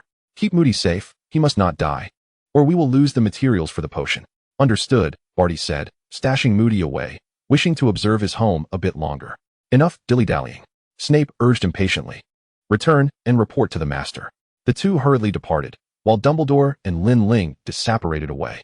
Assured of Moody's safety and Barty's impersonation, they felt a slight sense of relief. The time has now come for vigilance. They could not afford to be complacent in the year ahead. Upon returning to Grimmauld Place, Lin Ling found the boys already engaged in a game of Quidditch. Hermione, upon seeing Lin Ling, shook her head. Lin Ling smiled slightly. Where are Sirius and Remus? They took Harry to Grimmauld Place and then left. I do not know where they went, Hermione replied, looking at her. You're finally back. Do you need to rest? Oh, right. I have something to attend to. I forgot to inform Dumbledore, Lin Ling said, disapparating once more. What is happening in this world? Hermione shook her head again. Retreating to her room, Lin Ling approached the vicinity of Hogwarts, walking into the grounds. Her gaze fell upon a wobbly figure clutching a liquor bottle. She halted, inwardly lamenting. Why are there Death Eaters everywhere? What misfortune? Lin Ling innocently inquired. I am the new professor for the upcoming semester. I shall first tidy up my belongings and have a conversation with the headmaster. Little Batty rolled her eyes. And what about you? What brings you to the school? I left my assignment at school and wish to avoid making up for it once classes commence, she mumbled. Good day, Professor. Little Batty puffed out her chest. Which college are you from? Gryffindor, Lin Ling smiled. That's quite good, he replied curtly. Under Little Batty's watchful gaze, Lin Ling proceeded towards the Gryffindor Tower. After meandering around the school for the better part of the day, she finally dared to sneak into Dumbledore's office. As fortune would have it, Moody had just left. Dumbledore, with a serene expression, asked, Is there something you forgot to mention? Yes, Harry's scar is hurting. He can now establish a connection with Voldemort, Lin Ling succinctly stated. Dumbledore pondered. Indeed, we should have anticipated that, shouldn't we? I will teach him the art of mental occlusion. Lin Ling nodded, hesitated for a moment, and inquired.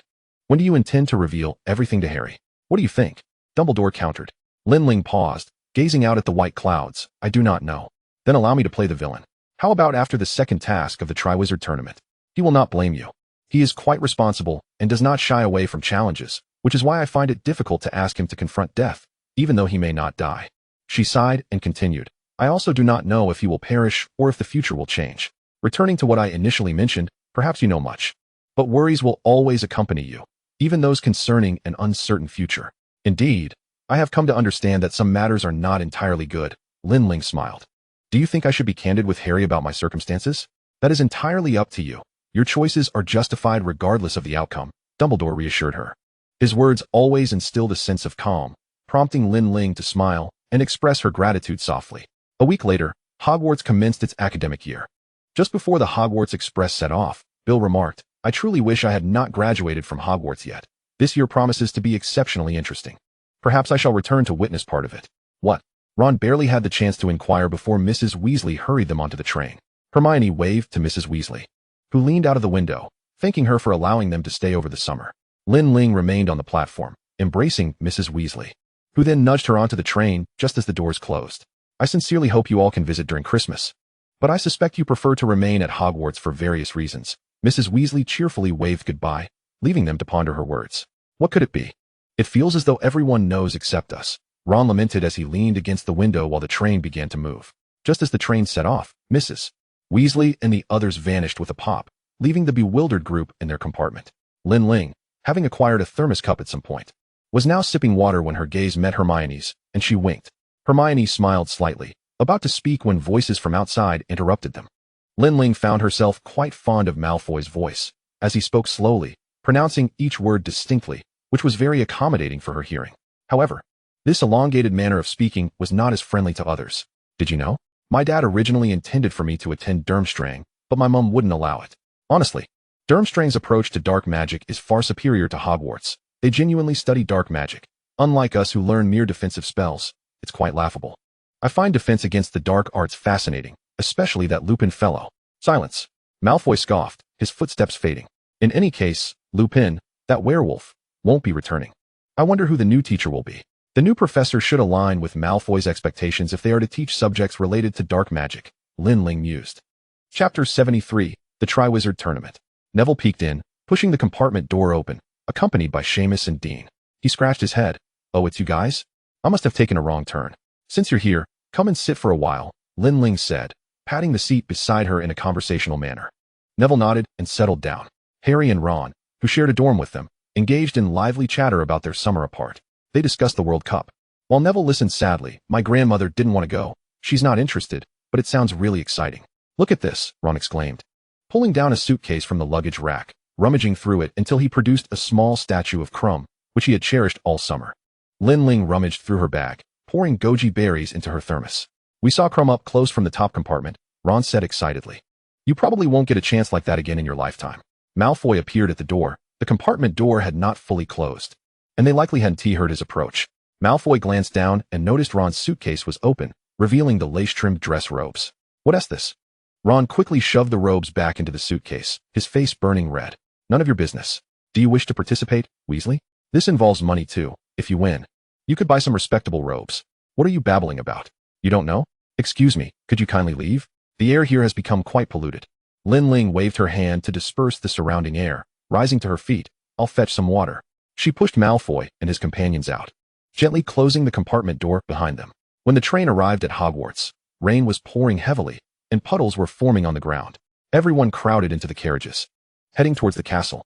Upon disembarking, the rain intensified, and lightning flashed across the sky. They gathered at the Gryffindor table, coming together as they had for many years.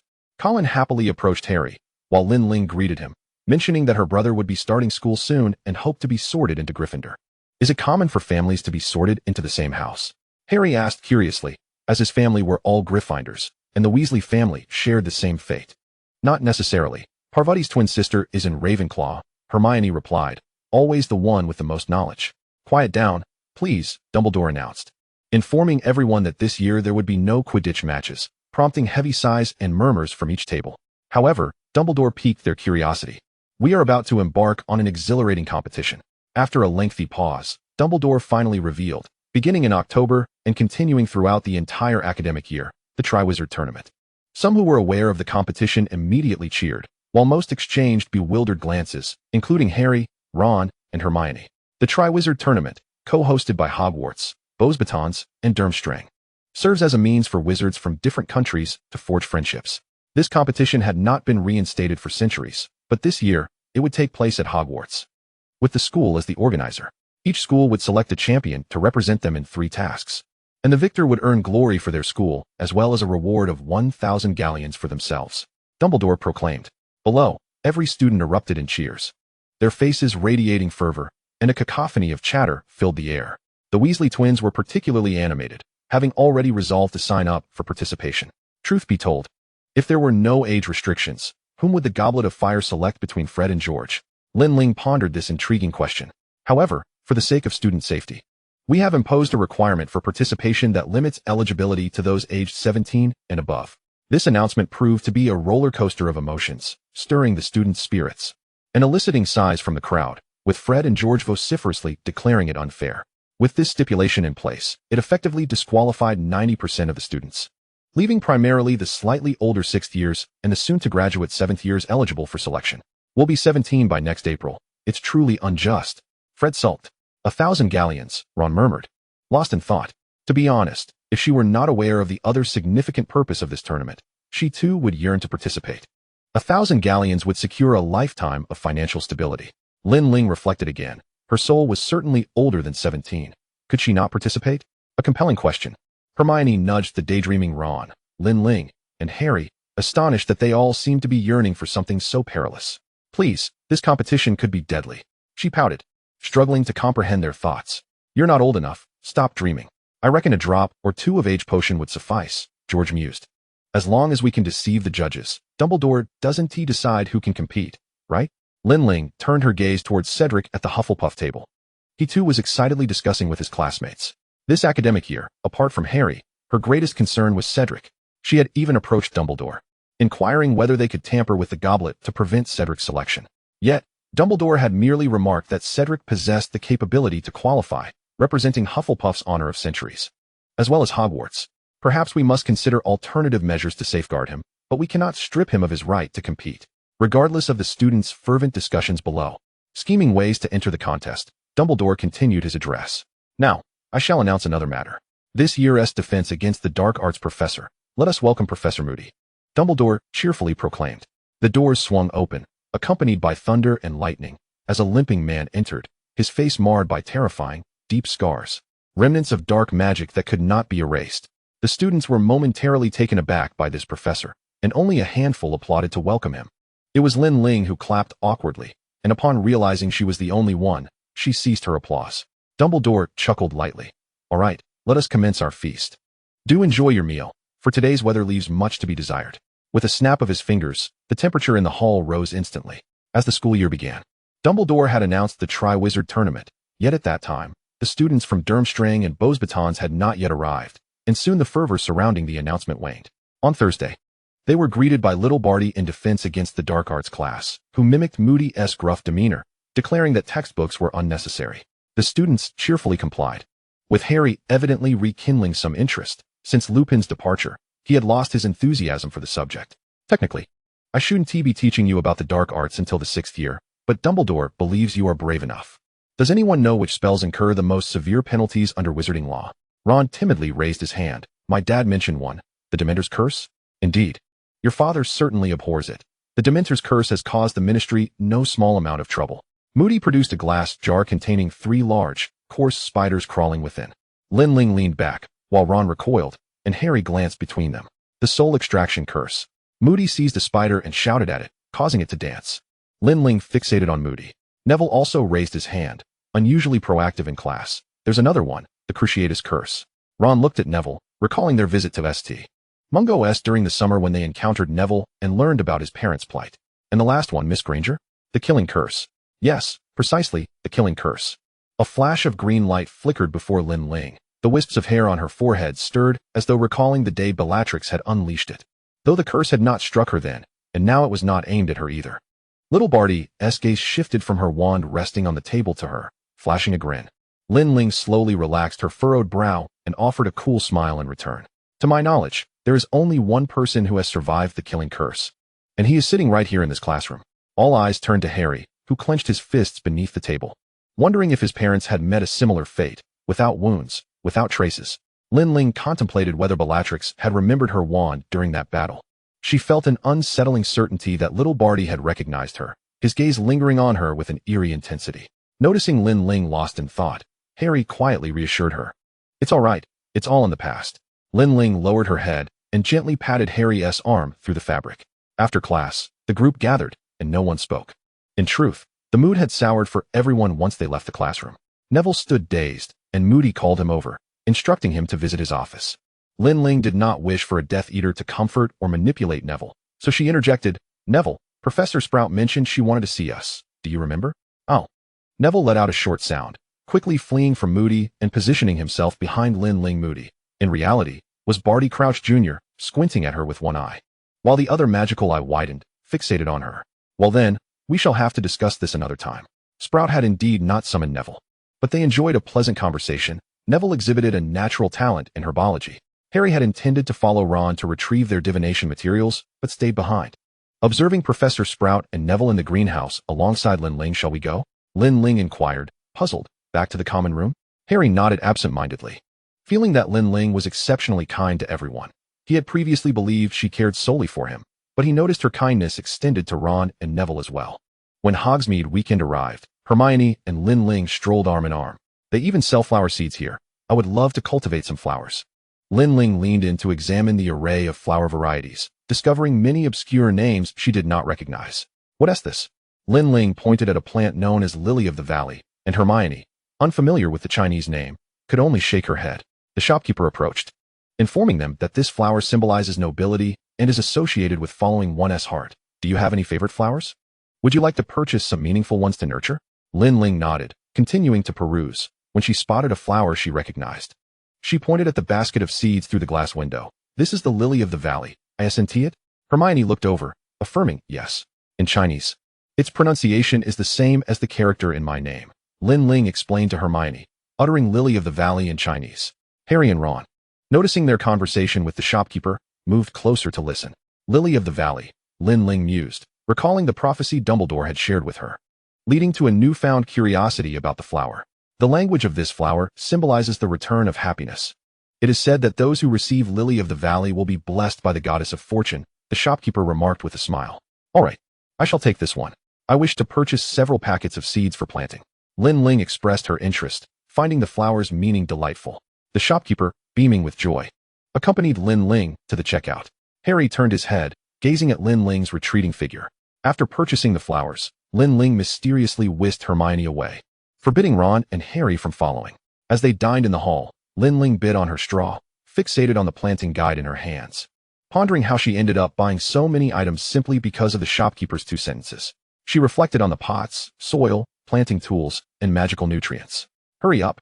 We're about to miss mealtime," Hermione urged. Lin Ling finally set aside her belongings and focused on her meal. Upon returning to the common room, Lin Ling commenced her flower planting. Hermione was engrossed in standard spells, while Ron and Harry worked on their assignments. Lin Ling leaned over with a grin. "What? How did you know I finished my homework?" Ron, overwhelmed with flipping through his book, retorted, "You're so annoying, don't disturb me." With a playful demeanor, Lin Ling mixed the soil and fertilizer, poured it into the pot, tore open the seed packet, and evenly scattered the seeds inside. She then covered them with a thin layer of soil and sprinkled a bit of water before transporting the pot and her other supplies back to the dormitory. Harry picked up the planting guide that had fallen to the ground and placed it neatly on the table, noting the preference for cool, moist, and diffused light in a semi-shaded environment, as well as strong cold resistance while avoiding hot and dry conditions.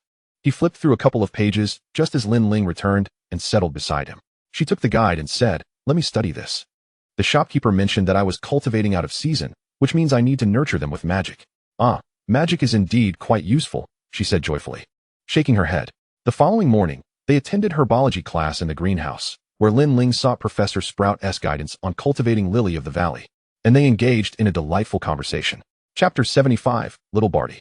That night, as Lin Ling exited Dumbledore's office and ascended a flight of stairs, she encountered Little Barty. She scrutinized him briefly before casually greeting, "Good evening, Professor Moody." "Good evening," he replied, also observing Lin Ling. "How was your summer vacation?" Lin Ling turned back, seemingly nonchalant as she replied, "Not great. I had to visit the hospital once due to a minor issue. Health and clear-mindedness are paramount, wouldn't you agree?" he said with a slight bow. "I hope you enjoy your time at school." "Thank you, Professor," she replied, feeling somewhat perplexed by his manner of speaking, which seemed laden with implications. She ambled back to the common room, nearing curfew, and found it devoid of students, save for one person bundled up in a sofa wearing pajamas. "Harry?" Lin Ling approached him, momentarily stunned. Harry, in a daze, sensed the light in front of him being obscured as a shadow loomed. He slowly opened his eyes, instinctively lowering his hand from his forehead. "What are you doing here?" "Go back to sleep." Lin Ling hesitated for a moment, extending her hand. Harry rose with her assistance, but she stumbled slightly. He had grown even taller, making it difficult for her to pull him up.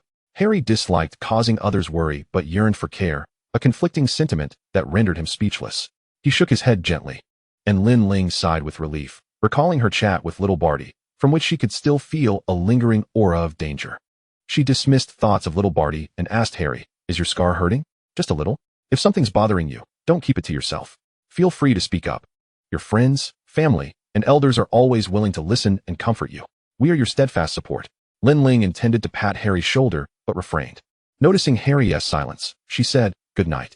Upon returning to his room, those words echoed in his mind for quite some time. Sincere and candid expressions resonate deeply. In defense against the dark arts, Lin Ling increasingly felt averse to the class. Although the content was valuable, the mere sight of little Barty unsettled her, especially when he instructed the class on how to resist the Patronus charm. Soon it was Harry's turn, and none of the preceding students had managed to withstand the spell. Harry stood calmly before little Barty. Expecto Patronum. After Barty finished casting the spell, Harry remained alert, refusing to budge when commanded to dance. Little Barty appeared momentarily taken aback before exclaiming, "Excellent, Harry, excellent. Classmates, Harry has successfully resisted the spell. Let us try again." It was another attempt at resistance. But Harry seemed to struggle more than before. Little Barty insisted that Harry try once more, prompting Lin Ling to interject. "Hasn't he already managed to resist?" "Indeed. But practice is essential. Attacks can come at any moment, and one can never be too certain," he replied with a smile. "Why don't you give it a try?" Lin Ling stepped forward, feeling undeniably nervous. Locking eyes with little Barty, she sensed a momentary stillness from him. After a brief contemplation, he inquired, "Would you mind if we tried a different spell? One that we also need to learn to defend against. You're not suggesting the Dementor's Kiss, are you?" Lin Ling frowned. He chuckled, "Of course not. Why would you think that? Very well then, let us proceed with Expecto Patronum. Are you ready?" Lin Ling's mind went blank as she heard a command, "Turn around." She shook her head. No. A sharp pain pierced her mind before she regained her senses. "Very good," little Barty added. "However, your subjective vigilance is too strong. Often, harm occurs when one is unprepared, and people cannot maintain constant alertness." Lin Ling said nothing and retreated to the line. The fourth-year curriculum was consistently intense, with an abundance of assignments. On the afternoon before Halloween, an announcement was posted prominently, drawing everyone together to view it. "This afternoon's classes will conclude half an hour early, as we prepare to welcome students from Durmstrang and Beauxbatons tonight." "Wonderful," cheered Dick from Hufflepuff. "I'm going to ask Cedric if he's ready." Tom was short. "Cedric? You mean Diggory?" Harry clarified. "Does he want to be a champion for Hogwarts?" Ron asked, heading towards the stairs. Hermione scoffed. "What kind of tone is that? He's an outstanding student, after all, and a prefect. You only like him because he's handsome," Ron teased. "Sorry, I wouldn't like someone just for their looks," Hermione retorted disdainfully. Lin Ling chimed in, adding, "But I would, haha." Hermione shook her head, appearing quite exasperated. "I know you wouldn't. Can't you say something sensible for once?" Professor McGonagall instructed Gryffindor students to assemble in front of the castle, and as they hurriedly formed a line, the other houses gathered noisily as well. Everyone was required to wear their school robes, standing in neat rows. After counting the students, Professor McGonagall stood at the front of the line. "When will they arrive?" The impending arrival of the Durmstrang and Beauxbatons students undoubtedly added a spark of excitement to Hogwarts' otherwise mundane routine. Everyone craned their necks, eager to catch a glimpse, but saw nothing except the darkening sky and the tranquil black lake, only occasionally catching sight of the back of a classmate's head. Feeling reminiscent of a Monday morning address from the headmaster, Lin Ling grew bored standing still and pulled Hermione and Harry into a game of landlord, teaching them the rules. Ron propped a book up, using it as a table for their cards. "Hold steady," Lin Ling said with a grin, lifting Ron's hand higher. "If anyone loses, I get to take over." "Is it really that fun?" Ron asked. Professor McGonagall was unaware of when she had positioned herself behind Ron, who, startled, let slip the bomb that Hermione had conjured, sending it crashing to the ground. The four of them turned their gazes toward Professor McGonagall, while Hermione's lips moved silently, her words unvoiced. Once the guests arrived, no more playtime. Professor McGonagall reminded herself to exercise restraint. She could not punish students on such a day. "Oh, so we can still have a bit of fun then," she mused. "Have the invitations been sent out?" Hermione inquired, her expression triumphant. A wave of excitement rippled through the students ahead. "Look, the Beauxbatons students are coming." Several pointed toward the sky above the Forbidden Forest, where a magnificent sight approached. A colossal powder blue carriage, drawn by 12 winged horses, soared through the air. In unison, everyone gasped, instinctively retreating.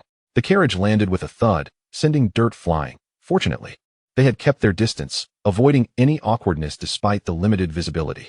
Chapter 76, Guest from Afar. A tall woman, nearly as imposing as Hagrid, perhaps even taller, descended from the carriage. She walked gracefully a few steps forward, greeting Dumbledore, while Professor McGonagall stood beside him, making an effort to straighten her posture. "Dear Madame Maxime, welcome to Hogwarts," Dumbledore exclaimed. I trust all is well with you, my students. She gestured toward the 20 or so Beauxbatons students, dressed in exquisitely crafted silk garments, albeit somewhat thin, causing them to shiver in the cold. Please, come inside to warm up. Karkaroff has yet to arrive. But my horses. Our care of magical creatures, Professor Hagrid is quite capable of caring for them, she replied. Then please inform this Hagrid that my horses only drink pure malt whiskey. Lin Ling whispered to her friends, what does pure malt whiskey taste like? They all shook their heads, having never tasted it. The horses drink better than I do. The Hogwarts students parted to allow the Beauxbatons students to enter the Great Hall. The hall was adorned splendidly, with banners of each house hanging above their respective tables. And at the center, the Hogwarts H hung majestically. Everyone continued to await the arrival of the Durmstrang students, but time dragged on in silence. Lin Ling stamped her feet, weary and wishing for a place to sit, even if it were on a broomstick. Suddenly, ripples appeared on the surface of the Black Lake, the water undulating as a large ship approached, gradually slowing as it neared the shore. A throng of tall figures, clad in heavy fur cloaks, disembarked, presenting a stark contrast to the Beauxbatons students. The bearded man at the forefront strode purposefully toward Dumbledore. Dumbledore, how have you been? Quite well. Welcome, Professor Karkaroff. Karkaroff proudly ushered forward a boy from behind him. Dumbledore, this is my student, Victor Krum. The Hogwarts students murmured in awe, all expressing their astonishment. Ron shook Harry's arm. It's Krum. It's him. Hermione, however, displayed no interest, not even glancing over. As the Durmstrang students mingled with the Hogwarts students returning to the Great Hall, Hermione overheard many girls and boys discussing how to obtain Krum's autograph. They settled at the Gryffindor table, with Ron still gazing in the direction of Durmstrang, while the Beauxbatons students occupied the Ravenclaw table. Seeing Ron unwilling to turn and look at them, Lin Ling waved at Krum. Hey, would you like to come sit with us? Ron's face flushed crimson as Krum exchanged glances with his companions before turning to join them. Ron, blushing, offered Krum his seat, his eyes fixed intently on Lin Ling. She stifled a laugh, thinking that if she were alone, she would never be so bold. But the presence of her friends emboldened her. Hello Krum, Ron stammered, his voice barely above a whisper, before summoning courage. I've watched your matches. Some of your moves are truly spectacular. The conversation shifted to Quidditch, and soon everyone was animatedly discussing it. Krum and his friends were intrigued by Hogwarts, gazing curiously at the enchanted ceiling resembling the starry sky outside. Harry joined in, being an exceptional seeker himself, finding common ground for discussion. Lin Ling, however, felt disinclined to converse with Krum as she struggled to understand his accent. The Triwizard tournament would commence formally at the conclusion of the feast, and everyone was encouraged to indulge in the bountiful spread before them. The tables were instantly laden with an array of dishes, the house elves having outdone themselves with a variety of international cuisines. Lin Ling was pleasantly surprised to find several Chinese dishes before her. This must be grape stewing. What a wonderful opportunity to enjoy it openly, Lin Ling exclaimed joyfully. Ah, poor house elves. I shall certainly hire grapes once I graduate, she declared, pushing a Chinese dish toward Hermione. Try this. I think it's a bit sweet.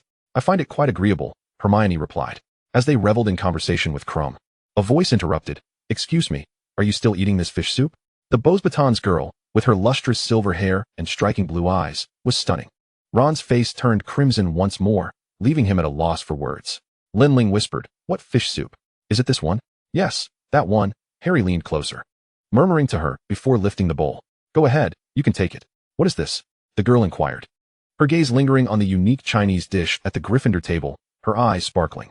Lin Ling chuckled, sharing a glance with Harry. It's Chinese cuisine, braised fish.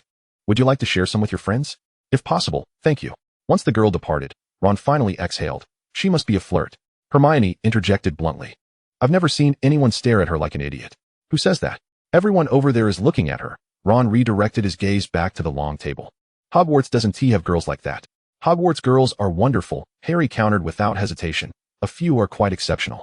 Lin Ling fluttered her eyelashes, not wishing to see Harry's gaze fixed on Cho Chang, silently continuing her meal. All right, look who just walked in. Hermione pointed toward the staff table, where Ludo Bagman and Barty Crouch had unexpectedly appeared. Everyone has had their fill, I presume? The Triwizard tournament is about to commence. Allow me to say a few words. First, we welcome our esteemed guests, Mr. Barty Crouch, head of the Department of International Magical Cooperation, and Mr. Ludo Bagman, head of the Department of Magical Games and Sports. Sparse applause echoed through the hall. Harry noticed that Crouch seemed somewhat different today than he had during the Quidditch World Cup. He leaned toward Lin Ling. Doesn't he seem a bit odd? Lin Ling's interest was piqued, her admiration for Harry evident. In what way? He used to dress very formally in a suit. But today, on such an important occasion, he is in a wizarding robe that looks rather unkempt. Indeed, you make a fair point. Lin Ling shifted her gaze from Harry's face to Crouch, acknowledging that he did seem rather peculiar. Chapter 77, Champions. Dumbledore continued to speak at length before finally declaring, "Mr. Filch, please bring forth the goblet of fire." Ling Ling also tilted her head to gaze at the goblet, within which flickered a mesmerizing blue flame. This chalice served as the arbiter for the selection of champions. Mr. Crouch, Mr. Bagman, along with the headmasters of our 3 schools, constituted the judging panel, tasked with assessing the champions across 3 trials. Each student aspiring to contend for the title of champion must inscribe their name and school upon a piece of parchment and cast it into this goblet. On the morrow, coinciding with the eve of Halloween, the names of the champions shall be proclaimed. For 24 hours, all participants must deliberate with utmost seriousness. I shall delineate an age line around the goblet. Those under the age of 17 are forbidden to cross it. Dumbledore's pronouncement ignited a flurry of discussions. Very well. You may now take your leave. Ling Ling remained in her seat, allowing Hermione to depart first. Ron, filled with regret, watched as Krum and Karkaroff departed, heading back to their ship to rest. Karkaroff caught sight of Harry beside him, momentarily stunned into silence. All eyes turned towards Harry, who was already accustomed to such attention, and politely bid farewell before leaving. Moody also brushed past Karkaroff, colliding with him slightly. Karkaroff, initially displeased, fell silent upon realizing it was Moody. Ling Ling sat at the long table, sipping from her thermos, as the hall emptied, leaving her alone. Dumbledore, returning at some point, regarded Ling Ling with keen interest, pondering whether she could indeed exploit a loophole to have Harry's name entered. "I only have a vague idea," she explained, suggesting that the goblet might be misled into believing there were students from another school, with Harry being the sole representative of that fictional institution, thus ensuring his name would be summoned. Ling Ling proposed, "Shall we give it a try?" "Splendid." Dumbledore responded, intrigued, as he produced a piece of parchment and a quill, whimsically inscribing a fictitious school name along with Harry's name, casting a confusion charm upon it before dropping it into the goblet. As anticipated, it was not ejected. "Oh, let me try?" Ling Ling's interest piqued. She crumpled a note and tossed it into the goblet with perfect precision, eyeing the age line. "Headmaster, do you believe someone of my soul, who has long reached maturity, can cross this boundary?" "Who knows? Give it a try." Dumbledore replied playfully, like a child. Ling Ling stepped forward, indeed crossing the line, tossing her name into the goblet. "Headmaster, it truly went in. You may enter the competition," Dumbledore jested. "And what do you think? Is Cedric better, or am I?" Ling Ling feigned a teasing tone. After a moment's contemplation, Dumbledore replied, "Well, let's allow the goblet to decide." The following morning, a multitude of students from various houses gathered around the goblet. Harry felt a twinge of desire, though he took no action, oblivious to the fact that his name had been cast in thrice. In the afternoon, they visited Hagrid, who was dressed most extravagantly, even sporting cologne. As they left, Hagrid began conversing with Madame Maxime. "What is happening this year? It feels as though everyone has come alive with spring," Hermione remarked uncertainly. "Everyone? Spring? All right. Let us return to witness the results. We shall attend the feast. Today is Halloween." Following a sumptuous yet flavorless meal, the time dragged on until Dumbledore finally rose. Minute by minute, the flames within the goblet transformed to crimson, leaping skyward, prompting the assembly to hold their breath. Dumbledore caught the parchment as it emerged, declaring, "Durmstrang." Victor Krum. Applause and cheers cascaded through the hall, drowning out all other sounds, as Ron exclaimed, "I knew it." Krum approached Dumbledore, then proceeded along the table into the adjoining room. After a while, another parchment was expelled from the flames, Beaux Batons, Fleur Delacour. The lovely girl from yesterday gracefully stood and walked forward with a smile. Ron propped his chin on one hand, appearing thoroughly pleased with the selection of champions. Hogwarts. Cedric Diggory.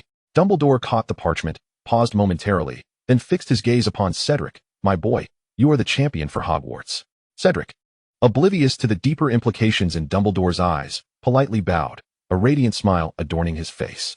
The applause for Cedric resounded for an extended duration, with Hufflepuff's cheers the loudest. "Now, we have selected our 3 champions." The flames within the goblet shifted once more to red, and an eerie silence enveloped the hall. Dumbledore's glasses glinted with the reflected crimson light as he extended his hand. "Harry Potter." Gasps reverberated throughout the room as all eyes turned to Harry at the Gryffindor table. Harry stood frozen, overwhelmed, his mind a blank slate. No cheers erupted. Instead, many voiced their indignation. "I didn't tea. You know I didn't tea, right?" he asked, bewildered. "I know," Ling Ling immediately replied, biting her lip. The atmosphere grew heavy. And then, from the goblet, another parchment sprang forth, still bearing the name Harry Potter. Dumbledore cleared his throat, and yet another parchment followed. Ling Ling bowed her head. Feeling guilty, it was still Harry Potter. If the first parchment incited anger, the subsequent ones fell like a heavy hammer, bewildering everyone present. Was this mere coincidence? Young Barty's expression darkened as he stared at the goblet. Very well, Harry, you may proceed first. Dumbledore conferred briefly with the other headmasters, and a throng of judges escorted Harry into the adjacent room. Instantly, the murmurs surged once again. Silence, please, Professor McGonagall commanded. Ling Ling fidgeted restlessly, unconsciously toying with her fingers. Do not worry, it must be a mistake, Hermione reassured her, but Ling Ling shook her head. Inside the room, Harry stood facing the three champions. Krum displayed disapproval, Fleur wore a look of disdain, while Cedric appeared perplexed. A cadre of adults regarded Harry with malice and discontent. Karkaroff stated, Dumbledore, the rules do not permit the organizers to have two champions, and only students over 17 are qualified to compete. Otherwise, I would have brought more students with me. Madame Maxime added, this is unfair. Snape cynically remarked, this matter can only be blamed on Potter. Chapter 78, Despondency. Enough, Severus. Do not continue, Dumbledore asserted firmly, turning his gaze toward Harry, who met Dumbledore's eyes, seeking some clarity. Dumbledore inquired, did you submit your name to the goblet? I did not. Harry felt the weight of countless eyes upon him, a sense of unjust accusation washing over him, yet he stood resolute, maintaining a straight posture. Did you ask an older student to help you submit your name? No, Dumbledore promptly stated, perhaps my limitations were misinterpreted. I trust Harry. I know he is a good boy, an exemplary and kind individual, a student of good character at Hogwarts. Harry lifted his head, staring blankly at Dumbledore. We must adhere to the regulations. Any name that emerges from the goblet must compete. The goblet has recorded the names of 4 champions. Barty Crouch stated coldly. Dumbledore regarded Crouch, momentarily at a loss for words. Madame Maxime and Karkaroff lodged vehement protests, while Harry remained silent, merely listening to their disputes. He felt utterly exhausted, wishing to flee, yet he did not. Mad-Eye Moody hurriedly approached, leaning on his cane. Despite his physical limitations, he cast a glance at Crouch and gruffly declared, clearly, this is not merely about increasing Hogwarts' chances of victory. There are those who seek to harm Potter, who wish for his demise. The atmosphere grew tense as Dumbledore regarded Moody, his eyes betraying no emotion. Very well, let it be so, he said wearily. For champions, if none of you have better suggestions, we shall proceed accordingly. The first task is designed to test your courage. You will confront the unknown armed only with your wands on November 24th, in front of all your peers and the judges. Once Crouch had finished outlining the rules, Dumbledore dismissed everyone to rest. He sighed and departed as well. Harry and Cedric emerged side by side, Cedric forcing a smile. So, it seems we are destined to become rivals outside the Quidditch pitch. Indeed, Harry replied nonchalantly. But I still don't understand how you managed to get in. I didn't, Harry said impatiently. Cedric shrugged, clearly unconvinced. As Harry wandered back to the common room, he was immediately engulfed by his friends. Why didn't you tell us? How did you do it? No need for a beard. That's brilliant. At least you're part of Gryffindor. I didn't. No one noticed his lack of enthusiasm to celebrate.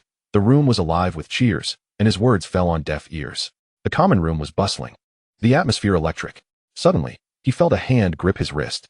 Turning around, he refocused his gaze to find Luna tightly holding his hand, and in the next moment, they vanished into the crowd. Harry and Luna lay on the grass beside the Black Lake, Luna yawning while Harry felt a wave of drowsiness wash over him. Did you use apparition? Harry inquired curiously. But you can't use apparition at Hogwarts, Luna chuckled. Not even Dumbledore can. Then how does Dumbledore get out? He has legs. Harry joked, finally breaking into a smile. So how did you manage it? I won't tell you. Luna couldn't admit that she had previously asked Dumbledore for a key, knowing it would upset him. I didn't put my name in the goblet of fire, Harry murmured. Luna's response was awkward, I know. Her tone was laced with sadness. For not everything is within one's control, and the future remains unpredictable. Could you give me a hug? What? Harry sat up, looking somewhat weary. Luna embraced him gently. Wrapped in warmth, Harry felt his spirits lift slightly, the night no longer so cold. Thank you. For what? It was my idea to use you. And I proposed the plan to Dumbledore, Luna said, a hint of guilt shadowing her silence. It was late when Harry and Luna finally returned to the common room, each heading to their respective dormitories. Hermione was awake, rubbing her eyes as she saw Luna return. How did it go? Not bad, Luna replied succinctly. And Hermione nodded with relief. As Harry pulled the curtain around his bed, he noticed Ron was still awake, staring blankly at the ceiling. Do you believe me? Harry asked. Of course I do, Ron replied, turning onto his side with a tone of certainty. Harry felt a sense of ease and quickly drifted into sleep. The following day, Harry made a concerted effort to ignore the stares around him as he sat at the long table enjoying breakfast with a few friends. Luna mused that perhaps things had improved significantly and were not so dire after all. Harry used the two-way mirror to share the news with Sirius, who was somewhat excited but, upon seeing Harry's apprehension, offered reassurance. When the time comes for your match, I will be there to watch. Doesn't that give you something to look forward to? It does. The attitude of those around him remained unchanged, yet other students did not share the same sentiment. Hufflepuff, usually friendly with Gryffindor, had turned against Harry. Yes, Cedric's selection was a rare honor for Hufflepuff, but it had now been tarnished. They all sought to avoid Harry. Slytherin, needless to say, had always disdained Gryffindor and Harry, and now they took every opportunity to mock him. Harry constantly reassured himself that it didn't matter. During the latter half of the previous school year, Dumbledore had begun to seek him out for lessons, though Harry never understood why. After several days of feeling dejected, Dumbledore sent him a letter, inviting him to his office for a lesson. Clutching the note, Harry made his way to the office, intending to ask Dumbledore in private if he truly believed in him. Upon entering, he found the headmaster seated calmly in his chair. "It is delightful to see you maintaining such composure," Dumbledore remarked. "Do I?" Harry felt a bit embarrassed. Indeed, other teenagers cannot achieve such a level of tranquility. Dumbledore praised him. "I hope that no matter what challenges you face in the future, you will remain courageous, yes?"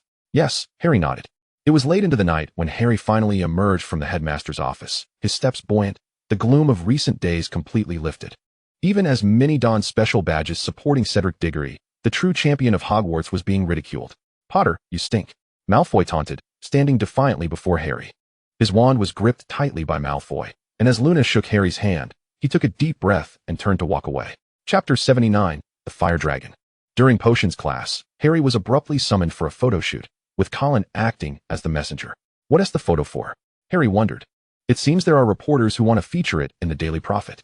"Oh, splendid. Just what I needed. More embarrassment," Harry lamented.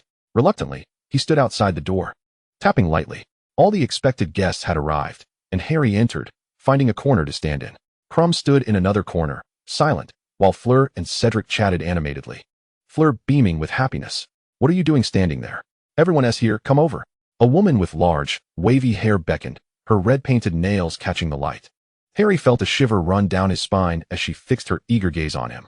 "Before we begin, may I have a word with the youngest champion?"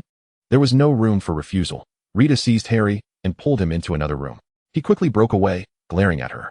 "Let me think," Rita said. "Do you mind if I use my quick quotes quill?" "What?" "I'm Rita Skeeter, a journalist." The quill began to write automatically across the parchment. "Harry, what prompted you to enter the Triwizard tournament?" I didn't," he replied. "Don't be nervous, just speak freely." Harry suspected she only wanted to hear what she wished to report. Knock, knock. Cedric politely peeked in. "Excuse me, but the judges are here, and we're just waiting for Harry. Let us go." Harry felt as though Cedric were an angel, springing to his feet. The quick quotes quill fell to the ground as Rita adjusted her glasses, her expression displeased. Ollivander examined everyone's wands, and they gathered together for a photo. Krum, despite being a star, kept his distance. After a brief commotion, Harry was the first to slip away, fearful that Rita would latch onto him again. It wasn't until he reached a corner that the anxiety of the Triwizard tournament began to swell within him and forget others' opinions. His greatest concern now rested upon the looming unknown of the competition. Lin Ling appeared in Harry's line of sight, without him noticing when he raised a smile. Albeit perhaps somewhat awkwardly, she held a book in her arms, having just finished class. With a contemplative gaze fixed on Harry, she inquired, "Would you like to take a stroll by the Black Lake?" "Certainly," Harry replied without hesitation. "Then wait for me," she said with a radiant smile before turning and dashing toward the Gryffindor common room, while Harry meandered slowly towards the lake. After a while, Lin Ling spotted Harry standing at the water's edge, blissfully unaware of her presence. She cradled a bouquet of lily of the valley, all in bloom, their long, slightly curved stems adorned with clusters of delicate white flowers, each drooping like tiny bells, growing in perfect harmony, petite and immaculate. She gently tapped Harry on the shoulder, and he turned to face her, his expression morphing into one of surprise as he beheld the flowers she presented. "This is for you. May you find happiness and good fortune this year," Lin Ling remarked, ensuring he held them carefully, as she had gifted him the entire pot. Harry accepted the flowers, his face brightening with joy. He felt that the impending competition seemed less daunting now. The lily of the valley blooms for merely 1 or 2 weeks, requiring extensive and meticulous care during its long cultivation, yet its flowering phase is fleeting. Lin Ling then shifted the conversation. "However, I have learned some magic that will allow them to remain in this state forever. What do you think?" That sounds fantastic, Harry replied, inhaling the refreshing fragrance of the lilies, which was soothing and calming, lifting his spirits as he followed Lin Ling, his steps becoming lighter. A week later, as everyone headed to Hogsmeade, Lin Ling simply sat sipping butterbeer, buying nothing else. Ron, puzzled, asked, "Don't you want to buy anything? Not even a little shopping?" "If I browse, I'll end up wanting to buy something, and I must restrain myself. I have no money left," Lin Ling replied leisurely. "Really? You usually aren't extravagant. How can you be out of money?" Ron questioned. "Then Hermione, let's go out," he suggested. Lin Ling and Hermione exchanged smiles as Ron and Hermione departed, leaving Lin Ling and Harry to converse. Little Barty and Hagrid arrived together, with Hagrid secretly inviting Harry to meet him later that night. At midnight, Harry donned the invisibility cloak and approached Hagrid's hut, where Hagrid was holding hands with Madame Maxime as they headed into the Forbidden Forest. "Where are you taking me, Hagrid?" Madame Maxime inquired. "You'll find out, but you absolutely mustn't tell anyone I brought you to see this, all right?" "Of course," she replied. Harry followed them for quite a distance until his patience began to wane, finally spotting a tall enclosure from which flames erupted. Within it were 4 dragons, subdued by dozens of wizards. Charlie waved at Hagrid, raising an eyebrow at Madame Maxime's presence. "You won't inform the champions, will you?" Harry sensed uncertainty in the air. After listening to their discussion about the dragons, Harry felt he had gathered enough information and started to retrace his steps, nearly colliding with Karkaroff along the way. This was troublesome. Karkaroff had undoubtedly seen Hagrid and Madame Maxime and was eager to uncover the details of the first task. Thus, it seemed that only Cedric remained in the dark. Harry hastened back to the castle, darting into the common room to converse with Sirius through the two-way mirror. Concern flickered in Sirius's eyes. "Let's discuss the dragons later. First, we must talk about Karkaroff. He's a Death Eater and was my cellmate. You need to be cautious around him." "Really?" Harry responded, astonished. But Sirius recounted numerous names of Death Eaters, explaining how they were imprisoned in Azkaban, and advised Harry to remain vigilant. "Okay," Harry agreed. "I think you should play to your strengths. What are you best at?" "I only excel at riding broomsticks." Harry managed to think of that. "Then ride your broomstick," Sirius asserted confidently. Realization dawned on Harry. He would indeed ride his broomstick. The following day, as Harry and Lin Ling walked to class, he spotted Cedric descending the stairs. "Hi, Lin." "Hi, Cedric," Lin Ling greeted with a smile. In a flash, Harry made up his mind. "Call Diggory." "All right," Lin Ling replied, her eyes sparkling. She called out to Cedric, and the three retreated to a secluded spot. "The first task is dragons." Cedric was taken aback, his eyes wide with astonishment and fear. "Really?" "Indeed," and both Madame Maxime and Karkaroff witnessed it. "They will undoubtedly inform Krum and Delacour," Harry whispered rapidly. Lin Ling gazed intently at Harry, her heart swelling with pride. "But why are you telling me?" Cedric asked, confused. "This way, it's fair. Everyone will be starting from the same line," Harry responded matter-of-factly, as if it were only natural to do so. As class time approached, Lin Ling and Harry bid Cedric farewell and hurried to their classroom. "Have you figured out how to deal with the dragons?" Lin Ling asked. "Yes." Sirius suggested I utilize my strengths. "I plan to summon my firebolt. Perhaps I can evade the dragon," Harry replied. "All right, I believe you can do it." The next day, classes at Hogwarts were suspended as students gradually filled the stands, awaiting the champion's arrival. Lin Ling stood beside Dumbledore, noting little Barty staring at them from a distance. "That crouch," Lin Ling remarked, "seeing him irritates me. I must say, he bears an uncanny resemblance. If I hadn't seen it with my own eyes, I would think they were identical." Lin Ling glanced towards the nearby tents, tapping her foot in apparent anxiety. "If you are worried, we could go inside and take a look," Dumbledore suggested, leading her over. "I don't mind the first task, but the second one is nerve-wracking," she confessed. "It is an unavoidable circumstance. We must not dwell on it excessively. That would be unwise. For instance, Harry is most concerned about the first task." Harry peeked behind the curtain. The 4 champions had drawn their lots. A small Hungarian horntail perched on Harry's arm, revealing its tiny fangs. Lin Ling simply exchanged a glance with Harry before she had to leave the tent and return to the audience. Cedric was first, followed by Fleur, then Krum, and finally, Harry emerged. He stood on the ground, dwarfed by the dragon, as the firebolt soared forth. With agile grace, he mounted his broomstick and took to the skies, looping and diving to attract the dragon's attention before swiftly plunging down to seize the golden egg. It was executed flawlessly, reminiscent of a Quidditch match, where the seeker deftly captured the golden snitch in mere minutes. The applause erupted like a volcano, more thunderous than that of the Quidditch World Cup. Lin Ling joyfully dashed down, for there was nothing more exhilarating than witnessing it firsthand, and she briefly embraced Harry. Harry returned to the tent, and after a few minutes, emerged clutching the golden egg. That evening, everyone gathered in the Gryffindor common room, urging Harry to open the golden egg. Lin Ling cast a few glances at the egg before performing the muffly auto charm. Sure enough, she observed pain and regret etched on everyone's faces. Harry quickly shut the egg, and everyone simultaneously lowered their hands from their ears. Neville accidentally consumed Fred's canary cream, diverting their attention. Harry retired to bed with his golden egg and a model of the Hungarian horntail. In Transfiguration class, Professor McGonagall, with a hint of exasperation in her tone, admonished Harry and Ron, Potter and Weasley, "Can you not take this more seriously? Surely, such frigid weather cannot have frozen your little brains." She exhaled a puff of white mist. The temperature was dropping, and it was all too easy for everyone to feel drowsy in the classroom. "I have an important announcement to make. The Christmas ball is approaching. This is a traditional component of the Triwizard tournament, and all students in the 4th year and above are eligible to participate. If you wish, you may also invite younger students. The ball will commence on Christmas Eve at 8 o'clock in the evening and conclude at midnight. You are all required to don formal robes. It presents a splendid opportunity to let your hair down and relax." Laughter bubbled up among the students, their anticipation palpable.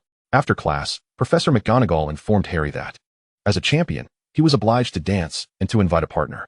As the 4 of them walked down the corridor, Ron inquired, "Harry, have you decided whom to invite?" Harry hesitated. He was acutely aware of whom he wished to ask, yet he seemed to lack the courage. Would she be willing to accompany him, or did she have her sights set on someone else? Luna remained silent, perhaps sensing that Harry was inclined to invite Cho Chang. Although that seemed unlikely, given that she was already paired with Cedric. Perhaps if Harry found himself without an invitation, he could, like Ron, discover that there were girls in their midst. However, that was not what Luna desired. She did not wish to be a mere consolation prize, nor did she wish to fill an empty space. Luna had no doubts about their friendship, yet when it came to something beyond friendship, she felt less certain. How could one decipher another's feelings, especially that of a blockhead? The narrative was progressing well, and surely the emotions would not veer too far off course. After class, she trudged up the outside staircase, snowflakes fluttering down and settling in her hair. Meanwhile, Harry sat in the common room, encircled by a group of people. "I want to." But he trailed off, feeling disheartened. "What are you thinking?" Ron, nestled in the sofa, asked, "Are you going to invite someone?" He was puzzled as to why the girls always seemed to be in groups, and how one might extract a single individual from that assemblage. "Harry, if you've made up your mind, you'd best hurry. Luna has a good rapport with many, including Cedric," Hermione interjected incisively. "Indeed, if she is willing. I would like to ask her, especially since she helped me fend off Professor Moody last time." Neville chimed in. "She has always been well liked. Colin is even considering asking her to accompany him to the ball. Ron, here is your package." Fred and George tossed a large gift box onto the table, capturing the attention of many. Noticing Harry's glum expression, Fred exchanged glances with George before saying, "Yes, Luna always praises Cedric." Harry shot a nervous glance at Fred, while George nodded in affirmation, confirming that Percy was aware of it as well. During their conversation, Luna had remarked that Cedric was far superior to Percy. If Luna were present, she would undoubtedly be filled with questions. "Wow, it's a rather formal-looking dress," Ron exclaimed, his eyes wide with delight as he held it up to compare with his own stature. "Who sent this to me?"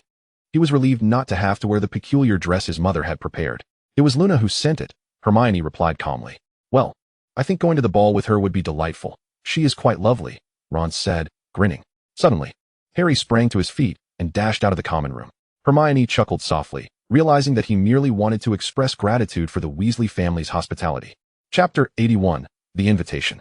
Harry was exceedingly anxious. Amidst the myriad opinions of his friends, he felt that something was amiss. He hurried outside, encountering numerous acquaintances along the way. At the staircase's turn, he came face to face with Cho Chang. Both attempted to yield to one another, but ended up moving to the same side. "Hello." Meanwhile, Luna strolled alone outside, colliding with a boy. "Hi, Cedric," she managed a strained smile. "Hi, Luna," Cedric responded cheerfully. "Have you found a partner yet?" She shook her head. "And you?" "With Cho Chang. She's a Chinese girl." "I know, the Ravenclaw seeker," Luna remarked casually, raising an eyebrow. "If you haven't found a partner yet, would you like me to introduce you to a few?" Cedric inquired. She decisively shook her head. "If I cannot go with someone I like, I'd rather not attend the ball at all." "You make a valid point," Cedric nodded thoughtfully, clearly curious yet reluctant to appear nosy. "So who do you fancy?" Luna coughed twice, pondering whether to confide in Cedric. Just then, Harry and Cho approached, causing her to feel as though the surrounding snowflakes had transformed into flames. Had he already invited Cho? Had he been rejected? Furrowing his brow, Harry thought, if only I had let Cedric be crushed by the dragon. All right. I cannot wish harm upon others. Cho, would you like to go back to the castle and warm up? Cedric asked, to which Cho nodded, her gaze flitting between Luna and Harry. Luna watched them leave, and she was the first to break the silence, squinting at Harry. Have you found a partner? Harry's heart skipped a beat. Indeed, this was the very question he had longed to ask for over a week. No, he replied succinctly. Many girls have invited you. None of them are who I want, Harry insisted resolutely. Luna nodded, walking alongside Harry slowly through the snow.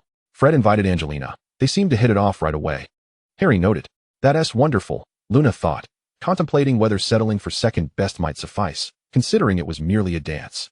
Perhaps she would inquire if he would be willing to go, just to ask, without any expectations. My roommate has also found several Gryffindor girls. That's great, Ron remarked, wishing to find a beautiful girl to accompany him, but still having no luck. So what were you going to say? Luna turned to look at him. His face was flushed from the cold, his features sharply defined. Upon closer examination, he possessed a striking handsomeness. What I actually meant to say is, would you like to attend the ball with me? Harry mustered the courage to ask. Well, it was just a single question, after all.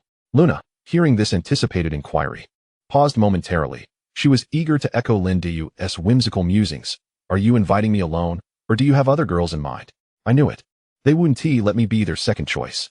After all, we share the same surname. So what harm could it do to borrow her words? Have you invited anyone else, or am I the only one? Luna mentally rehearsed, yet in the end, she blurted out a phrase in Chinese, her cheeks flushing with embarrassment. What? Harry, perplexed, looked at her expectantly. Who was your first invitation? Luna asked again. Who else would I want to invite besides you? Harry replied, bewildered, feeling a surge of embarrassment akin to facing 10 dragons. Luna froze, astonished. So, you don't like Cho Chang? Why would I like Cho Chang? Harry asked. His brow furrowed in confusion as he struggled to recall any significant interactions with her, but none came to mind. Oh, Luna mumbled, then curiously asked. Don't you fancy any girls who are excellent at Quidditch? Looking down at himself, Harry confirmed he had not been possessed by Oliver Wood. I'm not Oliver Wood. I want to be marrying a bludger or a golden snitch. She giggled, realizing the absurdity of her own question. Indeed, it's merely a Christmas ball. It's not about selecting a partner. Perhaps Harry simply wants to find the most agreeable person. She pressed further, inquiring, so what are your thoughts? Are you going to invite me? Harry tilted his head, wishing to conceal his flushed face. There are so many reasons, I just thought it would be nice to dance, yes, dancing, at the ball, for the Christmas feast. Oh, but you could go with many other girls, perhaps a Hufflepuff, or a Slytherin, a Ravenclaw, or just any Gryffindor, she asked merrily. Why me? At that moment, Harry felt as if his head were about to emit steam like a chimney or a locomotive. He decided to be bold. I really just want to dance with you. Only you. He attempted to respond in a casual tone. All right, I accept, he heard Lin Ling say. It felt as if fireworks had ignited within him, buzzing and blossoming in his heart. Then it settled. Agreed. The two strolled for a while longer before returning to the common room together. When Harry re-entered the common room, his face was still aglow. He pretended to be nonchalant as he sat beside Ron and invited Lin Ling to join them. Lin Ling acknowledged with a while Hermione was already engrossed in writing about Spew, which could hardly be called a book. It was merely her thoughts on house elves' lives, written down to better disseminate her ideas. She had been writing for quite some time.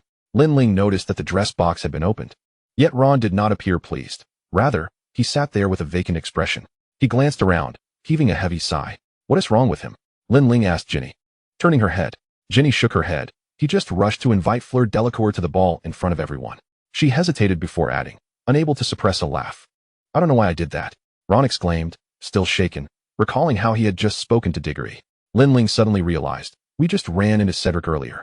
She recalled that Fleur had some Vila heritage, which they had discovered when checking wands before the first task. Perhaps she intended to invite Cedric. And you just happened to be out of luck, Harry comforted. Cedric is going with Cho Chang, Lin Ling added. She and Harry exchanged a glance, sharing a smile. However, upon seeing Ginny again, she reined in her amusement. Ginny too held back her laughter, contemplating before slowly stating, I'm going with Neville. It's fortunate I'm not in my 4th year, or I wouldn't be able to go at all. Chapter 82, Conversations. That means I want to be the only one without a partner, right? Ron suddenly felt disheartened. Hermione observed this and shook her head, returning to her writing. I think. Hermione, you're a fine girl, Ron said with hopeful anticipation. Thank you for noticing, Hermione replied sarcastically. Then you don't have to say it.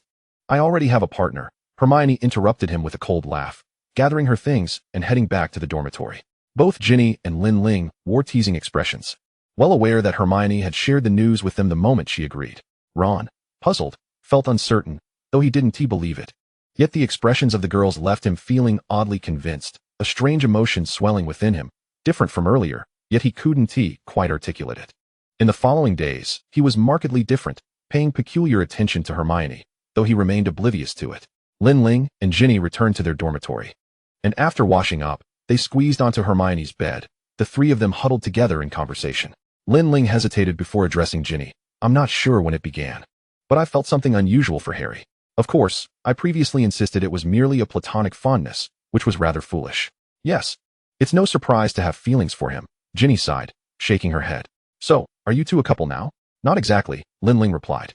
Her emotions tangled as thoughts of Harry flooded her mind, unable to dismiss Ginny. It was a mix of joy and bitterness, unease and happiness. As if her heart were a pot over a fire, bubbling incessantly. Why not? I can see he likes you, Hermione remarked, Ginny nodding in agreement. When I heard him invite me, I reflected on it carefully, and perhaps I have an inkling, Lin Ling slowly articulated. But we don't have time for such thoughts now. Even for personal reasons, I don't wish to embark on a fruitless romance. I fear it might be a fleeting whim, likely without resolution. I think you should be bolder. Being overly cautious is uncomfortable, Ginny suggested. Even if there is no outcome. It's better than not starting at all. Each experience is unique. I'm curious. Why do you feel there won't be an outcome? Hermione asked, surprised. Let us not discuss me. Let us talk about you, Hermione. How are things with Krum? Lin Ling redirected the conversation. Hermione suddenly grew shy. Her words teetering on the edge of expression. He is quite nice, though I didn't like him at first. It was only when he mentioned he had been paying attention to me for quite some time that I understood why he always appeared in the library. It was quite a surprise, but as I got to know him, I found him to be a sincere person. But you're at Durmstrang, and he is at Hogwarts. The distance is significant. Would you be willing to begin something? Lin Ling asked, puzzled. Hermione lowered her gaze, lost in thought, remaining silent. Though Ginny presented herself as a shy and reserved girl, internally she was vibrant and bold, believing that feelings should be acted upon regardless of circumstances. Lin Ling, however, had her own plans and hesitations. Listening to Lin Ling, Hermione began contemplating aspects of teenage romance that often went unexamined. All right, let us pause the conversation for now. Good night. Good night. 2 days later, Ron approached Parvati to be his dance partner. Parvati was a lovely girl, yet Ron appeared discontented. Who could fathom why? Lin Ling shook her head, wondering who could possibly explain it. Time swiftly ushered in the morning of Christmas, and the first order of business for everyone was to check their gifts. Lin Ling was roused by the commotion between Dobby and Winky. By then, Hermione and Ginny had already vacated the room, knowing she would sleep in and not waking her. Yet she was still awakened by the squabble, sitting up to find Winky tugging at Dobby's sock, while Dobby held a gift box. Excuse me. What are you two doing? Lin Ling chuckled. Hold on, you can sit down and talk. Winky immediately released her grip and snatched the gift, exclaiming, Dobby is a bad elf. He stepped on Winky's present. Dobby, unaware of the gift's presence, donned his socks, and Lin Ling noticed he wore mismatched ones. This is from Harry Potter, Dobby announced cheerfully. Even if he accidentally sent 2 identical socks, Dobby is still happy to wear them. Dobby bought Harry Potter a gift with his wages, and also got something for Lin Ling. Thank you, Lin Ling replied, beaming as she accepted the 2 differently colored socks. Winky prepared something too. Winky puffed out her chest, presenting the gift box to Lin Ling. Upon opening it, Lin Ling found it to be a pair of mittens, hand-knitted by Winky. Thank you, Winky, Lin Ling said, handing Winky a small box from her bedside table. This is for you. As for you, Dobby, I didn't expect you to give me a gift, so I didn't prepare anything. I'll make it up to you next time I visit Hogsmeade, alright? Dobby has everything. Dobby proudly displayed his new clothes, feeling quite satisfied. At that moment, Hermione walked in, seemingly returning for something, her eyebrows raising upon seeing the 2 house elves. Lin Ling raised an eyebrow. Hermione, why don't you give Dobby a spew badge? Hermione was momentarily taken aback, then her face lit up with joy. Indeed. I require a free-spirited house elf to assist me in promoting the cause of house elf rights. Dobby blinked in surprise, after listening to Hermione's passionate plea for spew. He promptly gave his head a resolute thump. He then accepted the badge with a mixture of trepidation and earnestness, affirming his willingness. Hermione was elated, feeling that her efforts were not in vain. Lin Ling turned to Ginny and asked, Ginny, would you like a badge? Ginny widened her eyes, then decisively shook her head. Lin Ling felt a twinge of disappointment, but did not press the matter further. After bidding farewell to the 2 elves, Lin Ling tidied up before descending with Hermione. They planned to frolic in the snow that afternoon. I shall head to the library. What about you? Hermione smiled radiantly, as if blooming. Lin Ling nodded. The room of requirement. Very well, as per usual, Hermione replied cheerfully before saying goodbye. Lin Ling immersed herself in culinary studies in the room of requirement. emerging only in the afternoon. Upon stepping outside the castle, she observed many students idly wandering or playing. Hermione had already settled down in the snow with a book. While several boys engaged in a snowball fight, Lin Ling sat beside Hermione, watching them play. Today, she felt lethargic and preferred to lie still. Chapter 83, Hermione. Lin Ling lay in the snow, and Hermione looked at her with a mixture of exasperation and concern, merely reminding her to keep warm. Lin Ling nodded, content, and closed her eyes. Harry caught a glimpse of her arrival, his focus on the snowball fight faltering. He was soon hit by several snowballs and, in frustration, withdrew from the fray. Lin Ling dozed in the snow until Hermione gently shook her awake. Sitting up, she rubbed her sleepy eyes. Suddenly, Harry leaned in closer, and Lin Ling instinctively recoiled. They locked eyes, and Lin Ling blinked nervously. Harry cleared his throat, his hair dusted with snow. Oh, Lin Ling wished to lean in closer, but refrained. Let us head back and prepare, Hermione suggested. But it's only 5 o'clock, Ron exclaimed in astonishment. Lin Ling nodded, turning back after walking a short distance. Harry was watching her, smiling. See you at 8 by the common room door, he said. All right. Many girls had returned to begin their preparations. Lin Ling and Hermione entered the dormitory, where Ginny was sprawled over a Quidditch book. Upon seeing them, Ginny promptly closed the book, her excitement palpable. Lin Ling changed into her formal attire, donning a silvery gown with a plunging neckline that revealed her collarbone, adorned with cascading tassels at the shoulders and a delicate sheer shawl that made her movements appear ethereal. She styled her hair elegantly and stood before the mirror, admiring her reflection. The mirror declared her appearance splendid. Very well then, this will do, Lin Ling said, patting her chest, a hint of anxiety creeping in. Hermione, when do we switch places? What switch? Hermione, now dressed in a light lavender gown, asked while arranging her hair. During the dance. Lin Ling replied. Hermione's lips curled into a smile as she took Lin Ling's hand, spinning her around. Here is where we switch.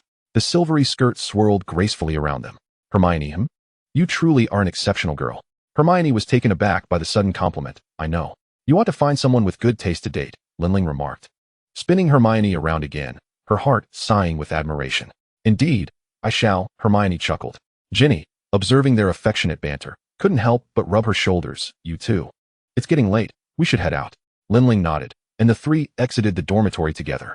They undeniably drew many gazes. Hermione, who rarely dressed up, Ginny, who had grown increasingly beautiful over the years, and Lin Ling, who captivated attention simply by standing there. I'm meeting Victor in the entrance hall. I must go ahead, Hermione said, hurrying off while holding her gown. Seeing that Neville had arrived, Ginny waved goodbye to Lin Ling. Lin Ling waited alone for Harry, amidst the crowd. She spotted him in a black formal suit. Clearing her throat, she straightened her posture. Harry. Harry approached her, sneaking glances. As they descended the stairs, he misstepped. Lin Ling caught his arm, suppressing a laugh. Harry's cheeks flushed crimson as he hastily regained his balance. These stairs are too slippery, he explained. You should watch where you're going. Lin Ling mused, contemplating letting her hair down to obscure her blushing face.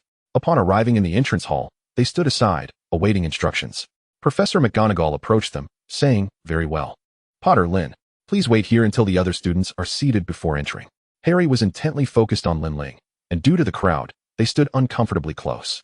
His thoughts drifted, recalling that it had been quite a while since he had been so near her, since their escape from Bellatrix. He lowered his gaze, while Lin Ling averted her eyes to Fleur and Hermione, who was now walking alongside Krum. Hi, Hermione, Lin Ling greeted with a smile. Harry snapped back to reality, surprised to see Hermione conversing with Krum. Hi, Lin and Harry, she said, approaching them with a smile, Krum faithfully in tow. Ron strode past Hermione without a glance, and Hermione proceeded to introduce Lin Ling and Krum to each other, seemingly indifferent to Ron. Lin Ling sighed internally but remained silent. The four of them formed a line behind Professor McGonagall as they entered the Great Hall, where a grand round table was set for the judges. The walls of the hall were adorned with hundreds of mistletoe, and the ceiling sparkled with a starry sky. The long tables for the houses had vanished, replaced by around 100 small tables. Lin Ling's gaze briefly swept over the enchanting surroundings, feeling shy and holding Harry's hand while carefully managing her gown. As they approached the judges' table, Dumbledore beamed at them, seemingly reflecting on something profound. Karkaroff, upon seeing Krum and Hermione, wore a look of displeasure. Barty Crouch was absent, and instead, Percy had arrived. Percy greeted them with an air of formality, and Harry and Lin Ling could only nod in acknowledgement. Lin Ling found Percy's lengthy discourse tiresome, reminiscent of his tedious lectures on rules during their first year, which nearly lulled her to sleep. She glanced at the menu, wondering when dinner would commence. Harry struggled to endure Percy's monologue, which seemed to drag on endlessly. Dumbledore picked up the menu and called out, "Pork chops." And a plate of pork chops materialized before him. The others followed suit, ordering their meals. Lin Ling glanced sideways, noticing Krum pushing the menu toward Hermione. She smiled, looking radiant as Krum described their school. Harry had never heard Krum speak so much. During competitions or interviews, he usually kept to the sidelines. Harry's thoughts drifted to Ron, who was seated far away, and he sighed inwardly. "Victor, don't discuss so much about your school," Karkaroff admonished. Krum, unfazed, continued while Dumbledore cheerfully shared tales of Hogwarts. Fleur chimed in about Beau's batons, firmly believing it to be the most exquisite and perfect school. Lin Ling tilted her head, observing Krum and Hermione, who was teaching Krum how to pronounce her name, both showing no signs of impatience. Feeling two intense gazes upon her, Hermione looked up, bewildered, and smiled at Lin Ling and Harry, resuming her engaging conversation with Krum. Harry assisted Lin Ling in placing their orders. And only after the dishes appeared on the table did Lin Ling shift her attention back to their meal. She expressed mild surprise. "You ordered Chinese cuisine?" Harry explained, "Well, it's rarely present on our dining table, and I don't venture into the kitchen often." In Chapter 84, Dancing, Lin Ling deliberately moderated her intake, choosing not to indulge excessively.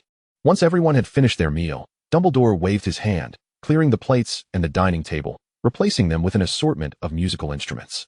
Lin Ling gazed at the stage with keen interest as the peculiar sisters ascended to perform. The other warriors and their partners rose to their feet, prompting Harry and Lin Ling to follow suit, albeit a beat behind. As Harry inadvertently stepped on his own formal attire, Lin Ling steadied him, leaning in to whisper, "Be careful, my dress is rented, you mustn't ruin it." Before Harry could respond, Lin Ling's fingers slipped through his, intertwining with his grasp, and she guided his other hand to rest on her waist while placing her own hand upon his shoulder. They drew closer, their breaths nearly brushing against each other's necks. "I've mastered this well, just follow my lead, and I shall guide you," Lin Ling instructed earnestly, her gaze fixed on their feet as she hurriedly kept time. Although her steps were somewhat erratic, she maintained perfect rhythm. Harry harbored doubts about her claims, and the mention of guides stirred a flutter in his heart. Yet he managed to keep pace without faltering. 1, 2, 3, turn, Lin Ling counted, lifting Harry's hand as she twirled gracefully.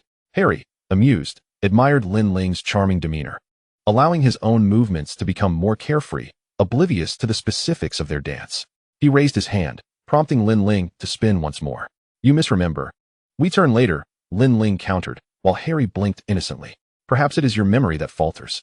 After completing a dance, the next piece commenced, featuring a more lively tempo. Noticing Harry's reluctance to depart, Lin Ling chose to remain and continue dancing.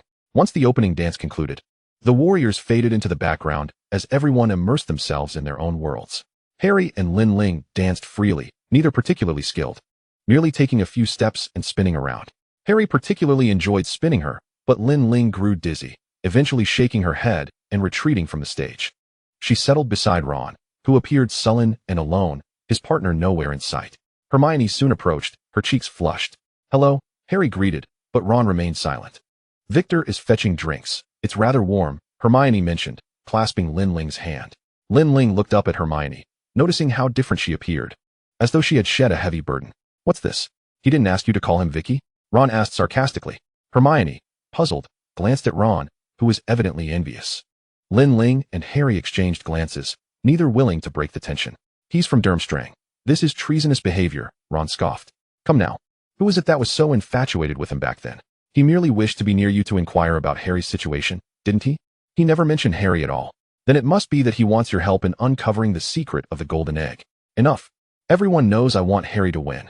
Victor and I never discussed the competition." Hermione huffed angrily before storming off, and Lin Ling glared disapprovingly at Ron. Krum approached with 2 drinks, noticing Hermione's absence. "Where's Hermione?" he inquired. "Did you lose her?" Ron retorted bitterly. Krum's expression darkened. Lin Ling pointed in the direction Hermione had gone, stating, "She walked that way." Ron sulked, drinking his butterbeer in silence, clearly frustrated with an unknown target. Harry glanced between Ron and Lin Ling, sensing the atmosphere was less than ideal. He recognized Ron's mood and felt obliged to accompany him for a walk. But Lin Ling remained seated. "Should we 3 go for a stroll?" Harry suggested, but shook his head at the idea. Lin Ling stood, lifting her skirt. "I shall return to the common room first. Won't you stay a bit longer?" 2 dances were quite enjoyable, he replied. Lin Ling responded, "I think it's time for me to rest." Harry sensed something amiss, yet he couldn't quite grasp it, though he knew he ought to say something. Ahem. Lin Ling flexed her fingers, turning to depart. Harry watched her leave with a twinge of regret, now left with only Ron. He shrugged. Shall we go for a walk? Good idea. Lin Ling changed out of her gown and donned her robes, finding the moment to cast a warming charm, relieved she hadn't succumbed to the cold. She unpinned her tightly bound hair, letting it cascade over her shoulders, wrapped a scarf around her neck, and descended the stairs once more. Exiting the hall, she wandered into a garden where Snape and Karkaroff emerged in succession. Snape cast a fleeting glance her way, while Karkaroff remained oblivious. Within the rose bushes, a number of people seemed to be concealed, and as Lin Ling turned, she spotted Hagrid and Maxime, along with Fleur and Roger, and, oh, Harry and Ron. After a brief glance, she stealthily approached, her fingertips brushing against Harry's cheek. Startled, he nearly exclaimed, but upon meeting Lin Ling's gaze, he held his breath. The words caught in his throat. Yet the air within his heart seemed to circulate again, no longer as stifled as when she had departed. Lin Ling's focus, however, was not on Harry. She captured a beetle, her palm forming a fist around it. Her gaze swept over Harry and Ron before she waved goodbye. She then glanced toward the rose bushes where Fleur and Roger had been, only to find them absent, shaking her head in disappointment. It appeared that Hagrid and Maxime's conversation had also soured, as Maxime stormed off in anger, leaving Hagrid momentarily bewildered before he too made his way back towards the wooden hut. Lin Ling coughed a couple of times, intending to return to the ballroom for warmth. However, upon reaching a corner, she opened her palm and whispered, "Rita Skeeter." The beetle flew forth, transforming into a human shape. Rita appeared begrudging. "How did you know?" Click. Unbeknownst to Rita, Lin Ling had produced a camera from her bag. Rita instinctively shielded her face, but it was too late. "I always believed that journalists should possess some integrity, discerning what should and shouldn't be written. I'm sure you understand. If I see any mention of Hagrid or Hermione in the Daily Prophet, I assure you, your career will be over. I will expose you as an illegal animagus," she added with a smile, shaking the camera in her hand. "I hope you comprehend this. Farewell." Ignoring Rita's fury, Lin Ling tightened her robes and proceeded to the ballroom. She discovered that Harry and Ron had returned, and after pouring herself a drink, she downed a glass of butterbeer, feeling a slight warmth return. Fatigued, Lin Ling lifted her eyelids and addressed Harry, who appeared aimless. "You may enjoy yourselves. At midnight, bring your golden egg to the common room and wait for me. Ignore any Cedric you might encounter on the way, just keep walking." Harry nodded, but now that she had left, he wondered what reason he had to remain. Watching others dance in pairs. In Chapter 85, Illness, Lin Ling returned to her dormitory, initially intending to rest briefly, but her eyelids grew heavy, and she fell into a deep slumber. Before midnight, Harry returned to the common room, but upon finding no sign of Hermione, Ron turned back to the dormitory. When Harry arrived at midnight, Lin Ling was nowhere to be found. Puzzled, he recalled her early departure and presumed she must be in the dormitory. As he approached the girls' dormitory stairs, he was unexpectedly thrown backward. Rubbing his nose, he muttered as he returned to his own dormitory, donned the invisibility cloak, and ascended the stairs once more, relieved not to be ejected this time. With keen eyes, he spotted Ginny entering a dormitory. Just as she was about to close the door, Harry swiftly interjected, blocking it with his hand and squeezing through. "Ah," Ginny exclaimed, believing she had encountered a ghost. "Hush. It's me, Harry," he replied, withdrawing his invisibility cloak. Ginny scrutinized him, uncertain whether to scream louder. "I'm looking for Lin Ling," Harry said, peering inside. Ginny glanced towards Lin Ling's bed, only to realize that she had not even changed her clothes and had fallen asleep without pulling up her blanket.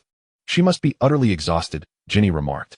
"Perhaps we should wait until tomorrow. She needs her rest." "But she asked me to find her right now," Harry replied, momentarily taken aback. "All right then, let us go find her." "Here?"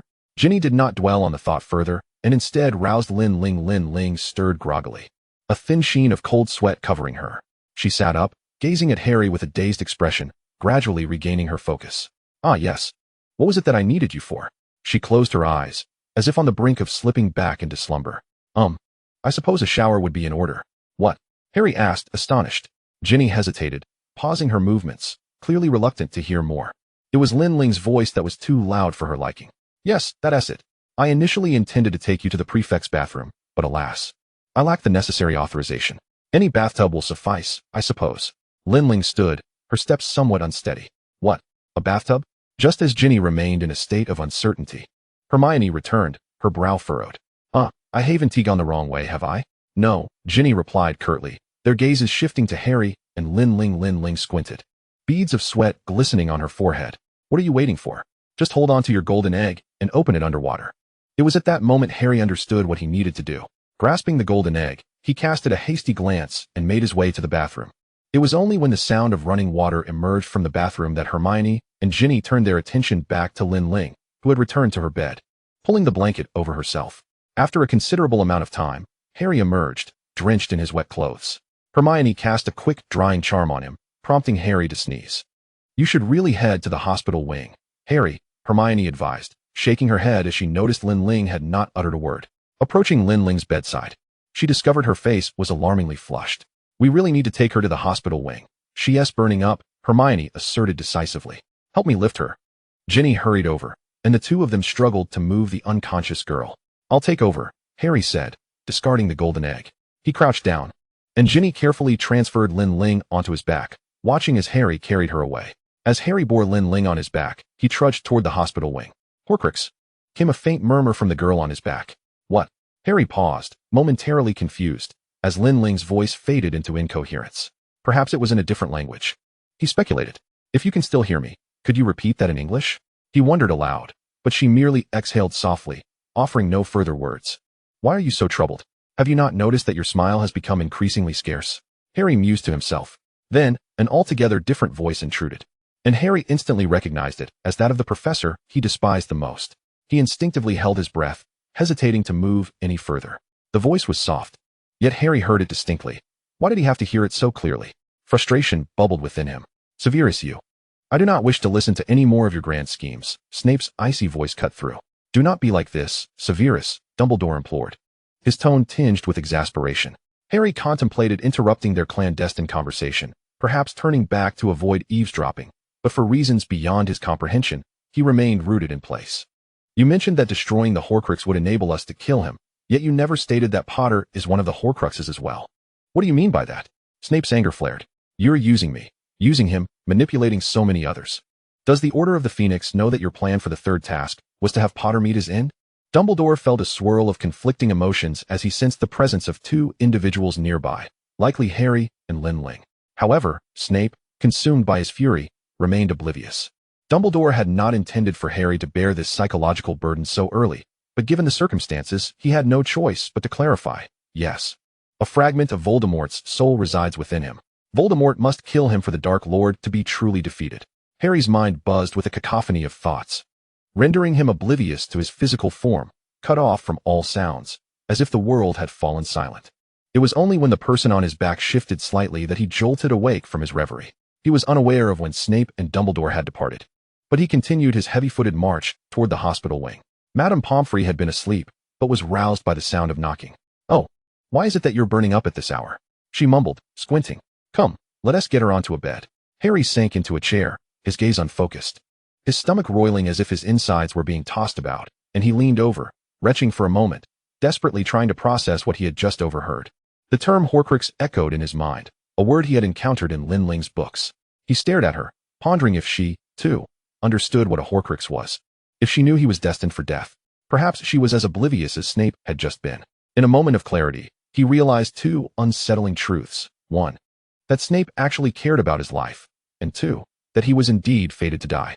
Which of these revelations was more terrifying? Harry felt lost and disoriented, recalling that he had opened the golden egg and uncovered the secrets of the second task. What was it again? Something about losing your most cherished treasure, and it would vanish in an hour. Yes, something along those lines.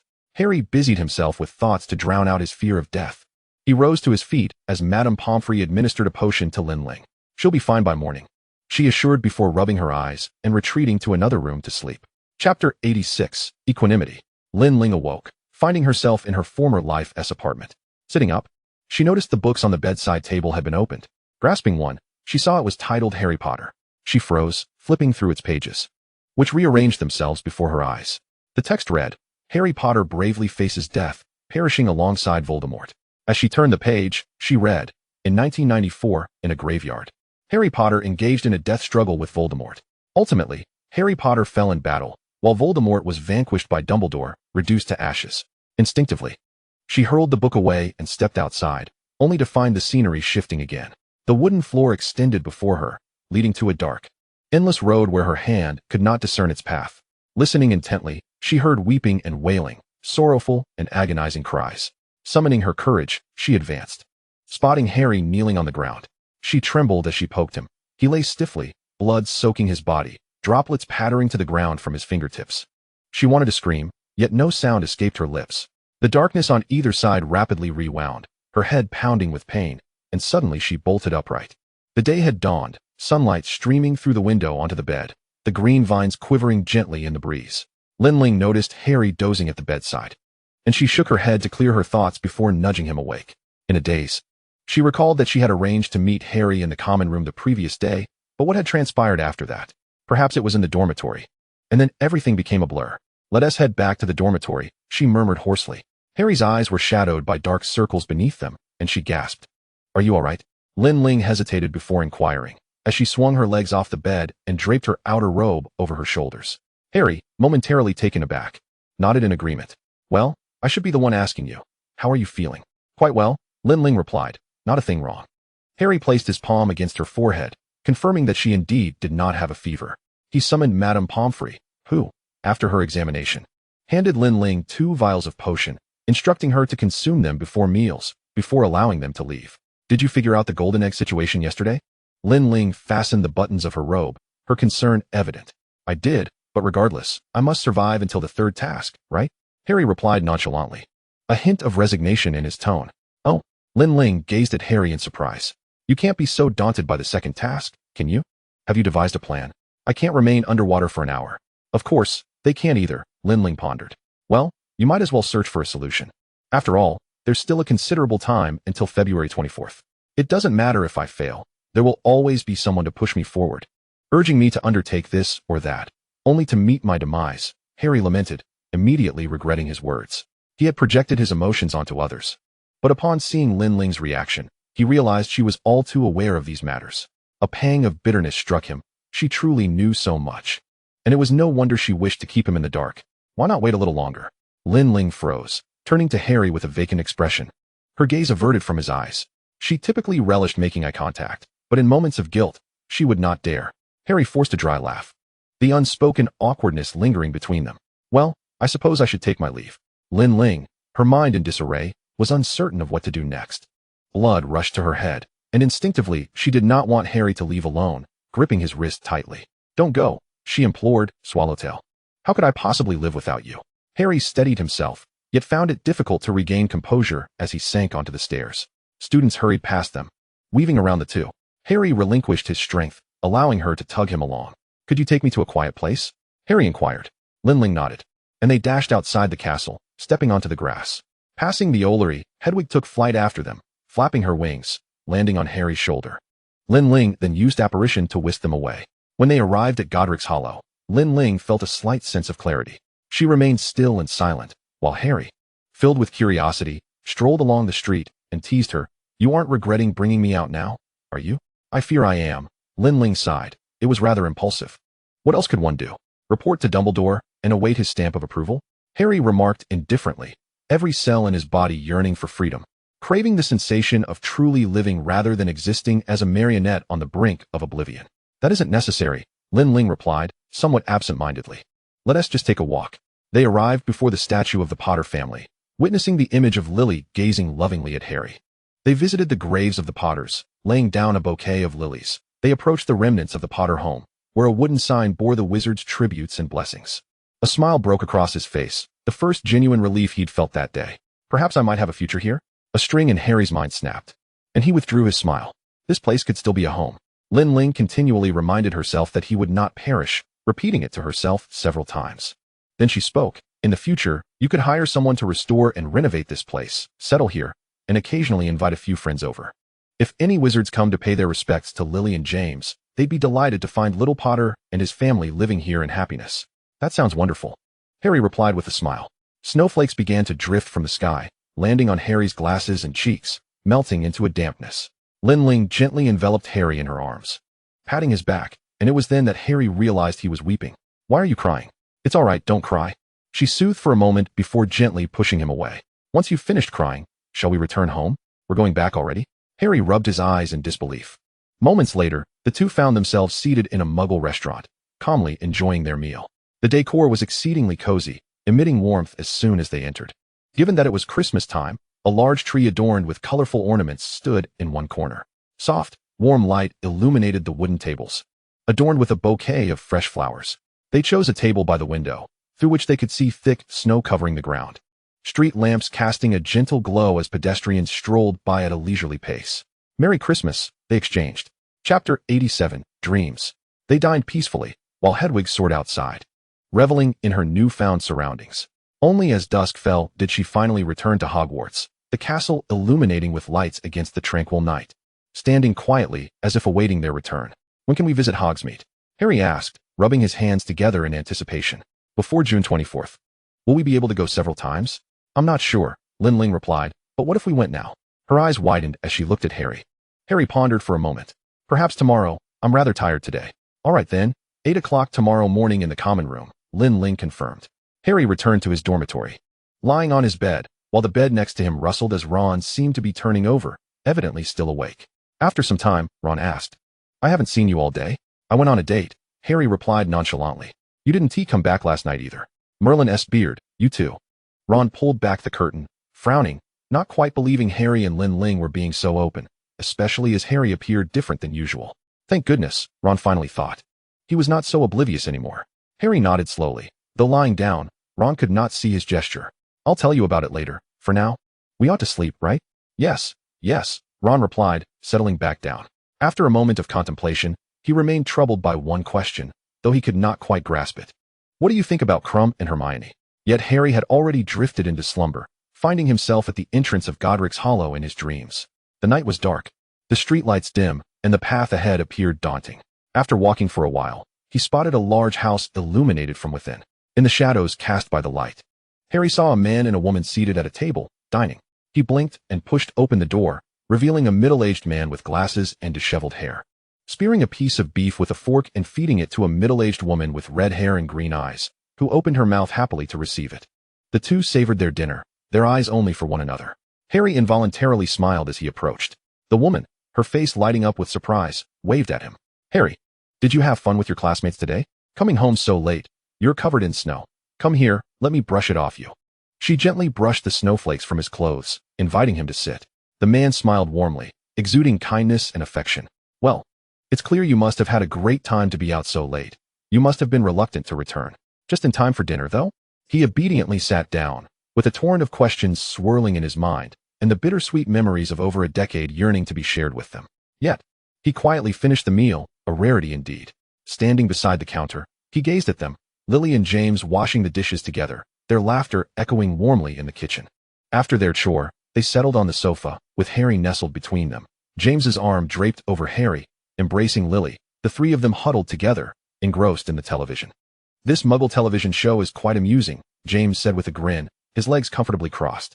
The screen was merely at the beginning of the story, depicting the male protagonist who, having lost his girlfriend, awakened his talents and embarked on a revenge quest for love, though the outcome remained uncertain. "I have a question," Harry gently inquired, leaning against his father's shoulder, holding his mother's hand. "If he is destined to die, will he still seek revenge?" "Not at all," Lily replied tenderly, brushing aside the stray hair from Harry's forehead. "Because there is love. Love is the armor that protects those close to us. Those who love will sacrifice the small for the greater good, and they will be brave." "Will it hurt when one dies?" Harry asked with a smile. "No, I assure you," his father replied, looking at James, who bent down to ruffle his hair affectionately, like one would to a small child. "It's quite late. Perhaps we should retire for the night," James suggested. Harry nodded, following them upstairs. They entered the master bedroom, and Harry found his own room, marked by a small wooden sign bearing a tiny handprint. He lay down on the bed and closed his eyes. When he opened them again, he found himself in a village, with a signpost that read Hogsmeade. At such a late hour, the village was shrouded in darkness, save for a faint light emanating from a tea house across the street. The tea house's decor was obscured from his view, appearing as mere shadows to him. He approached the entrance, and the wind chimes tinkled, a melodious sound echoing in the night. Inside sat a young woman clad in a black wizarding robe, appearing to be in her 20s. With long straight black hair and dark eyes, she sipped her tea slowly, a book opened before her as she read. Upon noticing his entrance, she smiled gently and invited him to sit. Harry walked towards her, inexplicably clutching a rubber band, which he then used to tie her hair into an elegant updo. His fingertips grazed her strands with delicate precision, his expression focused. "What are you reading?" he asked casually. "I'm about to reach the conclusion of a tale," she replied, tilting her head back, her eyes sparkling like stars in the moon. What book? He inquired, his tone light. It's a Western fantasy series, telling the story of a boy named Harry who, having lost his parents at a young age, discovers he is a wizard and enters the magical world, battling foes in a tumultuous journey to secure peace for all. She stood, wrapping her arms around Harry's slender waist, pressing against his chest. I'm at the point where our Harry is preparing to face his fate alone. Harry embraced her back, bending slightly to rest his head on her shoulder, brushing against her hair. But will Harry truly go? Won't he run away? He will not, she assured him calmly. I never believed he would flee. Though I sometimes fear dreaming of his demise, I can never envision him abandoning his path, even if it leads to death. She spoke with serenity. For he understood love, love that conquers death, unafraid of anything. He loves his family and friends, yet those he loves also long for his love in return. He will remember, Harry declared solemnly. I've always believed that, she replied, slightly leaning back to caress his cheek before standing on tiptoe to kiss him. The kiss was lingering and profound, soft yet filled with emotion. Chapter 88, Bragging. Softness. Harry grasped a hand, smiling broadly, but when he opened his eyes, he was met with Ron's terrified expression. He instantly jolted awake, shaking off Ron's hand and burying himself under the covers. Ron rubbed his hands together anxiously, feeling his heart race. You scared me to death. I thought you were in trouble when I heard you mumbling something about belief. Nothing's wrong, Harry replied sheepishly. All right, just keep your distance. I need to change before heading out. Out. You're not doing any homework at all? Ron asked, puzzled and somewhat dejected. Do you think Hermione would be willing to help me with my assignments? Though he usually dreaded studying with Hermione, given her tendency to glare at him when he slacked off, it had been a week since he last spoke to her. He had ventured into the library, only to find her with that insufferable crumb. Ron looked up, realizing Harry had vanished. He rubbed his eyes in disbelief. The two strolled through Hogsmeade, with Harry occasionally touching his nose, his gaze evasive. Lin Ling draped an arm over Harry's shoulder, causing him to flinch. What are you thinking about? She asked, her curiosity deepening as she observed his peculiar demeanor. I was wondering if you were missing something around your neck, Harry said, diverting his gaze from her smooth, fair neck. Lin Ling raised an eyebrow. Are you referring to that trinket with multiple uses? Oh, I dropped it during the fight at Godric's Hollow. I forgot to pick it up. If I had known you wanted it, I would have looked for it yesterday. Then let us buy a new one, Harry suggested, finally finding a distraction for his thoughts, leading her back to the shop they had visited last time. Do we really need to? Lin Ling sighed, following the hurried Harry.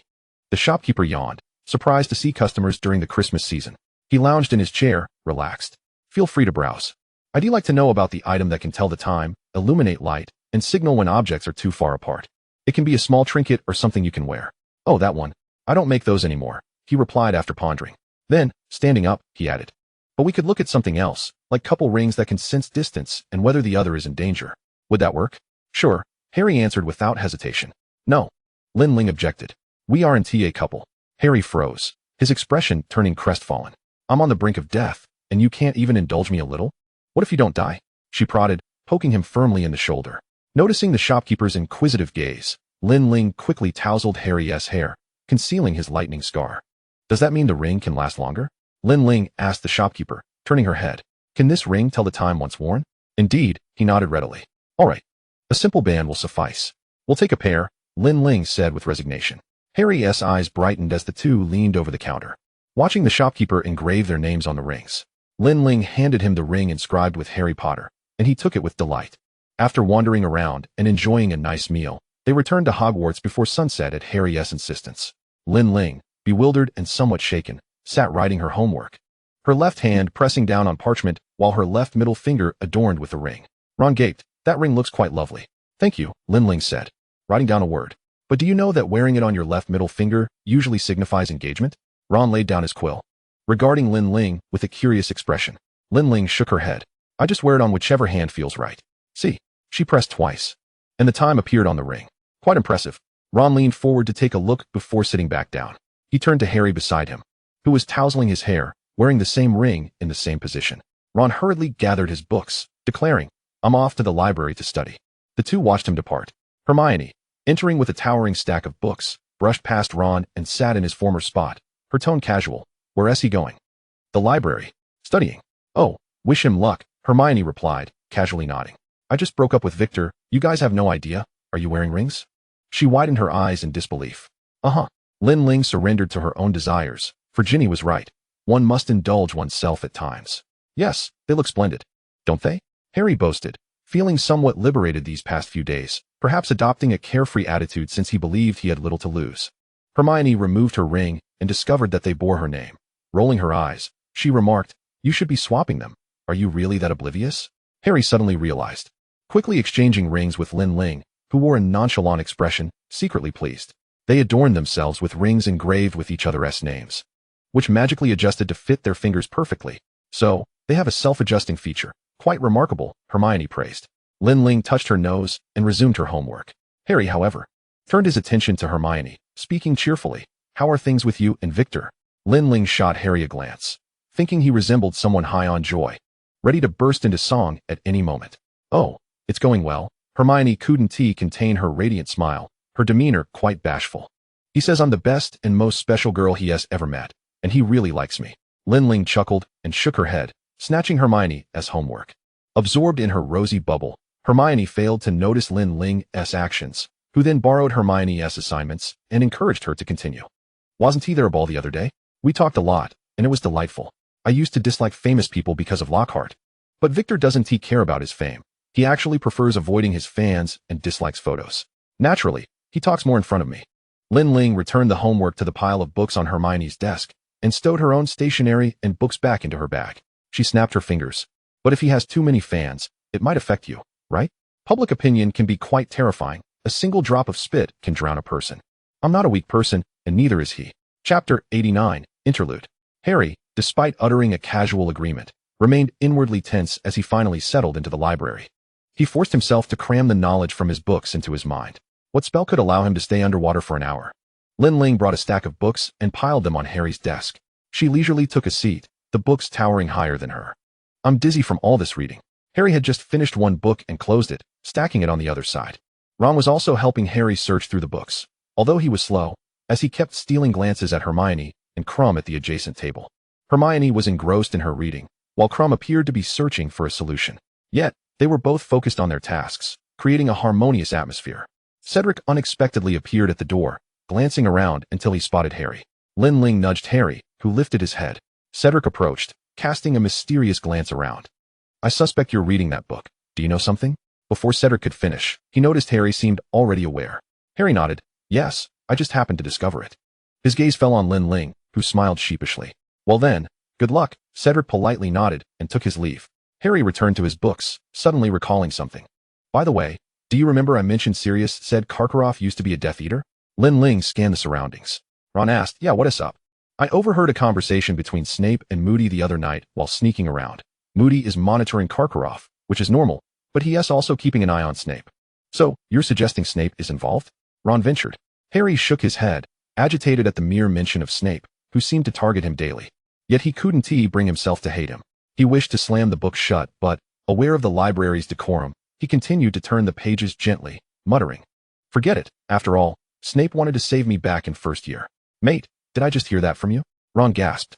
Anyway, he won't be around much longer, Harry thought discontentedly, pondering the futility of it all. He hoped that in his remaining time, Snape might ease his burden somewhat. Lin Ling tapped the table. "Let us not discuss this. Let us talk about your thoughts on the second task. What spell can allow you to breathe underwater?" Harry's concept was along those lines. "That would be the bubblehead charm." Ron suddenly flipped to a page and handed the book to Harry. "When can you learn this spell?" Lin Ling glanced at the book cover. "I recall seeing the Hogwarts reading list while working at the Leaky Cauldron. It's taught in 6th year." "So, Cedric intends to use this method?" Harry said reluctantly. "Well, I'll give it a try." A true warrior dares to face the gory bloodshed and dares to forget the words. Lin Ling closed her book, puzzled. "Strangely, I remember everything from other books. Yet I can't retain anything from textbooks." "What textbooks?" "Oh, the ones I studied at Muggle school," Lin Ling clarified.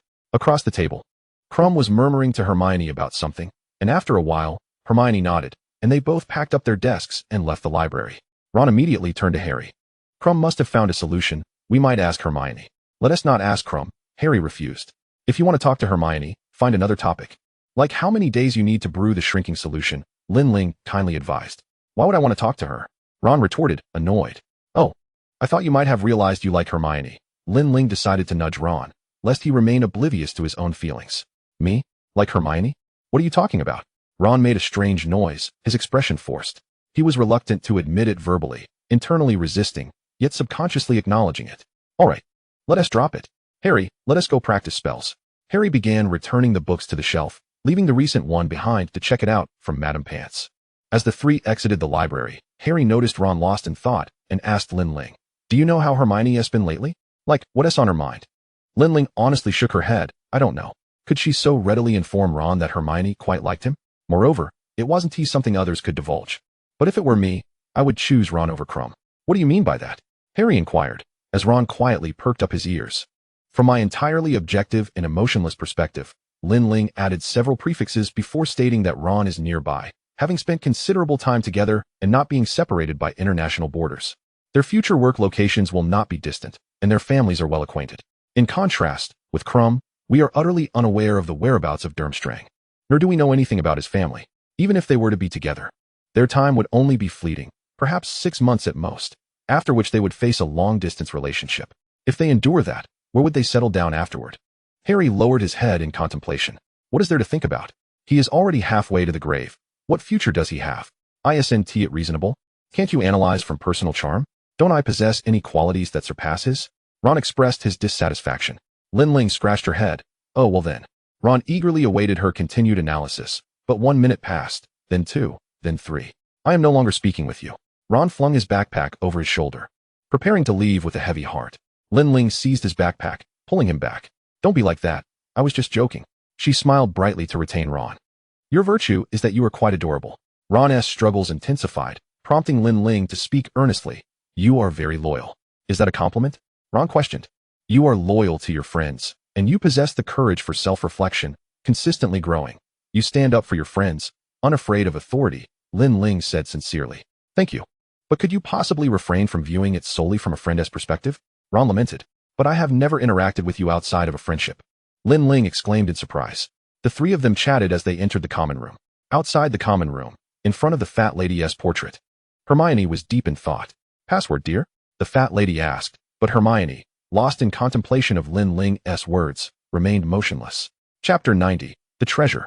Harry diligently practiced the bubblehead charm for half a month, and as the competition approached, his best achievement was merely 1 hour of stability. As he fretted over the impending contest, a house elf hopped cheerfully on his bed. Harry lifted Dobby and gently placed him on the floor. Dobby, what are you doing? Dobby is here to deliver something to Harry Potter, Dobby explained, presenting a handful of what appeared to be slippery, intertwined seaweed. This is gillyweed. Dobby heard about the general content of the second task from some sources and thought this could help Harry Potter succeed in the competition. Thank you. What is its purpose? Harry inquired. If you consume it, you can remain underwater for over an hour, Dobby replied, his large eyes blinking. Harry found him utterly adorable. A stark contrast to the Dobby from their first year. You've been a great help, Dobby. Harry expressed his gratitude. But how did you find out? Dobby fidgeted. That cannot be told to Harry Potter. Cannot say, cannot say. All right then. Good luck, sir. As Dobby departed, Harry retrieved a rectangular box from beneath his bed, opened it, and caressed the firebolt. If I perish, I hope you can lie beside me, my good brother. Tomorrow is your competition. I will surely rescue you. Ron peeked over Harry's shoulder. Who is your good brother? Who are you saving? Harry was startled, bumping his head against the bedpost. Ouch! What are you talking about? Dying. That cannot be spoken of. Dumbledore assured us that this year's safety is guaranteed and that no harm will come to the champions. Yes, certainly not an accident. As it is all under control and part of the plan, Harry replied with a blank expression, then grasped Ron's hand. When I die, half of my possessions will go to you. Wow, I truly thank you for that, Ron said, clapping expressionlessly. Buddy, you should really get some sleep, don't you think? Yes, I ought to sleep. A little rest goes a long way. Harry lay down on his bed, pulling up the covers, lying stiffly. Ron shook his head in confusion, pushed Harry's firebolt back under the bed, and returned to his own bed. Lin Ling sat in the headmaster's office, feeling somewhat disheveled. She had been brought to the headmaster's office by Professor McGonagall, where all the judges were seated, alongside Hermione Granger, Cho Chang, and Gabrielle Delacour. However, shouldn't Harry's treasure be Ron? Ron, I am truly sorry. She silently offered a prayer for him. We need the four of you to perform some small coordination. Is that all right? Dumbledore asked amiably. Everyone nodded in agreement. Hermione, having researched the golden egg for Harry, already knew she was Crumb's treasure and felt somewhat shy. Lin Ling raised her hand to ask, what are the selection criteria? After the first task concluded, we gathered the champions for a survey, Dumbledore explained, noticing their keen interest. It won't involve the Cruciatus curse, will it? Not at all. We wouldn't use that curse on the champions. What about Veritaserum? The use of Veritaserum requires approval. Although our Professor Snape has concocted a potion that resembles it, its effects are quite similar. It is not classified as an illicit potion. The others nodded, indicating their understanding. Only then did Lin Ling believe she was indeed Harry's treasure. She lowered her gaze in contemplation. We will provide strict protection for everyone. Even if the champions fail their tasks, you will still be safe. Now, you will need a small spell. Is that acceptable? Certainly. No problem, sir. The next morning, the audience seats were filled to capacity, yet only 3 champions had arrived. Harry had overslept. He hurriedly dressed, grabbing the ring from his bedside table. But he didn't have time to check on his beloved Firebolt. Upon reaching the lake, Harry was drenched in sweat. I'm so sorry I'm late. No worries. Cedric reassured him. Do you know everyone has been waiting for you? Fleur Delacour said disapprovingly. Everyone is here, let us begin. The 4 champions have 1 hour to retrieve their lost treasures. I will count to 3. 1, 2, 3. Harry had already made up his mind. He would first use the bubblehead charm and, if that failed, the gillyweed. The 4 of them dove into the water simultaneously and swam down. Harry cast the bubblehead charm and dove deeper. Beneath the surface, there were many small fish, but no treasures, nor the giant squid. Harry focused on observing his surroundings. Continuing to descend, he pushed aside a patch of emerald green water plants. Nothing was there. Just as he was sifting through the foliage, something grasped his ankle. He turned to look, and a horned water creature was gripping his leg, baring its teeth with a fearsome visage. It was a Grindylow. Harry pointed his wand at it. Relatio. His wand emitted sparks, and the Grindylow was flung far away. Thankfully, he had learned the bubblehead charm. Otherwise, if he had consumed the gillyweed, he might not have been able to speak or cast spells. Swimming away from there, the ring on his hand radiated a red glow. What? He wondered. Noticing the distance to the ring's other owner was 200 meters. Vertical distance? That can't be right. Harry swam left for 5 minutes, but the distance increased, causing him to hesitate for a few moments. He then realized that the lost treasure was a person, Lin Ling. Harry pivoted, his emotions soaring like a roller coaster reaching its peak. And he immediately swam in the opposite direction, the displayed distance gradually decreasing. Finally, amidst a throng of merfolk, Harry spotted Lin Ling peacefully asleep, accompanied by 3 others. The mermaid regarded him with malice in her eyes, and Harry steeled himself as he swam closer, bracing for a confrontation with a swarm of merfolk. However, the mermaids made no move to attack. Instead, they gestured for him to take the treasure. Harry anxiously circled around Lin Ling, who was bound by thick strands of aquatic vegetation. The mermaids refused to lend him a spear, prompting Harry to grasp a stone and slowly sever the bindings. He wrapped his arms around Lin Ling's waist, yet his gaze remained anxiously fixed on Hermione. What could Krum be doing? Harry remained motionless, sensing the growing impatience of the mermaids. I must save her, he declared resolutely. No, you may only take your own hostage, one of the mermaids replied. In the stands, Ron glumly stared at the 2 empty seats beside him, puzzled by their absence. Chapter 91, The Lead. Harry spun in despair. He could not abandon Hermione, nor the other 2 hostages. He was not that cold-hearted or selfish. Yet, Lin Ling's face was ashen, devoid of life. What if he could have saved her, but hesitated, leading to her demise? And what of the other champions if they failed to arrive? It was unreasonable for Harry to rescue 4 individuals while simultaneously defeating the mermaids. He tightened his grip on Lin Ling with his left hand while his right trembled. Should he simply accept his fate? Fortunately, Cedric arrived, employing the bubblehead charm, a large bubble humorously enveloping his head, rendering him somewhat comical, much like Harry himself. In a fluster, he exclaimed, I just got lost. Fleur and Krum are on their way.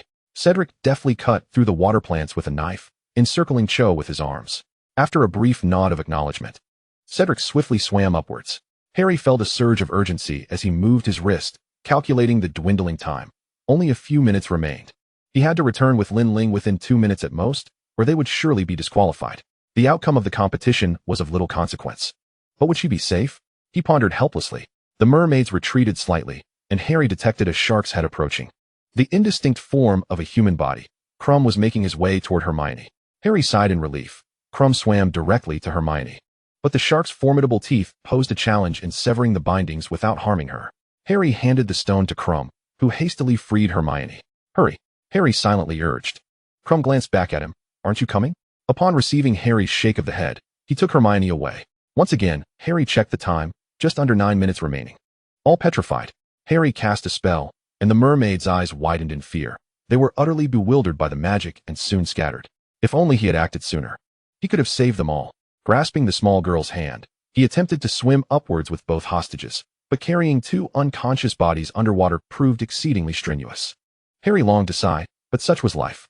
In an instant, the transparent bubble that encased his head vanished, and he immediately held his breath, releasing Gabrielle, and retrieved a gillyweed from his pocket. Soon, he sprouted gills and webbed feet, feeling as light as a feather, agile once more. He lifted Gabrielle again and swam upwards with both girls, the mermaids trailing closely, heightening Harry's anxiety. Time lost its significance as he had no free hand to check. He could only pray that he wouldn't exceed the time limit. If he did, would the mermaids immediately drag them back into the depths? Eventually, he felt his head break the surface, and with both hands, he hoisted Lin Ling onto the shore, followed by the girl, whom he presumed was Fleur's treasure. Yet, Harry did not fully emerge. He kept his head above water, fixated on the judging panel and the other champions on the shore. In the stands, the crowd rose in unison, expressing their astonishment. Lin Ling and Gabrielle awoke, and Madame Pomfrey promptly handed out thick blankets, others following suit. "Mr. Potter, you should come up as well. You need to warm up." Harry resolutely shook his head. The competition had concluded. He shook his head again, revealing his entire face, causing the audience to grimace in unison as he submerged once more. It was the gillyweed. It seemed he would have to wait a while longer before surfacing again, hopefully. He had not consumed too much, or it would be quite a while. Dumbledore chuckled. Fleur, who had been seated on a low stool, darted over to embrace Gabrielle as she was pulled from the water. "My Gabrielle, you scared me, I thought." Lin Ling, wrapped in a blanket, exchanged glances with Harry, wiping the droplets off her face and blinking slowly. "How are you?" Harry inquired. "I'm so hungry," Lin Ling murmured. "Harry, you did exceptionally well. However, you exceeded the time limit by quite a bit. Did it take you long to find us?" Hermione approached with concern, closely followed by Krum.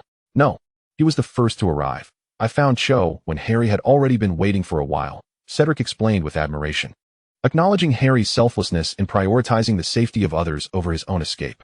Karkaroff scoffed. "You are all from the same school. Of course you would defend him." Noticing Hermione's displeasure, Krum also chimed in. "He did indeed arrive before me." Dumbledore was conversing with the mermaids in their language, summoning the judges for an earnest discussion. After a lengthy deliberation, the effects of the gillyweed finally wore off, and Harry broke the surface, accepting the blanket Lin Ling offered. "I was such a fool. They all knew Dumbledore wouldn't allow any real harm to come to you. I was the only one naive enough to take the song's words seriously," Harry lamented. "But that quality of yours is admirable. I cherish that spirit," Lin Ling replied, smiling with unreserved appreciation. "It didn't seem so terrible after all." Harry cleared his throat. Fleur approached to thank Harry personally and leaned in to kiss his cheek, but Lin Ling interjected, stepping in front of Harry with an outstretched hand. "Hello, hello." Harry stifled a laugh, and Hermione noticed the commotion, sharing a playful smile. Fleur Delacour utilized the bubblehead charm, but failed to rescue her hostage, earning 25 points. Cedric Diggory also employed the bubblehead charm and was the first to return, yet he exceeded the time limit by 1 minute, receiving 47 points. The Hufflepuff students erupted in applause, and Cho gazed at Cedric with fervent admiration. Harry blinked in surprise. Cedric had exceeded the time limit too? He felt a headache coming on, wondering just how much time he had gone over. Victor Krum used transfiguration, albeit imperfectly, and was the second to return with his hostage, earning 40 points. Finally, Harry Potter employed two methods, both the bubblehead charm and the consumption of gillyweed. The mermaids informed us that he was the first to locate the hostages, but he was concerned for their safety and did not abandon the others to flee alone. The crowd erupted in applause, and thanks to the testimonies of the other champions. Most spectators expressed goodwill, cheering for him. Most of the judges deemed this a noble quality, thus awarding Mr. Potter 45 points. With the scores from the previous task, Harry found himself tied with Cedric. He leaped for joy, clapping for himself in sheer delight. Chapter 92, Perspectives. After changing into dry clothing, Harry embraced a rushing Sirius with exuberance, eagerly recounting the events that transpired underwater. "How cool it is. It's such a pity that we didn't have the Triwizard tournament when we were in school. That's truly unfair," Sirius exclaimed. Dumbledore turned around with a slight smile, before continuing to walk away with the other judges. Hermione, however, tugged at Lin Ling and whispered mysteriously in her ear. Ron, filled with suspicion, leaned in closer and asked, "What are you two talking about?" "None of your business." Hermione pushed him away, also shooing off Krum, who had been trailing behind. Ron, satisfied to see Krum's sullen expression, returned to Harry to listen to his stories. Hermione surveyed her surroundings, sighed, and Lin Ling decisively suggested, "Let's chat by the edge of the Forbidden Forest. No one will overhear us." The two made their way to the forest's periphery, where Hermione leaned against a tree and nervously asked, "If you were Hermione Granger, who would you choose between them?" "Who between whom?" Lin Ling replied innocently. Hermione's expression turned serious. She quickly regained her composure and, drawing from her limited experience, admitted, well, I'm not exactly a seasoned expert. Although I've lived a few more years, I have never been in a romantic relationship. From the perspective of traditional Chinese parents, I might as well not have parents who discuss such matters with me. Viewed through the lens of some more conventional Chinese ideals, Ron seems preferable. Are you still holding on to that view? Hermione hesitated before candidly revealing that she had previously heard Lin Ling's analysis. Lin Ling nodded. Why would I deceive you? Childhood friends. Knowing each other inside and out. That's what Chinese culture cherishes. It's called social compatibility. However, if we look at it from an emotional standpoint, who knows? Lin Ling averted her gaze and continued earnestly, but I am not Hermione Granger. She understood that Ron and Hermione were considered an official pairing. Yet this was not a fabricated world, nor a fairy tale scripted and published. There was no absolute necessity for anyone to end up with someone else. Nor was there a requirement for mutual affection. She had once believed that Harry would fancy Cho Chang or Ginny, but reality proved her wrong. One cannot always rationally control their emotions. Perhaps it is the result of prolonged companionship, or maybe a fleeting moment of infatuation. At some point, you feel an attraction and then resolutely make your choice. Having spent so much time with Ron, while he sometimes frustrates me, he also brings me joy. And I've grown quite accustomed to him, Hermione reflected. Perhaps, as you said, our feelings accumulate through our daily interactions. He is rather immature. Often his thoughts differ from mine, and his behavior can be quite childish.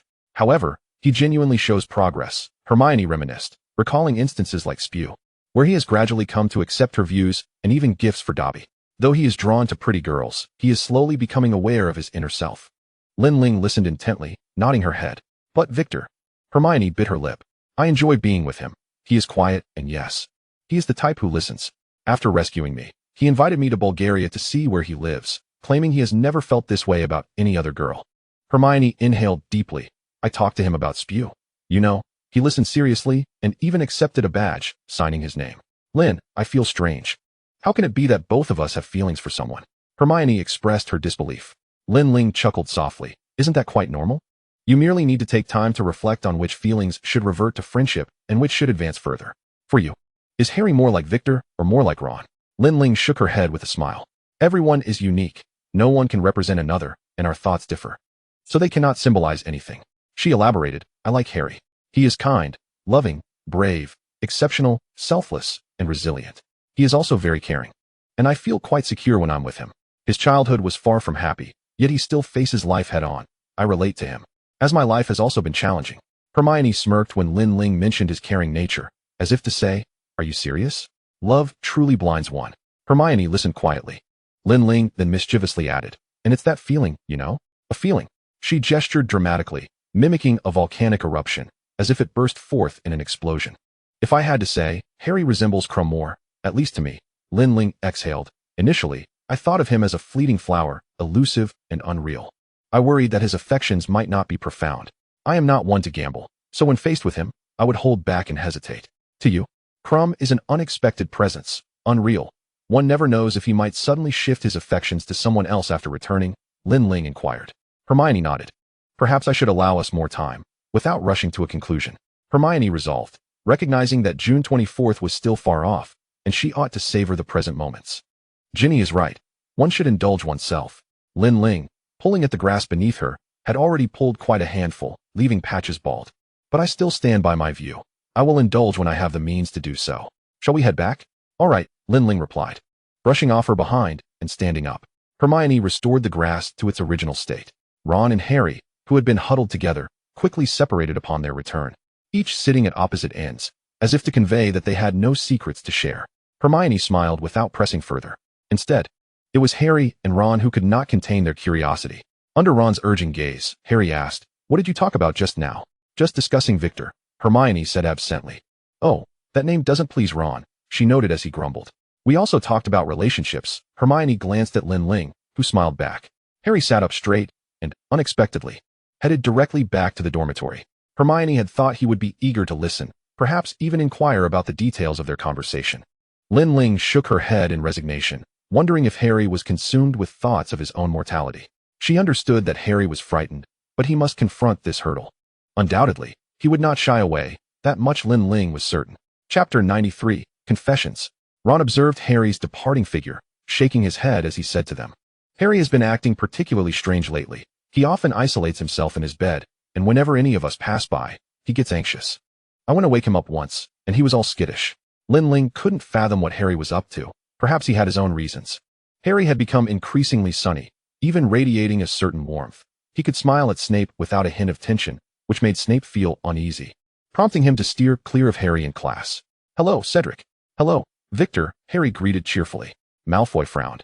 "Is he feeling smug about coming in first?" "Huh, I told you. He's just arrogant." "Hi, Draco," Harry replied with a smile. Malfoy shuddered, his expression a mixture of surprise and disgust as he glared at Harry. Harry strolled away, relishing the splendid weather. Has he lost his mind? Malfoy exclaimed in disbelief.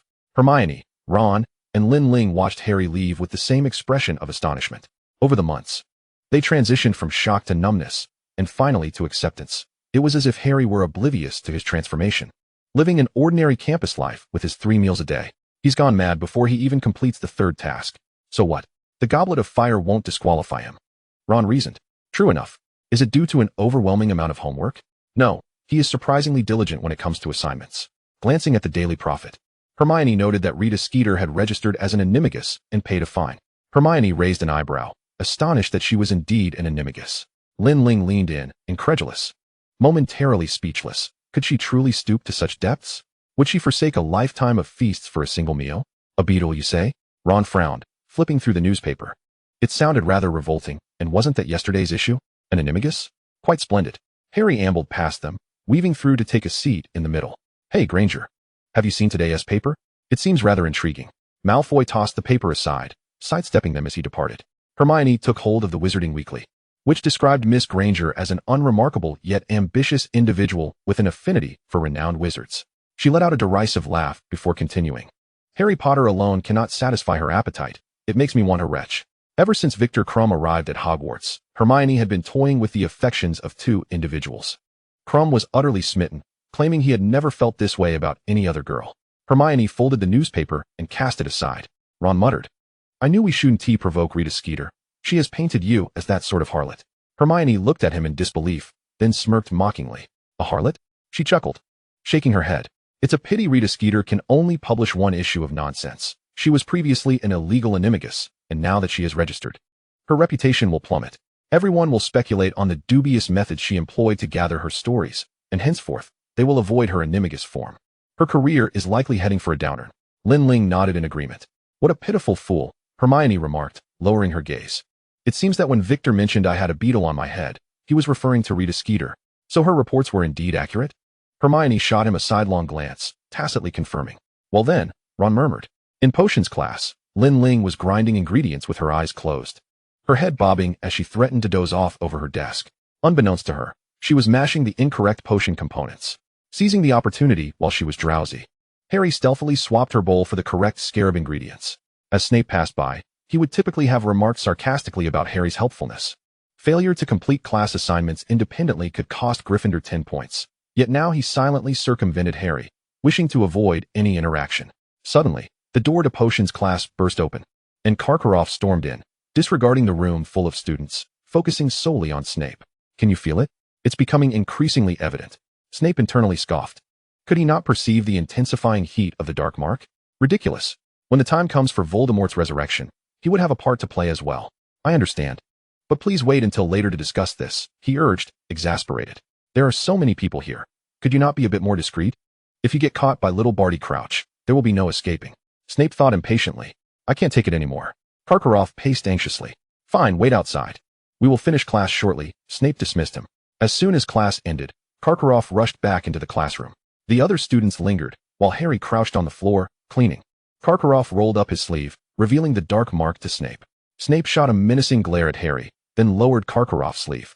Potter, what are you doing over there? Cleaning.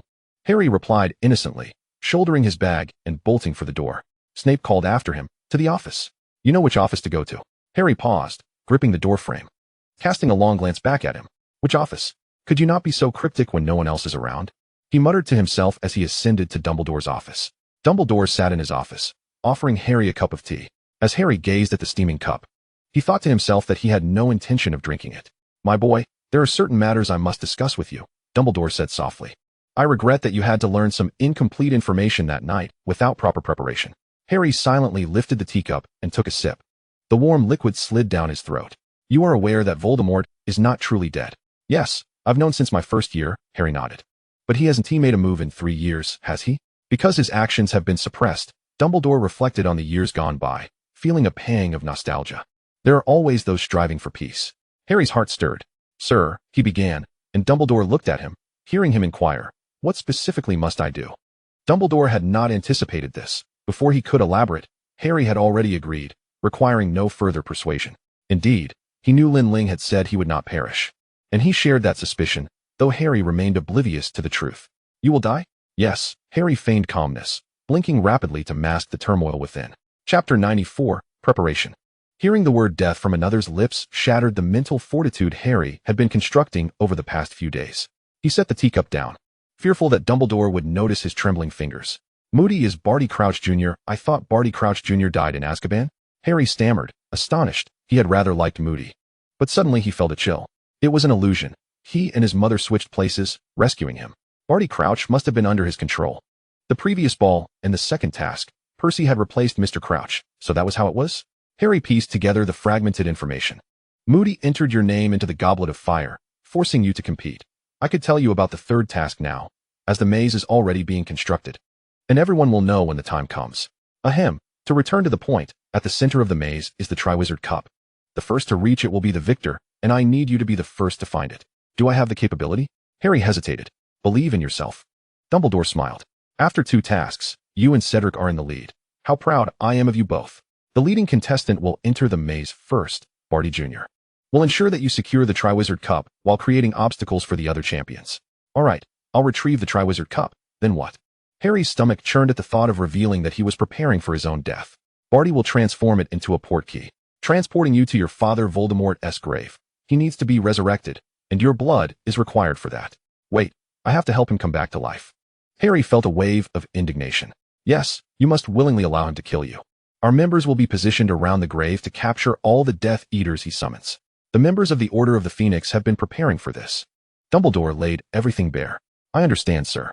Harry inquired again about the Horcrux. He's about to die. Can't he know all the truths? Splitting one's soul is an exceedingly malevolent act. Voldemort devoted his life to it, fracturing several pieces and embedding them in objects. As long as those objects endure, he cannot die. Those Horcruxes include Ravenclaw's diadem, Hufflepuff's cup, Slytherin's locket, Gaunt's ring, his diary, his snake, and you. Harry felt a chill run down his spine upon learning that he was also one of Voldemort's Horcruxes. A wave of disgust washed over him. He was unaware of his status as a Horcrux, at least for the time being. Did he possess some peculiar inclination that led him to wreak havoc across every house, leaving only Gryffindor unscathed? What was it about Gryffindor? As he pondered, Harry could not help but conclude that Voldemort was truly deranged. Would you like to see the Sword of Gryffindor? Dumbledore inquired, presenting the sorting hat to Harry. What for? Do you expect me to lean in? Harry looked at Dumbledore with confusion. Reach inside, Dumbledore instructed. Harry hesitantly plunged his hand into the sorting hat and felt something solid and cool. Grasping the hilt, he withdrew the sword, which was adorned with a crimson gemstone. Its blade was long and slender, sharp enough to cut through anything. Only a true Gryffindor could draw this sword, which was why Voldemort could never find it and thus abandoned his plan to create another Horcrux. Dumbledore remarked, "You truly are a brave Gryffindor." Embarrassed, Harry returned the sword. "Sir, is there anything else you require of me?" "I hope you can relax a bit," Dumbledore replied. "I shall do my best," Harry responded calmly. As he walked far from the office, Harry couldn't shake off the strange conversation they had just had. How could he have accepted death so calmly? Shouldn't he have shouted and questioned Dumbledore? Shouldn't he have fought for his life? With a sigh, he noticed Lin Ling leaning against the wall, the portraits nearby watching them with keen interest. "You can always find me?" Harry asked in a light tone. Lin Ling rubbed her left middle finger with her right index finger, causing her ring to glow. "Oh right," Harry realized. "Is there something you need?" "Bagman just said he would inform you of the third task shortly," Lin Ling explained. "I was summoned to tell you. I just ran into Fleur and Crumb down below. And now that I've found you, we're only missing Cedric." "Well then, let's go find Cedric," Harry suggested. Lin Ling nodded. He might be in the Hufflepuff common room. They crouched outside, waiting, but no Hufflepuff passed by. "Let me try going in," Harry said. "Do you know the password?" He squatted in front of a pile of barrels. "Of course you can't see the door. I know how to get in, but that would be disrespectful." Lin Ling raised an eyebrow. "The Hufflepuff common room hasn't seen outsiders in centuries." "Well, if students from other houses enter ours, as long as they're not Slytherins, it's fine," Harry said, standing up. Let us continue waiting for a Hufflepuff then. Which Hufflepuff are you waiting for? Cedric asked, emerging and grinning at the two Gryffindors. You, of course, Harry replied. Pulling him along. Bagman wants us to see the third task. Lin Ling nodded, initially thinking she could leave after completing her task. But she wondered if she might see Barty Crouch tonight. They made their way outside, where the Quidditch pitch had been transformed with numerous low walls stretching in all directions. Cedric and Harry gaped in astonishment. Harry realized it was a maze, and they hadn't expected the Quidditch pitch to serve as one. Their expressions mirrored dissatisfaction. And Lin Ling thought, is it really necessary? Bagman spotted them and waved enthusiastically. Hello, you finally made it. In just half a month, this will be completed, don't worry. Once the task is over, it will return to its original state. Can anyone guess what we'll be doing here? A maze, Krum deduced. Exactly. The Triwizard Cup is at the center of the maze. The first champion to reach it will score victory points, and the brave ones will enter the maze first. Harry silently resolved to be the first to reach the Triwizard Cup, lest others be entangled in the chaos. One death was sufficient. He sighed again, drawing the attention of the other champions. Chapter 95, Crouch. Bagman patted Harry's shoulder, seemingly oblivious. Don't worry, there are only some minor obstacles in the maze, spells, creatures, and so forth. Hagrid provided plenty. Oh, I can guess what he meant. It wouldn't be blast-ended scrits, would it? Or acromantulas? Harry nodded politely. Once Bagman finished speaking, everyone returned to the castle. Hey, when did you arrive? Bagman asked Lin Ling, surprised. She blinked, having used a disillusionment charm, of course. Can I have a word with you? Krum said, patting Harry on the shoulder. Harry nodded, while Lin Ling casually followed. Krum led them to a secluded area, glancing around. Lin Ling thought he might be checking for any eavesdroppers. What are we doing here? Don't want anyone to overhear? Krum said darkly, causing Harry to shrink back. What is so secretive? I want to ask you about you and Hermione, Krum said, fixing his gaze on Harry, his expression tense. Harry stared at Krum, taken aback as if trying to bore a hole through him. That's what you're asking about? He thought to himself, but refrained from saying it aloud. Krum continued to stare intently, visibly anxious. We're friends, not in a romantic sense. Harry sighed. He would have been better off asking Ron. Lin Ling was equally perplexed. Did they really not know who their rival was? Ron was like that, and so was Krum. Krum sighed with relief and complimented Harry. I watched your first task. You flew magnificently. Thank you, Harry replied cheerfully. I saw your match. Your feints were impressive. Boys' friendships are indeed strange. Suddenly, rustling emerged from the bushes behind them, prompting Lin Ling to raise an eyebrow. Here it comes. She wanted to step forward, but was pulled back. Harry grabbed Lin Ling's arm, shielding her behind him while his other hand reached beneath his robes to grasp his wand. What is it? Krum asked, looking over. Concerned by the rustling, a man stumbled out. It was Mr. Crouch, his robes tattered and stained with blood, his face marred with injuries. The blood had congealed into gruesome clots, making him appear both terrifying and pitiable. Isn't that the judge from your Ministry of Magic? Krum asked. Harry nodded, recalling that Crouch had just been mentioned in the office, and now he had appeared, perfectly timed to bring news to Dumbledore. Crouch rushed past them, embracing a nearby tree. Dumbledore, I have important news. I made a terrible mistake, and I must tell you. That isn't Dumbledore, it's just wood, Harry said, spreading his hands humorously. All right. I'll take you to find Dumbledore, okay? Crouch released his grip and collapsed to the ground, his eyes darting around. Are you one of Dumbledore's people? Yes, Harry replied. I have to go have tea with my son and wife. He just passed 12 OWLs. I'm so proud. Crouch began to weep again. I escaped. All because of the Dark Lord, my son. Lin Ling shook her head. This was a case of failed parenting. No matter how exceptional the grades.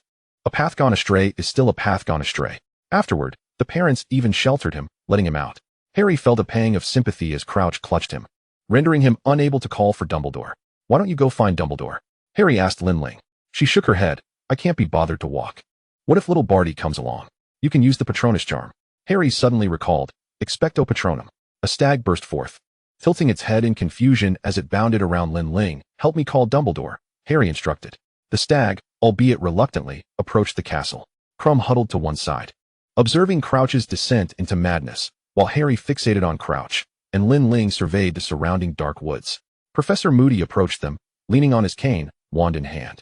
Is something amiss? I noticed some commotion over there just now. Harry silently glanced at Moody, while Lin Ling wore a similar expression, striving to suppress her words and feign a facade of innocent simplicity. Only Krum was genuinely naive and simple-minded. Upon seeing Moody, he exclaimed, Isn't this a professor from Hogwarts? He seems to be an old Auror as well. He pointed at Crouch, adding, There's a judge here, but he's gone mad, rambling nonsensically. Oh, mad is he? Moody grunted as he crouched down with effort. Crouch trembled but could not produce a sound. Had he rendered him mute? Right there, in front of them. Using the silencing charm, Lin Ling's expression grew complex. Anyone with a modicum of intelligence would realize that Moody had manipulated Crouch, rendering him incapable of speech. Harry lowered his head, tension etched on his face as he pondered gravely. Crouch was about to expose Moody's true identity, but if that happened, Moody would have no opportunity to meddle with the Triwizard Cup. Yet, if Moody took Crouch away, would that not mean Crouch's demise? Surely. Young Crouch wouldn't kill his own father, would he? His mind was in turmoil, but he was at a loss on how to prevent Moody. I'll take him to Dumbledore, Moody declared, but as he looked down, he noticed the Patronus had gone to alert Dumbledore, which posed a problem. He could not let Dumbledore witness Crouch here. Not in front of these three students. Lin Ling and Harry fell into a moment of silence, exchanging glances, evidently contemplating the same dilemma. Crumb looked around, puzzled. What's wrong? Nothing. Dumbledore will be here shortly, Lin Ling assured. Moody's piercing gaze fixated on her, prompting her to step back and hide behind Harry. My Patronus has gone to find Dumbledore, didn't you see? Isn't my Patronus beautiful? I've been practicing for quite a while. It's rather difficult, isn't it? Harry babbled nervously. Moody recalled the Patronus he had just seen and nodded slightly. Out of body, Lin Ling muttered softly, her voice drowned out by Harry's chatter. Crouch's fingers twitched slightly. Apparate to Godric's Hollow, Lin Ling whispered in Chinese. Are you speaking? Moody noticed Lin Ling peeking out from behind Harry, her expression one of confusion. Harry explained. She's Chinese. She sometimes unconsciously speaks Chinese. I find it quite interesting. Well, let's discuss it another time now. Crouch vanished into thin air, and the three turned to Moody. Where is he? Lin Ling exclaimed in alarm, looking around frantically. Oh no, Harry thought, unable to maintain his composure. He pinched himself hard. Crumb was genuinely anxious, scanning the surroundings with urgency. Chapter 96, Decision. What is happening? Dumbledore hurriedly arrived, followed closely by Snape. Not seeing Crouch. He turned to Moody. Moody frowned. He has vanished, simply gone. Harry craned his neck, searching. None of his preferred company was present. Dumbledore nodded, his wand emitting a silver phoenix that flew off towards Hagrid's hut. He then addressed Harry. Have your stag summon Karkaroff to escort his student back. Karkaroff and Hagrid soon arrived, but upon locking eyes with Moody and Snape, Karkaroff recoiled, his gaze darting as he asked nervously, What's the matter, Dumbledore? The students reported seeing an injured Mr. Crouch, but he has since disappeared, Dumbledore explained. We may need to conduct a search here. Take Mr. Crumb back with you. Hagrid, please escort our two students back. Karkaroff immediately led Crumb away, casting not a single glance back at them. Lin Ling and Harry followed Hagrid. But as they passed Hagrid's hut, Lin Ling halted. Hagrid, she said, I'm hungry. Do you have any food? There's some in the kitchen, Hagrid replied gruffly. Let me sit inside your house, she insisted. But Dumbledore asked me to take you back. Harry chimed in. Dumbledore, didn't he say we couldn't rest here? Besides, it's quite safe with you. The three settled on the sofa, Lin Ling and Harry leaning in to observe the distant happenings with Dumbledore and the others. However, they were too far away to discern anything clearly. I need to find Crouch, Lin Ling whispered. But Harry quickly countered. All right, we'll go together. Hagrid, we're heading back, they shouted in unison. Hagrid retrieved a rock cake, gazing blankly at the empty hut, finding no one outside. Flustered, he set down the rock cake and rushed outside. The two stealthily slipped away to a location far from Hogwarts, where Lin Ling took Harry's hand, and they apparat. I used the Imperius curse to control Crouch, sending him to Godric's Hollow. I wonder if he still requires spells in that state. Perhaps I should have chosen a closer location, but this is the only place I could recall, Lin Ling explained. The two carefully searched using Lumos. Isn't apparition prohibited within Hogwarts? Harry inquired. That last location should still be considered part of Hogwarts, right? In fact, it's a boundary area. I've apparat from there more than once and have discovered some limits, Lin Ling reflected. I wonder how effective it would be if I used Chinese for spells in the future. It might keep others from knowing which spell I'm using. That's an excellent idea. Why don't you try casting a spell for Crouch to fly here? Harry suggested. No need for that. Look, Lin Ling pointed, revealing Crouch clutching a tree, dazed and repeatedly calling for Barty Crouch. Why is he calling himself? Is it possible he is calling for his son? They hoisted Crouch up, and Harry asked, where should we take him? If we send him to Hogwarts, it'll only be nearby. Do we have to carry him back to the headmaster's office? Others might see us. Good question, Lin Ling admitted, realizing she hadn't considered the implications of her actions. And I don't want Crouch to expose young Crouch. I need him to follow the plan. But how do we ensure Crouch's safety? Harry pondered. He needs healing, Lin Ling observed, noticing Crouch's precarious condition, and she quickly knelt to heal him. After a brief effort, Crouch appeared somewhat improved. Leave it to me. You've both done well, Dumbledore appeared before them, standing quietly. Severus and young Barty are searching for Mr. Crouch, so I slipped away to find you. You guess we would come here? I know you are both clever.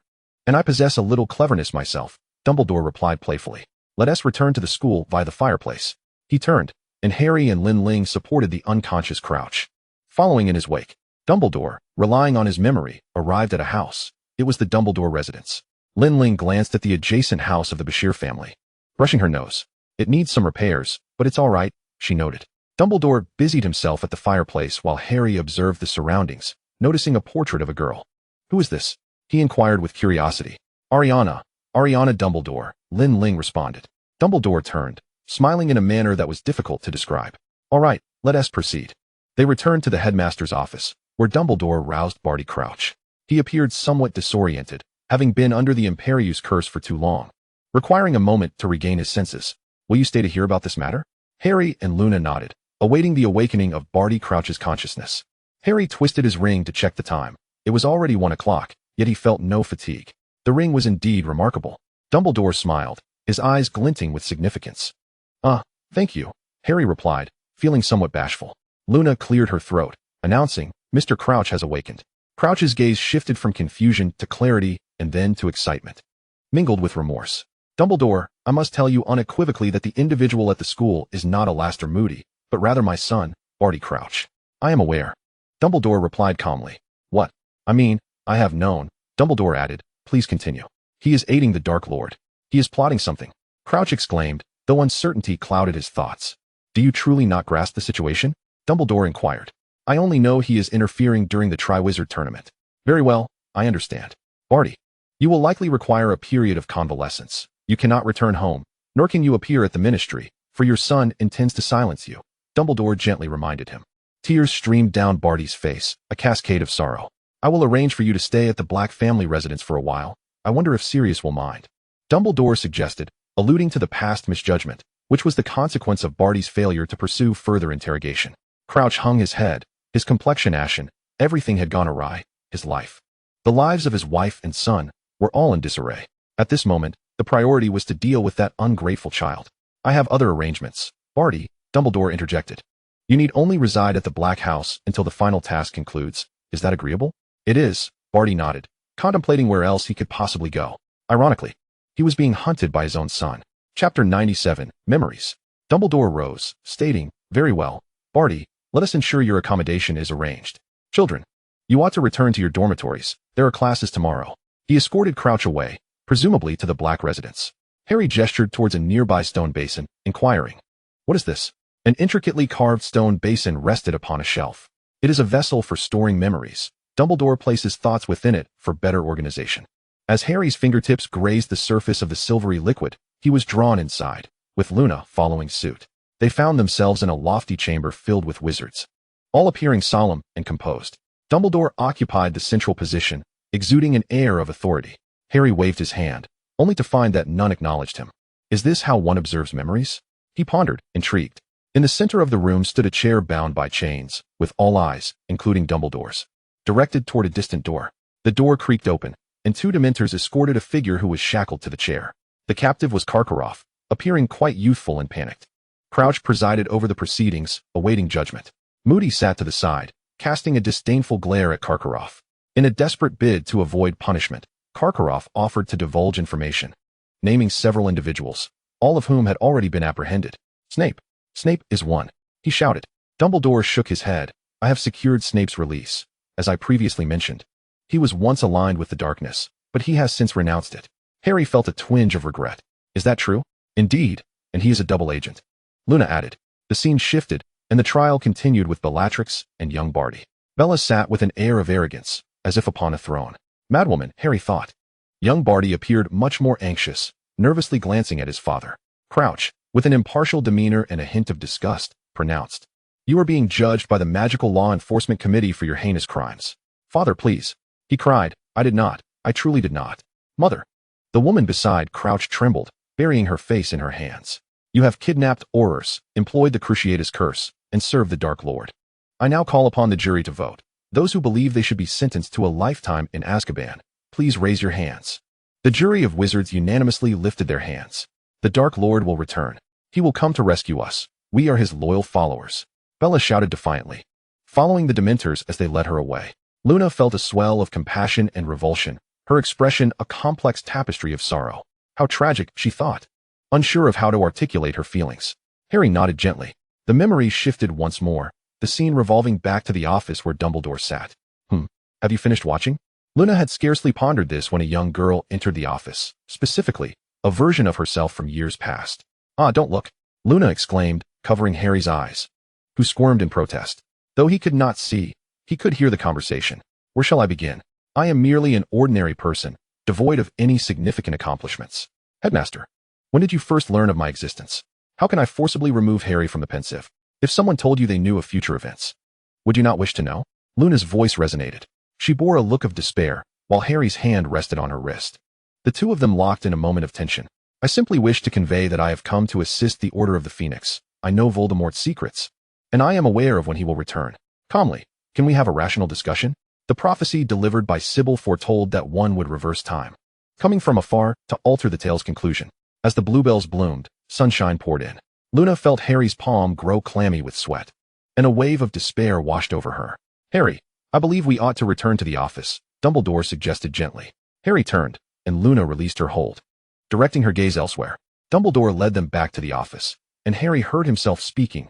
I apologize, Headmaster. I did not intend to intrude upon your memories. I shall return to sleep now. Overwhelmed, Harry felt an immense sadness. Luna grasped his hand, but he pulled away, not looking back as he departed. Headmaster, I too shall leave, Luna stated, her voice weary and devoid of strength. Dumbledore, though concerned, refrained from saying much, remarking only on the vigor of youth. Harry's heart felt as though it were being cleaved, blood flowing forth. Luna held knowledge of many truths. As Dumbledore's assistant, she was aware. Luna understood that he was destined to face death, she knew. Yet, she never anticipated that she was the one who had known so much from the very beginning. The one orchestrating his demise. To become his friend, even closer than a friend, only to witness his death. Harry felt deeply aggrieved. Rummaging beneath his pillow to retrieve a thick stack of letters, pulling out one with particularly neat handwriting. Shattered, he concealed himself beneath the covers. A tumult of sorrow and anger raging within him. After a moment's contemplation, his wand emerged from the bedding, restoring everything to its original state. Luna, feeling quite frazzled, stood at the entrance of the Gryffindor common room, rapping gently on the fat lady's portrait. The fat lady, too indifferent to inquire about the password, simply allowed her entry. Harry was nowhere to be seen, and she sighed. How could she explain her origins, her knowledge of witnessing him die? She felt utterly incapable of clarifying everything. Oh, take me away, she thought mournfully. Could she still claim to be a seer? Surely that was preferable to admitting she hailed from another time. Perhaps she could assert that she was the heir of Trelawney? No, she thought, better to leap into the lake. Tomorrow morning, she would plunge into the depths. This night was anything but tranquil, as time rewound to the moment Crouch had just vanished, amidst the chaos between Luna and Harry. At the edge of the Forbidden Forest, Dumbledore searched in vain for Barty Crouch, and upon failing to locate him, entrusted the matter to young Barty and Snape before departing. Crouch has escaped, Barty shouted. If he finds Dumbledore again, I'll be exposed. Snape cast a sidelong glance at him, remarking that perhaps Crouch might die halfway through his flight. I should have killed him sooner, Barty coldly replied. You truly are something, Snape. One might struggle to describe you. He had previously loathed his father to the extent of wishing him dead. What? After his merciless judgment against me, am I not justified in wanting to end his life? Barty angrily punched a tree. This is your affair, Snape acknowledged with a nod. Chapter 98. Soothing. Snape reluctantly met his gaze, stating, Very well, this is your concern. What now? He has already fled. You must ensure he does not encounter Dumbledore. Listen, you cannot act out of the ordinary, lest Dumbledore grows suspicious. As long as he does not reappear at the Ministry of Magic or Hogwarts before June 24th, our plans shall remain undisturbed. Moreover, given his severe injuries and mental instability, he may not even return. Fine, Barty begrudgingly conceded, his expression scrutinizing. You certainly have a way with Dumbledore, don't you?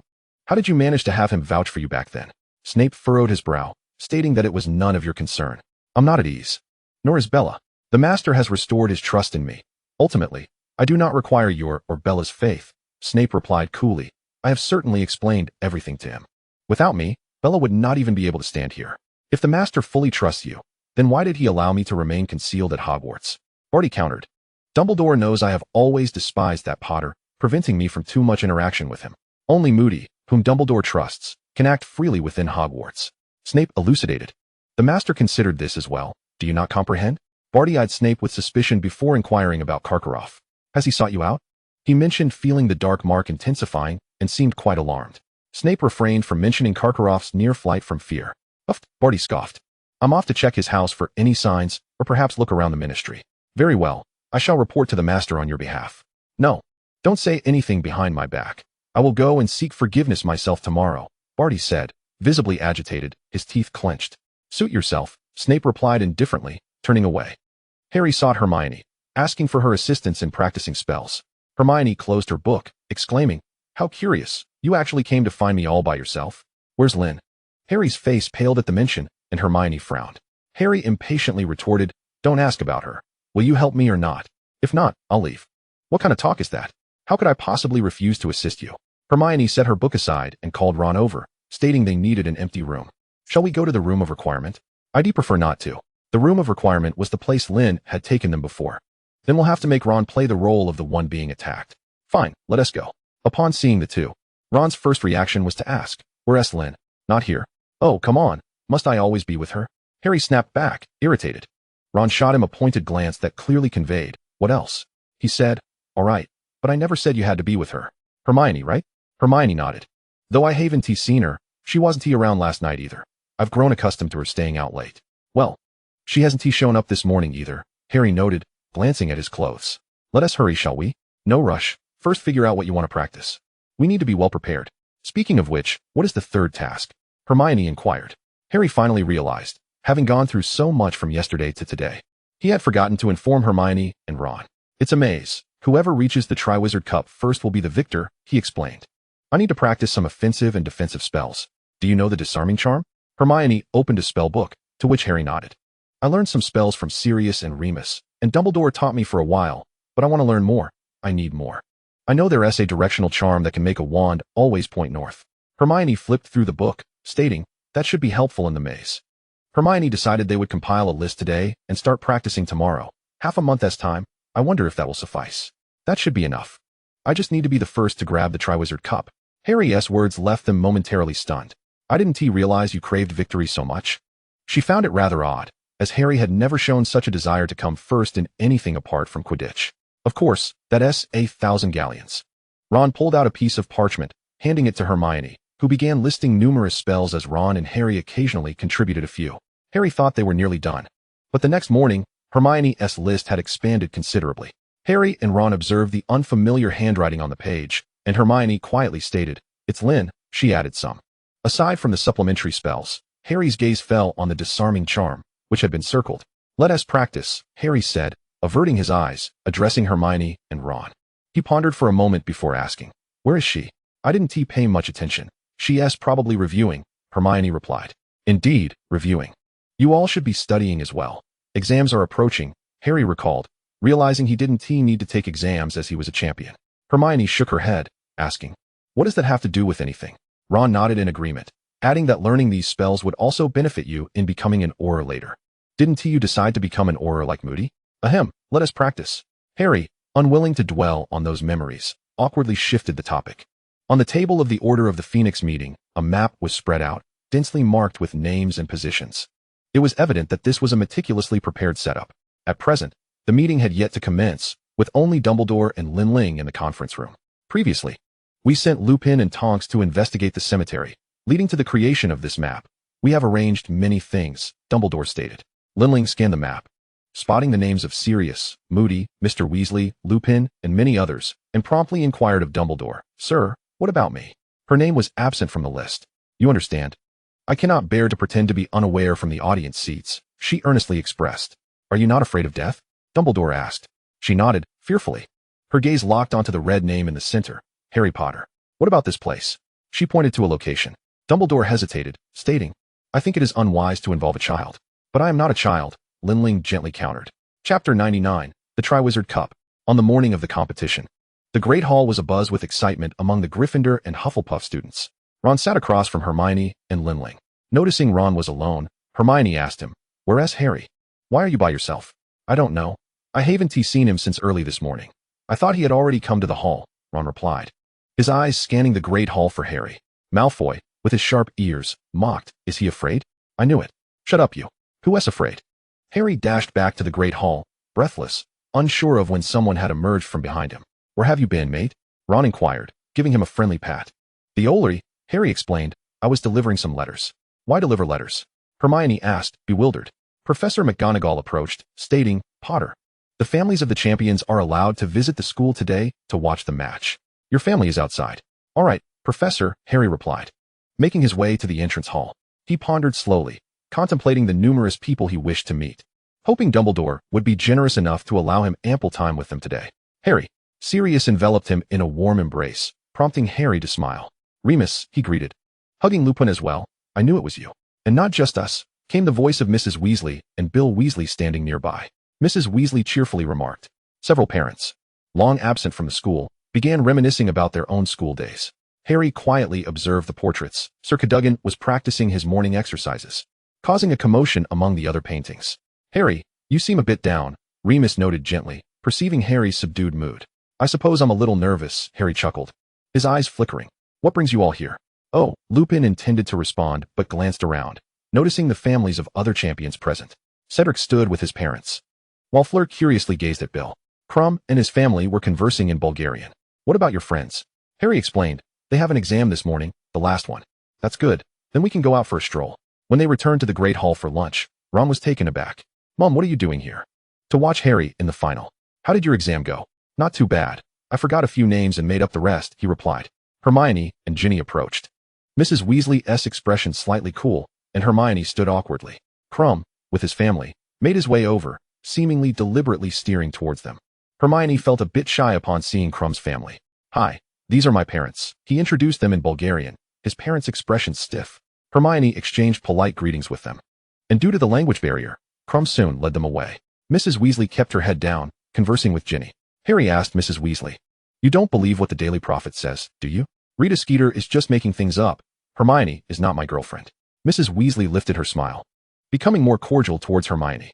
As evening approached, the four champions bid farewell to their friends and families, heading towards the entrance of the maze. Hedwig flew onto Harry's shoulder, pecking at his hand. Harry stroked her feathers. Did you deliver it for me? Hedwig stepped on his head, and Harry chuckled. All right, thank you. Harry paused for a moment, then added, I entrusted you to little Ao, don't peck me. Ginny found an excuse not to join the spectators, changing into more comfortable clothes in her room and tying her hair back. A letter lay quietly on her bed. Ginny frowned and picked it up. Dear Ginny, by the time you read this letter, I will be on my way to my demise. I have left you half of my estate as your starting capital. Before discovering I was a wizard, my life was a mess, squeezed into a cupboard, often without food, locked away, beaten, and reprimanded to work. However, upon entering Hogwarts, my life underwent a profound transformation. I met you all, and it was wonderful. I cherish all my friends and everything that has transpired. I was a bit frightened during the first year with the Philosopher's Stone, but the following years felt quite normal. Yet this year, things seem to have taken a turn for the worse. I often dream of you. The thought of sacrificing one for the safety of all seems acceptable. Thus, I have decided to embrace this adventure. Ginny stood outside the headmaster's office, halting her steps. I have learned that you know the future. At this point, my heart is heavy, yet it feels all right. Doesn't this mean you can enhance our chances of victory? When facing death, one doesn't ponder much. With infinite love, Harry. Ginny entered the office, finding Sirius and Lupin waiting. We must return to number 12, Grimmauld Place, to meet with the others, Sirius said. Dumbledore will be at the judging table, overseeing the event, but he will manage to slip away when the time comes, Lupin added. They used the portkey to arrive at Grimmauld Place, where the meeting room was filled with familiar faces. Moody was present, the real one, having been rescued. Although little Barty remained unaware. It isn't tea time yet. The plan dictates a later departure. Sirius glanced at his watch. Honestly, I still don't understand why today. His tone was laced with uncertainty, tinged with disapproval. I didn't even get a chance to watch Harry compete. In the maze, one cannot see anything outside, Ginny remarked. Perhaps it's because today is the final task of the Triwizard tournament, making it easier to create distractions. For instance, during collective events, few would notice his resurrection. Lupin speculated. How did Harry fare in the competition? Has it concluded? Mr. Weasley inquired with interest.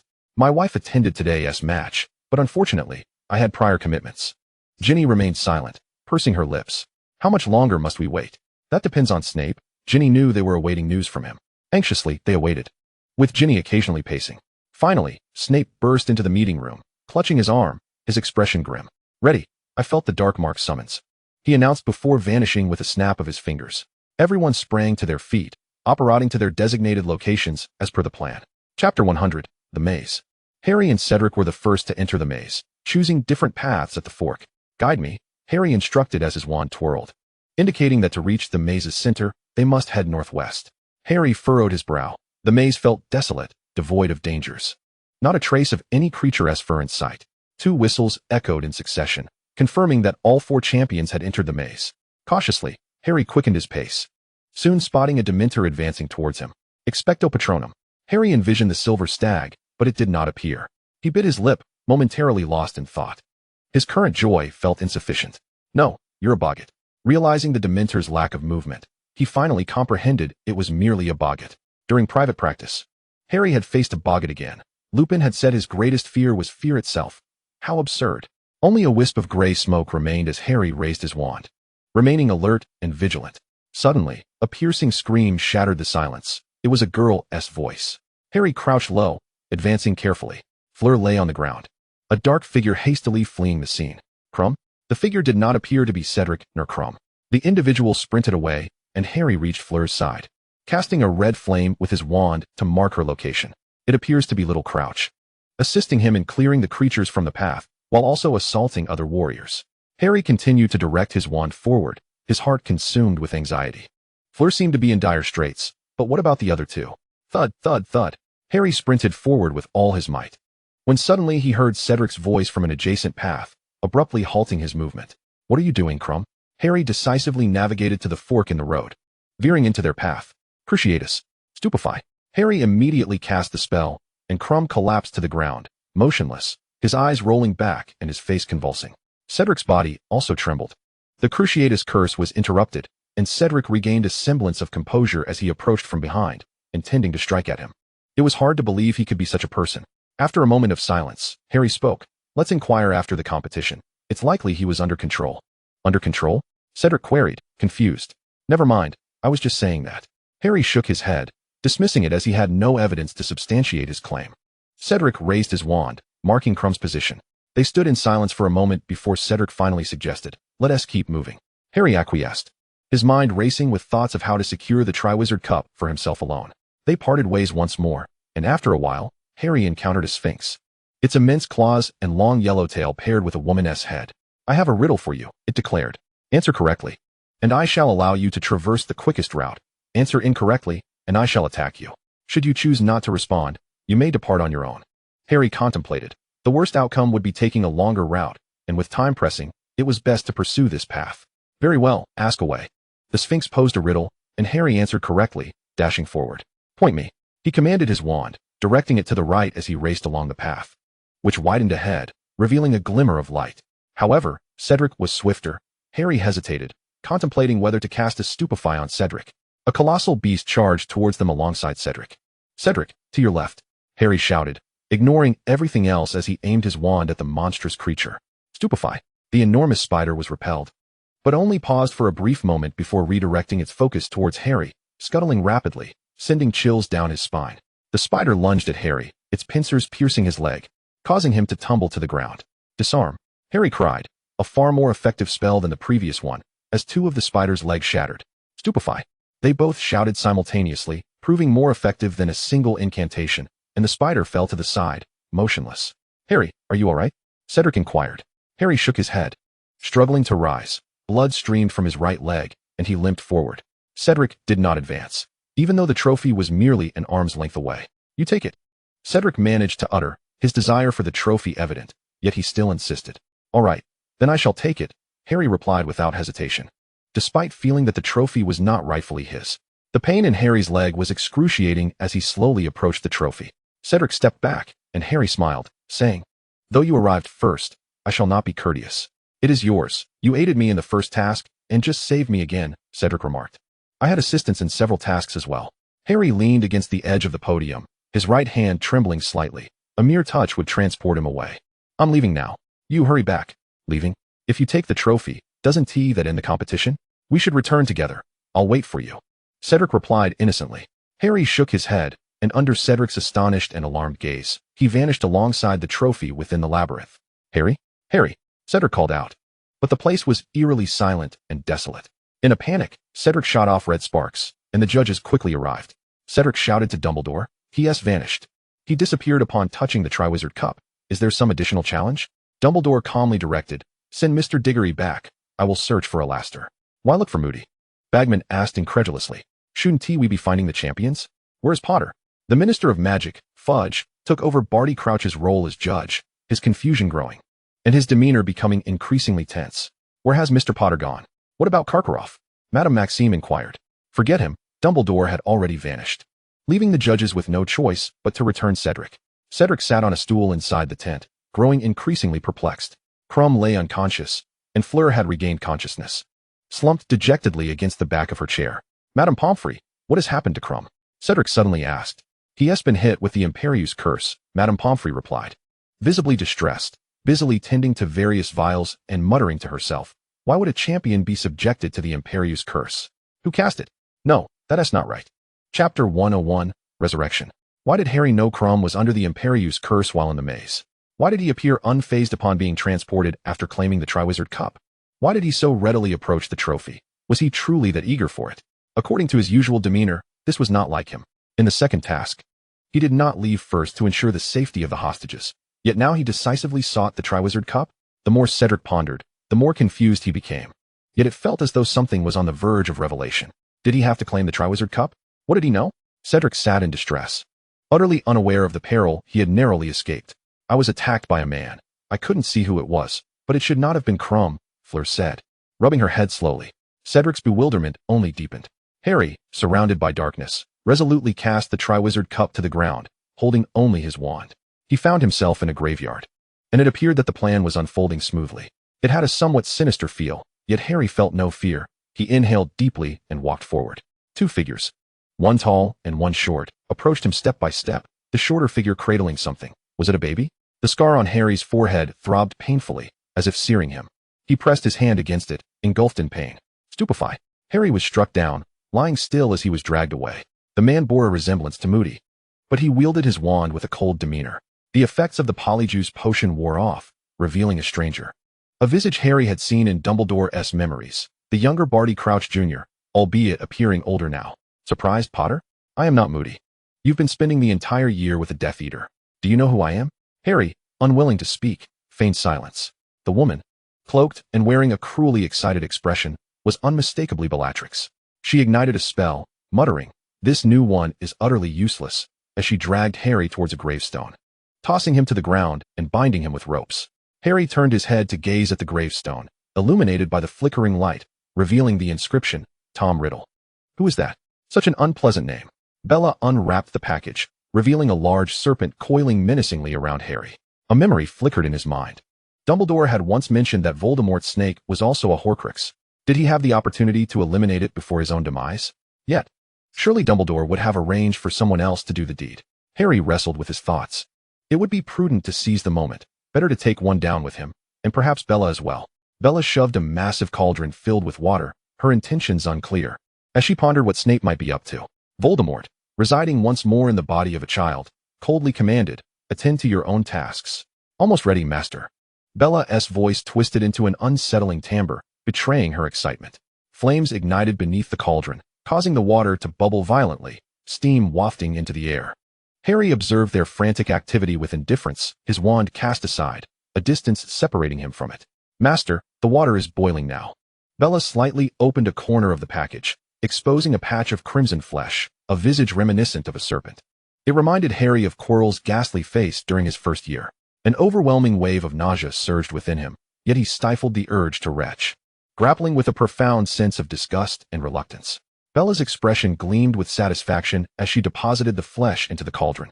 "A father's bone, unwittingly given, will allow your son to be reborn." Dust from a cracked grave fell into the pot. "The flesh of a servant, willingly offered, can bring your master back." With a swift motion, Bella slashed a significant portion of her own flesh, blood pouring forth, exposing ghastly bone. Yet, she cackled madly, her shrieks piercing the air. Harry merely closed his eyes, only to hear a splatter as blood landed on his face, a wave of terror washing over him. He opened his eyes to find Bella before him, blood trailing in her wake. The blood of an enemy, forcibly given, can resurrect your foe. The water overflowed. a viscous crimson stream pooling on the ground. In the darkness, a light blazed, bright as day. Harry felt a sharp object pierce his arm, raking painfully across his skin, and he trembled uncontrollably, forcing himself to endure the agony. Once the glass vial was filled with blood, Bella kicked him aside and returned to the cauldron. The flames extinguished, and a figure emerged from the pot. Harry fought against the instinct to blink, fixating on the apparition before him, unsure of his own expression, perhaps sheer terror. Voldemort coldly demanded, "Dress me in my robes." Crouch Jr. draped the robes over Voldemort, who twitched his slender nose, if those 2 holes could be deemed a nose. His red eyes glinting with malice, his face pale and hideous like a serpent. The great snake hissed around Voldemort, coiling ominously. Voldemort caressed his wand, his long fingers appearing as withered as dry wood. "It has returned, Master," Bella proclaimed, extending her arm, the dark mark vividly emblazoned upon her skin. Crouch Jr. mirrored her gesture, gazing at it with longing. "Excellent. Now summon all Death Eaters. I wish to interrogate them one by one. How many will dare come? And how many will flee?" Voldemort spoke icily. "Those who run are fools, unworthy of serving their master." "Indeed, quite right," he chuckled with glee. "And Severus? What news from Hogwarts?" He received word that Potter was missing, and they had much to search for. "Very well, let us conclude this swiftly." Voldemort, in high spirits, mused. "Potter, do you know where you are?" "Spare me your chatter and kill me already," Harry retorted with revulsion. "Silence. You have no right to speak." He received a kick for his insolence. "This is my father's grave. I killed him. I despised him. I was abandoned to an orphanage, and I vowed to avenge myself. I have slain many, including your parents." Harry's eyes blazed with fury as he clenched his teeth. "My true family has returned." Voldemort spread his arms wide, and Harry beheld a throng of hooded figures slowly approaching, each eagerly kissing the hem of Voldemort's robes. "It has been 13 years since our last gathering." Voldemort's gaze swept over their faces, and they averted their eyes in submission. "All these years, why did no one come looking for me? Perhaps some believed I was finished, incapable of rising again. Or perhaps they thought others were stronger. Do you truly believe Albus Dumbledore could defeat me? You all know I can evade death. My power is boundless, surpassing that of any wizard." His fervent voice echoed, brimming with arrogance. Suddenly, one individual knelt, crying out, "Master, forgive me." A stream of green light surged into the kneeling figure, accompanied by their anguished screams. Voldemort declared, "Avery, you betrayed me. All of you owe debts to be repaid. They were imprisoned in Azkaban, unlike you cowards who fled." He pointed at Bella and Crouch Jr., who, sensing his return, had resolutely escaped to aid him in grand designs. "And you, Lucius," Voldemort called out, causing Lucius to tremble slightly as he stepped forward, regretting his misfortune but daring not to think further. "Master, you are cunning. You managed to escape at once." Voldemort scrutinized him, seemingly eager to inflict pain. "I have kept a close watch on your activities, Master. I hope you remain true to your word. I look forward to your future contributions." Voldemort continued to scrutinize each individual, noting the empty spots, some in Azkaban, one who had fled, and he would make them pay. "My most loyal, Mr. Crouch Jr. Thanks to him, I was able to summon Harry Potter." Harry braced himself against the penetrating gazes of the gathered Death Eaters. "Master, we yearn to know how you have returned," Lucius inquired softly. "It is a long tale," Voldemort replied with a smirk, "but it is thanks to Mr. Potter." Harry endured the searing pain of his scar, reminding himself to hold on just a little longer. Speaking of Mr. Potter, his mother died to save him, granting him a form of protection, which is why I could not harm the boy. But now, I can touch him, I can kill him. Voldemort grinned maliciously at Harry. He closed his eyes. Voldemort continued recounting the trials of his resurrection, detailing every experience and the flawless plan he had devised for the Triwizard tournament. Harry nearly laughed dryly at the absurdity of it all. But in the next moment, Voldemort pointed at him and shouted, "Crucio!" Harry's teeth chattered. His face and body trembled uncontrollably as he fell silent, enduring the torment. Every bone in his body screamed in pain, feeling as though he might shatter. "Kill me. Then you shall meet your end." Harry glared at him, filled with unbridled hatred. "Give him his wand. I wish to duel him." Bella tossed the wand to Harry and untied the ropes binding him. All eyes were fixed on Harry with curiosity and excitement. Slowly, he rose, inhaling the foul air, knowing it was the last few seconds he would be able to breathe. Voldemort relished in torturing him, watching him struggle. "Stand up, Potter. Stand up." Severus Snape arrived fashionably late, bending low to take his place. The Death Eaters present presumed he was to face some form of punishment for his tardiness, given that he offered no explanation. However, Voldemort merely remarked, "Right on time. Severus, do pay attention." Snape held his breath, unaware of his own action. His gaze was fixated on the fallen Harry, who looked up, his consciousness hazy, unable to retaliate, inviting his own demise. Voldemort, do you truly believe you can kill me? Just as you did my father and mother? Snape's breath quickened. Voldemort laughed heartily, continuing the duel. Potter, I shall ensure you witness this. Avada Kedavra. Harry dropped his wand, feeling the green light engulf him. His eyes widened as he fell straight back. How effortless, as if toppling a puppet. Voldemort sneered, declaring him a coward. He dared not resist. No one could escape my grasp. He possessed no power whatsoever. Ha ha ha. Voldemort howled with delight, while the Death Eaters either cackled at Harry's lifeless form or rushed to kiss Voldemort's robes. Snape remained rooted in place, still staring at Harry, taking no other action. At that moment of the Death Eaters' revelry, a multitude of magical surges rippled through the surroundings. Voldemort ceased his laughter, his red eyes scanning the area warily. The Death Eaters followed suit, halting as if a pause button had been pressed. Then, dozens of figures emerged from all directions, encircling them. Snape turned his gaze towards the rear of the crowd where Lucius Malfoy stood, motionless. Lucius froze momentarily before vanishing with a disapparition. Almost simultaneously, incantations rang out, and the Death Eaters reacted, casting spells in retaliation, mingled with shouts and curses. The war commenced. Spells of various hues erupted from wands, striking the bodies of the Death Eaters. The battlefield swiftly divided, as each individual plunged into combat. Many Death Eaters hesitated to disapparate, fearing that fleeing would incur Voldemort's wrath if he triumphed. Moreover, they found themselves ensnared by members of the Order of the Phoenix, leaving them no opportunity to escape. Lin Ling appeared behind a grave, reaching out to pull Harry back, nearly merging with the earth. However, Bellatrix spotted her, instantly recognizing Lin Ling and advancing to attack. Avada Kedavra! Avada Kedavra! Lin Ling exclaimed in disbelief, even surprising herself. She had intended to utter a powerful curse, yet never expected to call out this one, much less succeed in casting it. Bellatrix's smile froze, and she collapsed, buried by the grass. Lin Ling swallowed hard, remaining vigilant, occasionally peeking out to cast spells. Having already used the killing curse, she reasoned that employing it a few more times would bear no consequence. She relentlessly unleashed the killing curse, with remarkable effect. Voldemort, incensed by this sudden turn of events, had not anticipated such a scenario. His fury surged, and he continuously cast the killing curse around him. Suddenly, a brilliant golden light erupted from a distance, flooding the sky with its radiance. The sound of phoenixes echoed in everyone's ears, reverberating through the valley, sweet and unending. To the members of the Order of the Phoenix, this sound resembled celestial music. To the Death Eaters, it undoubtedly instilled terror.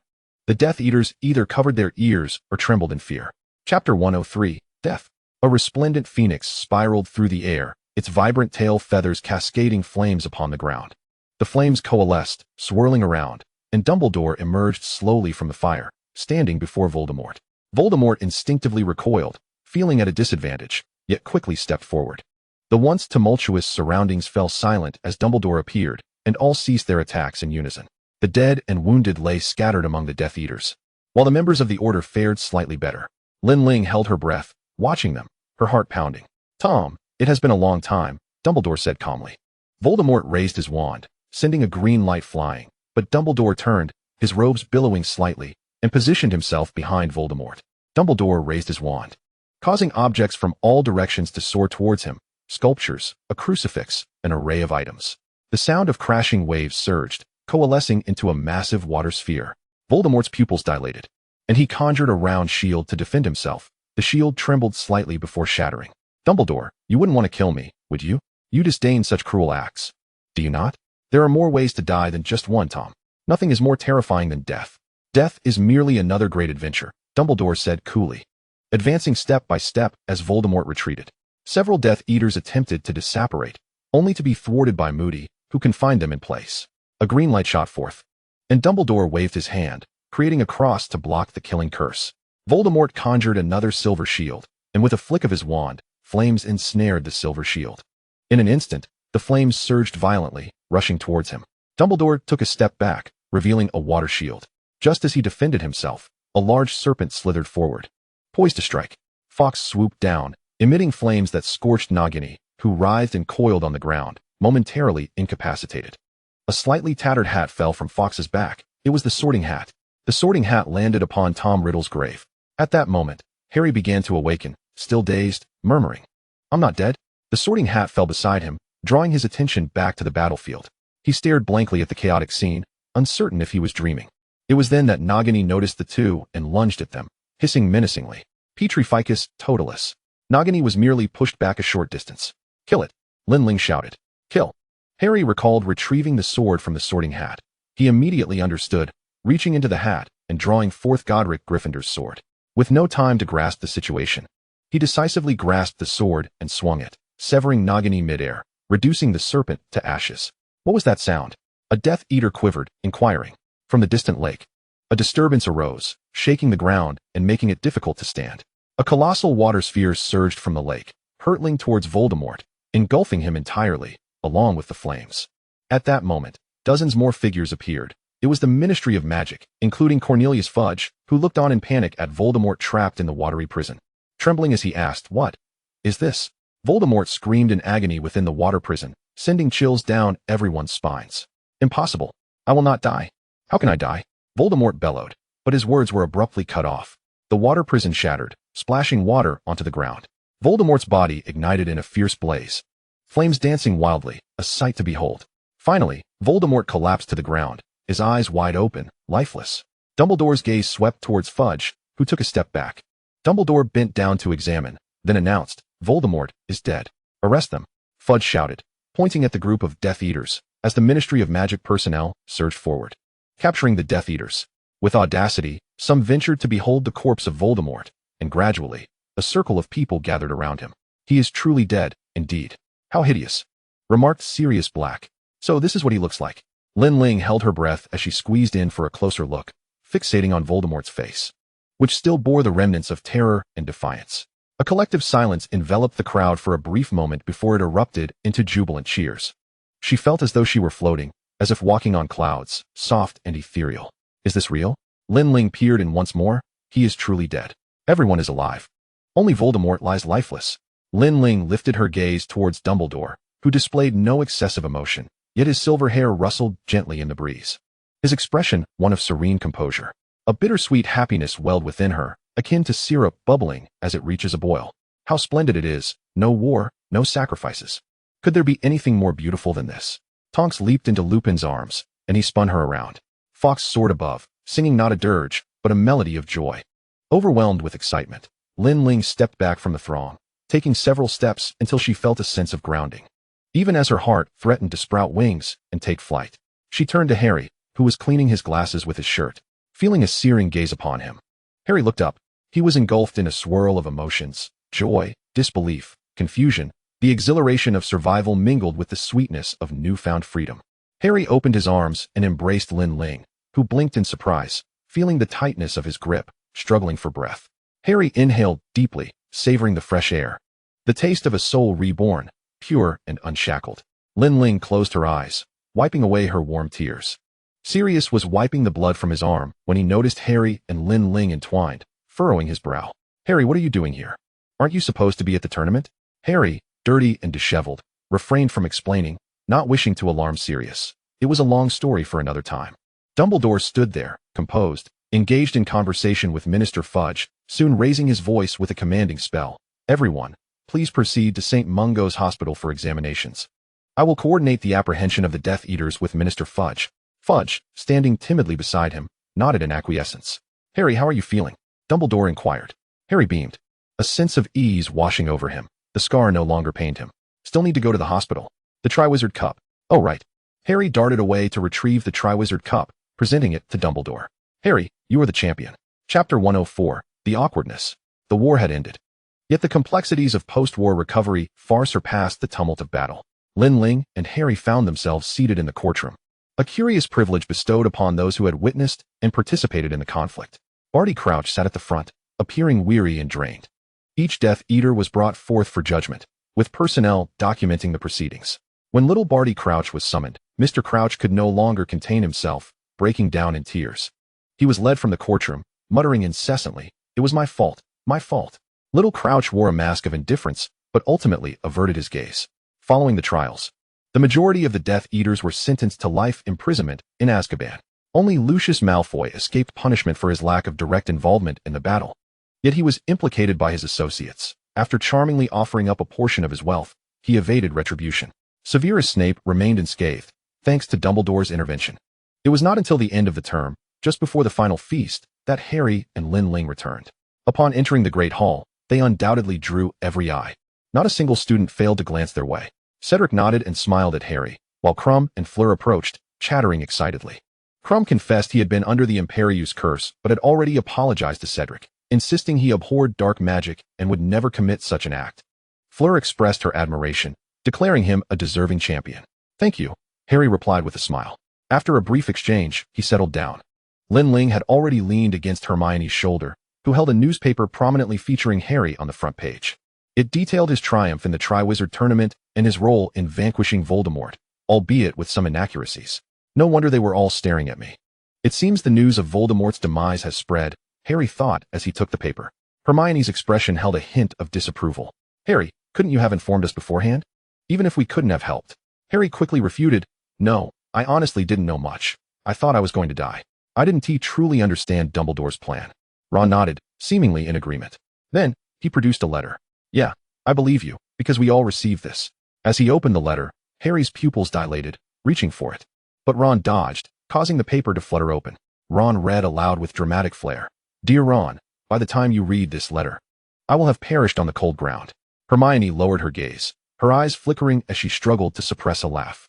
Harry's face flushed crimson, nearly as if it would bleed, as he urgently hissed, "Stop it, Ron. Ahem, after my death, I bequeath my headwig to you, along with my firebolt. Please take good care of it. I leave half of my estate to you. I am fortunate to have you as a brother. Meeting you on the train was serendipitous." Ron's voice quivered as he read those lines, though he quickly regained his composure, adding, "If I could, I would want another hug, but let us part ways here." Ron exclaimed, "Good brother, do you want to hug me now?" Harry turned his head away. "No, I do not." Hermione shook her head, her tone teasing, then shifted to a serious demeanor. "I should have brought my letter too, but it's in the dormitory. We were all in shock, you know." The three champions emerged. "Except for you. And then Dumbledore announced you had won the Triwizard Cup. We wanted to find you and Dumbledore, but we couldn't. Then I decided to go back and check, and I found your letter, which frightened me." Hermione recounted that she also received a letter, and Lin had been missing as well. They speculated that perhaps they had been preoccupied with matters at hand. Ron added, relieved, "Thank goodness you're okay. I want to hear more about everything.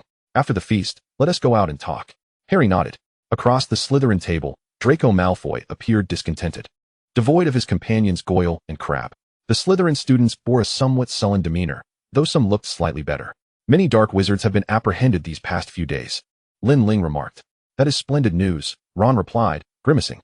"It's a pity Malfoy hasn't faced greater repercussions. Did Lucius really not participate?" "He was there when I was awake," Harry replied succinctly. "I saw him. He was the first to flee, certainly not putting in any effort." Lin Ling shook her head, her expression one of incredulity. Ron begrudgingly accepted this fact, but now Draco Malfoy could hardly maintain his composure.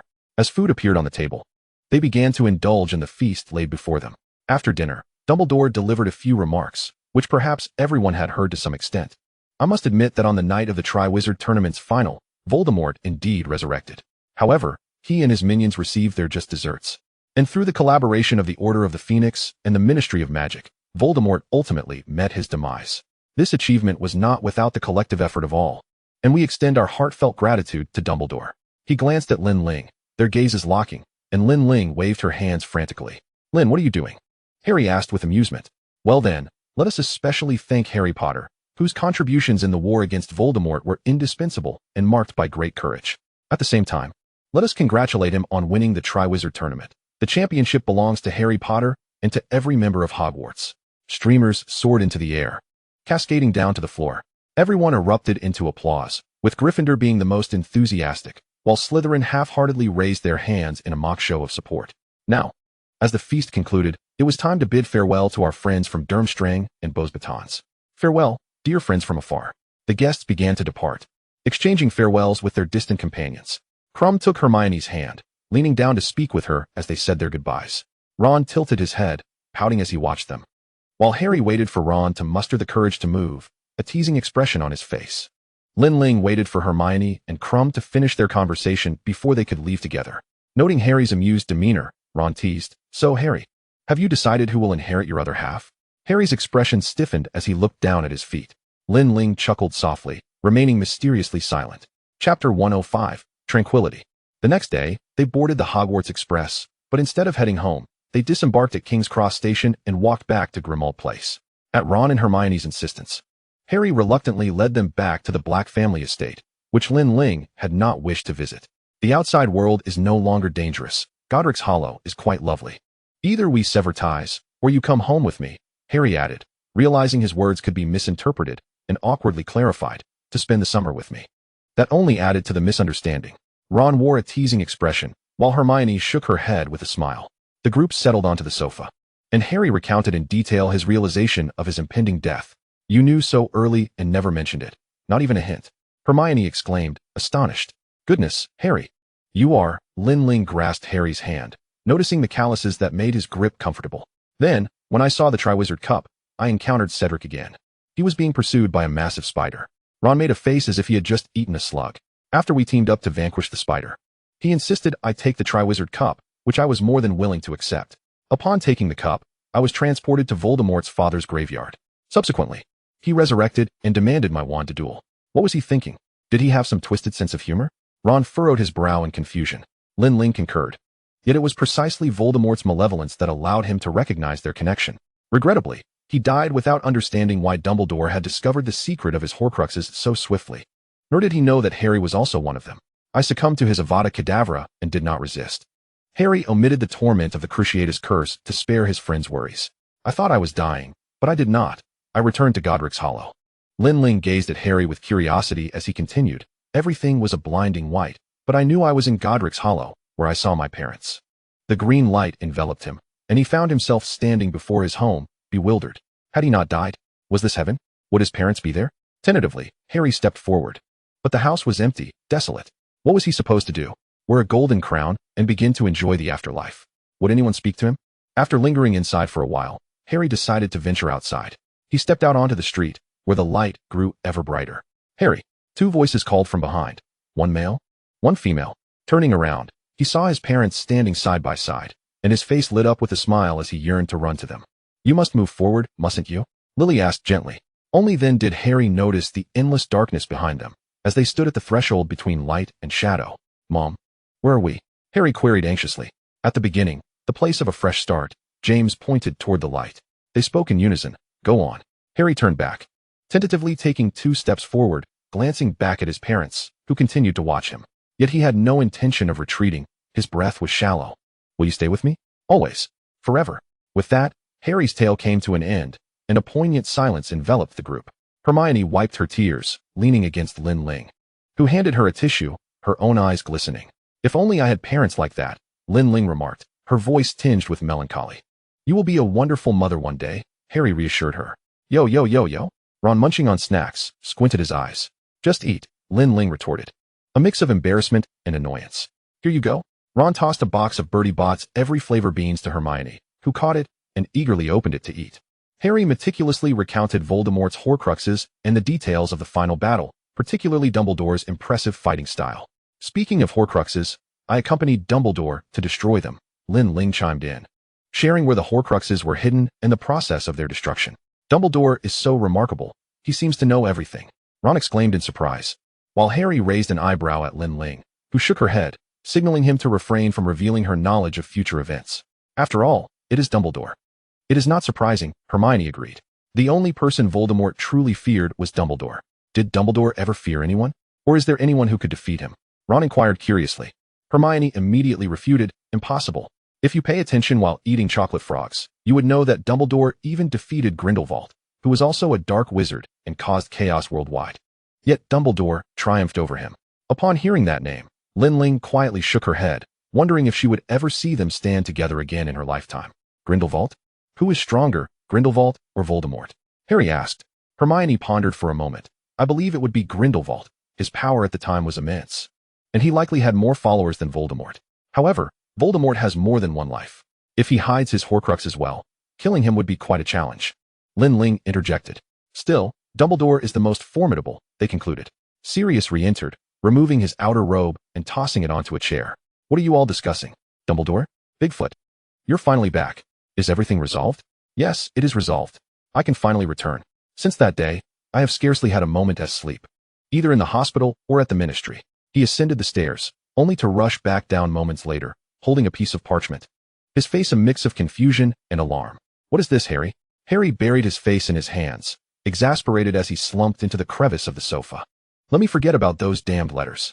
The other three erupted into muffled laughter, Ron rubbing his sore cheeks from laughing too hard. How many did you even write? Harry closed his eyes and replied, well, just to Dumbledore, Sirius, Remus, Lin Ling, Hermione, and you. Oh, and Dobby. You actually wrote that many? It's heartbreaking, Lin Ling quipped, her tone laced with sarcasm. Within the confines of the Black family home, the atmosphere was one of lightheartedness and tranquility, devoid of heavy burdens, filled instead with simple joys. Chapter 106, Happiness. Throughout their 5th year, the group was exceedingly busy, almost from the very start of the school term as they prepared for their OWL's exams, which would aid their future careers. Lin Ling was relatively untroubled, lacking grand professional aspirations. She merely wished to open a quaint little shop and lead a leisurely life. In contrast, Ron and Harry, inspired to become aurors, found themselves dutifully subjected to Hermione's relentless supervision and guidance. Hermione, with aspirations of becoming the Minister of Magic, held herself to even stricter standards. Harry excelled in several subjects, yet his performance in potions suffered due to Snape's biases. However, this year marked a change as Snape transitioned to teaching defense against the dark arts, and Dumbledore reinstated Professor Slughorn to teach potions. This shift considerably eased Harry's burdens. Although defense against the dark arts became his least favorite class, Lin Ling had no particular disdain for her courses, maintaining a steady performance without exceptional enthusiasm. Hermione, as always, topped her year, excelling in every subject, even in defense against the dark arts where she was often challenged by Snape. As the group huddled together, Ron vented. Look at his smug demeanor. Ever since he became the professor for this class, he has been insufferably merry. Just then, ouch, Ron exclaimed as a book struck his head. Snape, having overheard their chatter, reprimanded, talking in class, 10 points from Gryffindor. I told you not to provoke him, Hermione retorted. Let us discuss this after class. Once the lesson concluded, Lin Ling, observing their distaste for Snape, casually munched on some sunflower seeds, listening to their grievances without interjecting. Where did you get those? I want to try? Ron eagerly extended his hand, and Lin Ling poured him a handful. Hermione suddenly remarked, Lin Ling, I've noticed you rarely express any disdain for Snape. Lin Ling nodded, cracking open a seed and stashing the husks into a pouch. In truth, I do not dislike him at all. Why not? The two asked, puzzled. Harry, slightly bowing his head, added, do you know something we don't? Lin Ling furrowed her brow, appearing conflicted. Just say it, just say it. I'll buy you 10 bags of sunflower seeds. Ron urged excitedly. What is there to say? Have you seen his Patronus? Lin Ling whispered. The trio shook their heads. After clearing her throat, Lin Ling continued. He conjured a doe, just like Harry's mother. Dumbledore asked him long ago, and he said it's always been that way. She left it at that, not elaborating further, yet the three understood. Harry's expression turned peculiar, difficult to describe, and Ron and Hermione mirrored his confusion. Suddenly, Lin Ling turned to Harry, asking earnestly, but do you think love is a lasting state? What do you mean by that? Ron replied, his tone clear. Lin Ling frowned. Seemingly troubled, she was somewhat of a complex individual, feeling that what she could not have was unattainable, yet fearing loss once she possessed it. What I mean is, I worry that this feeling is merely a fleeting whim, a burst of youthful hormones, just a comfort during difficult times, rather than something enduring, lifelong. Ron clapped his hands in realization, exclaiming, is this why you and Harry have never been together? Harry stared at Ron blankly, while Hermione shot him a look of exasperation. Ron lowered his gaze. Please, continue. Let us talk privately. Harry took Lin Ling's hand, leading her away from Ron and Hermione. Hermione shook her head. I'll head out first to deliver the letter. Did I misunderstand? Ron muttered to himself, bewildered. Harry guided Lin Ling into the kitchen, where they sat against a corner. Lin Ling tucked the sunflower seeds into her pocket, gazing at Harry intently. You once comforted me here, she reminisced, recalling the time when she was terrified by Trelawney. Feeling deeply saddened. Yes, I found it rather perplexing and a bit infuriating. I thought, why is it such a big deal that I was prophesied to die? It turned out you knew a lot, and were also quite frightened. Harry reflected, a playful smile crossing his face. Doesn't that mean you care about me? He fixed his gaze on Lin Ling, his eyes captivating. I truly wish to ask how you know the future. Harry shifted the subject, pondering thoughtfully. Lin Ling nodded. Candidly yet subtly revealing, because I come from the future, from another realm where the real you does not exist, nor does this world. Harry paused. Know us? So, in your view, you've arrived in a non-existent world? No, I've always wanted to believe this place exists, though I admit I sometimes fear losing it. Lin Ling replied. Is that why you worry that our relationship may not last? Do I seem unreal to you? Harry inquired cautiously. Not at all. My feelings for you have long transcended the perspective of an outsider or a mere reader. Rather, you see, I am here facing you, and we are together. I see you as a living, breathing person. She smiled, continuing, but I want to only see you as you are. I will consider our future together. What will life be like for two? I need to have the means to feel worthy of sharing a life with you. This is not a matter of sentiment. It's a rational choice.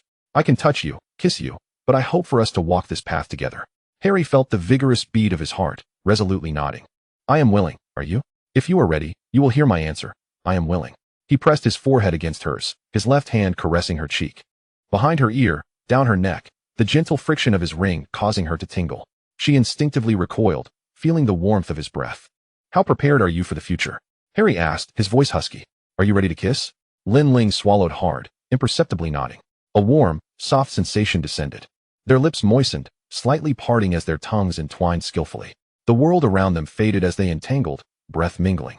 Mr. Harry Potter Lin Ling suddenly pushed Harry away, covering her lips. Her face flushed as she bowed her head to hide her embarrassment. Dobby fidgeted awkwardly nearby, blinking as he watched them. Oh, Harry Potter is being affectionate with his girlfriend. How embarrassing. Dobby thought Harry had come to find him. Chapter 107, Towards the Future. Ahem, Dobby. Harry wiped his lips, feeling the moisture. Dobby knows. Dobby will disappear at once, not to disturb Harry Potter's intimacy. Dobby repeated to himself before promptly vanishing. You chose a lovely spot. Lin Ling couldn't help but tease. Harry coughed a couple of times, standing up and pulling her along. Let's South find another place to continue. Who wants to continue with you? Lin Ling feigned struggle, yet found herself overpowered. Seeing Harry's goofy grin, she lightly kicked him. Being strong is impressive, huh? Just because you play Quidditch. Thus, Harry and Lin Ling grew increasingly inseparable, wishing they could even share the restroom together. In the Great Hall, Harry continuously served Lin Ling food and poured her drinks. In the library, he would tilt his head, gazing at her with an endearing foolishness. In the common room, while Lin Ling diligently worked on her assignments, Harry would flip through her books, occasionally interjecting with playful remarks to assert his presence. I remember how your name is written in Chinese. Harry pointed to the name on the title page, as Lin Ling was accustomed to writing in her native language. Following his gesture, she glanced at her name and smiled, yet playfully asked, But when did you remember? Harry pondered for a moment before shaking his head. I've forgotten. It might have been long ago, without my noticing. Lin Ling chuckled and resumed her studies. Hermione, observing their affectionate antics, declared her intention to return to the common room after a nap and made her way to the library alone. It was only after Harry's persistent, infatuated behavior led to Lin Ling reprimanding him for once again touching her hand during class that he finally settled down. I sponsored 500 galleons to Fred and George from the 1,000 I won in the Triwizard tournament, Harry said, squeezing Lin Ling's hand. She responded with a soft, as he continued, and the other 500, I wish to save for you. I can work part-time for several more years, and after graduation, I can work for a few years before opening a shop. Lin Ling leaned against Harry, savoring the warmth of the sun upon them. I know you have plans, Harry remarked, but I've also thought it through. I have quite a bit of money. Lin Ling playfully punched him on the arm. I wish to reside in Godric's Hollow. So do I, Lin Ling replied with a smile. They envisioned their future life together, expecting it to be simple yet profoundly joyful. Graduation. At the graduation banquet, seventh-year students from all four houses tossed their hats into the air, erupting in cheers. In the year that followed graduation, Harry, having achieved commendable grades and an outstanding campus experience, became an Auror intern. Ron also passed his assessments and joined Harry's team as an intern. Hermione, with top marks in both OWLs and Newts, entered the Department of International Magical Cooperation. Lin Ling first worked for a year to understand market trends, and then, using her savings combined with Harry's sponsorship, opened a tea house in Hogsmeade. Harry stood before the entrance, gazing up at the sign made of rosewood, elegantly inscribed with the phonetic English name, Ding Lin Ling's Tea House, with the Chinese characters in a graceful calligraphy style in the lower right corner. The eaves were adorned with red lanterns, and the intricate patterns of the architecture were distinctly Chinese, setting it apart from the neighboring shops and inviting passers-by to enter.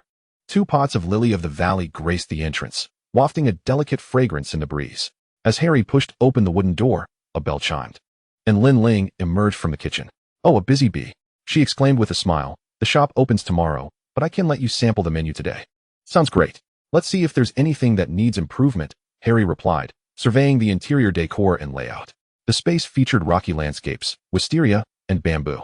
The door boasted exquisite lace-like patterns, and a screen adorned one corner, with wooden tables and chairs harmoniously blending with the architecture, creating an aesthetically pleasing atmosphere. Is this all your idea of Chinese style? Harry asked, intrigued, as he examined the surroundings. It's beautiful and quite unique. Our food and drinks cater to both Western and Chinese tastes, Lin Ling explained. This way, we can attract adventurous customers while also accommodating those accustomed to Western cuisine. That's excellent. Are you managing well, my dear? Harry asked with a cheerful smile. Lin Ling snapped her fingers. I've already brought in grapes from Hogwarts. They work during their holidays and help me out. Their skills are even better than mine. We were just tidying up in the back. Harry pulled her into an embrace, suggesting, now that I'm off work, how about we go on a date? Ding. Lin Ling immediately stepped out of his embrace. Hermione entered, her interest piqued. Oh my, this place is wonderful. Hermione, what brings you here? Harry asked, slightly annoyed. What? Am I not allowed to come and chat with Lin Ling? Hermione retorted, disdainfully, besides. It was Lin Ling who invited me. Ding ding ding ding. Ron, Ginny, Fred, and George entered in a lively procession. This is quite special. Indeed. It's different from our place. Long time no see. When's dinner? Lin Ling greeted them with a smile while Harry followed behind, looking somewhat disgruntled. Lin Ling replied, not yet. There are still more guests. With 2 more chimes, Dumbledore walked in, followed closely by Cedric, who appeared somewhat shy. Seeing his peers relaxed Cedric a bit. Laughter erupted among them. It had been a year since they had all gathered. I haven't seen you all in years, Cedric remarked. Lin Ling handed them the menu for ordering. After they placed their orders, Lin Ling retreated to the kitchen to prepare the dishes while the grapes busily assisted her. Their coordination impeccable. Harry leaned against the door, asking, is there anything I can help with? You? Can you even cook? Lin Ling teased. You did your fair share back at the Dursleys, but that was a long time ago.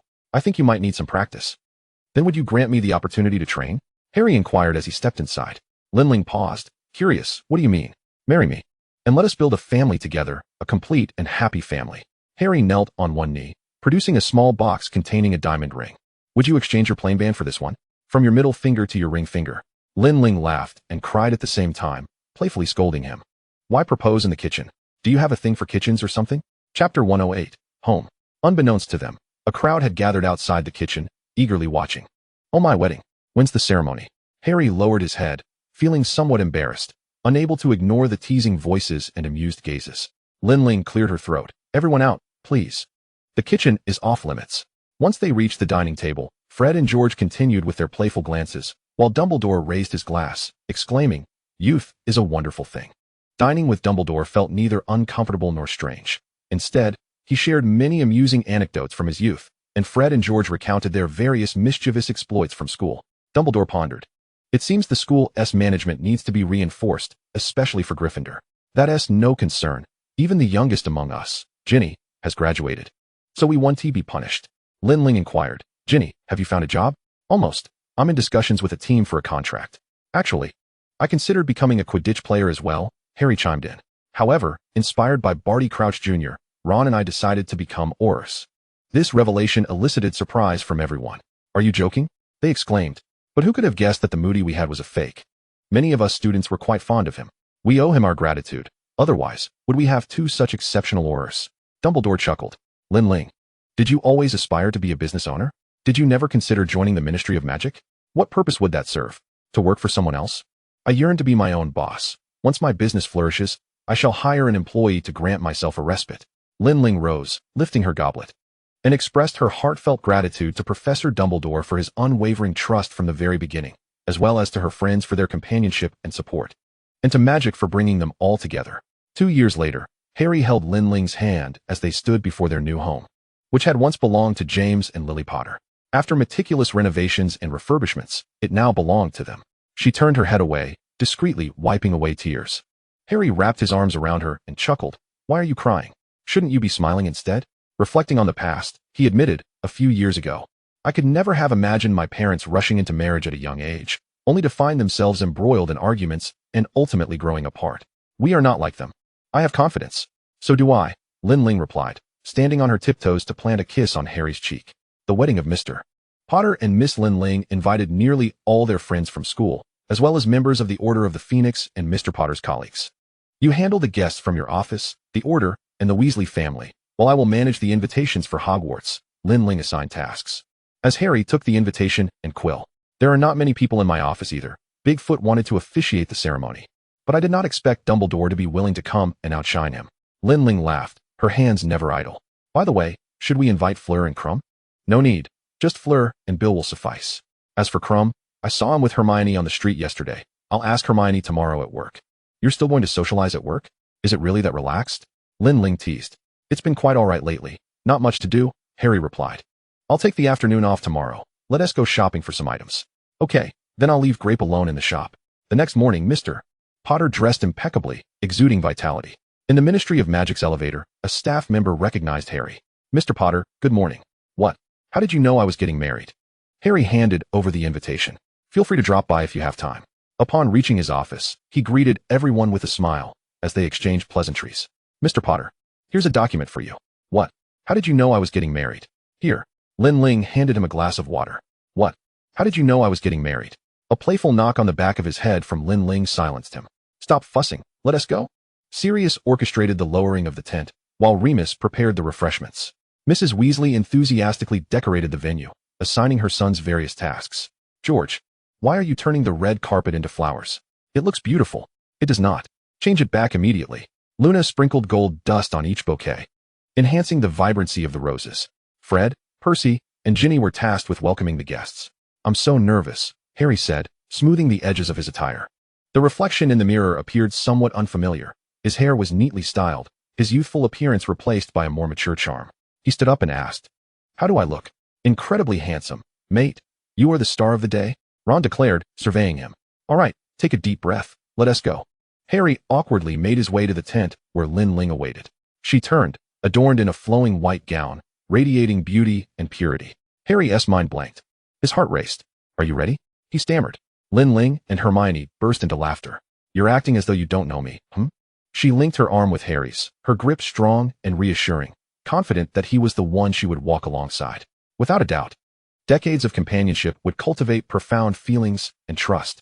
As the guests assembled, seated on either side, they watched the couple step onto the red carpet. Sirius's eyes glistened with tears. I finally see it. Harry has his own home. James and Lily would be delighted. We are getting old, too, Remus remarked, leaning against Tonks. Mrs. Weasley applauded enthusiastically, her emotions evident. Fleur and Bill sat together, hands tightly clasped. Hermione gazed at Lin Ling with tearful eyes, while Crumb wiped her tears. Ron stole a glance, but said nothing. Fred, in thoughtful reflection, remarked to George, perhaps I should learn from Harry. He is the first among us to marry. Dumbledore stood between Harry and Lin Ling, officiating the wedding. From this day forth, you shall no longer be solitary individuals, but shall unite to form a family.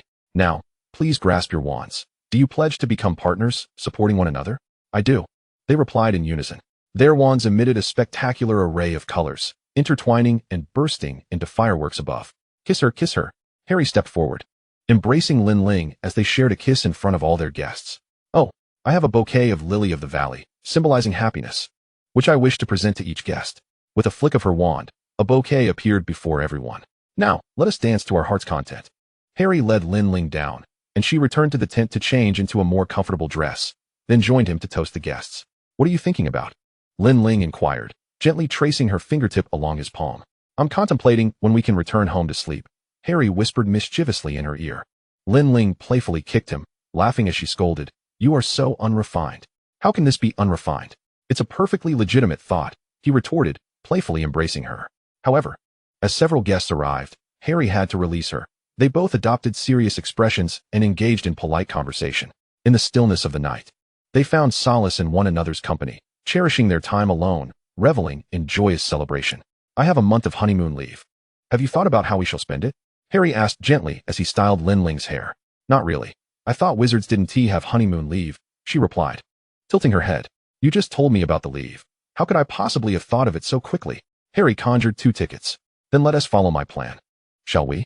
Lin Ling grasped Harry's wrist, her eyes widening in surprise and delight as she examined the tickets. You're going to accompany me back? What do you think? I love you. Lin Ling initiated a kiss, and Harry responded with abandon. The end.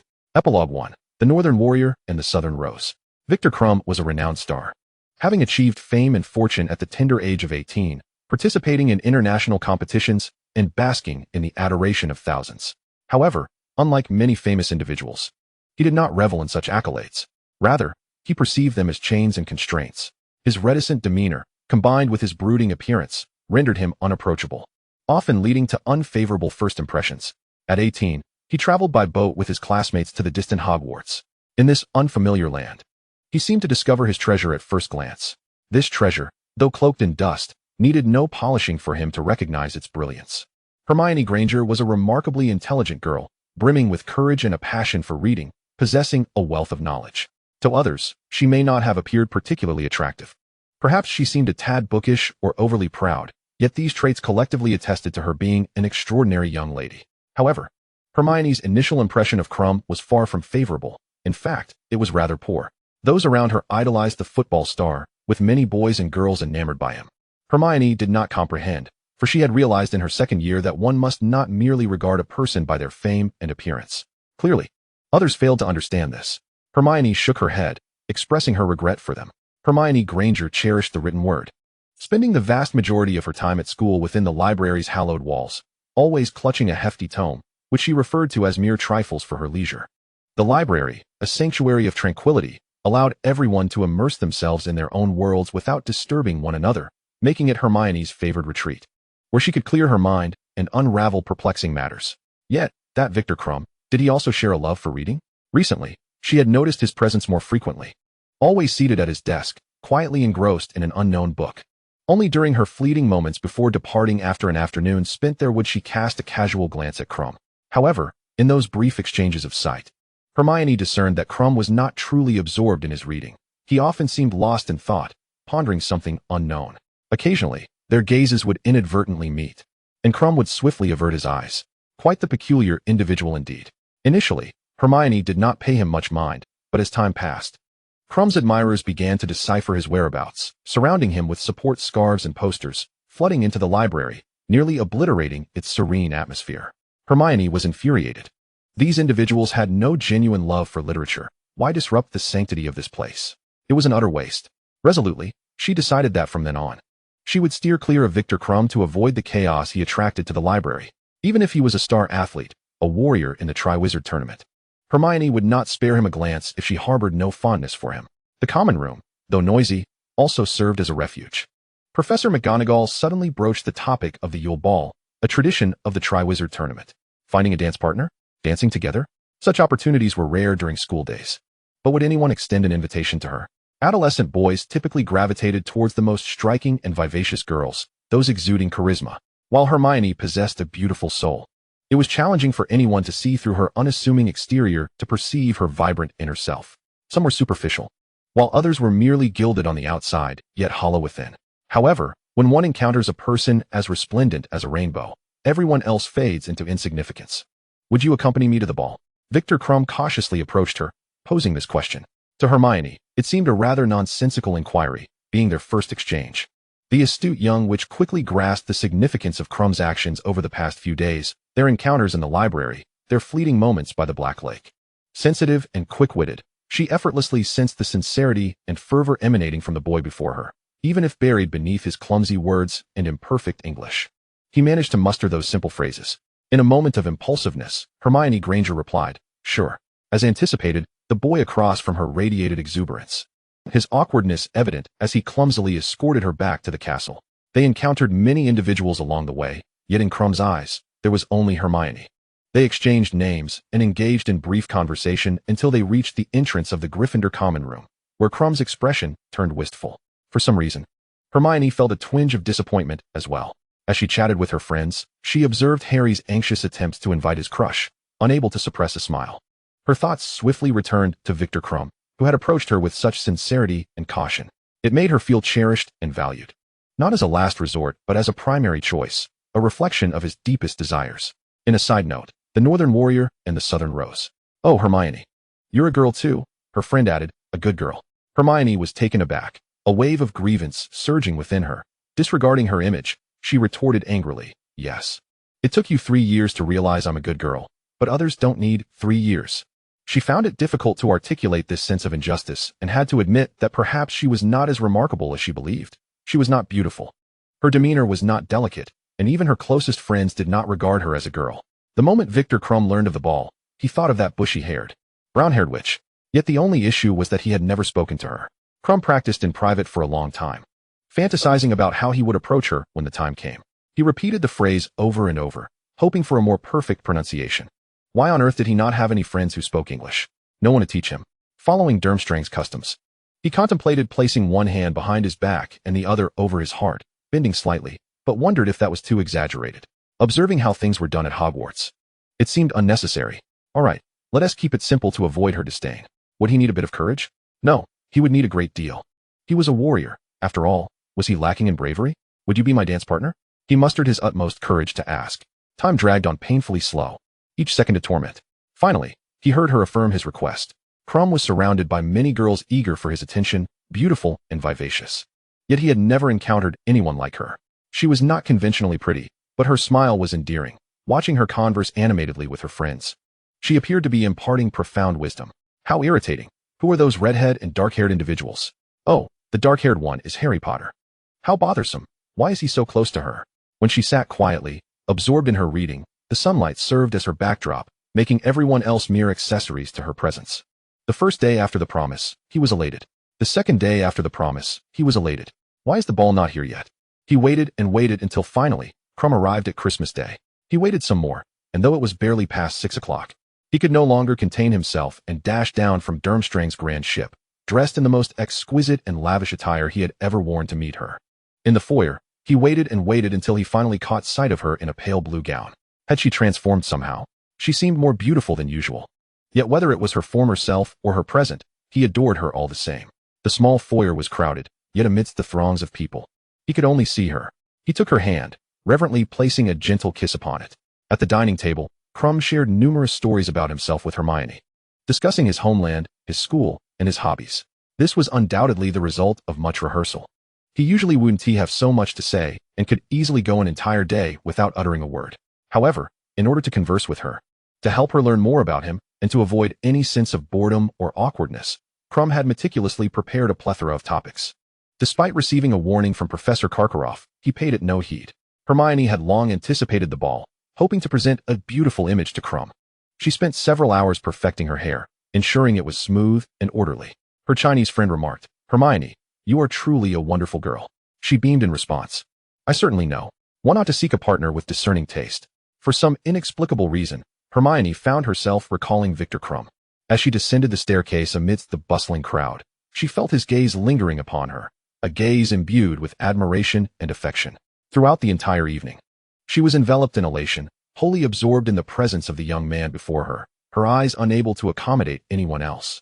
During a lull in the festivities, Hermione took a seat beside her three friends, eager to share her excitement. However, Ron appeared distracted and exhibited palpable resistance to her interactions with Krum. Hermione felt a sharp urge to scoff derisively at Ron's attitude, contemplating a confrontation to express her displeasure and to remind him not to think of her only when it was too late. Yet, she soon realized that some sentiments need not be articulated. Those who understand will inherently grasp the truth, while those unskilled in recognizing their own feelings often require tangible reminders. If he perceives me as a traitor, so be it. After the ball, Hermione's relationship with Krum deepened. He successfully maneuvered from his seat at the back to sit beside her, proving himself not to be a voracious reader, yet capable of remaining still for an entire afternoon. As Hermione endeavored to enhance the efforts of Spew, Krum curiously inquired about the organization. When she patiently elucidated her grand aspirations, Krum listened with rapt attention. Upon concluding her exposition, he willingly accepted a badge to join the cause, leaving Hermione astounded and pleasantly surprised. She had encountered numerous wizards, yet few were willing to engage with her ideals, even among her friends. Gradually, Hermione unveiled the layers of Krum's psyche, discovering beneath his brooding exterior a tender and meticulous soul. In the second task, she became Krum's precious treasure. Upon awakening, he leaned down and softly asked, "Would you be willing to be my girlfriend? I've never felt this way about another girl. You are special, an extraordinary girl radiating charm from within, both rational and passionate." Wrapped in a thick blanket and fortified by several warming charms, Hermione felt her heart flutter, a sensation both joyous and fervent. "I need to think this through. I am not one to act impulsively." She conversed extensively with her friends and acknowledged that over the years, she had grown accustomed to a certain boy's presence and harbored a measure of affection for him. Yet, it seemed that such feelings need not be cultivated for long. Some affections flowed gently like a stream, akin to her two friends, while others surged like a tidal wave, leaving indelible marks even after parting. A series of events transpired, so numerous that Hermione momentarily forgot about romantic feelings, leading her to believe that the tide had receded. On the day of their separation, amidst the throngs of people, he desperately grasped her hand, yet tenderly kissed the back of it. Do not forget me. Remember to write. I wish to invite you to visit during the summer. She could sense the sincerity he held in his palm. One summer morning, under a sun-kissed sky, Hermione suddenly felt an urge to do something. It seemed as if a part of her was missing. Resolutely, she embarked on a quest to find him. Upon arriving in Bulgaria, she was greeted by Krum, who had come to fetch her. Victor. Hermione felt an unusual shyness, clearing her throat to mask her embarrassment. Finally comprehending the sentiments her two friends experienced whenever they were together, the buoyant joy of walking on clouds. Over the next few days, Krum introduced her to his school, where she discovered that Durmstrang's library contained many books, and he took her to the various nooks and crannies of his daily life. Immersed in his every word and action, she savored the essence of his ordinary days. She attended his matches, witnessing his spirited demeanor and athletic prowess. The more she interacted with him, the more she realized the multifaceted nature of his character. Krum's presence in her heart grew increasingly substantial. Returning to Hogwarts, Hermione found herself unusually distracted during class. She observed Ginny supporting Harry during practice and began to appreciate Ginny's feelings. Ginny, who clearly did not love Quidditch, still managed to find peace in watching Harry. Hermione, who also held no affection for the sport, wished fervently to witness another one of his matches. If given the chance to relive the Quidditch World Cup, she would pay him more attention. Krum may not be an avid reader, but he seemed genuinely pleased to accompany her, revealing an unexpected joy in sharing literary pursuits. Hermione and Krum maintained a steady correspondence, with her letters sprawling across parchment, often trailing to the ground. Ginny would tease her. All your homework combined could not rival the length of these letters. I thought your assignments were long. But it seems your love letters surpassed them, Harry remarked. Hermione's cheeks flushed crimson as she playfully retorted, Ginny, send him a howler. Soon, they graduated. Hermione, leveraging her exceptional abilities, secured a position in the Department of International Magical Cooperation, and a year later, transitioned to the Department of Magical Law Enforcement, quickly ascending the ranks and gaining a voice in her field. Her demeanor and approach became increasingly polished as she devoted herself to her career, leaving little time for matters of the heart. Yet, despite the passage of years, Hermione and Krum continued to exchange letters, neither willing to relinquish this cherished habit. Another year passed, and Hermione found herself in the minister's office, the only witch in recent years to experience such rapid advancement. She is ambitious and possesses a strong will, was the consensus among her peers.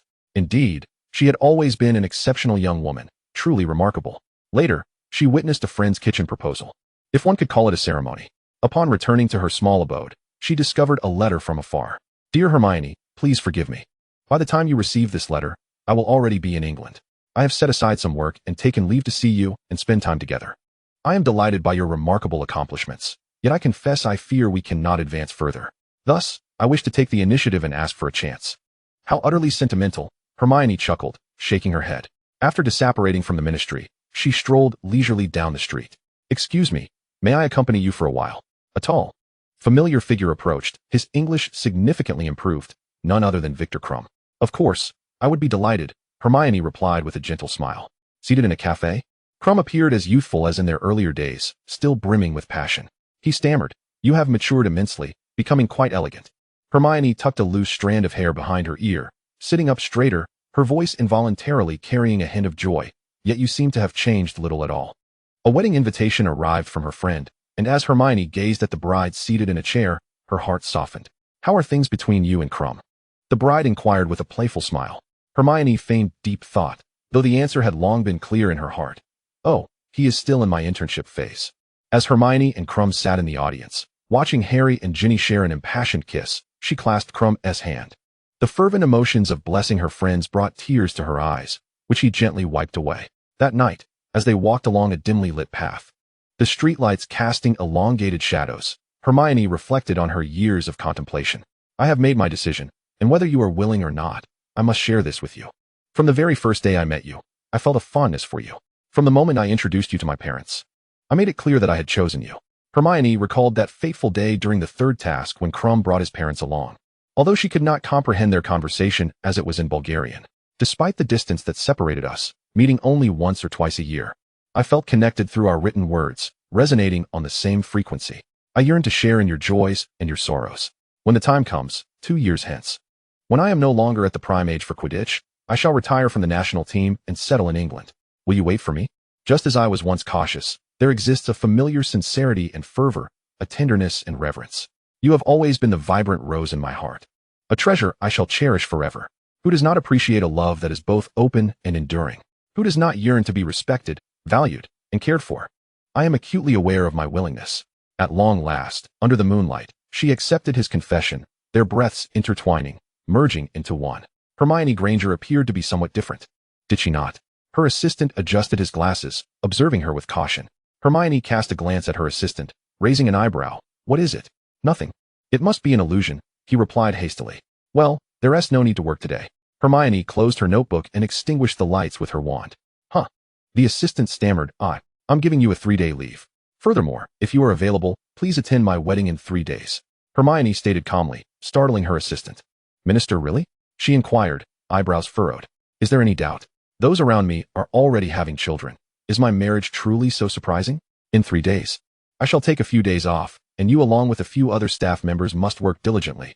It will be a bit of a burden for you. The assistant lamented internally about the impending overtime. At last, the warrior from the north embraced his rose. At the wedding, Lin Ling intended to style Hermione's hair. No need. Hermione replied with a smile.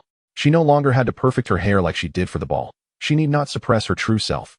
For he loved her for all that she was, for her most authentic self. A rose is a rose precisely because it is dazzling and proud. The end. If you enjoyed this, please like, comment, and subscribe. Thank you for your support.